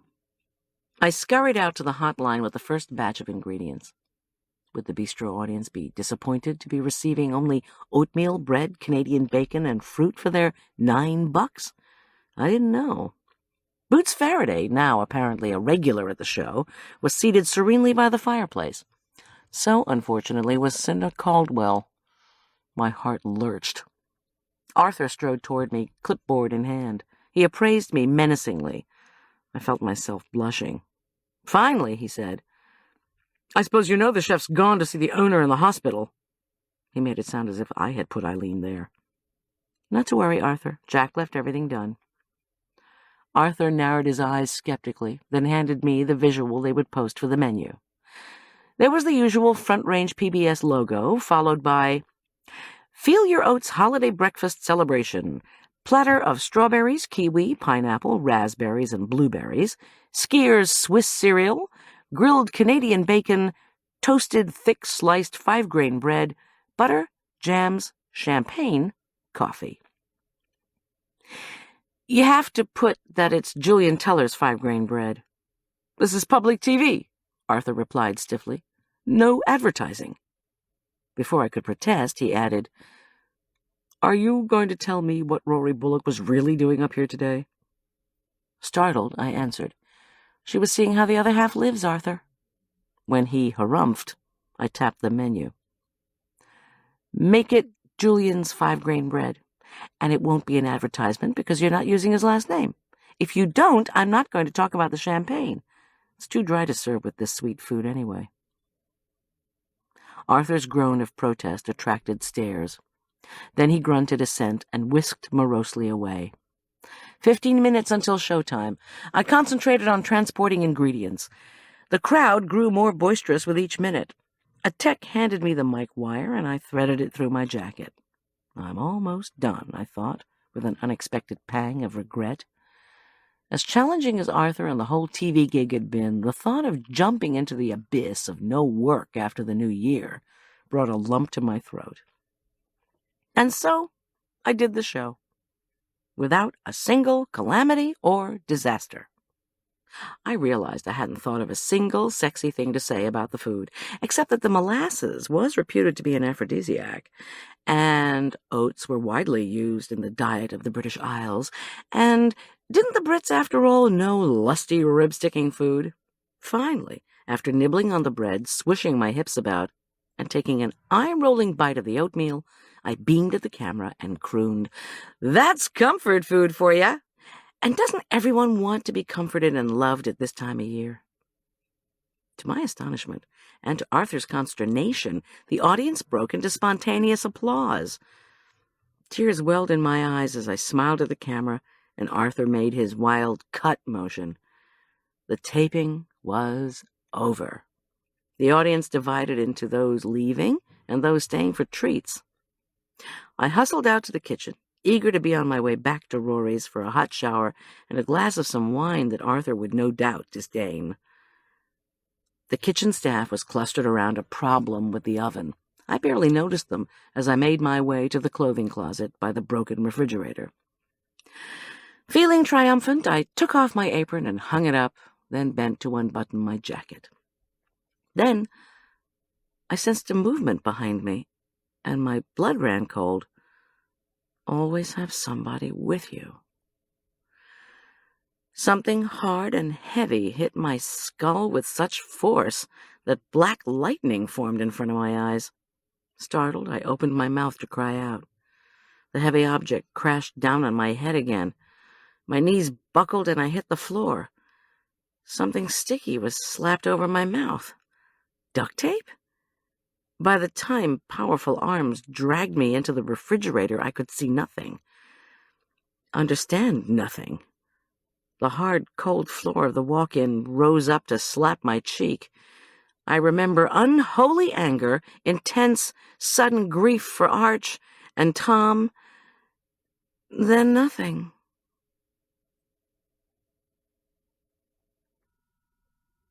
Chapter 22. An echoing storm of pain was my first indication I had regained consciousness. A scarlet fog covered my eyes. When a cough convulsed my chest, I gagged. My mouth was taped hard and tight. I was painfully cold, chilled to the core, lying on my side on an icy floor. Another cough snagged in my throat. I felt myself choking and beat down panic. "Where is it?" demanded a husky voice close to my ear. The tight duct tape mangled any response I could make. Suddenly, without warning, the cold, dense darkness lifted. A door beside me opened. Far above, a tiny fluorescent light made my eyes ache.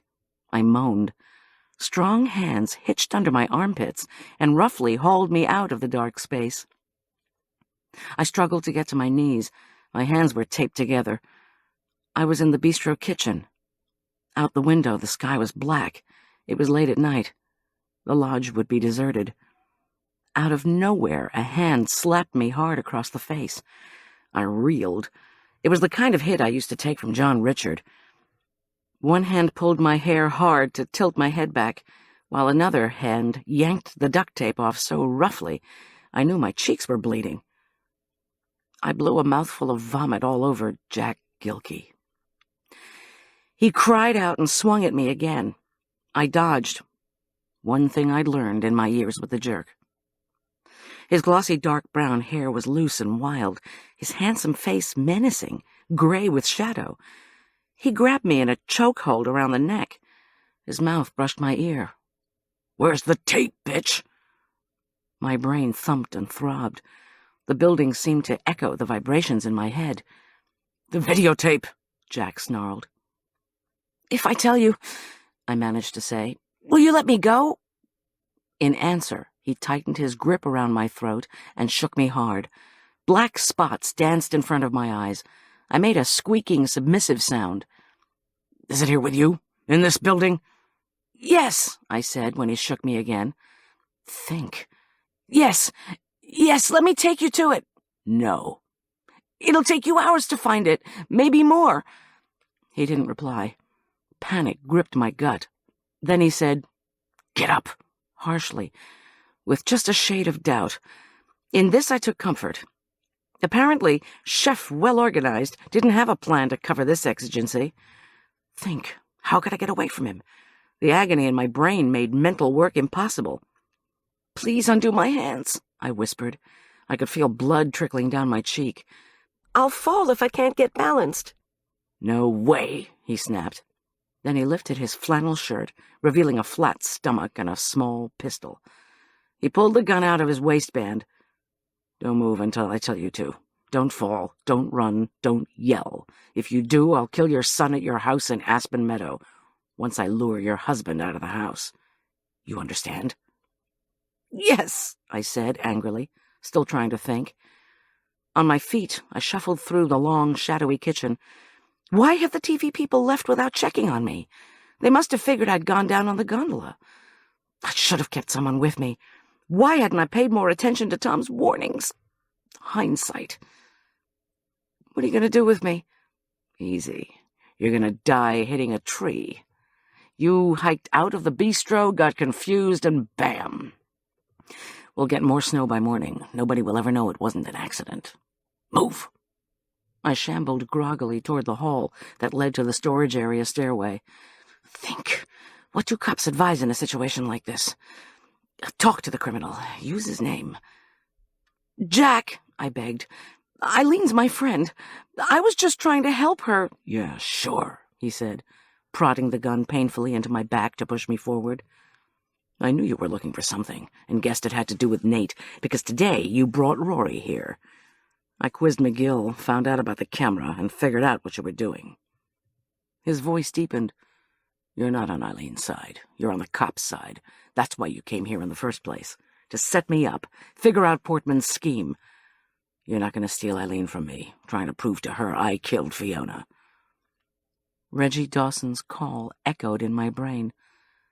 Was your involvement with Portman another attempt on your part to crack crimes in Furman County? But you did, didn't you?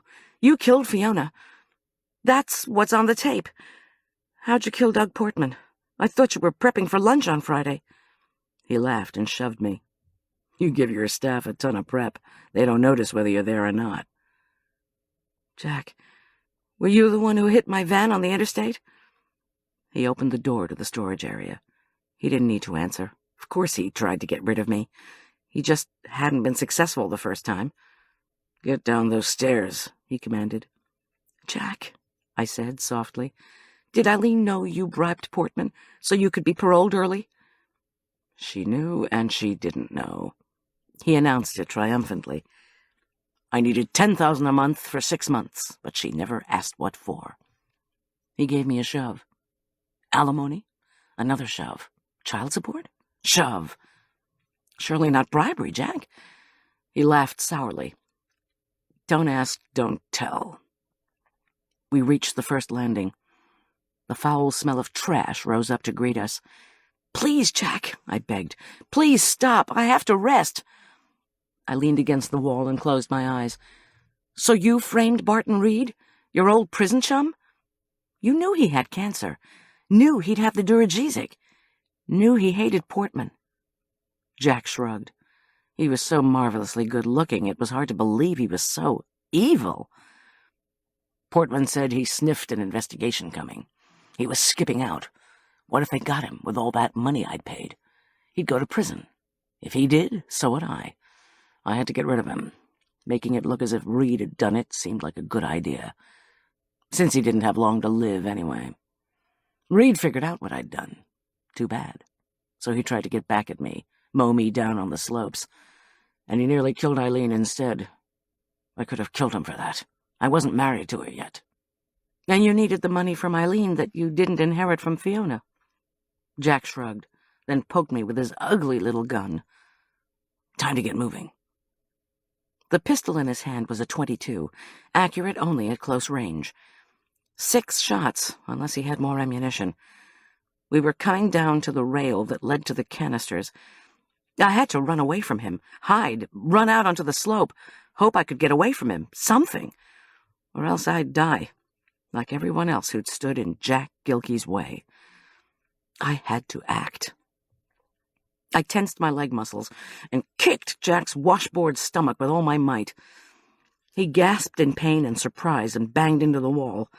Then I jab-kicked him hard in the back. He fell to his knees. I ran clumsily, stupidly, as fast as I could. I ran for my life. Down the steps, down the hallway, down the rail toward the canisters.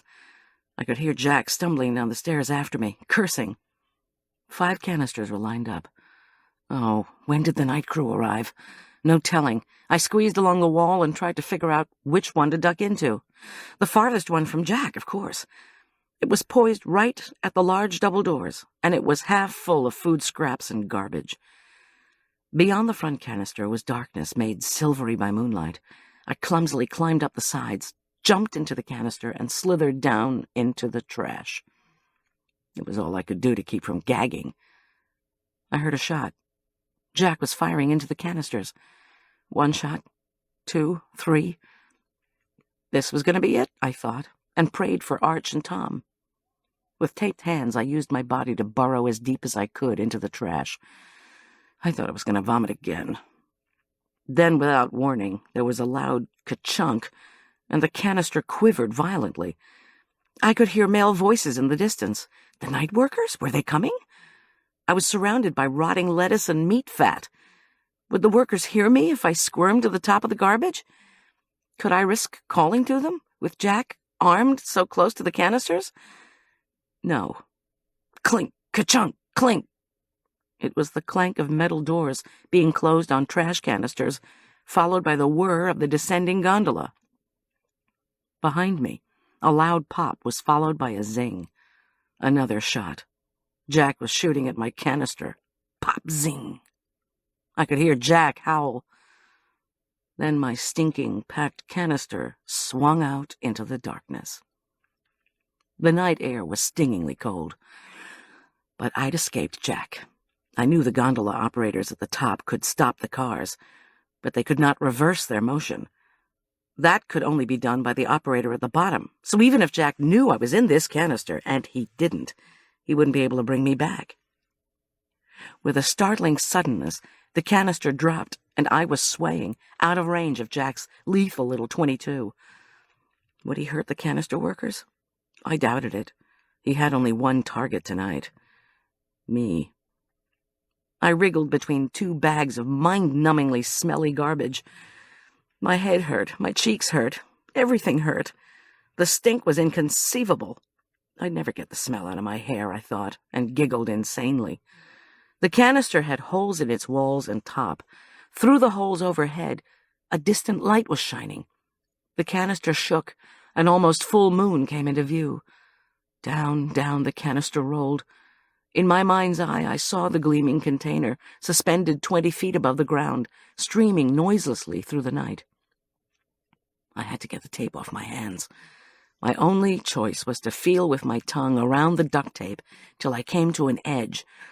Then I began slowly, laboriously, with my teeth, to tug off the tape. The blood running down my face didn't make the task any easier, but at least biting and wrenching the tape off, centimeter by centimeter, took my mind off the cold, the smell, the canister swaying and creaking in the frigid wind, high above the mountain. When I finally had the tape off, the canister clanked onto the track, then began to move laboriously toward the warehouse. I was on the ground. But where? How long had I been on the gondola? 10 minutes? 20? What had Jack been doing? I knew he kept ski equipment at the bistro. Would he try to ski down in the moonlight? How long would it take him to get his equipment on? 5, 6 minutes? How long to shush down from the top? The fastest I'd ever made it was 6 minutes, and I was nowhere near the expert skier Jack was. Suddenly the canister shuddered and stopped. I clambered up through the trash to the metal door. My heart sank. Through the holes of my cage, the moonlight on the slope showed the canister was only halfway down the track to the Killdeer base. I wasn't even in sight of the warehouse. Jack must have stopped the lift engine from the peak. Damn it! I peered down through the holes in the metal. The moonlight illuminated much of the mountain, including nearby woods and what looked like a catwalk or cleared path of snow. With blood pounding in my ears, I pushed on the container door. It swung open. I leaped out and looked all around. Had Rory missed me and called Tom? Would he call someone to go looking for me? I tried to get my bearings. The cleared path was not a catwalk, I realized. It had a plastic orange fence going up one side. The construction road. If I followed it, I would get down to the Rover where I had a spare key in the wheel well. I hobbled over to the road and started to run. Within seconds, my chest burned with the exertion and the cold.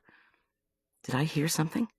I stopped, panting, looked up the moonlit slope, and saw the shadow of a lone skier. I turned and ran again. Could I possibly make it to the rover before Jack caught up with me? My brain cursed my agonized legs. How far to the parking lot? Maybe 15 minutes if I could keep up this brutal pace. I ran, and after an eternity, reached the fork that led back to the parking lot and trailhead to Elk Ridge. Wheezing, I stopped and tried to catch my breath. Scritch, scratch, scritch, scratch. Very regularly, the sound came from behind me. Scritch, scratch. I glanced back. Jack, on skis, was poling swiftly along the snow-covered road, cross-country style. He was perhaps 50 feet behind me. Damn! I moved my legs as fast as they were able to go, but I knew in my heart I'd never make it to the rover before he closed the gap. And he had at least 2 more shots left. With sudden decision, I ran up the snow-packed road of the left fork, towards the construction site. On skis, Jack could go swiftly downhill. As fit and muscular as he was, he could traverse flat terrain quickly as well. But he couldn't go uphill on skis, unless he was Superman. I had to get to the guard's cabin first. Low clouds, silvered by the moonlight, rolled across the sky. How far was the cabin if the dirt road ran right across the valley? A half mile? A mile? Jack would have to stop. He would have to remove his skis and boots. No one could run in that clunky footwear. You can beat him, I told myself. All you have to do is run. I looked over my shoulder. Scratch, scratch, scritch, scratch. Jack was gaining on me. I even thought I saw him smiling at me. Goldy, he called placatingly. Stop, let's talk. Yeah, sure. I ran up the track. A sudden pool of darkness swallowed me, and I slowed. Tall pines loomed on the right side of the construction fence, casting black, swaying shadows on the road. Run, I ordered myself, but whatever you do, don't fall. If you do, you'll die. Behind me, the sounds of Jack removing his ski equipment were barely audible. Damn it! I couldn't believe he would still follow me. He couldn't be tried again for Fiona's murder. Why not run away rather than risk exposure? Because he told me he had killed Doug Portman. Because he desperately wanted Eileen's money. The tape would show Eileen and the world that Jack had murdered his first wife to get her fortune. Eileen would dump him. He would go to prison for murdering Portman and the truck driver he'd killed on Interstate 70 when he'd been trying to nail me. I came to the spot in the road where it veered upward and became the old hiking trail. I didn't know how far the trail went before it diverged. A high side leading to Elk Ridge, the low, level side heading through the valley. As I ran, I peered into the darkness. Was the faint light I saw the guard's cabin far, far up the hill? Or were my eyes playing tricks? The wind whispered in the pines. In the moonlight, I could make out lodgepole pine branches littering the slick, snow-hard road. The branches had been blown down by the wind. I would have to be careful. Stepping on them would alert Jack to my location. Had he found the road yet? How fast could he go in stocking feet? He was almost 10 years younger than I was, and an athlete. Grimly, I quickened my pace. Minutes later, winded and puffing, I was wondering if, in the dark, I had missed the turnoff to Elk Valley. Then, as I fought down panic, it suddenly appeared on the left and stopped me in my tracks. The left-hand split to the old hiking path was completely blocked with a gigantic pile of dead trees. The sign, posted on the trees, saying, "Warning, avalanche area, do not enter," filled me with alarm. I couldn't climb over the pile of trees. It was 8 or 9 feet high. But going through the valley was the fastest way to the expansion area and the security guard's cabin. To my consternation, I suddenly realized the construction road ran over Elk Ridge. For a moment, the wind ceased shuffling through the trees. Behind me, the faint huffing noise drew nearer. Jack was coming. I whispered a prayer, then headed up the hill. How far to the cabin now? 20 minutes? I tried not to think. Just head upward. Up, up, up. No time for rest, despite the fact that my sides were screaming with pain. 10 minutes later, the wide, shimmering expanse where Cinda had started her fatal run in Nate's film opened up on my left. It was startlingly beautiful, like a giant's sugar bowl, steeply tipped, frozen hard, glittering in the moonlight. And, people will never learn, running straight across the steep, concave space were the unmistakable paths of half a dozen ski tracks. At the other end of the ski tracks, set perhaps 20 feet into the pines, the lights of the security guard's cabin glowed yellow in the shadows. I could just make out the path of the construction road. It ran across the treed top of the ridge, then curved right down to a parking lot surrounding the cabin. I looked behind me. Jack was about 100 feet back, running methodically, despite socks, despite ice and snow. Think! The fastest way to the cabin was straight across the steep bowl, the way the ski tracks ran. But I could never go that way. It was too dangerous, especially after all the new snow we'd had. Still, I didn't have time to go over the forested ridge and make it to the cabin. Even if I could run straight on the road the whole way over, Jack would come straight across and cut me off. Stay in the trees, I decided, above the bowl, but below the road. It's the only safe way. Hug the shadows, stay off the moonlit side of the road. When you get near the cabin, call for help. I ran. At the top of the ridge, I dared another glance down. Jack had left the road and was running through the bowl, in the skier's tracks, about 100 feet back. He knew where I was headed, and he intended to get there first. Worse, he was wearing shoes. He must have brought them in his ski jacket pockets, along with his pistol. The man was not going to be deterred. Well, neither was I. "Help!" I screeched as I pelted down the center of the road. A third of a mile left.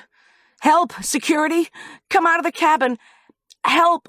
On the road above you! Help!" Despite the fact that wood smoke whipped out of the metal pipe chimney, no face came to the window. No door opened. My heart pounded madly. Damn it, was the guy deaf? Jack was 2/3 of the way across the tracks. He ran as nimbly as Mercury, as Pan, as every Greek god who had ever been known for speed. Badly winded, I continued my bumbling pace. A quarter mile to the cabin. The wind had picked up again. There was no use yelling for someone to rescue me because it wasn't going to happen.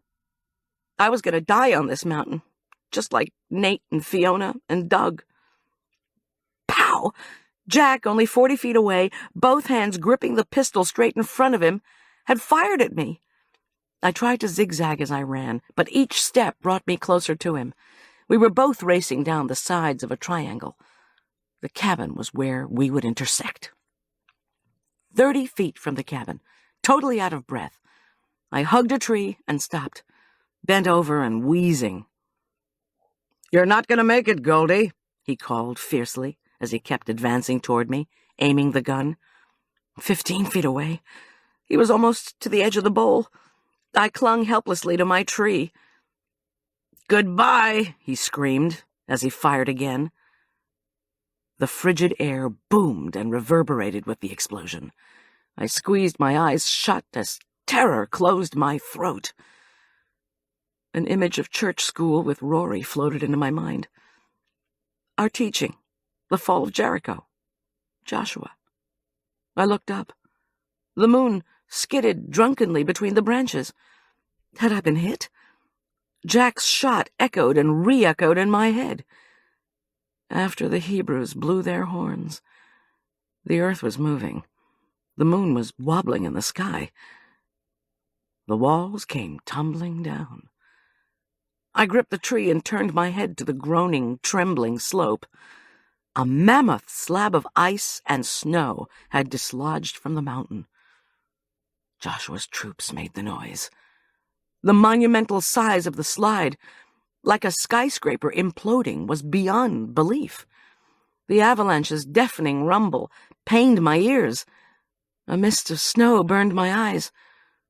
The walls came tumbling down. My knees gave out beneath me as I held onto the tree. A 50-foot vertical wave of snow was roaring downward toward us. A vast cloud of mist exploded upward. Darkness flashed inside it. Jack Gilkey screamed and fell.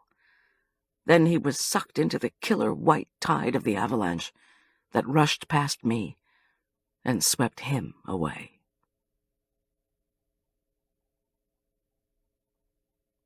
Chapter 23. A helo carried me out. At the roar of the avalanche, the guard in the cabin, who'd been listening to a football game on the radio and was therefore deaf to my cries and the sound of gunfire, came bursting outside. He phoned for help. On the way to Denver, I told 2 sheriff's deputies all I knew about Jack Gilkey and his deadly double-dealing relationships with Fiona Wakefield, Doug Portman, and Barton Reed. The paramedics insisted I go to the hospital to be checked for frostbite, injuries, and shock. I kept assuring them that I was fine, but they didn't believe a wildly shivering woman whose face and clothes were covered with blood and garbage. "Lady," one of them said, "at this point, you couldn't buy a ticket straight home. That ankle looks badly bruised. Did you fall on it when you were holding on to the tree?"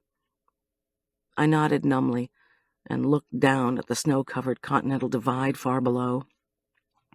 The sparkling rows of tiny cars going east and west, ruby lights one way, diamonds the other. You can't buy a ticket home. That was really the problem, wasn't it? Trying to buy your way into anything. Jack had tried to buy his way out of a prison term by bribing Doug Portman. Like Fiona Wakefield, Eileen Druckmann had thought her money could bring her a handsome young husband who would really love and cherish her. Nate Bullock had tried to provide a better lifestyle for his beloved pregnant wife by making a video that had killed him. Even I wasn't immune, with my misbegotten attempts to use earrings and treats to purchase a girlfriend for my dear Arch. And hadn't the lure of money made me ignore my scruples and try to sell Tom's skis to Doug Portman? All that night and the next day, Friday, I was cosseted, bandaged, medicated, questioned, and scolded. With Arch and Todd Druckmann in tow, Tom raced to the emergency room to meet me. Todd hurried off to see his mother. Arch brought me soft drinks from the soda machine and, bless him, some of Julian's life-restoring fudge. Tom gave me updates and called Rory to tell her I was all right. I learned that Jack Gilkey's body had been dug out by Killdeer Ski Patrol's avalanche rescue team. Arthur Wakefield was being charged with breaking and entering and mail theft. The latter was a federal offense. Arthur, Tom said, had hired a lawyer who was a teetotaler. During a break between x-rays, I visited my old friend Eileen. I had told the authorities that I wanted to be the one to give her the bad news about Jack. Gently, I did so. Todd comforted her. She patted his head and kept sobbing that she was sorry, just so sorry. Todd said he was fine. And besides, the nurses had announced he would spend Christmas with her, on a guest sofa in her hospital suite. And then Eileen cried some more, but this time with happiness. Christmas Eve, bandaged, weak, and awkward on my crutches, I slid into a pew next to a surprised Julian and Marla. Tom and Arch joined us. In the pew behind us, 3 of my former Sunday school pupils were giggling in their home-fashioned shepherd costumes. They tapped my shoulder and twirled for my approval. I gave them the thumbs up. Tom kissed my cheek. Marla handed the kids sticky chunks of ribbon candy. Julian winked at everyone. Even Arch smiled. You can't buy what you want, I reflected. It all comes as a gift. I've got 3 news items, Tom whispered as the organist warmed up for the prelude of carols. Ready? I inhaled the sharp, invigorating smell of Christmas greens and nodded. First, he said, we found a computer disk with all of Portman's records. It was tucked inside a cigar box belonging to a Civil War general. Second, we found Nate's tape where you left it in the bistro freezer. Cinda Caldwell confessed to being out of bounds with him when he died. He tilted his head at me, and I nodded. She was all weepy, said she'd plead guilty to whatever they wanted to charge her with. The district attorney told her thanks, but the statute of limitations had expired on out-of-bounds excursions, and to her surprise, causing an avalanche that killed somebody who was also out of bounds is not a crime.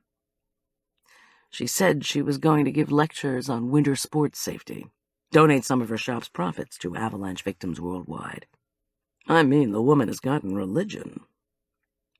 He took a deep breath and pulled a folded piece of paper from his pocket. And this, Miss G, is your certificate of reinspection. You passed. The inspector is smitten with your drains, almost as much as I'm smitten with you. I hugged him so hard he chuckled like Santa. The service started, and the packed church surged into song. We prayed and heard Bible lessons.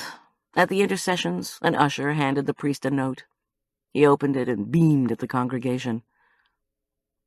A former parishioner, he told us, has given birth to a 7-pound, 13-ounce boy. Joshua Nathan Bullock was born to Rory Bullock at 3:30 this afternoon. Everyone smiled and clapped. The tiny white lights on the church's ceiling-high Christmas tree twinkled and glimmered. I reached out to embrace Arch, and to my surprise, he reciprocated with an enthusiastic, tight hug. That's the best bit of news yet, I whispered to him. Merry Christmas, Mom, Arch whispered back, and I hugged him harder. What a gift, I thought, to have a son. The end. You've been listening to Tough Cookie by Diane Mott Davidson, narrated by Barbara Rosenblatt.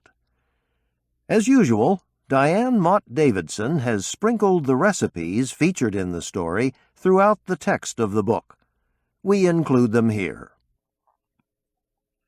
Hello, this is Barbara Rosenblatt, and if you enjoyed hearing about all the fabulous food Goldy cooks up in this latest adventure of hers, well, here are all the recipes. Let's start with Mexican egg rolls with spicy guacamole dipping sauce. We start with 2 tablespoons of vegetable oil, plus additional oil for deep fat frying. 1.5 pounds chicken breast, trimmed of fat and finely chopped, 1/2-inch square pieces. 2.5 cups chopped onions. 1 to 2 tablespoons prepared dry chili mix, to taste. 1 cup canned black beans, well drained. 4 ounces, that's 1 small can, of chopped green chilies. 1 cup grated cheddar cheese.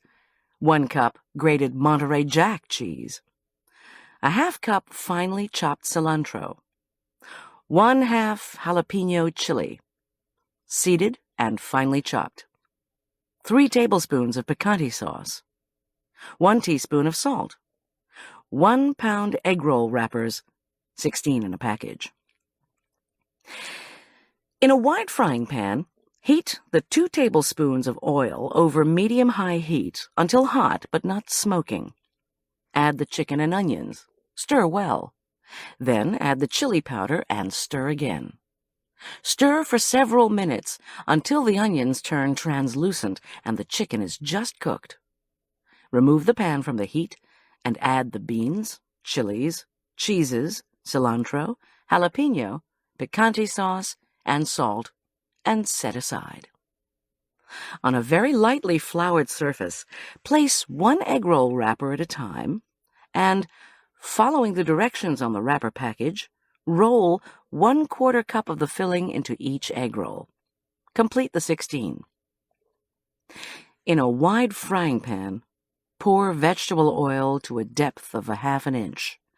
Heat to 370 degrees Fahrenheit, then place no more than 3 egg rolls at a time into the oil and fry for 3 minutes per side, or until golden brown. Drain on paper towels. Serve with sauce. This makes 16 egg rolls. And now the guacamole dipping sauce. You will need 1 avocado, peeled, seeded, and chopped, the juice of 1 lime, 1 cup of fat-free or regular sour cream, a ½ cup of medium hot picante sauce, 1/3 cup of finely chopped cilantro, 1 tablespoon of grated onion, and 1/2 very finely chopped jalapeno chili, whirled in a small blender or food processor. Either mash all the ingredients together until well combined, or whirl in a food processor until smooth. Chill and serve with egg rolls. Now, Chesapeake Crab Cakes with sauce gribiche. You will need 1 tablespoon vegetable oil, a ½ cup finely chopped celery, ½ cup of finely chopped onion, 2 cloves of garlic, crushed, 2/3 cup low-fat mayonnaise, 3/4 teaspoon dry mustard, 1/2 teaspoon paprika, 1 teaspoon salt, 1/8 to 1/4 teaspoon cayenne pepper to taste, 1 pound of crab meat. You can use refrigerated pasteurized crab. 1 1/3 cups club cracker crumbs, divided in half. 2 additional tablespoons of vegetable oil, divided in half, plus extra to oil the baking pan. In a frying pan, heat 1 tablespoon of oil over a medium heat. Add the celery and onion. Lower the heat and add the garlic. Sauté over medium-low heat, stirring frequently for 3 to 5 minutes, or until translucent but not brown. Remove from the heat and set aside. In a large bowl, combine mayonnaise with spices. Add crab, 2/3 cup cracker crumbs, celery, onion, and garlic. Stir until well combined. Using a ½ cup measure, scoop out crab mixture and form into 6 cakes about 4 or 5 inches in diameter. Spread the last 2/3 cup of cracker crumbs on a plate. Dredge the cakes in the crumbs. Preheat the oven to 350 degrees. Lightly oil a 9 by 13 inch baking pan. In a wide frying pan, heat 1 tablespoon of vegetable oil over medium heat until it shimmers. Place 3 crab cakes into the pan and cook approximately 4 minutes per side until golden brown. Place the cooked crab cakes into the baking pan and put them in the oven while you cook the rest of the crab cakes. Add the 2nd tablespoon of oil to the hot frying pan and cook the last 3 crab cakes approximately 4 minutes per side until golden brown. Place in the baking pan in the heated oven while preparing the sauce. This will make 6 crab cakes. For the sauce gribiche, you will need 1 1/2 teaspoons of finely chopped shallots, 2 gherkins, minced, 1 1/2 teaspoons of capers, drained, 1 tablespoon finely chopped parsley, 1 1/2 teaspoons minced fresh tarragon, 1 teaspoon fresh lemon juice, 1/2 teaspoon Worcestershire sauce, 1/4 teaspoon dry mustard, a ½ teaspoon of salt, a 1/4 teaspoon of sugar, freshly ground black pepper to taste, 1 cup low-fat mayonnaise, and 1 large egg, hard-boiled and finely chopped. In a small electric mincer or well-cleaned coffee grinder, combine shallots, gherkins, capers, parsley, and tarragon. Pulse for about 5 seconds, or until thoroughly combined and well minced. Set aside.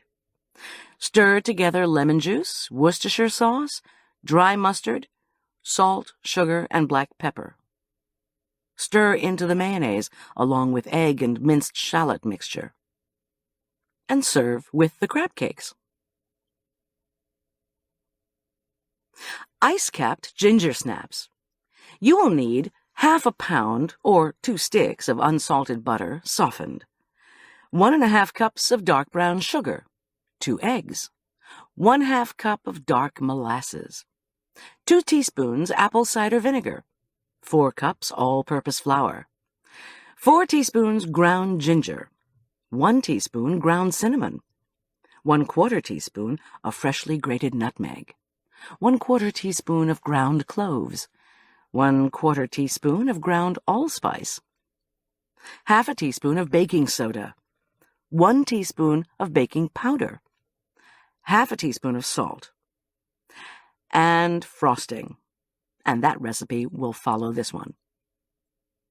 Preheat oven to 350 degrees. Butter 2 cookie sheets. Beat the butter until creamy. Add brown sugar and eggs and beat until well combined. Then add molasses and vinegar and beat thoroughly. Sift together all the dry ingredients and add gradually to the butter mixture. Using a 1½ tablespoon scoop, space the cookies out 2 inches apart on sheets. Bake 10 to 12 minutes until the cookies have puffed and flattened and appear slightly dry. Allow to cool on a sheet 1 minute.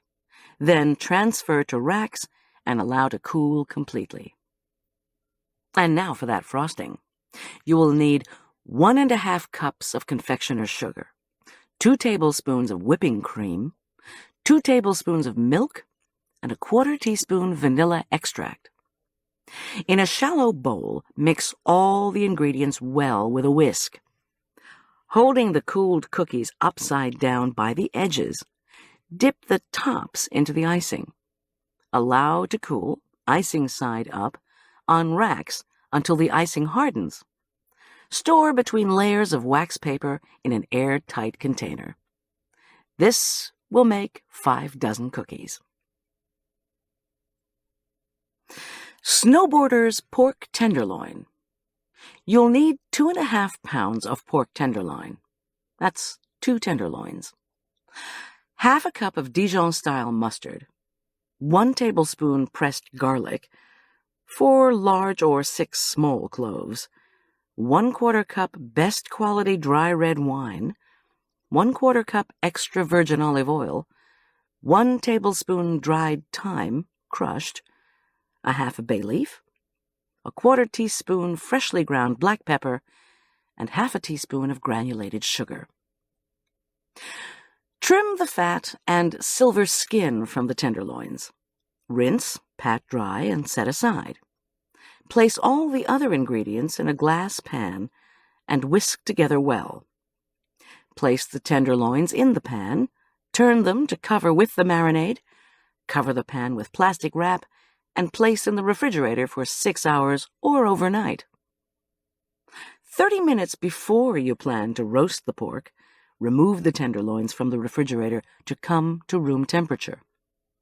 Preheat the oven to 400 degrees Fahrenheit. Use a roasting pan with a rack. Line the bottom of the pan with foil and place the tenderloins on the rack. Roast the tenderloins until an instant read thermometer inserted in the center registers 140 degrees Fahrenheit, about 20 to 25 minutes. Do not overcook the pork. The center should still be pink when served. Remove from the oven and slice. This makes 10 servings. Chocolate coma cookies. You will need 1 cup of blanched slivered almonds, 4 ounces of bittersweet chocolate, and here you can use 2 1/3 1.5-ounce bars of Godiva Dark or 1 1/2 3-ounce bars of Lindt bittersweet chocolate. 1 cup dried tart cherries, 12 ounces semi-sweet chocolate chips. That would be 1 regular-size bag. 2 cups of rolled oats, 2 cups of all-purpose flour, 1 teaspoon of baking powder, 1 teaspoon baking soda, 1/2 teaspoon of salt, 1/2 pound of unsalted butter, that's 2 sticks, softened, 1 cup packed dark brown sugar, 1 cup granulated sugar, 2 eggs, 1 1/2 teaspoons of vanilla extract. Preheat the oven to 350 degrees Fahrenheit. Butter 2 cookie sheets. In a non-stick pan, toast the almonds over a medium-low heat, stirring constantly for about 5 to 10 minutes, until they have just begun to turn brown and emit a nutty aroma. Turn out onto a plate to cool. Chop the chocolate bars into small chunks, no larger than large chocolate chips, and set aside. In a large bowl, combine the cherries, chocolate chips, and oats, and set aside. Sift together the flour, baking powder, baking soda, and salt, and set aside. In a large mixing bowl, beat the butter until creamy. Add the sugars and beat until light and fluffy, about 4 minutes. Add the eggs and vanilla. Beat the mixture until well combined, about a minute. Add the dry ingredients to the mixture and beat at low speed until well combined, less than a minute. Add the chocolate chips, chopped chocolate, cherries, and nuts. Using a sturdy wooden spoon, mix well by hand until all the ingredients are thoroughly incorporated. Using a 1 tablespoon scoop, measure out cookies onto the sheets, leaving 2 inches between the cookies, about a dozen per sheet. Bake 12 to 14 minutes, or until the cookies have set and are slightly flattened and light brown. Cool on sheets for 2 minutes, then transfer to racks to cool completely. This makes 6 dozen cookies. Chili con queso dip. You will need 1 pound of lean ground beef, 12 ounces of English cheddar flavor Velveeta or regular Velveeta, 1/2 cup of medium picante sauce, or you can use half the recipe of the tomato, onion, and chili sauce from the Sonora chicken strudel recipe, well drained, and that recipe will be coming up later. Corn chips and crudités. In a wide frying pan, sauté the ground beef over a medium-high heat until brown but not overcooked. While the meat is cooking, cut the Velveeta into 1-inch cubes. When the beef is browned, add the Velveeta cubes. Turn the heat to medium-low and stir until the Velveeta has melted.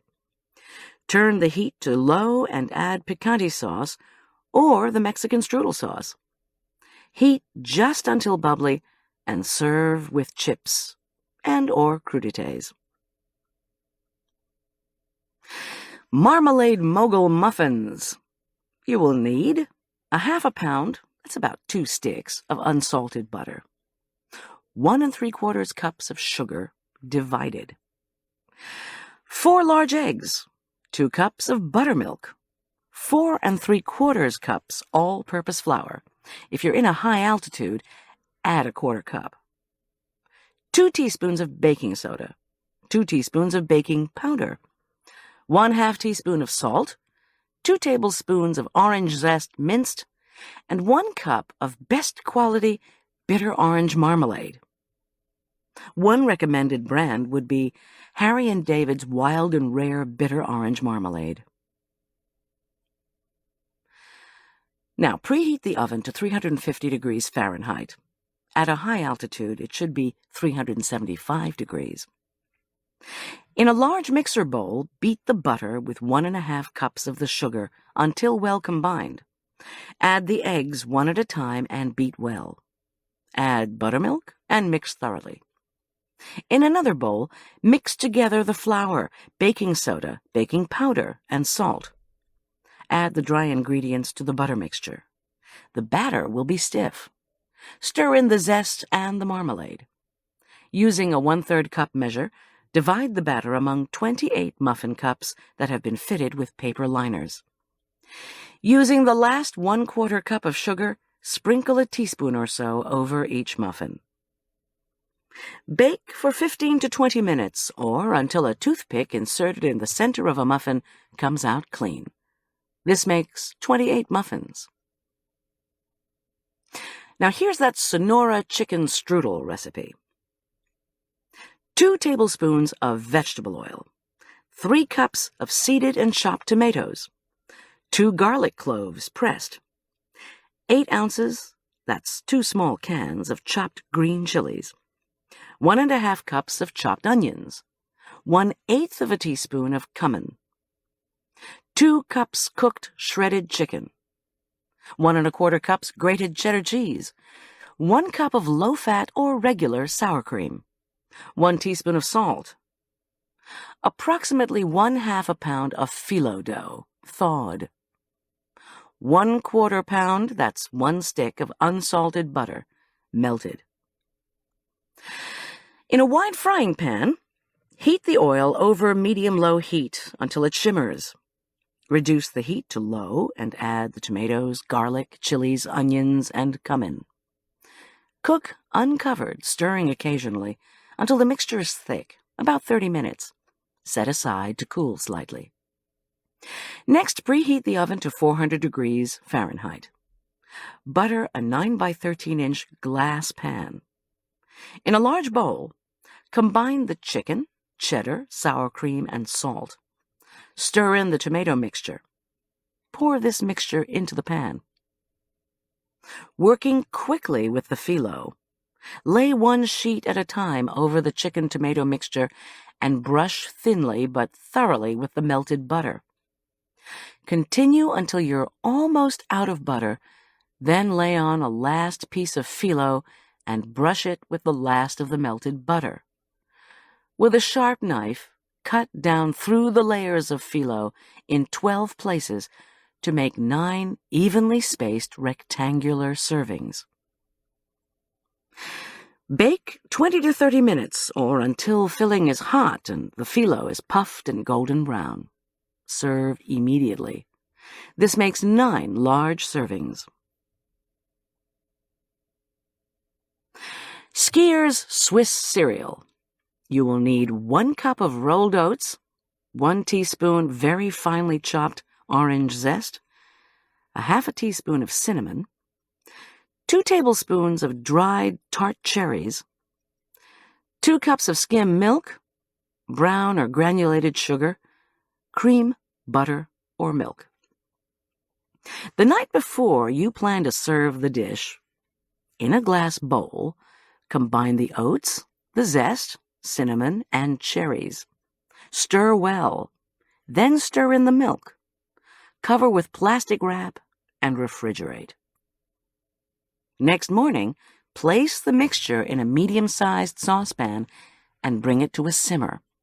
Lower the heat and cook, stirring frequently for 4 to 6 minutes, or until the oats are tender and the mixture is thick. Serve immediately, either as it is, or with brown or granulated sugar and cream, butter, or milk. This makes 4 half-cup servings. And finally, Julien's 5-grain bread. You will need 2 cups of 5-grain cereal, available either in the cereal or the health food section of the grocery store, or 2 cups of rolled oats, 2 1/3 cups of water, 2 tablespoons of unsalted butter, 3/4 of a cup of dark molasses, 3/4 of a cup of milk, 1 teaspoon dark brown sugar, 5 teaspoons, about 2 packages, active dry yeast, 2 tablespoons of bread dough enhancer. This is optional, and a recommended brand would be Laura Brody's, available at Williams-Sonoma. 4 cups of bread flour, or all-purpose flour, plus up to 1 cup more flour for kneading if required, and 2 cups of whole wheat flour. Butter 2 9 by 5-inch loaf pans. Place the cereal in a large bowl. Bring the water, butter, and molasses to a boil. Pour this mixture over the cereal and set aside to cool to 100 degrees Fahrenheit. Heat the milk and the dark brown sugar to 100 degrees Fahrenheit. Pour into a large bowl and stir in the yeast. Allow to proof about 10 to 15 minutes. Mix the cooled grain mixture into the yeast mixture. Combine the optional bread dough enhancer with the first cup of bread flour and stir into the yeast mixture. Beat the other 3 cups of bread flour and the whole wheat flour into the mixture, beating well to combine. Place the dough in an oiled bowl. Turn the dough to oil the top, cover with a clean kitchen towel, and let rise in a draft-free spot at room temperature until doubled in bulk, about an hour. Add as much of the additional bread flour to the dough as needed to make a dough that is not too sticky to knead. Knead on a floured surface until the dough is smooth and satiny, about 10 minutes. Divide the dough into 2 pieces and place them into the pans. Cover with a towel and allow them to rise until almost doubled. Preheat the oven to 375 degrees Fahrenheit. Bake for 50 to 60 minutes or until the loaves are deep brown and sound hollow when knocked. Remove the loaves from the pans and allow them to cool completely on racks. This makes 2 loaves.